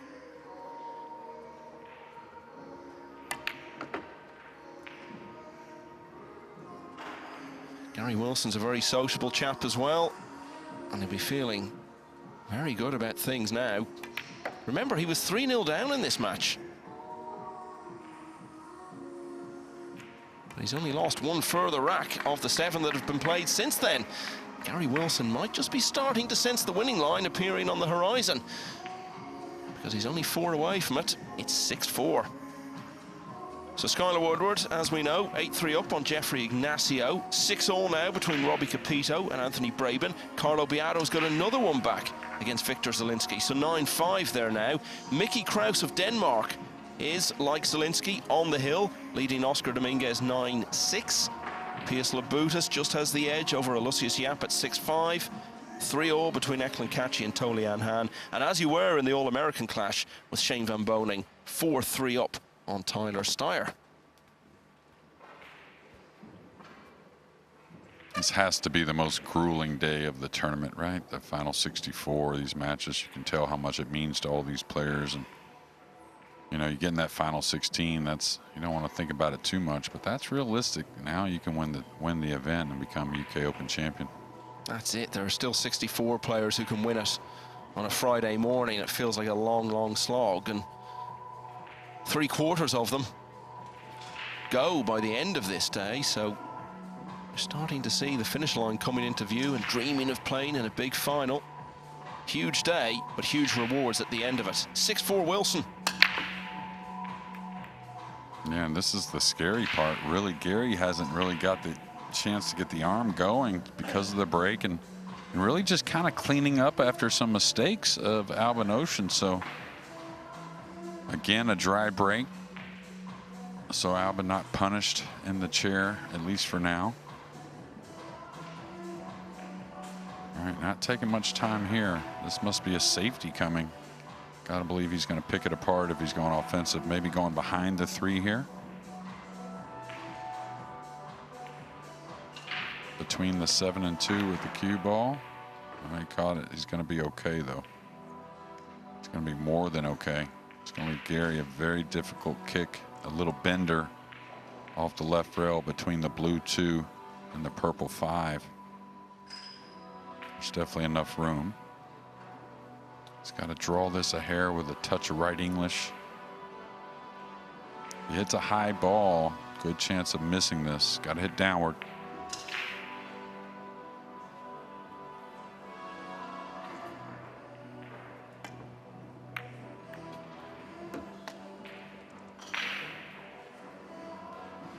Well, Albin Ocean needed something to happen to turn things back in his favour after losing 6 of the last 7 racks. That scratch might just be it. Well, we've got Joshua Filler, his wife Pia, of course, was playing in the tournament. Mario He, who had that epic with Eklund Kachi a little earlier. And Max Lechner, who was on the main table earlier on in a match that we were commentating on, Jeremy, but very disappointed with his performance. I'm sure he'll be. Yeah, it wasn't Max's day, but hats off to Oscar Dominguez, who is still fighting, I believe, against Mickey Kraus. 9-6 down, yeah, so clinging on. I think he'd be disappointed to go out after the way he played earlier today if he doesn't turn that one around. It was looking very encouraging for him. Yeah, and I think he probably settled in pretty nicely after a good match that had a few mistakes at the end, but Mickey has been playing his best pool. So, to me, not a huge surprise, even though Oscar playing great. I think that match kind of a dead heat anyways.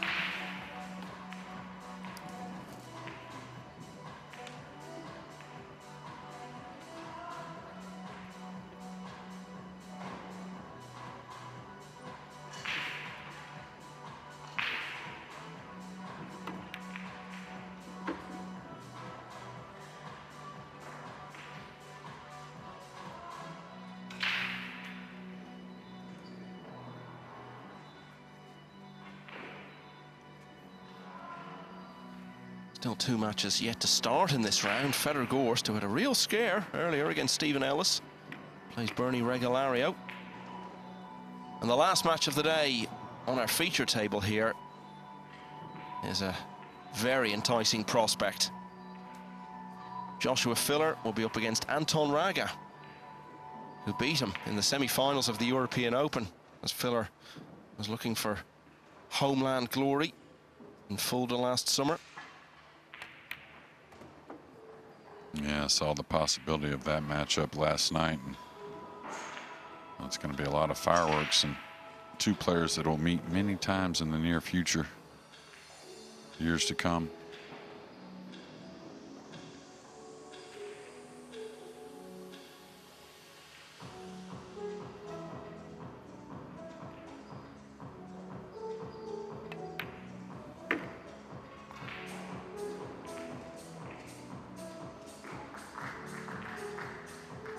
Really, with the situation he's in and the way all the momentum has gone against him, it felt like a must-make run out once Ocean got ball in hand. And it's what should happen now. Well, if you look at the stats, I think it's been 4 ball in hands for Ocean total, and trails in the match, which is kind of unlikely.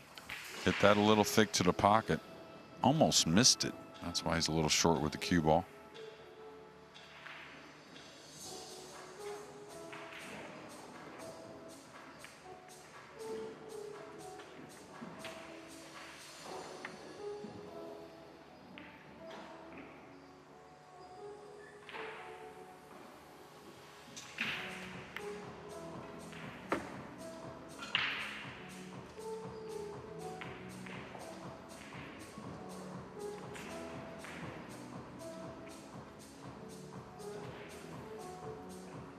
Rack that Albin Ocean desperately needed to win. And he has, having lost 4 in a row prior to that. Robin Ocean stops the rot and gets back to 1 behind. He'll be breaking at 6-5 down. That match between Joshua Filler and Anton Raga is going to be a contest for the right to play Victor Zielinski in the last 16, because Zielinski has just closed out a 10-5 win over the former World and US Open champion Carlo Biado. Tolian Han ahead once again now against Declan Catchy at 4-3. And Mickey Kraus is still looking for one more, because Oscar Dominguez has won rack number 16. So he's back to only 2 behind now at 9-7. And it looks as though we're going to have our next winner in a few moments. Skylar Woodward looks to have played pretty well in this one against Jeffrey Ignacio.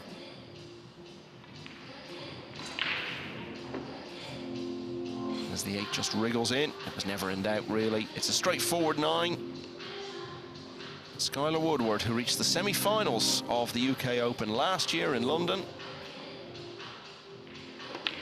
is into the last 16 this time. He's defeated Jeffrey Ignacio by 10 racks to 3. He might have expected that if he'd won that, he would have been playing Francisco Sanchez Ruiz in the next round. Instead, he'll be playing Petri Makinen, who beat FSR 10-6 a little earlier. Ocean back to 1 behind.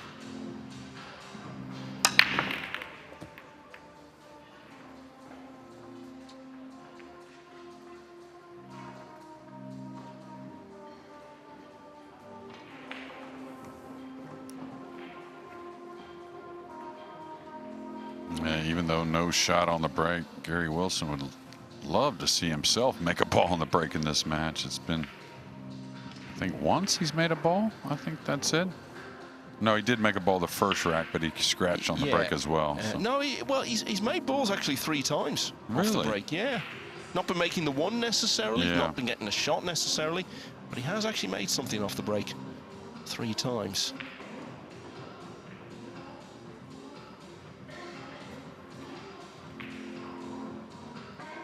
Shane Van Boning is back in front now. That's a match we're keeping a close eye on against Tyler Steyer. 5-4 now to SVB.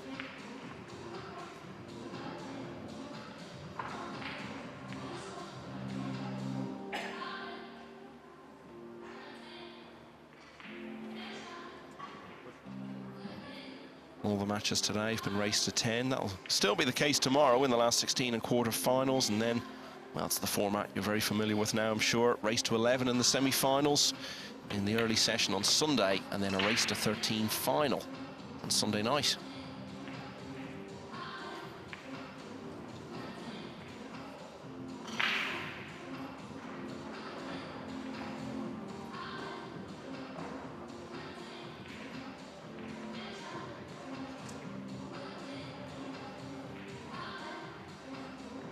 And with Woodward's match being over, his pal Fedor Gorst will be next on table 2 for that clash with Bernie Regalario in the next few minutes. Yeah, I like the pass back here from Gary. Really don't see much at all from this push out that Albin's given us, but not sure really what to do. Cue ball near the rail, can't see the entire 2 ball. I don't know. I think he's kind of painting himself into a corner here. We'll see.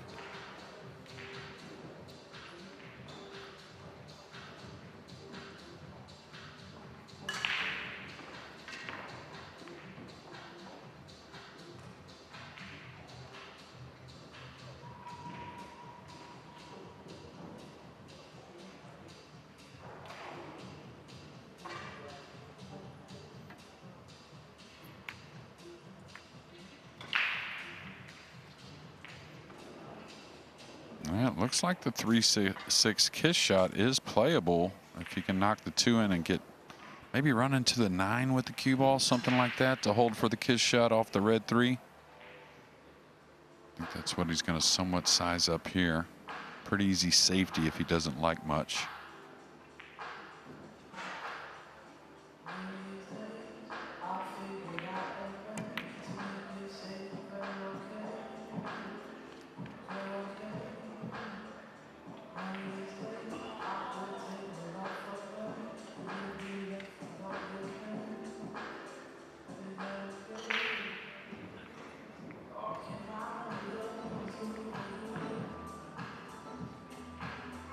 Well, now he's put himself in a bit of a predicament, unintentionally, of course. Yeah, and he's going to try and slowly kick across, I think. That's his wife, Robin. Robin knows that wasn't very good. She's looking a bit glum. Yeah. Okay, though, I think overall, considering the opportunities and whatnot, this is, yeah, you don't want to open those. Maybe a little fortunate with the double kiss.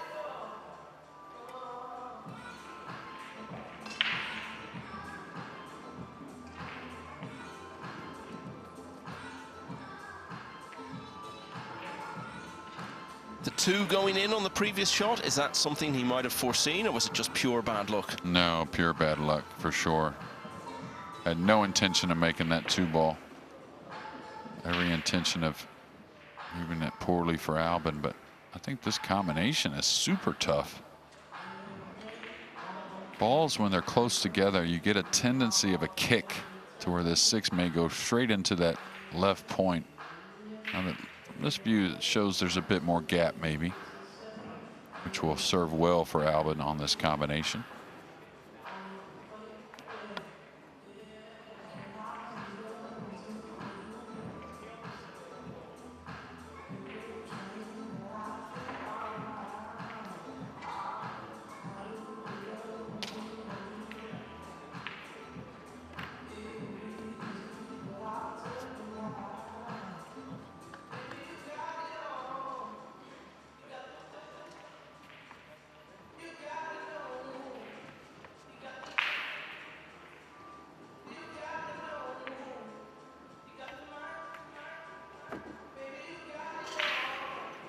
Okay, so that passage of play has all led to a chance for Albin Ocean to get level again, make it 2 in a row.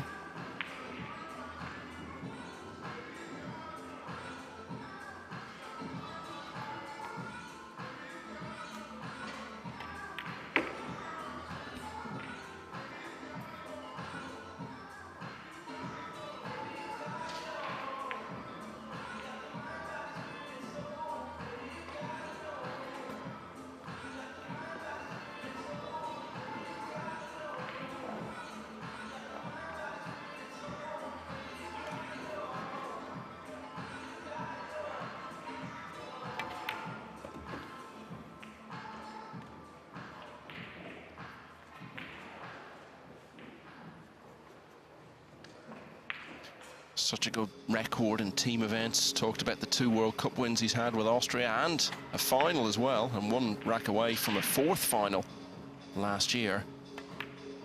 And as I said, he's been part of 6 winning Mosconi Cup teams, but his individual record across those tournaments is really outstanding in its own right. Never more so really than at Alexandra Palace in North London just before Christmas 2023. For a lot of the year, it looked like he may well not be in the team. That run in Hanoi, where he was 1 rack away from winning the title, got him in. And when he went to Alexandra Palace, he won both of his doubles. He won his only singles match. He was part of the win in the opening team match. It was a perfect record for him in the Mosconi Cup last December. It's been a far from perfect performance so far today, but he is now back level with Gary Wilson after winning 2 racks in a row. It's 6-all. Also 6-all between Pius Labutus and Aloysius Yap. Tolian Han has won the 8th rack to lead Eklund Kachi 5-3, the first time in that match that either player has been more than 1 in front. Shane Van Boning is still 1 in front of Tyler Steyer at 5-4. Also 1 in it between Robbie Capito and Anthony Braben. Capito reasserting himself there and now leading 7-6. And you know, Mickey Kraus looked for a long time as though he was going to beat Francisco Sanchez Ruiz at the US Open last year, but couldn't get the job done, ended up losing 10-9, and now on the brink of another landmark moment in his career today. He might be fearing it could all happen again, because Oscar Dominguez has won the 17th rack and is now only 1 behind at 9-8 and breaking with a chance to draw level. It's already level here as Ocean breaks.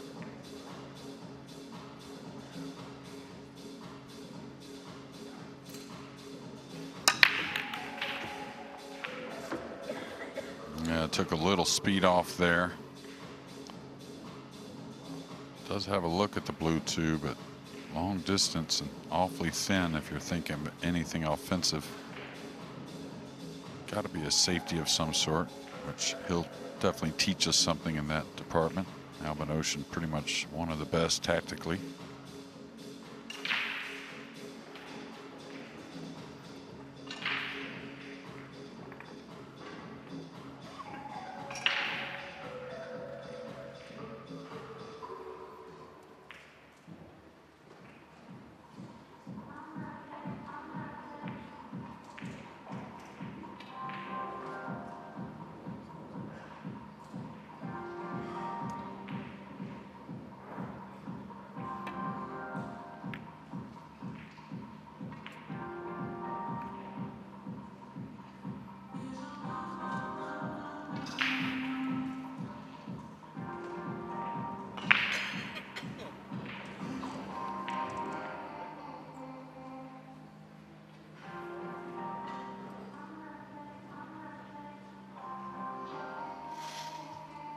Yeah, the swerve or the jump is okay here. There's value in both.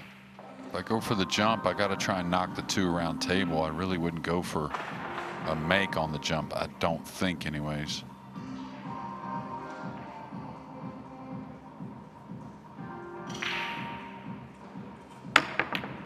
Yeah, I like that shot.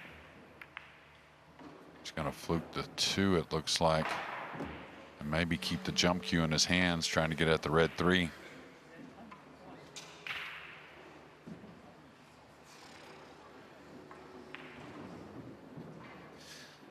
Well, when he fluked the 2, as it were, in the previous rack, it was all bad news because he had such a tough spot to get out of. But this, as you say, does at least give him some window of opportunity on the 3. Does he swerve between the 9 and 7? Look at this shot he's going for. Problem with the swerve, can you really hold position? Same thing with the jump though. So whatever you feel comfortable with getting at the red 3, that's got to be the main target. I think if he swerves it, I think he's a favorite to make it.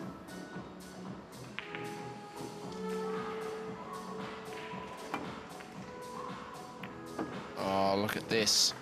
That is simply wonderful. Pure quality from Gary Wilson. And it's earned him a chance to lead again. I guess he's probably the least experienced jump cueist in the field, with the possible exception of Stuart Bingham, who was also playing here, so maybe not that surprising. He was more comfortable with that, especially when he can play the swerve shot as well as he did there. Yeah, he's much better with the jump cue than the first time I saw him try it, but obviously, you know, being the cueist he is, swerving the ball, that's not something you practice very often, but something you get a good feeling about. So it was a little field goal between the 9 and 7 with the cue ball burying that 3 and now trying to recapture the lead. Getting late in this match too, Michael.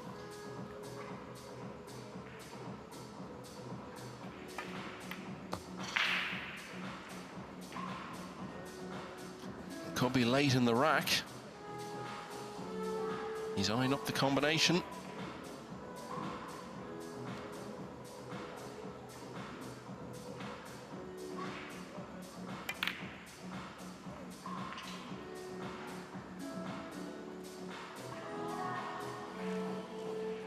Wasn't really that close in the end. No, I fancied his chances for sure. Didn't seem like much of a cut. Maybe worried about the cue ball getting it to that end rail. Maybe had him take his eye off the brown 7 into that 9, but he's left it pretty difficult.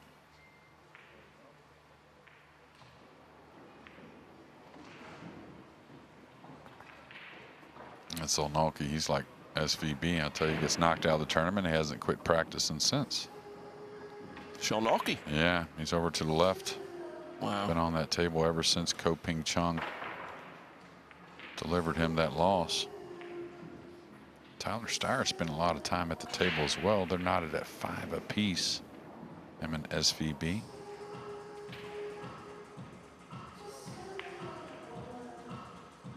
Been a bit of an issue for Steyer at times when he's been in the big matches over the last few years, getting them finished, or when he's been out there on the main table. So got to overcome those hurdles. That would be a huge moment for him if he could beat Van Boning in an event like this.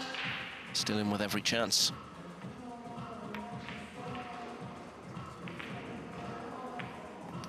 What Albin's thinking there is just trying to leave it very difficult on the 7 first off, especially with the 8-9 a little jumbled up in the upper right. So not only the tough shot on the 7, but position on the 8. So Gary hitting a high ball, so he's going for the cut. Oh no, he kicked behind it. I had to believe he was shooting at that though.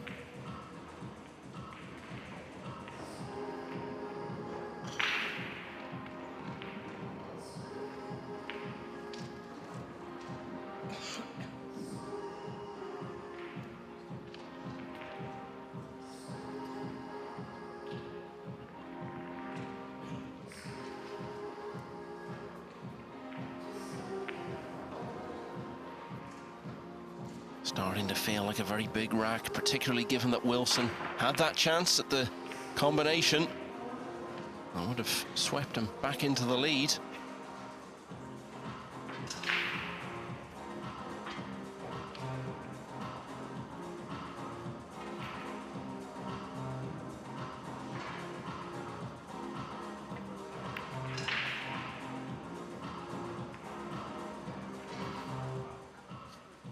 Pretty smart shot here.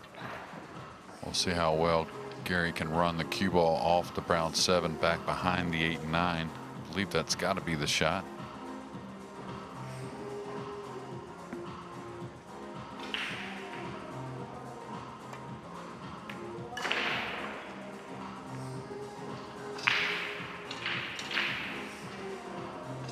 Look what he's done, though. He's knocked the 9 in the path of the 8 for the upper right and elevated Albin over the 9, getting at the brown 7. So still lots going on with only 3 balls left here, knotted at 6.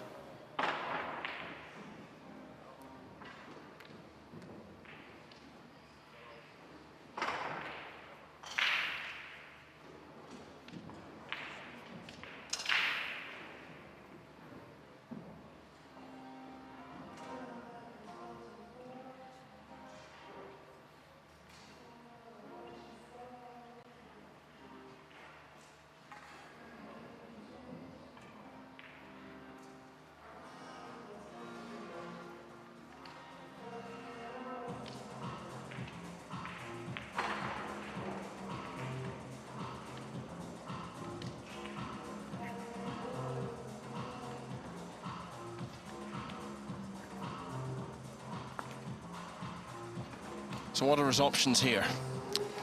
Not a whole lot. I mean, hard to really get a snooker the way the balls lay.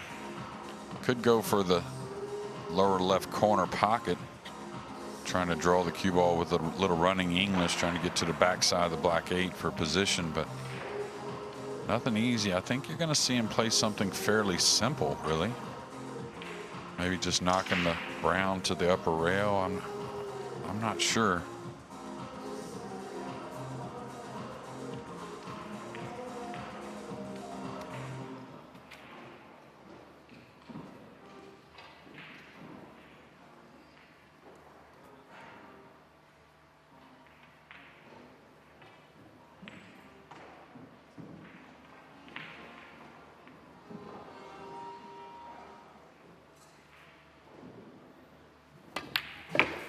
Yeah, that's the shot I was talking about.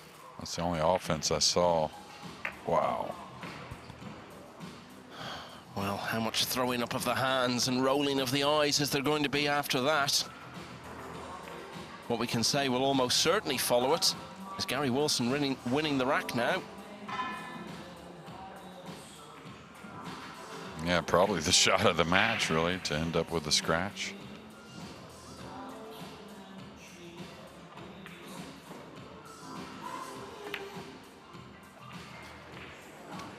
Wow. What an opportunity Wilson has passed up there. Absolutely gifted to him. It looked as though Ocean had played the shot that was going to sweep him back into the lead at 7-6. But ball in hand. Wilson was fancied to hit the front again. But how much did he miss that by for such a routine shot? Yeah, especially ball in hand, you get to set it up as well as you can, or as well as you like, and really didn't settle the tip near as much as he normally does before the final stroke. I don't think he took it for granted, just one that got away. Real close to a scratch here. He shoots this in either corner, actually.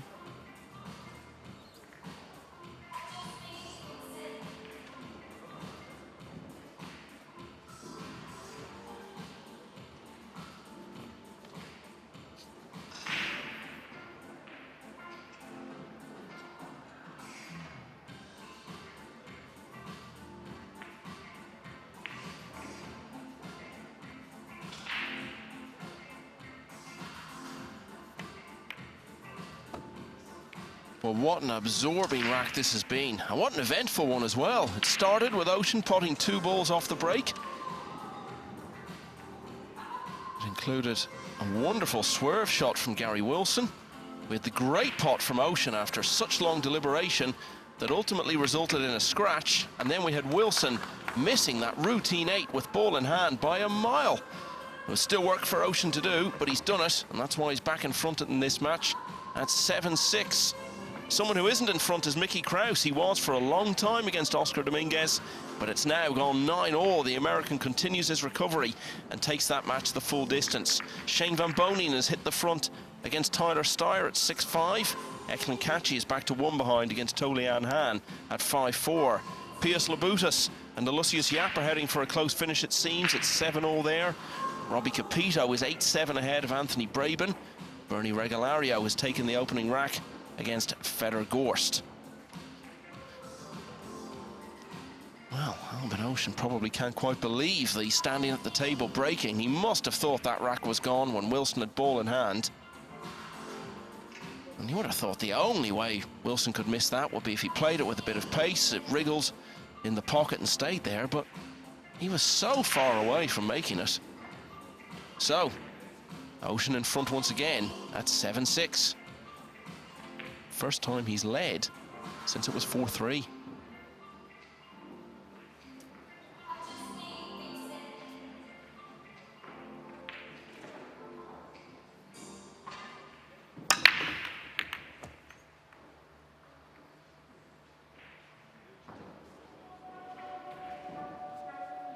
And he's got a little bit of a piece of the 2, but not much. 9 did flirt with the lower left. Probably going to take some time here before he makes a decision. Whether it be a push out, maybe some type of safety, maybe a jump even. At the blue 2.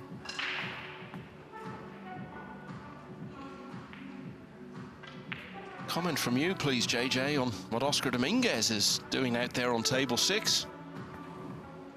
Yeah, I see Mickey Krause at the table, though, so we'll see. So many close matches.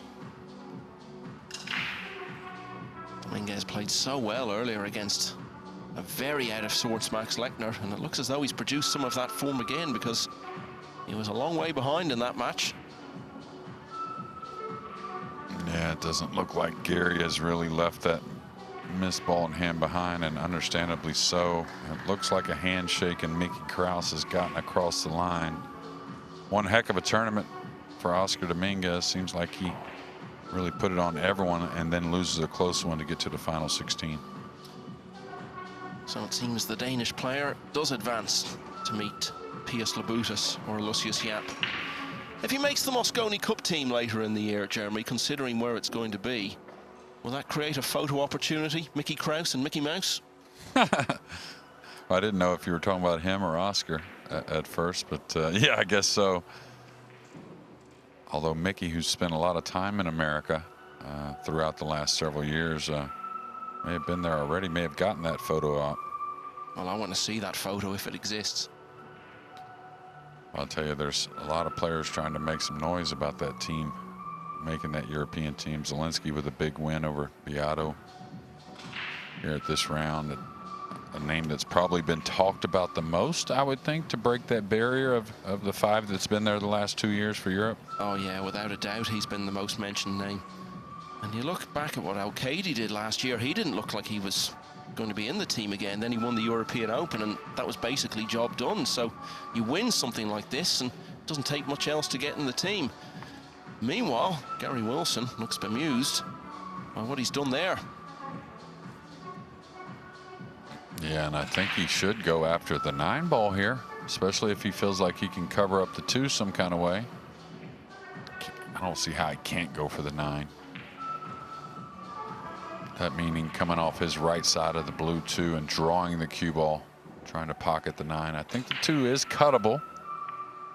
That is an option, maybe going into the 3-4, the red and the pink. You can see he's hitting it pretty thick. So going after the 9.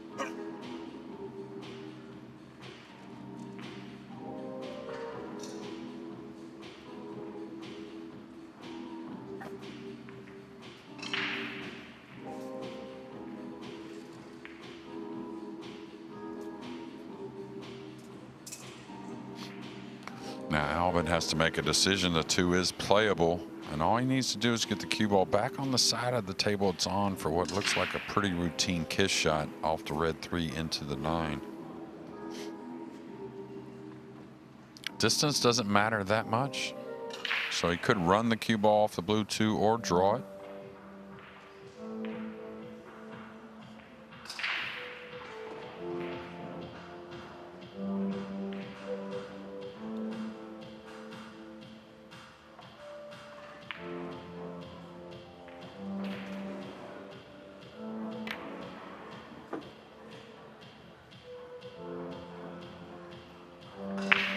More bad body language.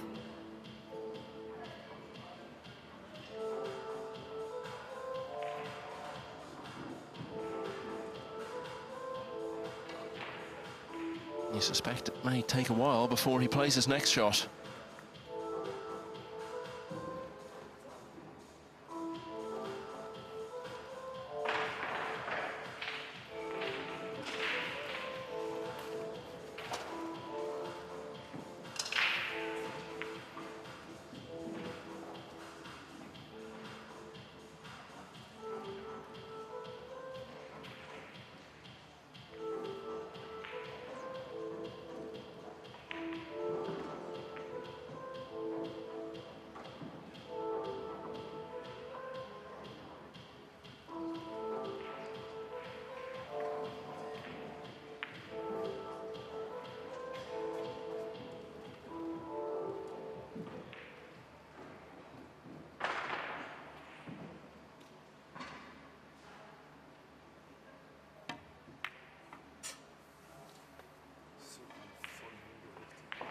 And that, it's pretty awful.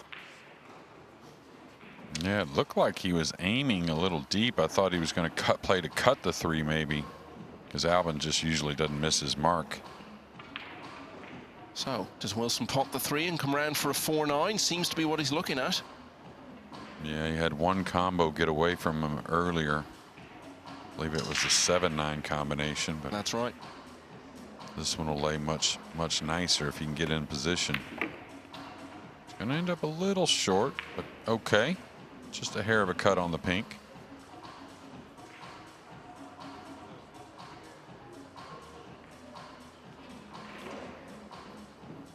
So not a certainty to make this, but if he does, he'll be level once again.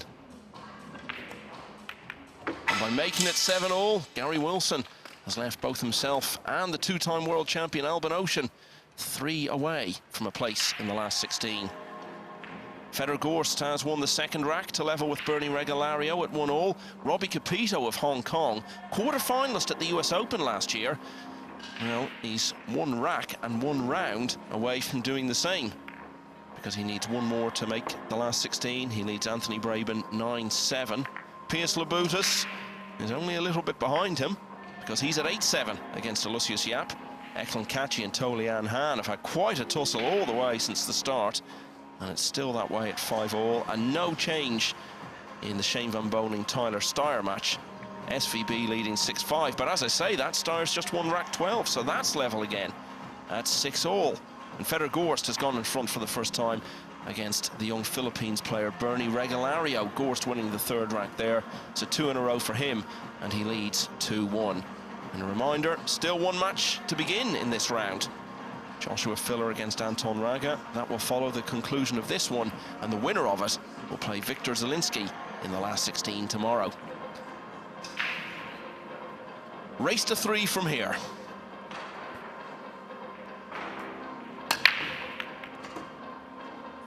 Well, he's made the one this time, JJ.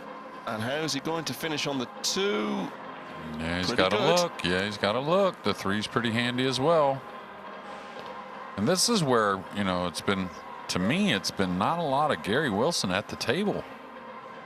Maybe it's just because Albin takes a little longer at the table than Gary does, but I don't think Gary's had a chance to get going. The break slowed him down, a few other things, but yeah, makes the ball in the break and gets a shot, and he's looking to do damage quickly.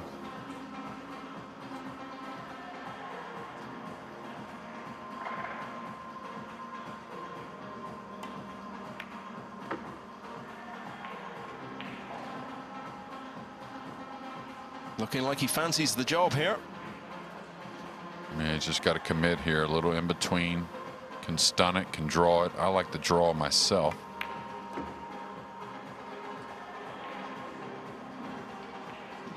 Even though it's not his #1 game, he's looked a lot more comfortable and fluent and flowing when he's been in positions like this than Ocean has.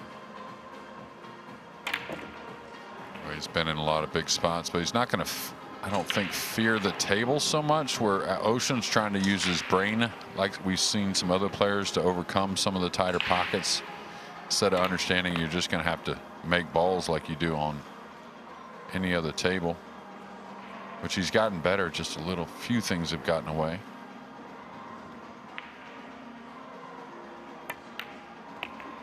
A nice hit there. And a very nice rack from Gary Wilson, and it takes him within 2 of victory. Got through that one very quickly, and now leading again at 8-7. Big story perhaps brewing here, and because that was such a short rack, it's as you were in all the other matches. Robbie Capito, the closest to victory at the moment, 9-7 against Anthony Braben.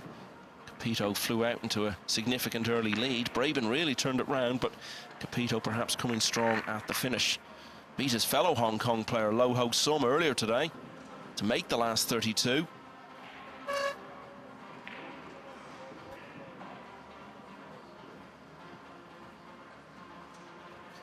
Well, Albin Ocean looking very fed up with things. As if he wasn't depressed enough after losing to Carl Boys last week, JJ. Doesn't get much lower than that. Yeah, didn't get to see all of that. Saw some of it on tape, but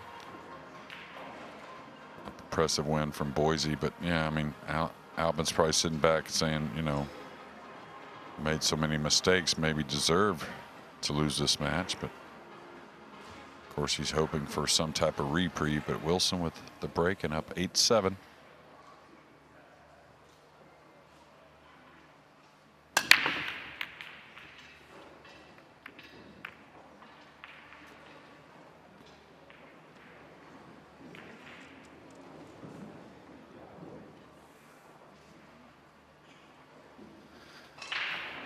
So for the 4th time in his last 5 breaks, he's come up dry.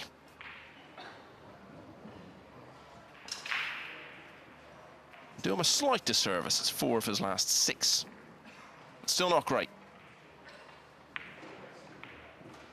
No, and maybe why Albin's still kind of standing here in this match with the mistakes he's made. Gary just hasn't had the opportunity to put much punishment in place. Really, Albin's been kind of his own punisher for the most part.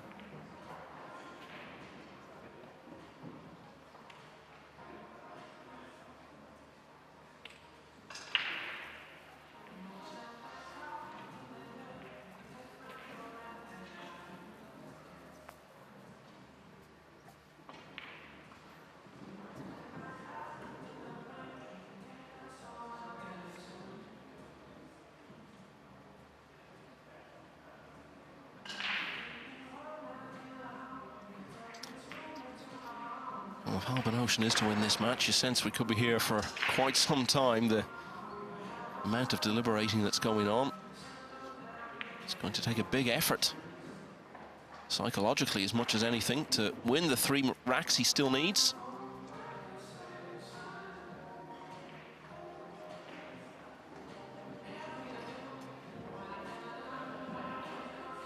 Well, it's a hard thing in sports, you know. I mean, you know, Max Lechner and Mario He very close to this guy for many good reasons, but it may be kind of hard for them to express things to Albin. You know, Albin's a 2-time world Nineball champion, many other titles, but you got to look at things and say to yourself, even though I've won all those titles being a certain way, can I be better going in the future? And or is there another frame of mind that's going to help me become a better player? I think that's something that SVB has dealt with at times, maybe understanding that he's won a lot of tournaments, maybe more than anyone ever, but also, can I still improve, whether it be mentally or physically? Well, he seems like a very analytical sort of person, so you would expect he'd have those conversations with himself. All right, here's a safety that came up early. It was very effective from Gary to open this match, and now towards the end, a good one.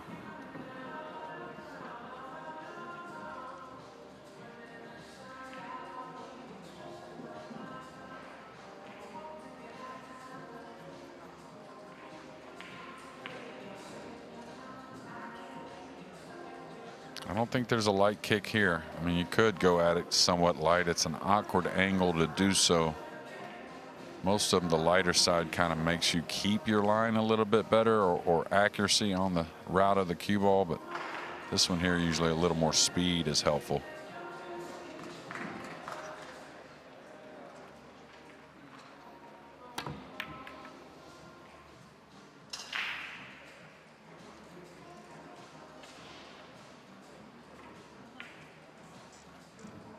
You'll be as interested as anyone to hear this, Jeremy. Tyler Steyer has won the 13th rack and is now ahead of Shane Van Boning once more at 7-6.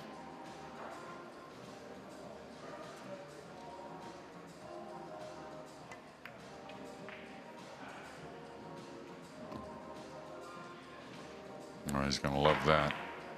He's going to have to make another nice one here, kind of stretched, probably with the rest. Look at all the inside spin he played on this.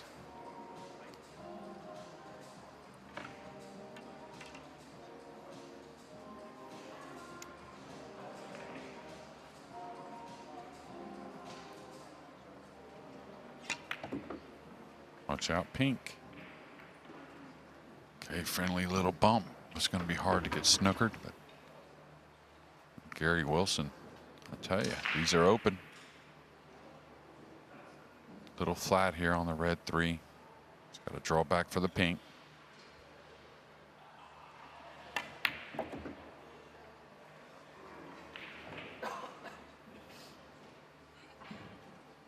This is awkward. He's got some traffic with the wrong angle going away from the pink, dropping to the bottom end of your table, and we'll see.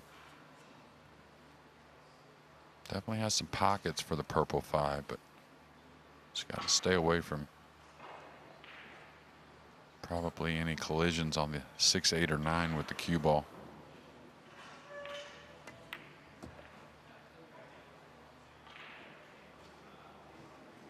That was class there.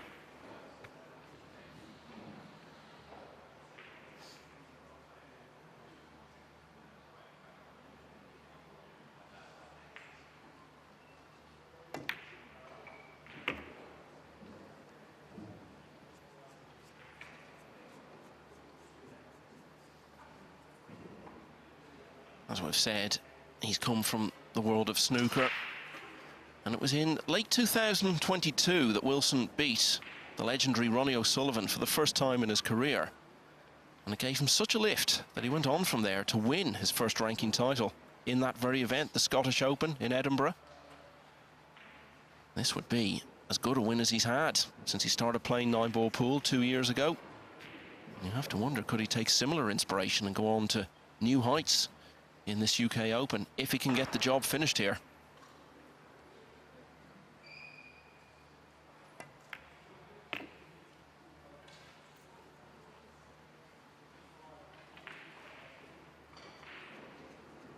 I think this cue ball crept just enough to where he can play the draw stroke down to the lower right part of the table. Watch out for the lower right corner. We got a lot on that.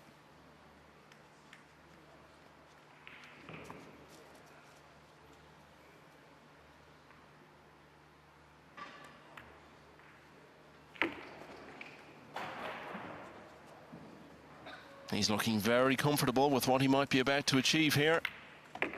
Gary Wilson was 7-6 down in this match. He's now won 3 in a row, and he's first to the hill at 9-7. Robbie Capito just loves this UK Open. He beat Alban Ocean 9-0 in it 2 years ago. Now he's into the last 16 of it for the first time after finishing it off against Anthony Braben 10-7. He could now play Fedor Gorst, the man who beat him in the US Open quarterfinals back in September. Gorst still has a long way to go, though, in his match against Bernie Regalario. He is leading it at the moment, 2-1. 3 other matches moving towards a finish. Pius Labutus may be closest to achieving that. 8-7 he leads Lucius Yap. Tyler Steyer also won in front against Shane Van Bonen at 7-6. But still impossible to call between Eklund Kachi and Tolian Han. It's 5-all there. Still to start, Joshua Filler against Anton Raga. May not have too long to wait now, because Gary Wilson just needs one more rack, and he's got 3 hits at it. Mixed fortunes, I think, would be the kindest you could say about his efforts with the break today. This is his last break of the match. 9-7.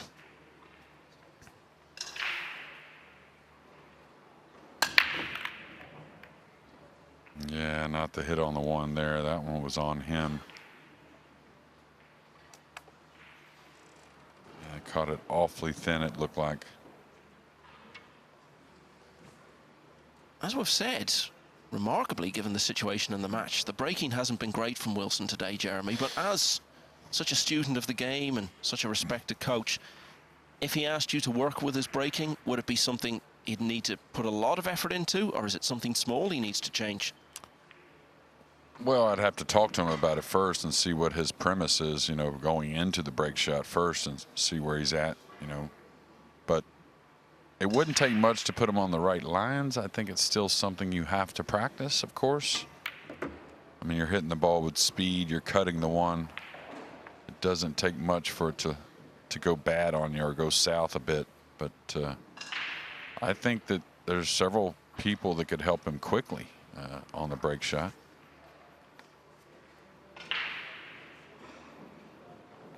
Lots of pressure on Albin now, of course, after many mistakes in this match. He's got to really just turn the arm loose a bit.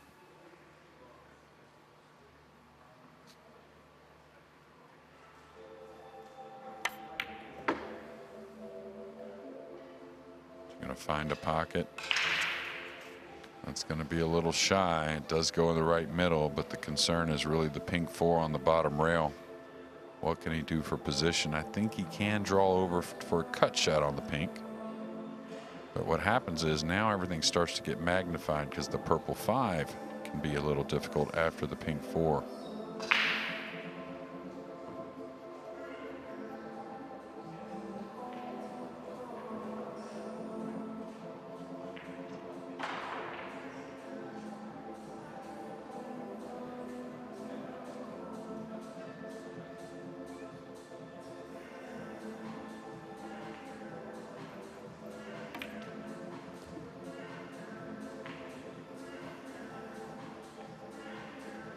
Gary Wilson has beaten some very good players since he started playing in these tournaments pretty much exactly 2 years ago. People like Naoki Oi, Mark Meisterbosch, David Al-Kaidi. Can't think of anyone of this level he's beaten. Albin Ocean does not want that distinction on his CV. Real back-to-the-wall stuff.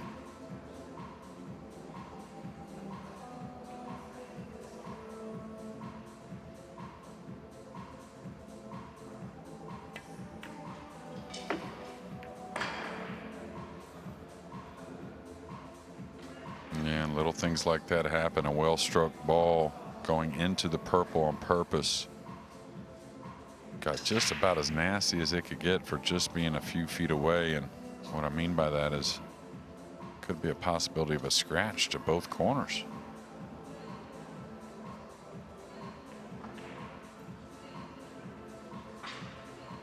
A scratch now would probably mean game over. Yeah, that's what he's trying to size up right now. He knows he can draw out of the scratches and maybe work the cue ball. What he wants to do is go forward to the top rail, so it looks like he's settled and maybe can get just before that top right corner to the top rail and go by the brown for the green in the middle. Can't take your eye off this purple though.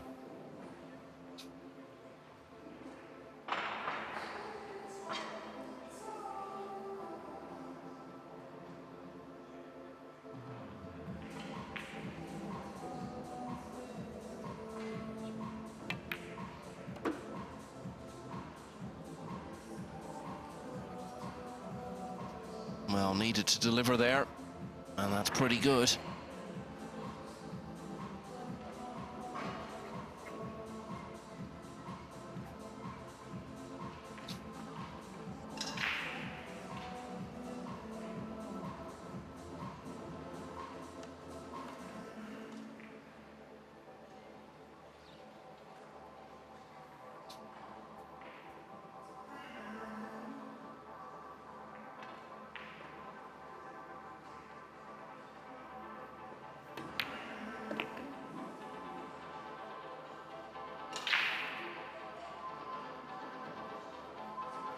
That's really perfect with the cue ball.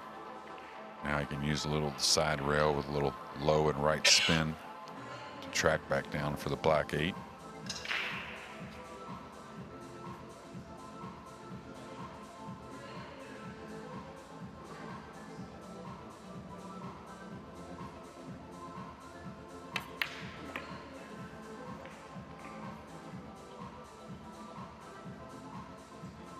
Amazing to think the difference one moment can make, even early in the match. You think that surprising miss he had when he looked like he was going 4-0 up.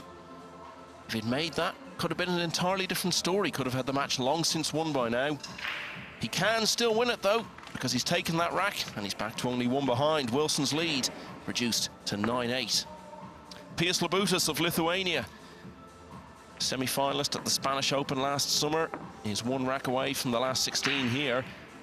Could chalk up another impressive win because he has a 9-7 advantage now over Aloysius Yap. Eklund Kachi has gone 1 ahead of Tolian Han. The defending champion leads 6-5. Still impossible to call the All-American clash between Shane Van Boning and Tyler Steyer. That one is 7-all. And Fedor Gorst, who lost the first rack to Bernie Regalario, has won all 3 since then.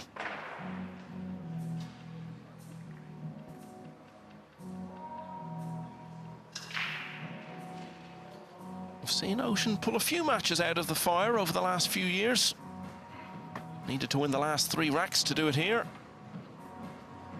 And he's achieved part 1 of that.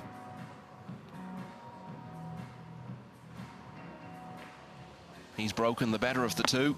Needs to bring that to bear now in rack 18.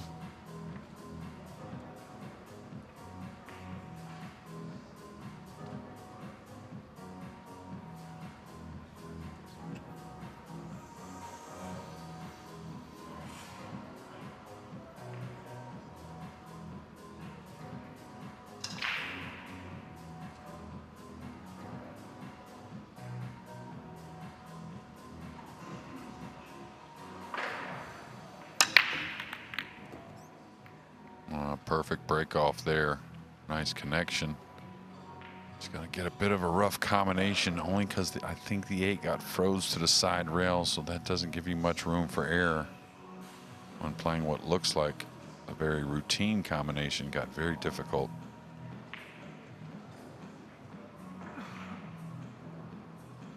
I don't know if he shoots at this. Really, it's just hard to determine how to get position as well. After pocketing the 8, the 2 should rest, but you have to work the cue ball, which makes the combination very missable. Could be a 5-9 combination, speaking of, in the left middle later in the rack.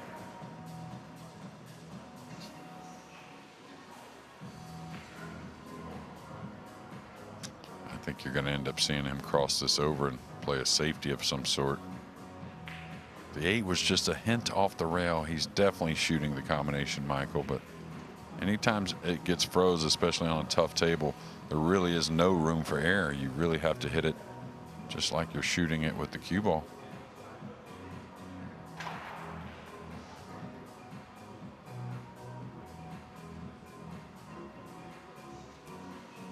Tell you, we talked about Zelensky, that name getting brought up so much to break that team up. How can you not talk about Labutis? I mean, just everything he's done in the last year or so. I mean, there is no coincidence or flukes about that, having so many quality wins. Yeah, and he's been in the final in 2 events this year that have counted for world ranking points. Yeah, and big events. I mean, you know, the Derby is a very prestigious event that carries a lot of class as far as the field, and of course a very difficult task to try and run deep in that event, much less win it.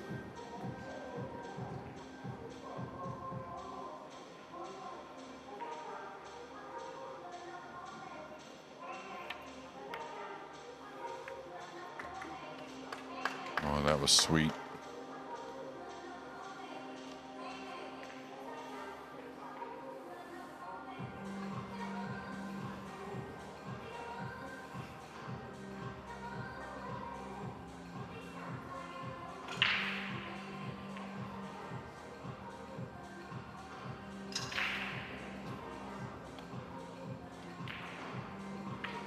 I think the purple 5 may not be that good on the 9, but it does play. I think once the 2 and the pink 4 are gone, it will go to the lower left.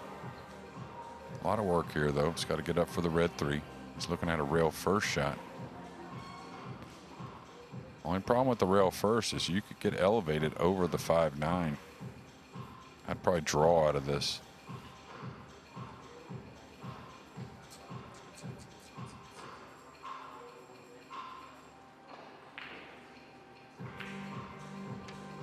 Another rack on the board for Fedor Gorst, 4 in a row now. So he's 4-1 up against Bernie Regalario. And it looks like PS has went ahead and won that match over Aloysius Yap. He has. He's won by 10 racks to 7, so he's into the last 16, where he will face Mickey Kraus. Big opportunity for both of those guys over the weekend.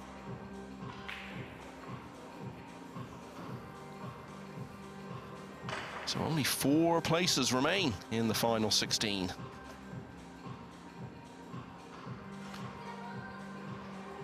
And hopefully JJ Albon will play this shot before it's time to start the last 16. Yeah, we talked about the shot clock. I think it's eventually will be something much earlier in these events, as it should be, in my opinion. Well, the manpower issue is always cited, but I imagine there are automated ways of getting around that. I suppose the only issue is if you've got the beeps going off in different tables all at the same time. So how do you get around that? Yeah, I have to put some thought into it, but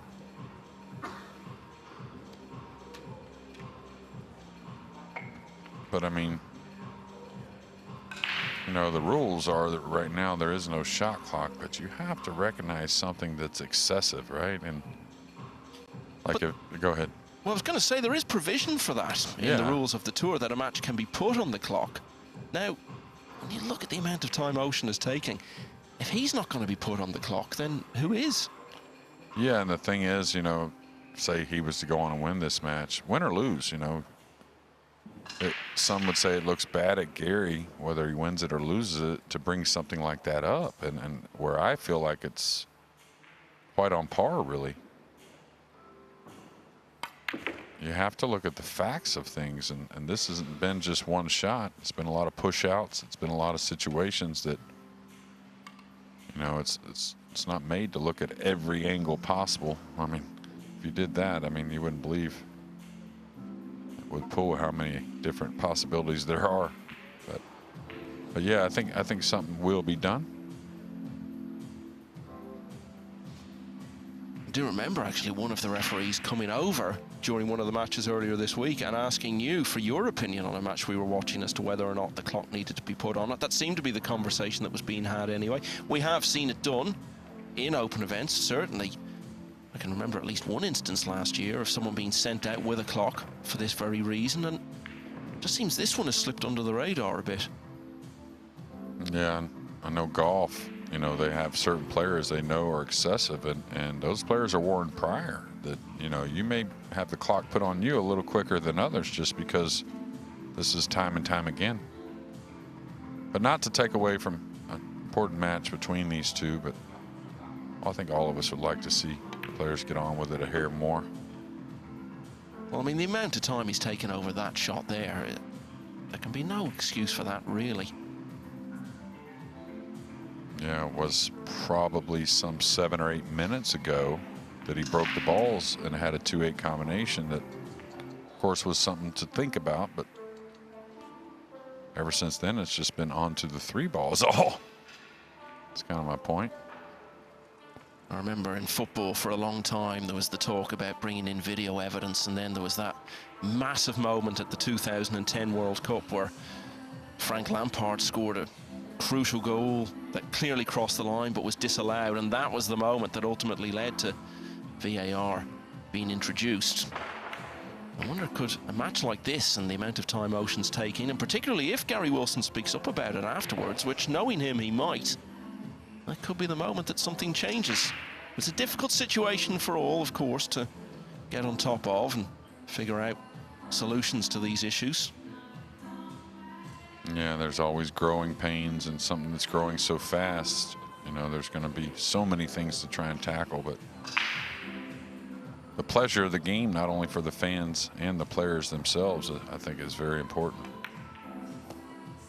Did he get there? He did. One thing I would say, of course, is that the crowd that have been sitting watching this match, I haven't seen anyone leaving.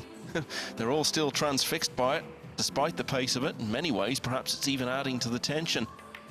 And as much as we've talked about Ocean's pace of play over the last few minutes, let's pay tribute to the effort he's making here and how well he's doing. From 9-7 down, at which stage he'd lost 3 racks in a row. And now in a moment, it seems he's going to be breaking on the hill. His Austrian pals are still there, probably wondering when they're finally going to get to go to dinner together.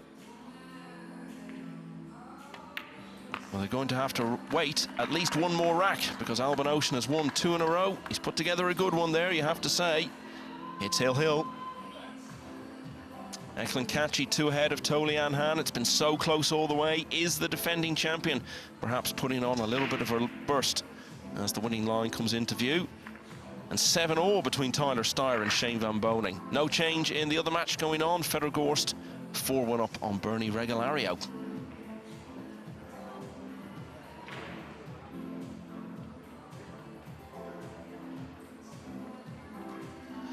So just to recap, Ocean led 3-0. Wilson then remarkably won 6 of the next 7 racks. So with 6-4 in front, Ocean responded with 3 on the spin to lead 7-6, but Wilson then won the next 3 to restore that 2-rack gap. At that point, Ocean needed 3 in a row himself to finish. Well, he's got 2 of them, and he's now breaking, looking to win this match and claim a place in the last 16. Remember, if he does, he will play Lu Ri Teng, who went through a little earlier against Honus Suto. 1 rack then to decide this.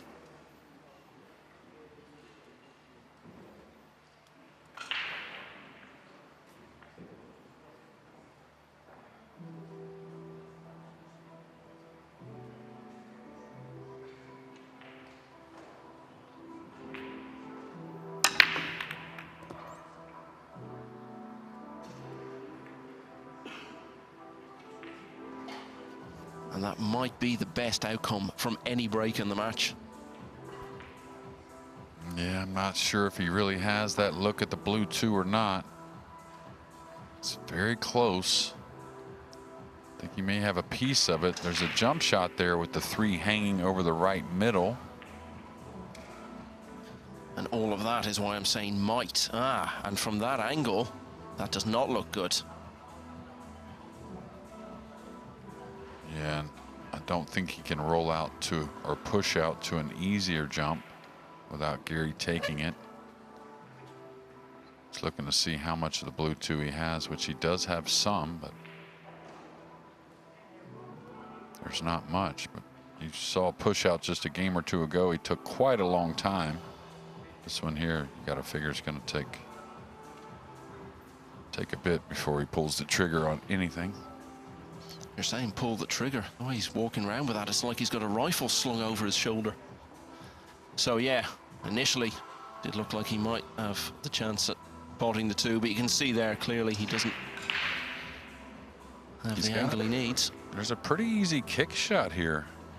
You know, going to the bottom cushion, bumping the 2 up the side rail, following the cue ball behind the 6 and 8. Now I wonder what's his thoughts here as he pushes out near the cushion, probably for a little more piece on the blue 2.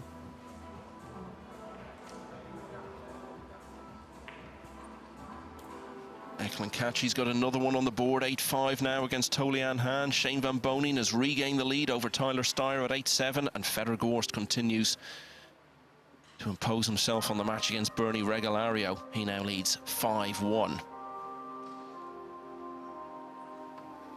I'll tell you, it does not appear to be a double kiss trying to bank this in cross corner. Maybe go at the 3 ball with the cue ball.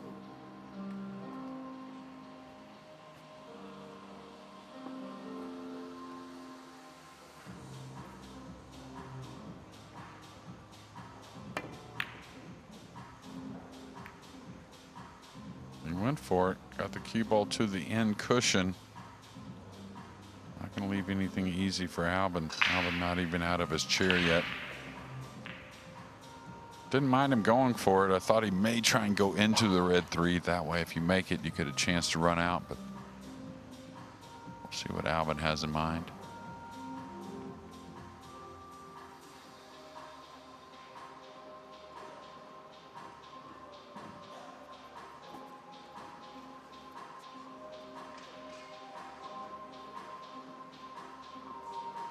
See some of the crowd piling up there.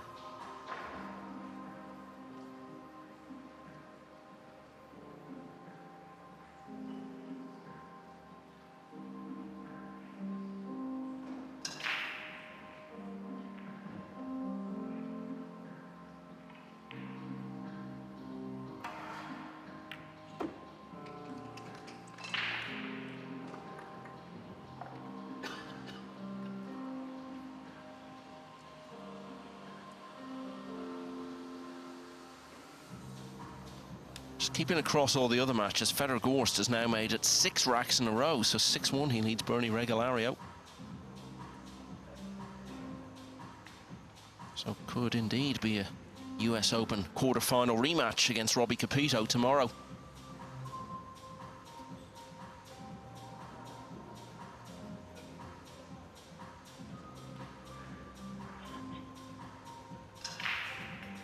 Appears he still has a 6 ball to contend with that's a little locked with the black 8. It's a few shots away, but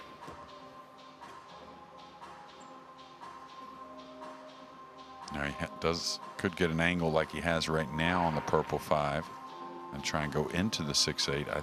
I don't know if it's really necessary or not. Hopefully get a better camera angle at that 6-8 here in a moment.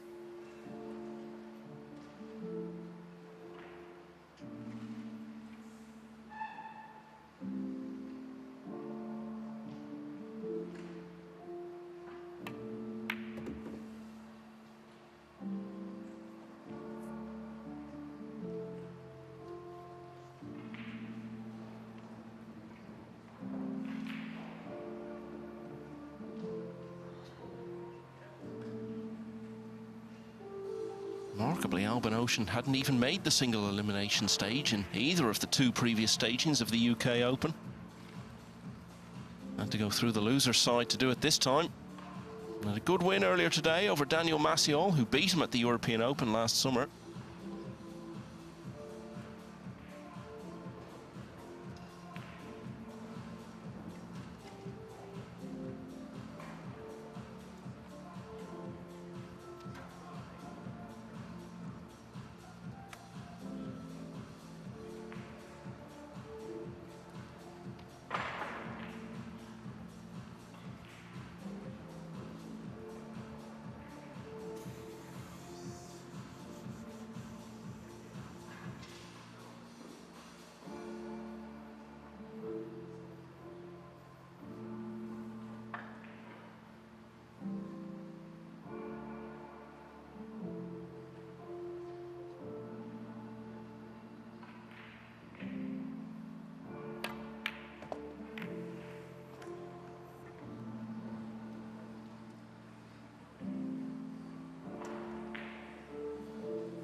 Well, what do you make of that?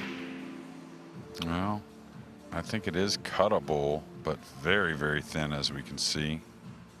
A little bit over the 9. I think he wanted to come 2 rails behind the 6, to be fair, but I don't like the bank so much. It's not terrible, but you just got to kind of hold your ball right there, I think.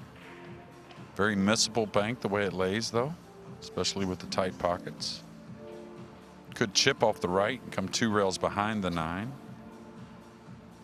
I think that's what he's doing. So Gary's going to get an opportunity, it looks like.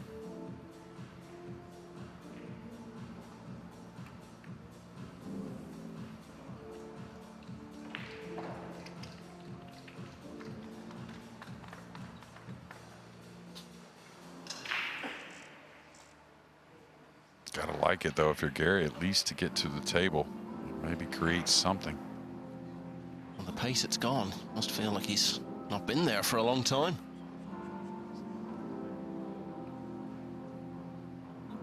Yeah, the 8's a little in the way coming to the top cushion. He's looking to come 2 cushions behind. Don't get involved with hitting it too perfect. Just think about the speed just in case you do hit it well, or the 6 ends up on the top cushion.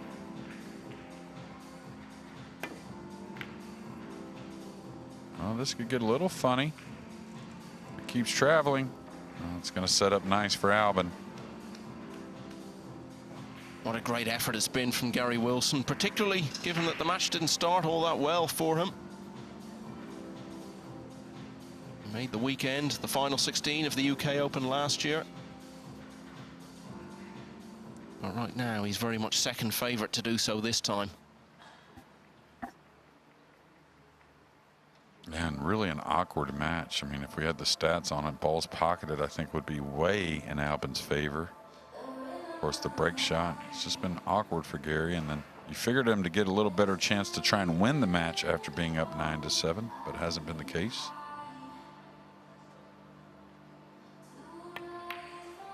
That's it, even if he does lose, it's not like he can look back and say he's thrown it away. Well, as I said, he's extremely self-critical. If he can find a way to blame himself, he will. Yeah, I think maybe he'll just talk about his break overall, maybe just to shut the door. But, I mean, this match, if you just look at opportunities, whether it be after balls made on the break or dry breaks, and then just little things, I mean, this was really the match for Albin to win with all the chances. Looks like that's going to happen.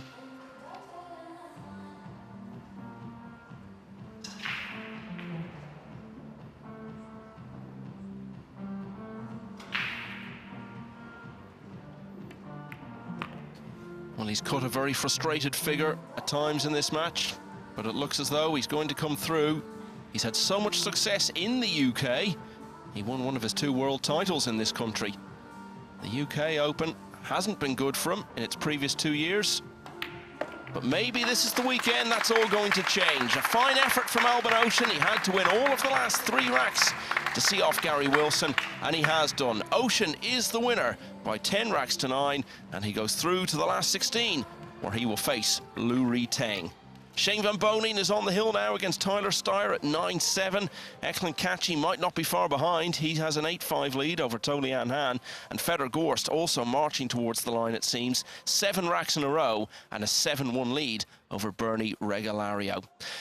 And there is still one match to start, and it's going to be the last match of the day on this feature table. Joshua Filler against Anton Raga, a repeat of Raga's win in their European Open semi-final in Fulda last summer. Phil Yates and Carl Boys will be along to describe the action in that one for you in just a few minutes' time. But for now, it's well done to Alban Ocean.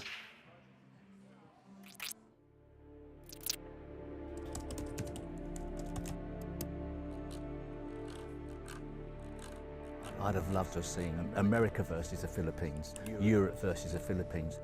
And I think there will be the winner of the Moscone against Asia or against the Philippines at some stage. There's a different tournament.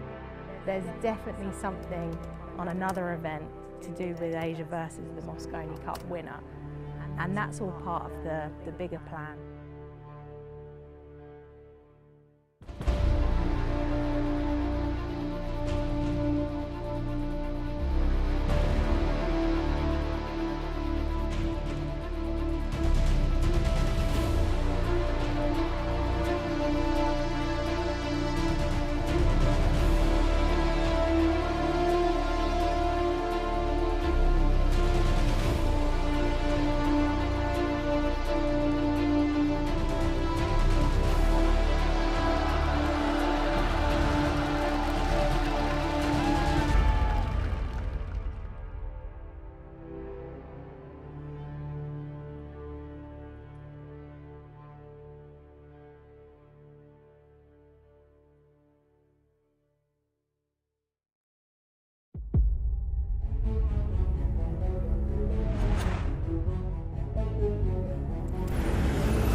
Plenty of perspiration.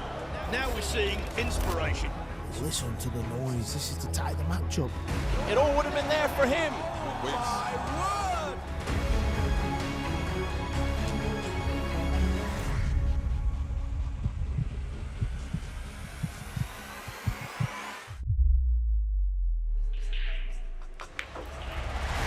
He's got it! And it would be a shock tournament. Magnificent, marvellous, magical.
Welcome back, everyone. It's been a marathon day here at the Bedvictor UK Open.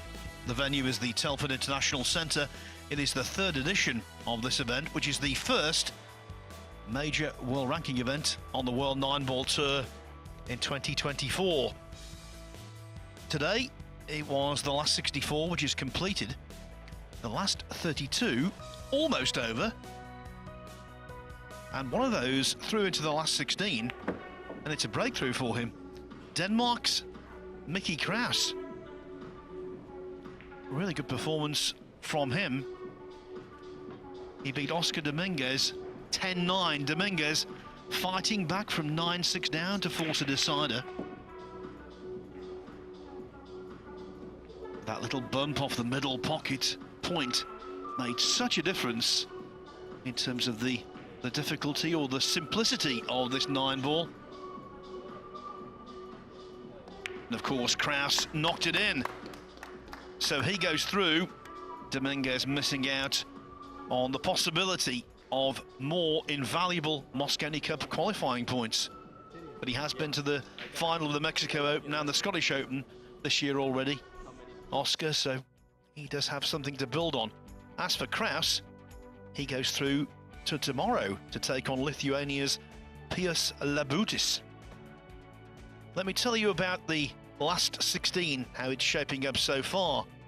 Petri Mäkinen, conqueror of Francisco Sanchez Ruiz, will play Skylar Woodward. Albin Auschen, after that painstaking comeback against Gary Wilson, 9-7 down, 1-10-9, playing very slowly towards the end and very methodically. He now plays Lu Riteng. Kopin and Tobias Bongers will go head-to-head tomorrow. Kopin younger brother, Kopin Chang, he will play Mieszko Fortunski. And as I said, the other match in place, Pius Labutis against Mickey Kraus. Still some issues to be decided. Over on table 2 right now, over on the Matchroom Multisport YouTube channel, it's looking very good for Fedor Gorst, one of the game's giants. He leads Bernie Regalario by 8 racks to 1. On table 17, Eklund Kachi 8-5 up on Tolian Han. That after being held to 5-5. And on table 16, Shane Van Boning 1 ahead against Tyler Steyer at 9-8. By the way, as I've been telling you their scores, Eklund Kachi has moved to the hill at 9-5 over the Singaporean veteran. So, Cole boys, it has been one of the lengthiest days of pool I can ever recall. Now, bear in mind, we normally bring 6 matches to you on the main table each day. We're still to see the start of the 5th. And it's getting on, as they say. The shot clock tomorrow, for me, can't come quickly enough. Yeah, it's just been one of them days.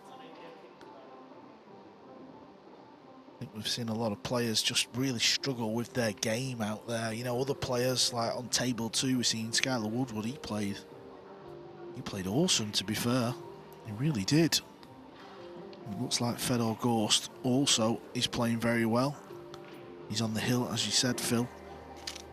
You just can never predict what's going to happen, can you? But it's not been a case of, you know, one player just steamrolling another. We've had some close matches and missed balls and just indecisive decisions. It's tough out there. Yes, we've got 12 players through to the last 16. In terms of nations, 1 player from Finland, 1 from the USA so far, 3 from Chinese Taipei, 1 from Germany, 2 from Poland, 1 from Hong Kong, 1 from Denmark, 1 from Lithuania, and 1 from Austria. With Gary Wilson, the last hope for a British success was extinguished. And of course, unless Bernie Regalario pulls off a remarkable comeback against Fedor Gorst, Filipino participation in this tournament will end with defeat for Anton Raga. Who would have thought that?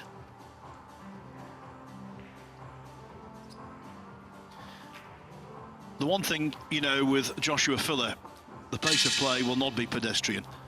He's a joy to watch.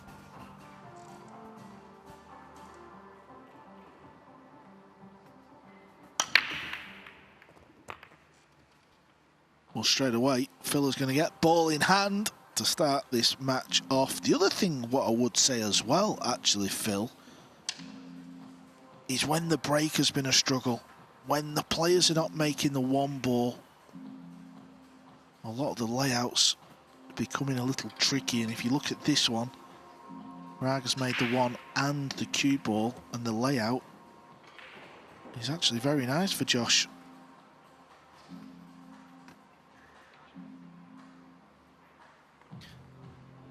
Well, we talked about it before, looking to pick up the thread of excellence when he completed his 10-7 win over Paul Song earlier today.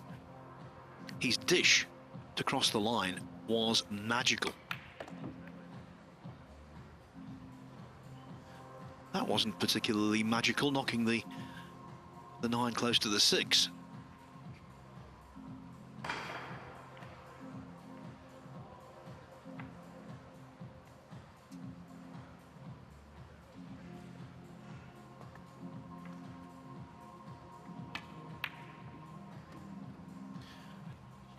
Wiped its feet. Albania will be represented in the last 16 tomorrow. Defending champion Eklan Kachi has doubled up on Tolian Han, winning 10-5, just as he did in his previous match. Kachi against Mario He played his best pool when it mattered most, towards the end.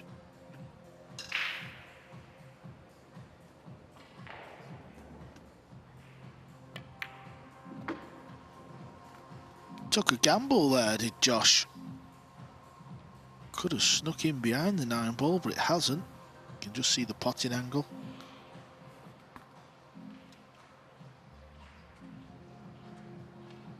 He's a unique character, is Phil. He's one of the only players that plays in one of these like long sleeve kind of sports jackets. A lot of the players wear the, you know, the tight fitted undervest type tops, but he actually plays in a jacket. I just love watching him play. He's such a fine potter. Obviously there's more to him than that, a lot more. But it's the prerequisite of success, being able to knock in the balls after all is said and done, and he does it better than anyone.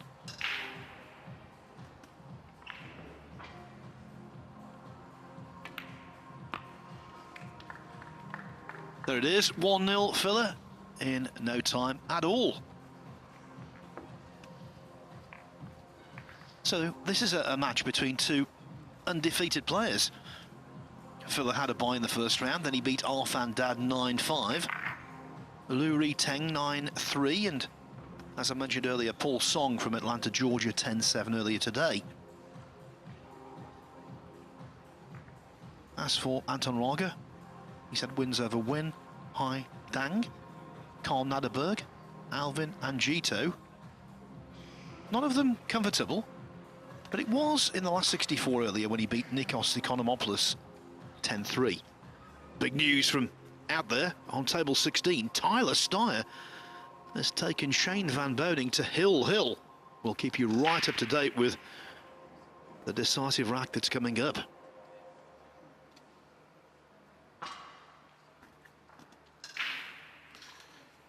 Yeah, Tyler Steyer and Shane Van Boning, Phil, are not playing too far away from where we're actually sat. I can see the full table. This looks like a bad break. I think the 1 ball hit the top jaw.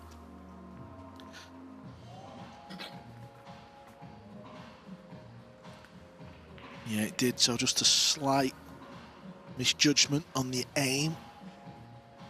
It's actually not as easy as these players make the break look.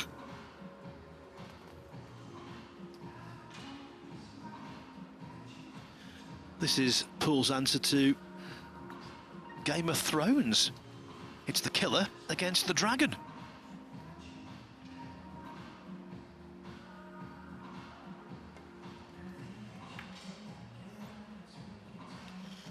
That's no good. I think he's left a gap. Why the cue ball in behind the 9-ball?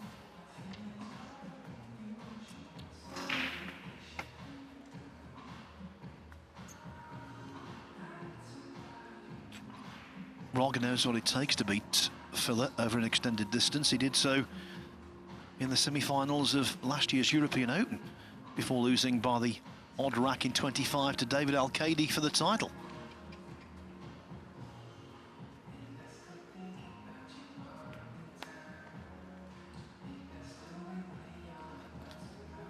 Well, Tyler Steyer, I know you can't see this on your screens, but as I said, I am quite close to the table. He went for the 2-ball, thin cut, and he missed it. So SVB, well, he's at the table. SVB in with a chance then to set up a blockbuster match with defending champion Eklund Kachi tomorrow.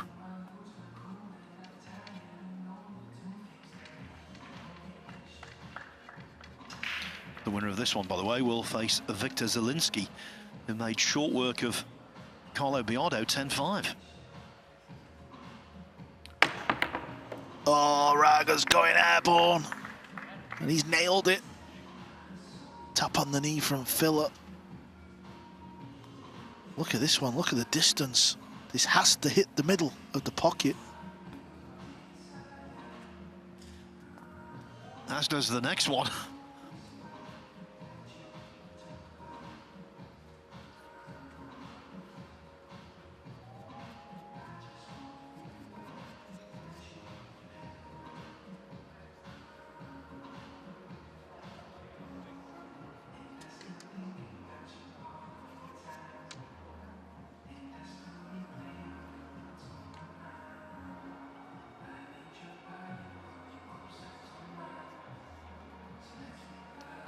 Yeah, boy, that looks quite straight, doesn't it?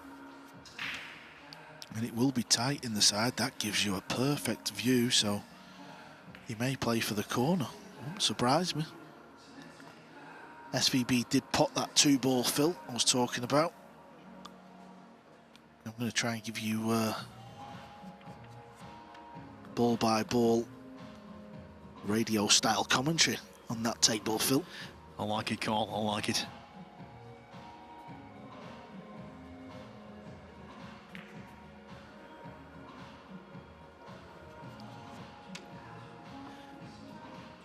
Carl Boyes out of his chair, trying to get the best possible view of table 16. I've always said you're a stand-up kind of guy, Carl. Well, in pool we do love a hill, don't we? You know, Albin and Gary Wilson just served up a cracker. I thought the way Albin Ocean closed that match out, some of the shots he had to play was, well, phenomenal shots. And the fact he was taking such a great amount of time to play those last 3 racks. Negativity could so easily have crept in, and yet he kept his nerve wonderfully, I thought. Talk about wonderful. That 2-ball wasn't too bad, was it? No, that was a very tidy shot from Raga. Yeah, I think Albin just, you know, maybe took a little longer than usual just because, you know, you're 9-7 down, Phil. You know, you're just 1 shot away from going out the tournament, so you can't really blame the players.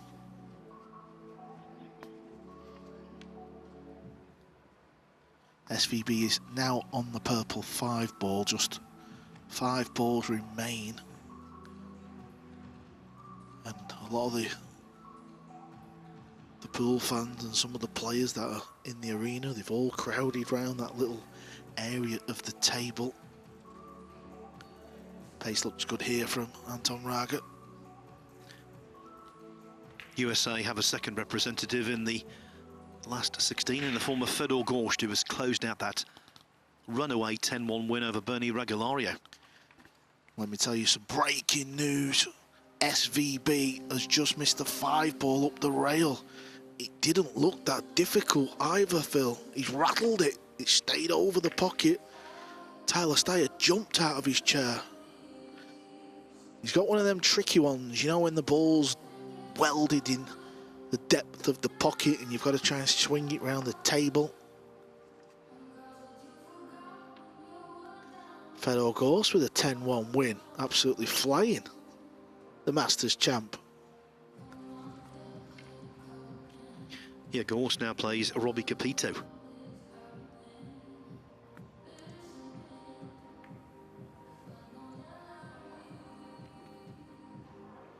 Not what he was after, Anton Raga.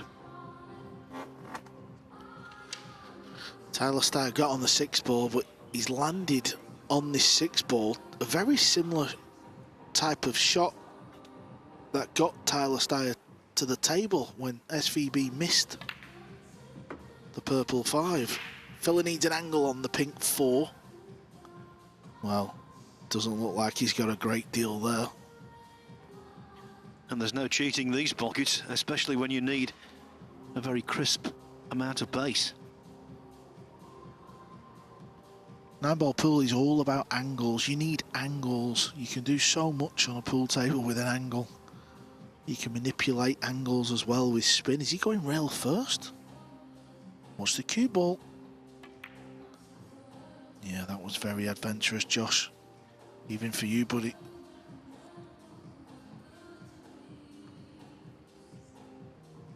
There was still some side on the cue ball when it hit the short rail down here, and that's why it went a little wide, and that's why Raga can get through. Tyler Steyer potted the 6 ball. He is on the 7. He's got to play a 2 rail positional shot to come round the table for the 8, which is on the rail near the side pocket. Still a bit of work to do there. I'm getting nervous stood all the way over here, Phil. I need to sit down a minute. Oh, look at this. He's jumping with a break cue. Tried to play a jump shot with topspin. The cheek. What a final Raga was involved in, Phil. European Open against David Al-Qaedi. What a classic match that was. We've had some wonderful finals, haven't we, in the last 12 months? So many have gone to the deciding final rack, Hill. It's actually defied probability.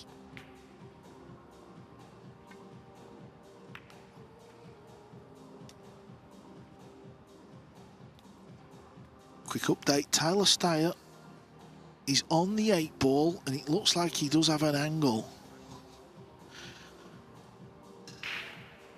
He's just 2 shots away from a Hill victory over SVB. This will do Tyler Steyer wonders for the Mosconi Cup points. Let me tell you, Phil, there's so many people stood over this side of the room now. Both sides of the table. There is something about a 1-rack shootout for a match that we just love, Phil, don't we? We absolutely love it. I think it's the fact of, you get to see the players, the bottle. Are they going to make a mistake? Who's going to hold it together? He's missed the 8 ball. Oh my word! Tyler Steyer has missed the 8 ball. I do apologise you can't see this. I like what you're doing though, Carl, I really do. This is still very early stages, of course, Filler against Raga. And what you're telling us about is hugely significant for both players and indeed for the tournament. Yeah, and our boy Jake is over there with his camera, so I'm sure he will be clipping this up and putting it on Matchroom Pool social media pages, Facebook, so get yourself over there in about 30 minutes time because it will be on there. But I think Steyer's sort of got away with one. The 8 balls landed funny. This is incredible. Phil, can you commentate this match on your own? I want to go over.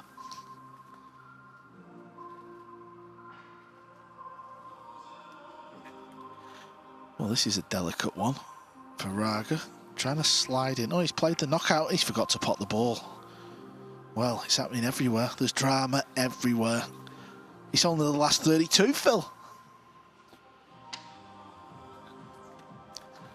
Tell us more about Van Boning. Still weighing up the shot, but basically, Steyer had to pot the 8 up the rail and draw the cue ball out into the centre of the table to pot the 9.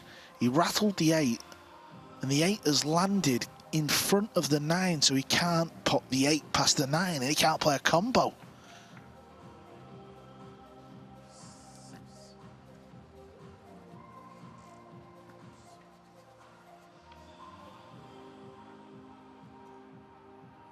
Boy, this is thin for Raga. So much so he played a little swerve. This is a clever hit. That is just years and years of knowledge. That beautiful shot. Shane now looks like he's climbing on the table looking at something. It's very bizarre over there.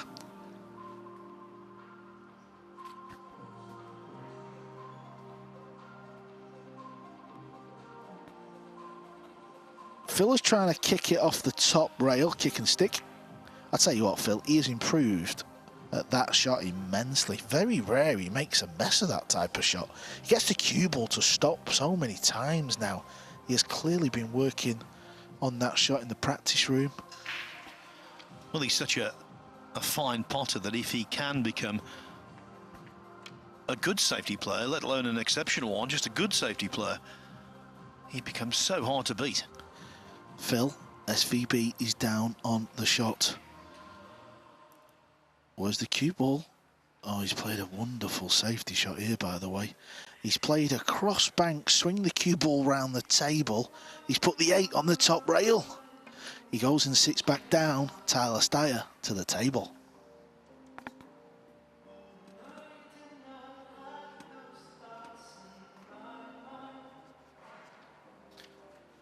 I promise you folks, we will fully concentrate on our narrative on this match as soon as we know the result over there, and it will be the only game in town, because when Van Boning and Tyler Steyer finish up, this will be the only match out there. Well, I was apologising to our viewers, Phil, that we can't show you what's going on there, but maybe I need to take that apology back. Buy yourself a ticket and come and watch. You could be stood right there watching, then go over to this table. This is the beauty of these open events. All these tables, even the great Phil Yates is walking around having a watch, aren't you, buddy? I am indeed. That was a really good jump pot, but the 9-ball has scuppered Joshua Filler.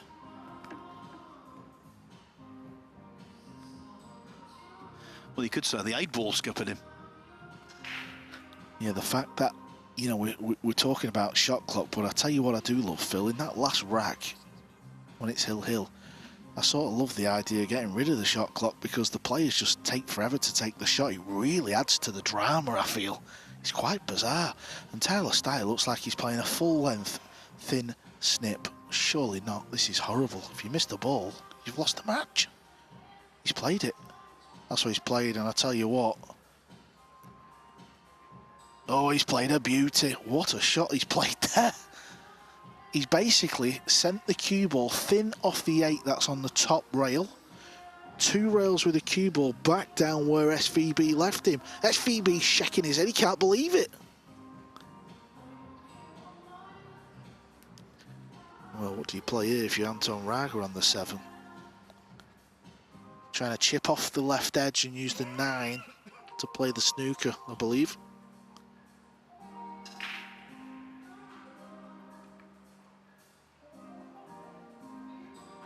That looks like a fine shot to me. This has been a rack and a half as well. Never mind SVB and Tyler Steyer, Phil. This has had it all as well, and it's only 1-0. I honestly don't know what Shane Van Bonen is playing. I can't quite see the table. I don't know if he's going to go for the bank. Oh, he's going for the bank. Oh, he's missed it by a mile. He went for the bank. He's gone for the back. Well, Tyler Steyer has tapped the table, so maybe I've got it wrong. If Shane Van Bonen has played that safety shot, it's one of the best safeties I've ever seen, Phil. And Tyler Steyer is still tapping the table. Which would suggest he did play it.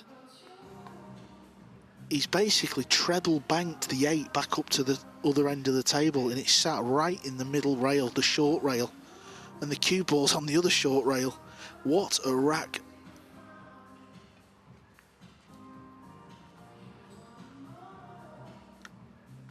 Cue ball on the rail makes this pot tough, so much so I don't know if it's worth taking on. I mean, Filler is one of the best potters I've ever seen. I think we've seen a junior filler today. What about that young 8-year-old in the junior event? What a talent he is. And what a talent Joshua Filler is. Gets down like it's over the pocket. You can talk tactics all you like. You can try and tie people up. The most valuable currency in Q Sport is being able to knock them in. Yeah, and he was jacked up. He's got work to do here, though. He's got to play this quite soft. Oh, he doesn't. He just rips it in.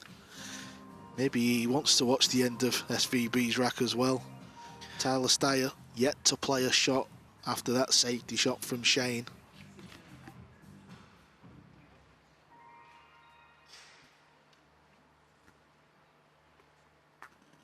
You were saying just what a wonderful pottery is, one of the best ever, and yet he's giving this one to the middle every respect.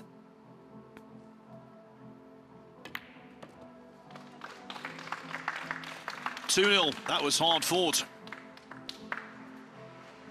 It was all about the 7-ball. Excellent. Go on then, Carl, pick up the narrative about Van Boning. Well, he's chipped off the 8, put the 8 near the pocket. I need to take the headset off because I don't know if he's got the hook. I think he has. I'll be back in a moment. Yeah, Carl's better place to go down there and tell us how it's looking. I'm back, Phil. He's got the hook. He's played a beauty. SVB's got the short stick in his hand. The 8 is near the pocket. It's not quite over the pocket, so he's got to hit it straight. He's not guaranteed to get on the 9. He's jumping over the 9. He's about to pull the trigger. Oh, there I am. There you can see this is what's going on. The table's literally just over there.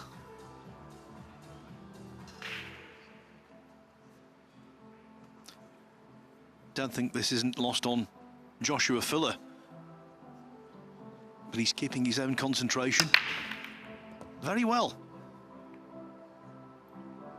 And there he broke very well. Shane's missed it. He nearly fluked it. The 8 ball's travelling back down towards the corner where it was, but the cue ball's landed on the bottom rail. It's not bad for SVB. Yeah, that was a good break from Joshua Filler. He's got a long shot on the blue too. Don't know how you get on this 3 ball though, Phil. He's just a powerhouse, the young German. He is not scared of any shot on the table. He sort of relishes it, to be quite honest. Ducking behind the brown 7. Has he left an edge? Yeah, maybe just slightly clumsy.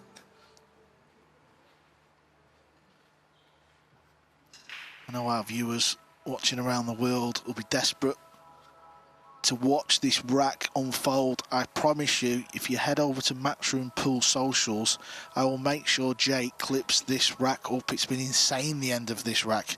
He's been over there with the camera filming it, so I'll make sure he does. Tyler Steyer is on the shot, Phil.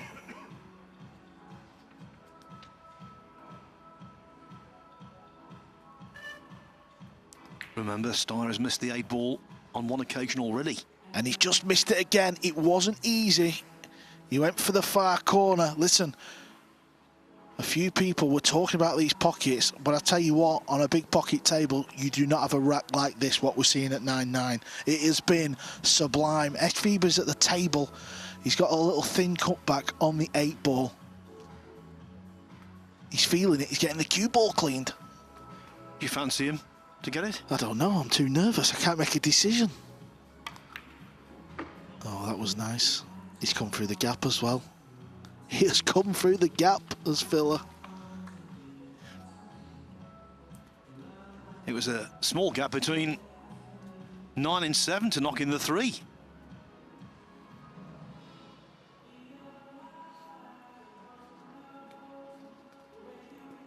Shane's potted the 8. He's perfect on the 9 ball. Is he going to pot it? He is. SVB wins a Hill thriller against his Moscone Cup teammate, 10-9, with arguably the greatest finish to a pool match I have ever seen. Well, I'll tell you what, you've seen plenty, so that's a very big call. Shane Van Boning, SVB. The winning machine will now take on defending champion Eklund Kachi in the last 16 tomorrow. Must say, though, great sympathy for Tyler Steyer, who put up a really good fight.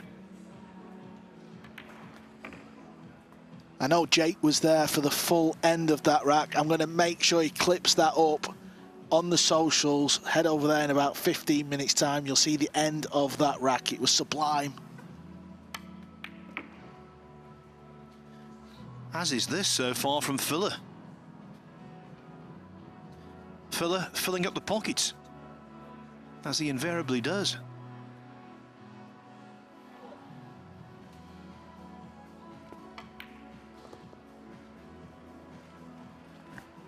Well, back to this one, Phil. I was getting a little giddy out there.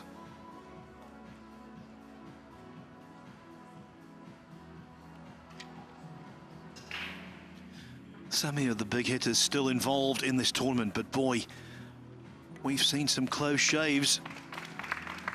This one isn't close yet. Joshua Filler, with an array of shots, an array of pots, has taken a 3-0 lead over Anton Raga.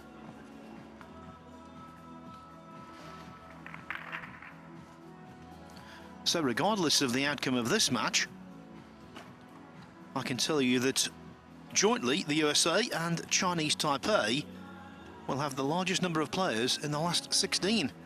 USA 3, Chinese Taipei 3. The only question, will Germany have 2, or will the Filipino join the party? At the end of the next rack, I will give you a full rundown of the last 16, with of course one question mark to come.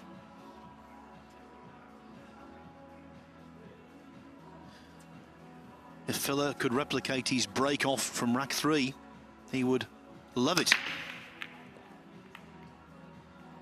Well, it's not bad, Phil. It is not bad. He has a lot of options for safeties.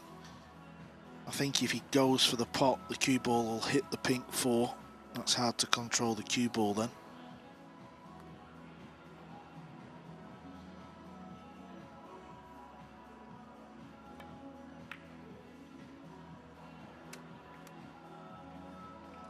Well, look at the cue ball spinning in behind the brown 7.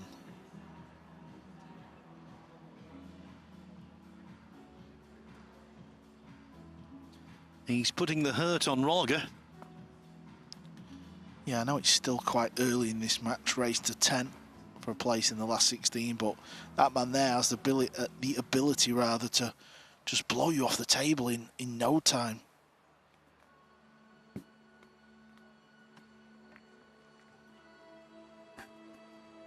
Deliberate foul. Such was the extent of the hook.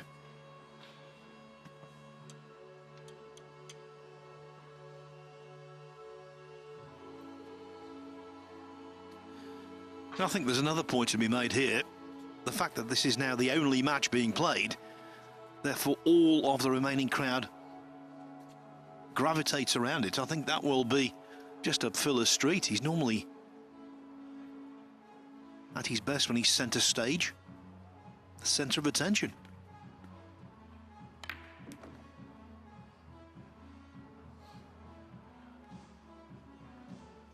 As evidenced by the fact he's won the MVP at the Mosconi Cup on 3 occasions.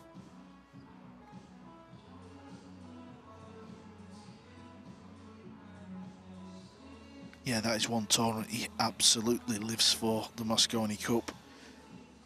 Thrives in the pressure cooker bubble. Oh, that was a miscue. Yep, complete miscue. Got away with it though. That's how good Filler is. He even plays safe winning miscues.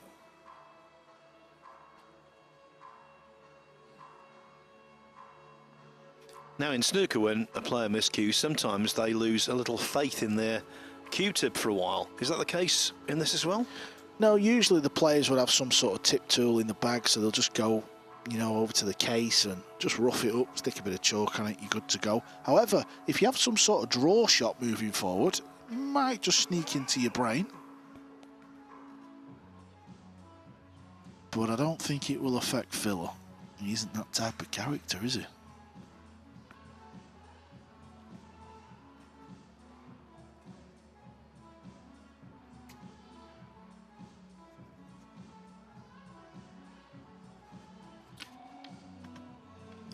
The pool's been going today on this table for now over 10 hours.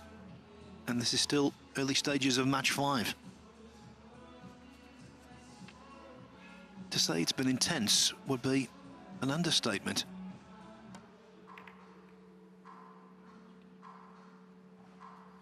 But at the end of this rack, I'm going to tell you a story about Joshua Filler and why playing 2 lengthy matches in a day is water off a duck's back for him.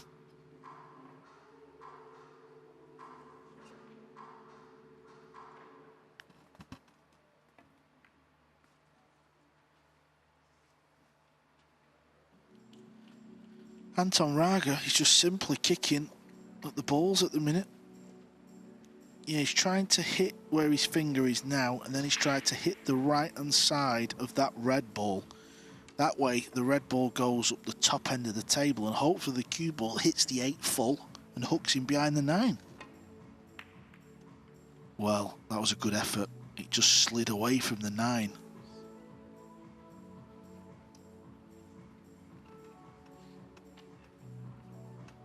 Watch the cue ball.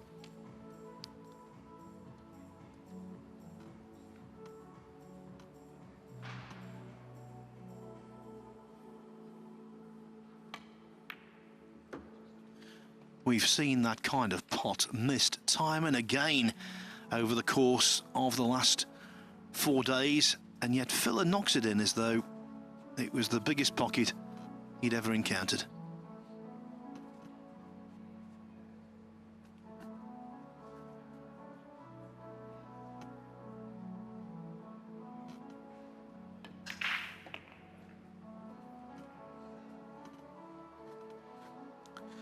Yeah, that was right out of the top draw from Josh because he landed perfect on the pink 4. There isn't a player who has played pool that has not had a beating like this from Joshua Filler. He has done this to everybody at some point. He did it to me when he was 14 years of age, Phil. Pray tell. Played a European Tour event.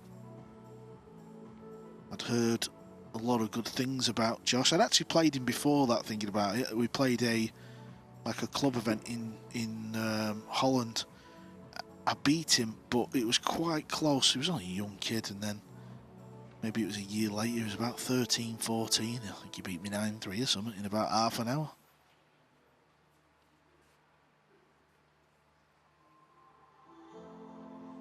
There's actually quite a lot of videos online of Josh playing as a young child. It's some kind of viewing experience, I'll tell you that.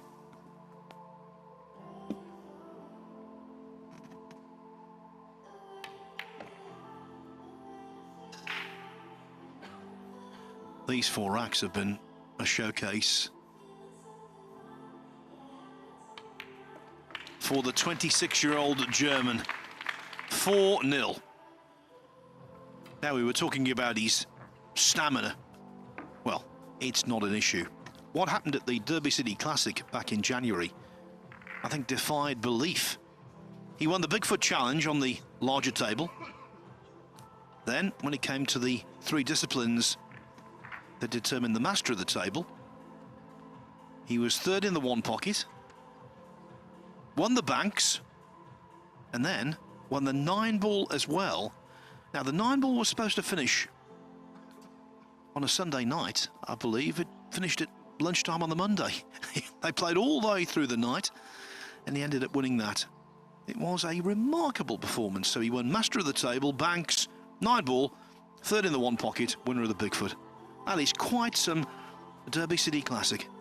So playing 2 matches in a day here Not an issue in the slightest. Yeah, that was an unbelievable feat that Josh did at the Derby City Classic. It's an event that it's quite difficult to explain what goes on there. It's a week of pool absolute madness. 24 hours, 7 days a week. It's just non-stop, event after event. And he pretty much cleaned up there.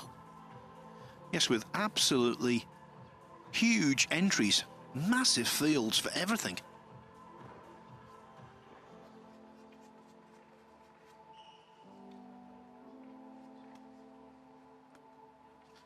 The plan here is to sneak the cue ball around the back of the 8 ball. Needs to get down the bottom end of the table while he's playing safe. Is he playing safe? He can't be playing safe. Wow, he is playing safe. Okay. Well, I'd play safe if I could play that shot, to be fair. Phil is in all kinds.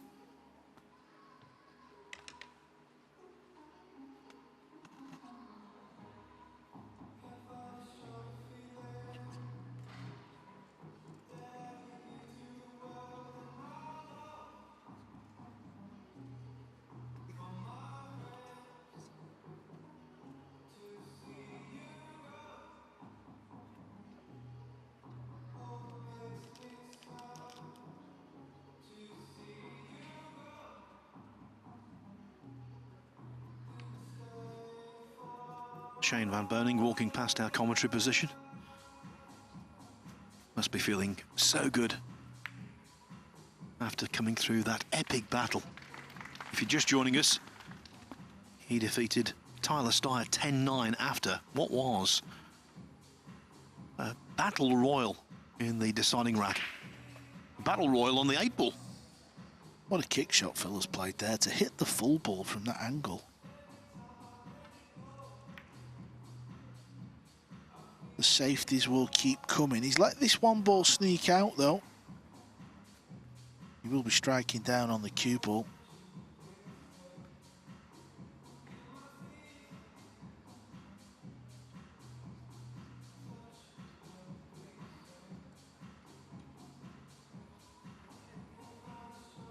WNTLivescores.com if you want to check out the final 16 lineup.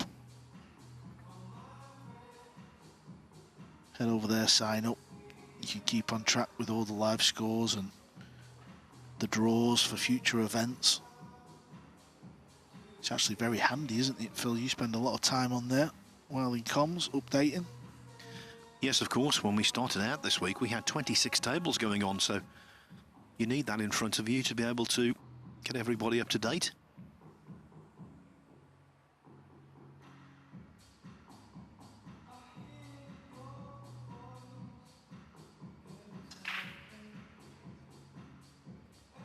Playing thin.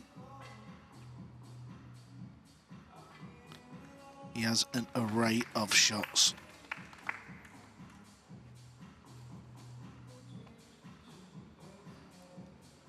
Anton Raga, they say, is one of the most feared players in the Philippines.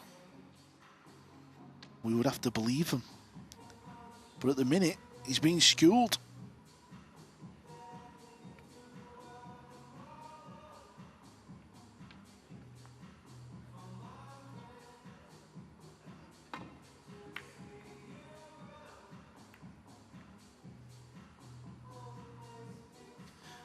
The 1 is on.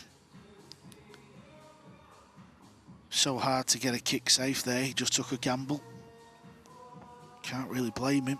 He's just got to try and make something happen, hoping something turns in his favour.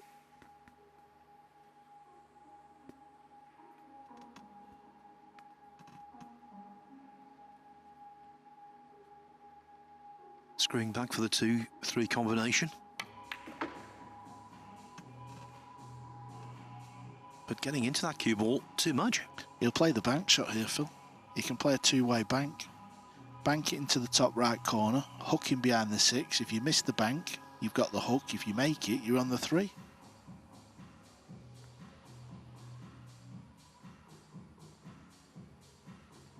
Come on, Josh, don't let us down.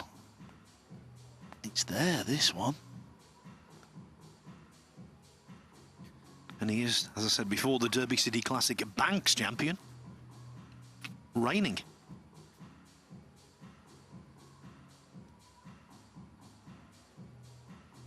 This table's had 4 days of play. If it was a new cloth, I do believe it'd play the bank. Doesn't look like he's doing. You've missed a trick there, Mr. Filler. So even though the cue ball was overscrewed, he still went for the 2-3 combo. Now can Raga make some kind of impact? Some of the junior players sweating the action.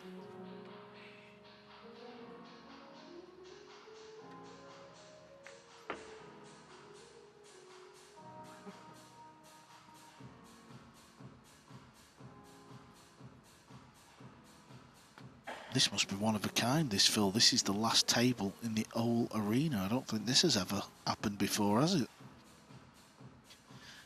Well, obviously, you've always got one match each day that goes on later than the others, but not with so many racks to play, certainly.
It's obviously very thin, this ball.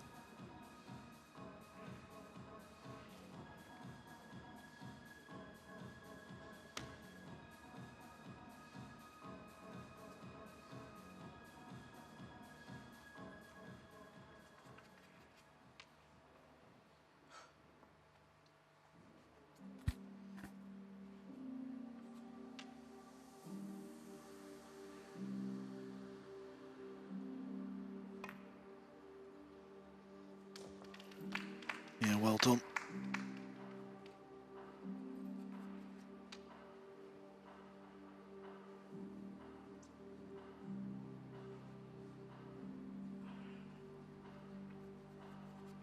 It's understandable if Raga just takes a few more seconds to play every shot now, because he's 4-0 down.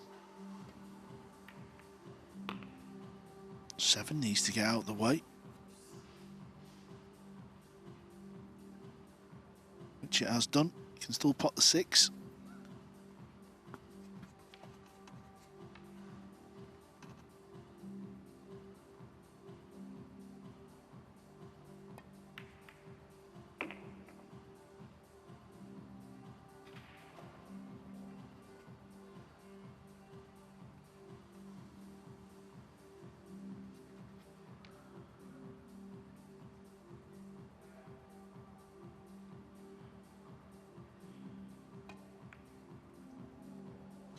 Overcutting the 7 ball.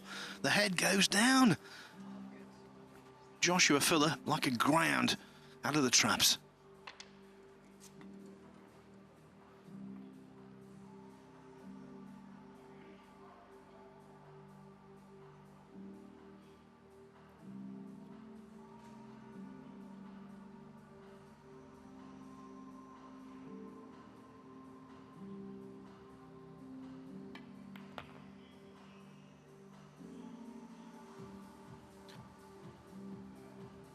urging the cue ball on, needed the bounce, he got it.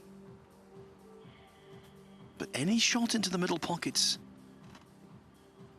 has to be accurate, very accurate, even ones that look simple.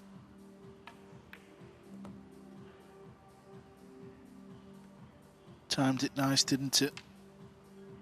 Raga, well, he had a chance, and he's not had many, and he didn't convert. Halfway to victory, while his opponent is still yet to get off the mark, and you can see Raga just very disconsolately trying to get the balls out of the pockets. Incredible. You know, at the start of the day, we began with single elimination, last 64. 7 Filipinos were involved. If Raga loses, none of them will be in the last 16. The Philippines, one of the great powerhouse nations of Whirlpool. But this tournament, it looks anyway as though it's going to be a collective disappointment. Now, talking about that last 16, let me tell you the lineup. Petri Mäkinen against Skylar Woodward, who played very nicely today. Albin Auschen against Luri Teng. Tobias Bongers, who started the day with a surprise victory over Jason Shaw. He will now be hoping to complete another upset against Ko Pin Yi. It is possible that the Ko brothers could be meeting in the quarterfinals, because next in the draw, next in the bracket, it's Mieszka Fortunski against Ko Ping Chung. Fedor Gorsht, he comes up against Hong Kong's Robbie Capito. Poland's Viktor Zielinski, he will play the winner of the match we're watching right now. Mickey Kraus will take on Pius Labutis. And after that, nail-biting victory over Tyler Steyer, 10-9. Shane Van Boning's reward is a meeting with the defending champion Eklund Kachi. It's a good lineup, very good. Yeah, extremely good. All the big hitters, they have made it through. Gorst, who won the Masters. And remarkably, just underlining the international nature of Nineball pool, we're going to have at least 10 countries represented in the last 16. If Raga were to pull this one out of the fire, it would be 11. Yeah, you can't blame Anton Raga, can you, for getting out the arena? The start of this match has simply just not gone his way. Defending champion, he's had an eventful week, really. He's not really played his best stuff. He played Delgado early on in the week on the TV table when he missed that 9 to win 10-8, 9-7 rather. Delgado scratched on the break at 8-8. Kachi run the table. And then we've seen his match before against Mario He. That wasn't exactly something to remember. But the main thing is in the last 16 where he'll play SVB. Both Ko brothers are in the final 16. They're due to meet as well if they both win in the quarterfinals. As for this match, well, Anton Raga has to think positively about something that happened 9 months ago when he played Filler in the semi-finals of the European Open in Fulda, Germany. He won 11-9 after being 6-2 down. Completed the comeback there. Will Lightning strike twice?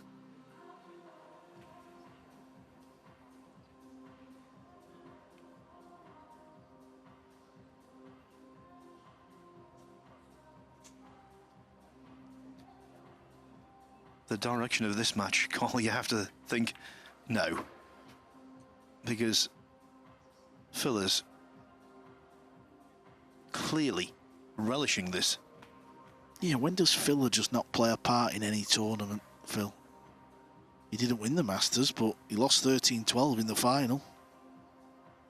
He's just always there, isn't he?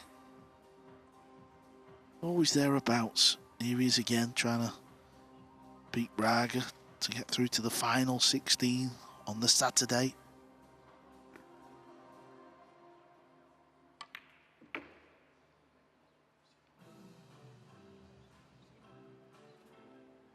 Well, let's face it, he's a pool superstar.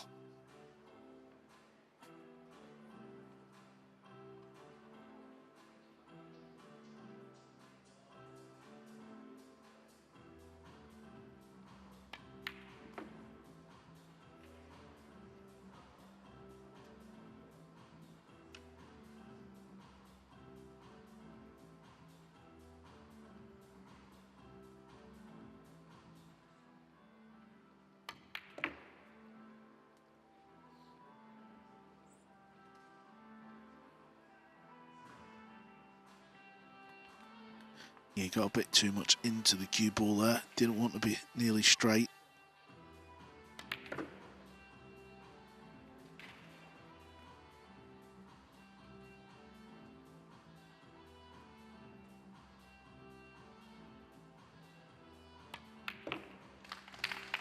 Five becomes 6.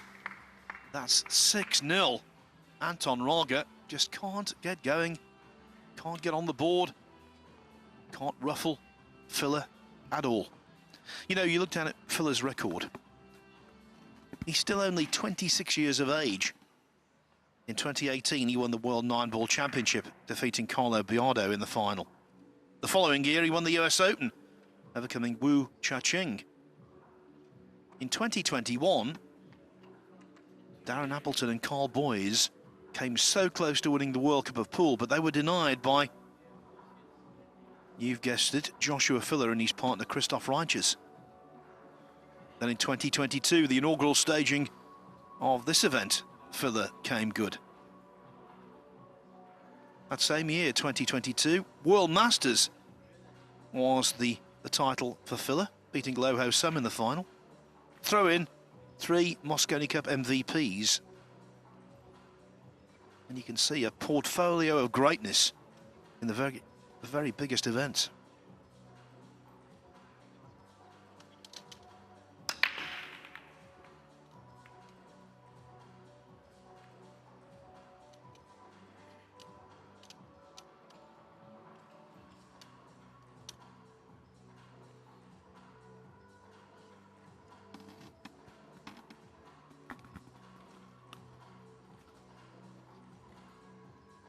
Just not happening, is it?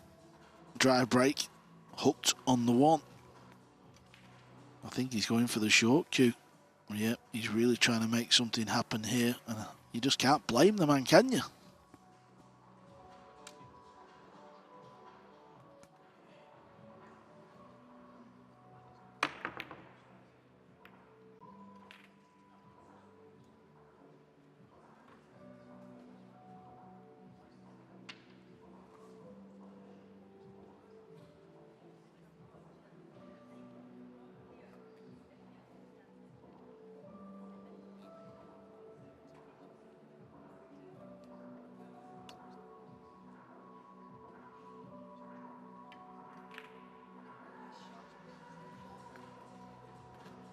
The attempted bank was sent wide.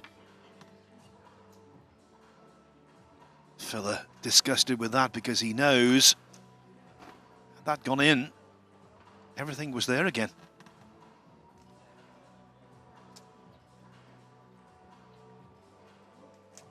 I can only assume that he just put too much concentration on the positional aspect of the shot, because the bank itself was not too much of a stretch.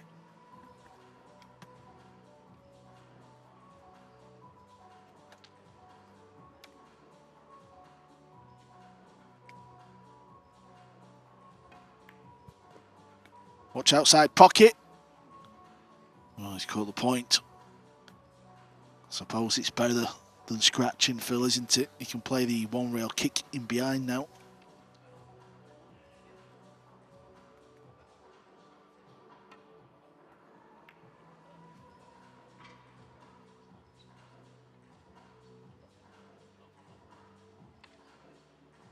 But the chances he is getting, he has to start exploiting.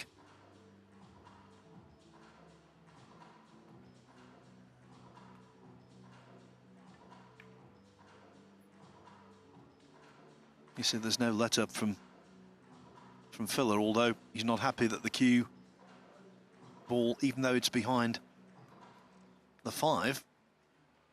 Yeah, that's a plus. But the object ball being close to the middle, that was not intended.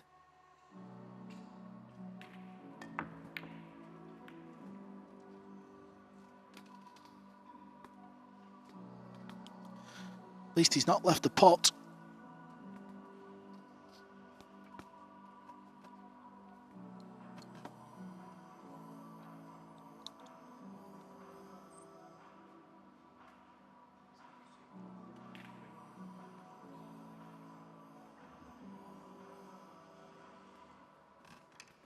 Yeah, thin slip here, thin snip rather with the rest. Spin the cue ball round.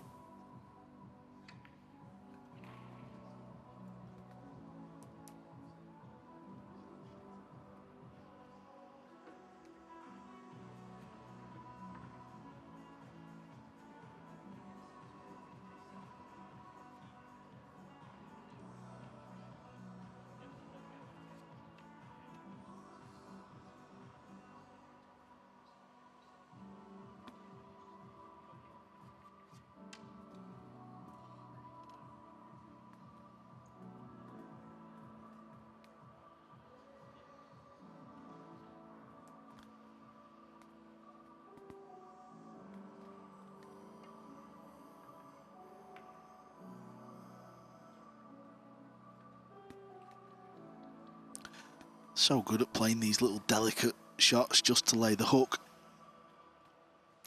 He knows Josh will hit the 2. That's the hard thing about Nineball. Sometimes you can just play what looks like a containing safety, but you know, you go back to your chair and your opponent's gonna hit the ball. He might even jump bank this, knowing Josh. It's close. Again, it's safe. Raga's just up against it here.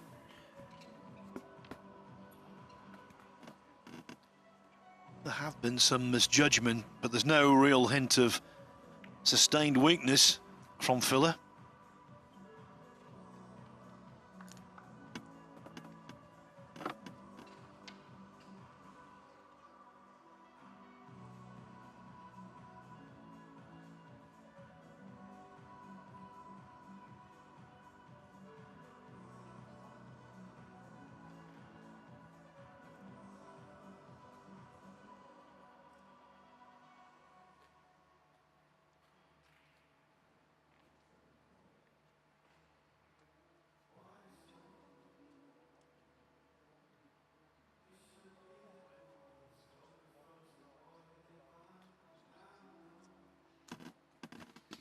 Sixth in the WNT rankings is Josh Filler. If he were to win here and results go his way, he could end the week at number 2. When I say win here, I mean win the tournament, not this match.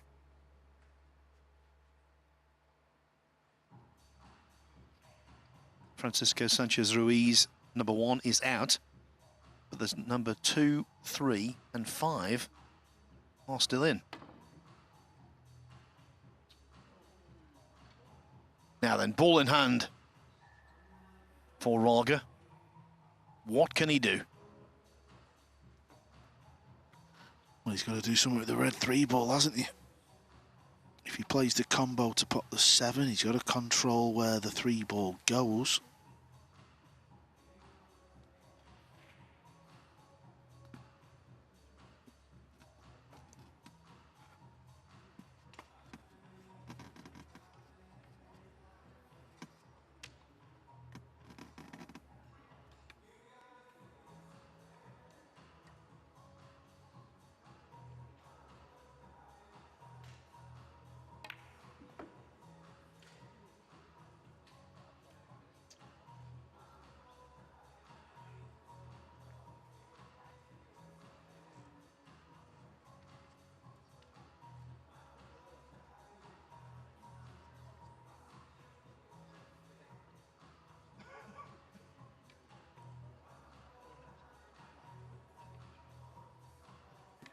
This is the shot coming up. Yeah, that's okay. Surely he should get his first rack on the board now.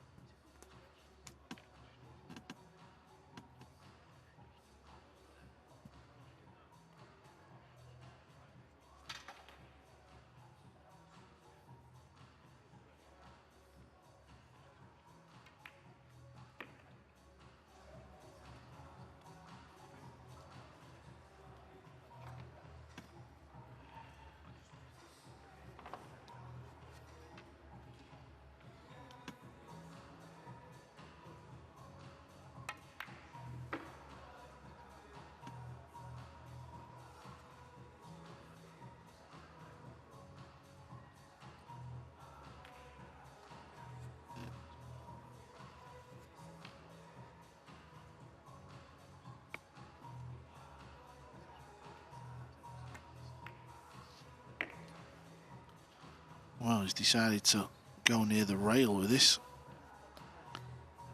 He's just landed a little bit funny. He's kind of got a forced draw across to the left side of the table now. That's why he's shaking his head. I know you're all thinking, well, he's perfect, but he isn't perfect. If he draws the cue ball back, he goes towards the 9-ball. That's the problem. So you've got to almost try and cheat a bit of the pocket and just force it past that 9. Yeah, he's coming towards the 9, you see. That's where it started to go wrong. It was a shot to the 6-ball. You all thought you were perfect, didn't you? But he wasn't.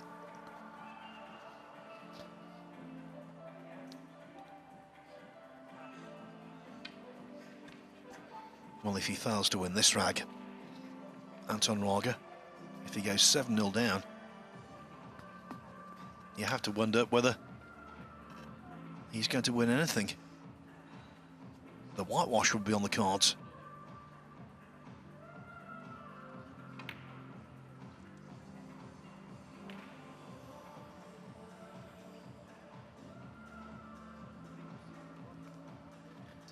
It's amazing.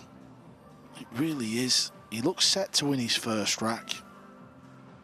He's done all the hard work with the combo and landed on the ball after playing the combo, and he just doesn't get on the 6. Look at the pain. Look at the agony. What am I doing? What am I doing?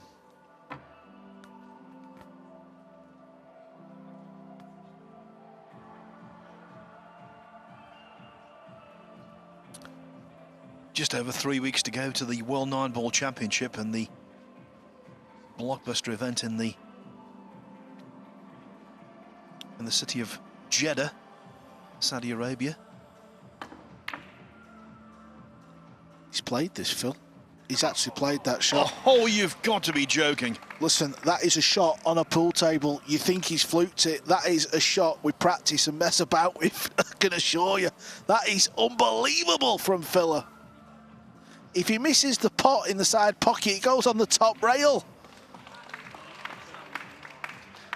Simply extraordinary. I was going to say, just over 3 weeks until the World Nineball Championship in Saudi Arabia. And the last thing that Anton Raga wants is to be sent there with a heavy defeat. And boy, that's now very much on the cards. What a shot on the 8. Yeah, it's a shot you can practice, and it's a shot that comes up. That's why he was cheering. That's why he's laughing. Basically, you send the cue ball around the table to come back down on the bottom rail as a safety, and the 8 has always got a chance of going in the side. If it doesn't, it lands back on the top rail. I'd love to see that one again, I really would. Don't think Anton Raga would share that opinion. Here's another look. Watch the 8-ball. Cue ball finds the bottom rail. If the 8 hits anywhere on the side rail, it goes back on the top rail. And for all of his success over the last few years, Joshua Filler got a real kick out of that.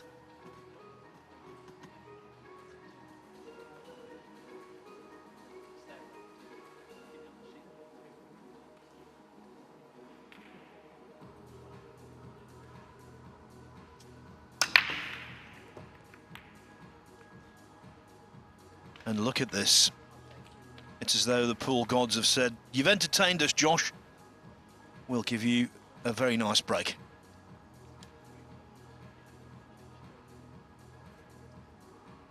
One in the side.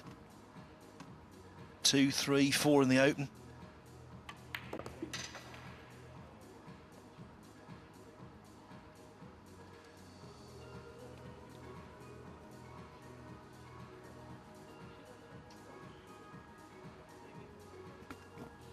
Tell you what, Phil, this is the last 32. Day 4. The way I've been carrying on, I'm going to have no voice left for tomorrow.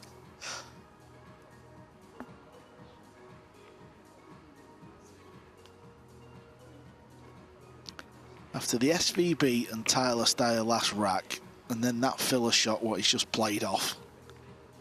Well, we have really seen it all. 47 matches completed today. Not one whitewash, as you might expect, given the quality going head to head. This could be a whitewash. Well, there's been a few players and talk in the arena. We've said it numerous times about the size of these pockets. Phil, I'm going to ask you a question. Has Joshua Filler struggled in this match with the pockets? The answer is no. And the reason is because he's simply a machine. He finds the middle of the pocket. He isn't scared to take on the right shots.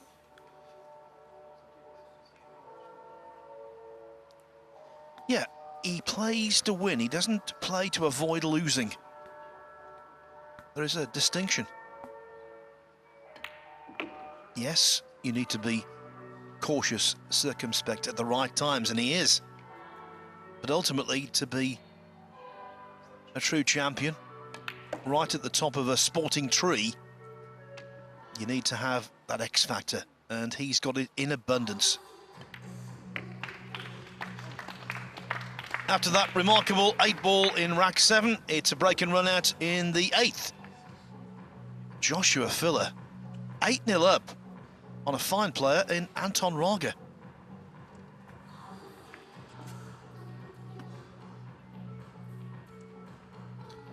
Of course, if Filler were to make the final here, Carl, it would be 3 UK Opens, 3 appearances in the final for Filler. Another crazy stat to add to the Joshua Filler resume.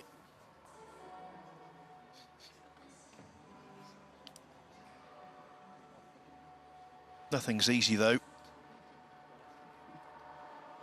If he does get to the last 16, which looks now highly likely, it will be a tough match against Viktor Zielinski, and then possibly a quarter-final against Fedor Gorst, a rematch of the World Masters final.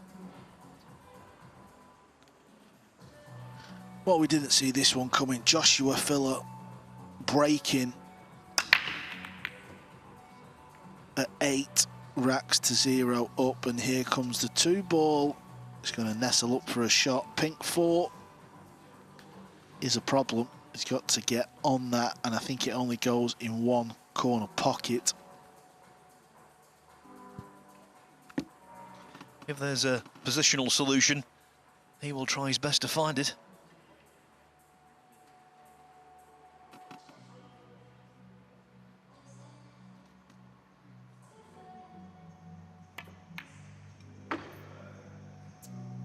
Well, here we go. Is it time for another Filler special?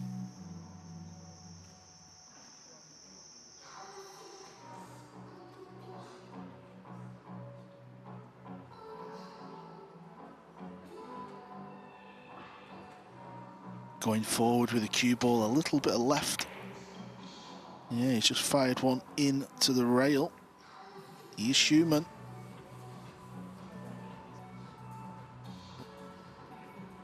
Hold the back page. Joshua Filler misses a ball in the open.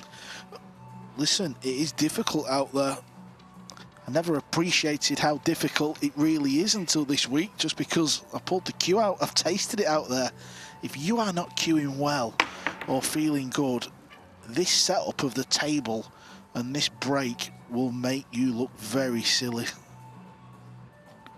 Anton Raga not feeling good right now. Who would be?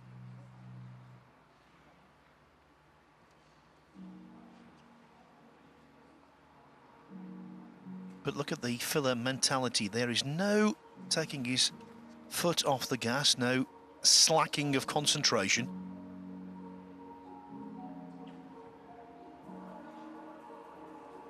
He's looking at the brown 7 and the 8 ball, that area. He wants to try and get the cue ball down there somehow. Watch out, double kiss. Yeah, he'll take that because he's played a good 3 ball as well.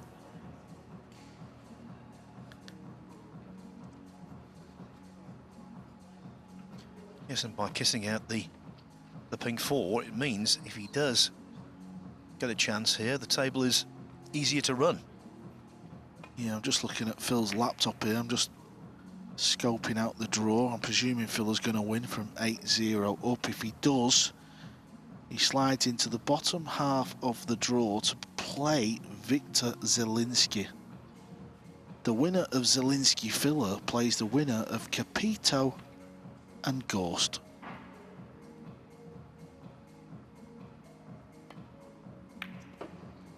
You must have been preoccupied. Carla mentioned that earlier in this rag.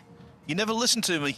No, I've stopped listening to you, Phil. I've kind of just got in my own zone here with all the splendid shots I've been witnessing.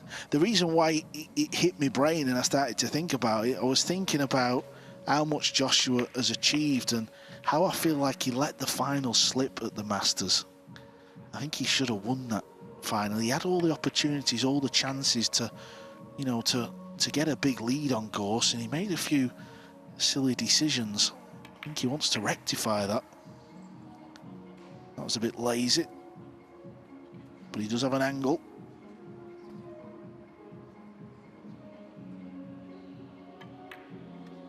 I apologise for not listening to you, Phil. It's been a long day. Do not worry, Cole.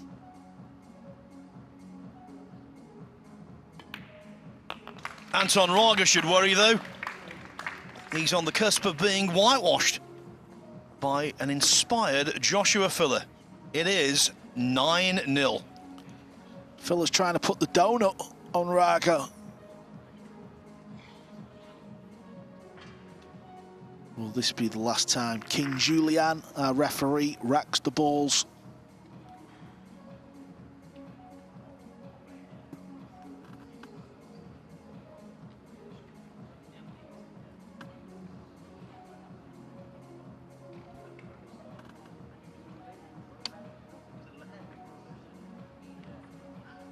We always like to see keenly contested matches, none more so than Shane Van Berning's 10-9 win over Eklund Kachi. Over Tyler Starry, now plays Eklund Kachi. But when a player is really in top gear like Filler has been in this match, it's great to see that as well, even though it results in a dominant scoreline. Yep, and you just feel the one ball will disappear. He's turned into a very consistent breaker of the balls, consistent at potting the one. Didn't let me down as he got a shot on the 2. Possibly. Maybe he can get through to the potting angle. I think he can. Yeah, I think so too. It's not easy though. We've seen an awful lot of shots of this ilk overcut this week.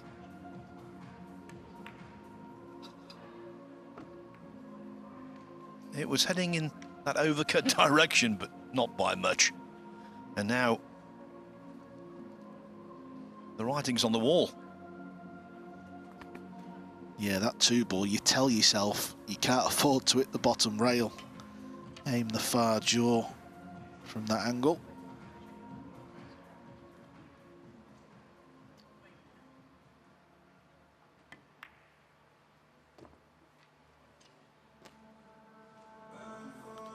There's a phrase in the UK. They say someone's given it the old 10-0, meaning they're giving it maximum. That's what Joshua Filler has done in this match. And it looks like being a 10-0 scoreline against a world-class opponent. He is world-class. You're right, Phil. Look at the way Filler just thumped the 4-ball in at distance. I know he's 9-0 up, but it's just the pureness of the way he cues the ball. It's different from other players. It really is. All the professionals on the circuit know how good Filler is.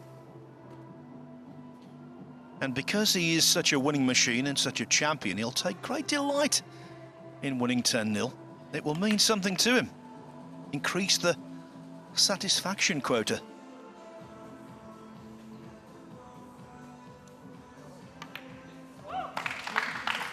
Anton Raga, I'm afraid, has been swept aside. Joshua Filler keeps a clean sheet, would you believe? What a way to set up a last 16 tomorrow against Victor Zielinski. And what a way to finish off the day. A day that's seen so much marathon pool, so many intense finishes, and yet the closing match we see could not have been more one-sided. It was the start of the Jason Shaw Junior Open this morning. Karen Wilson, the World Snooker Champion, his son Bailey took part. As for Jason Shaw himself, though, I'm afraid he was beaten in the last 64 by Tobias Bongers.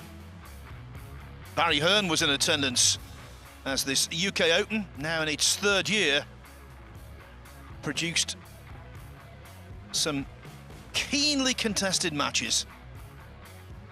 Skylar Woodward was in top form. Gary Wilson so nearly beat Albin Auschen, but lost 10-9 from 9-7 up. We saw that remarkable match between Shane Van Boning and Tyler Steyer, and the nightcap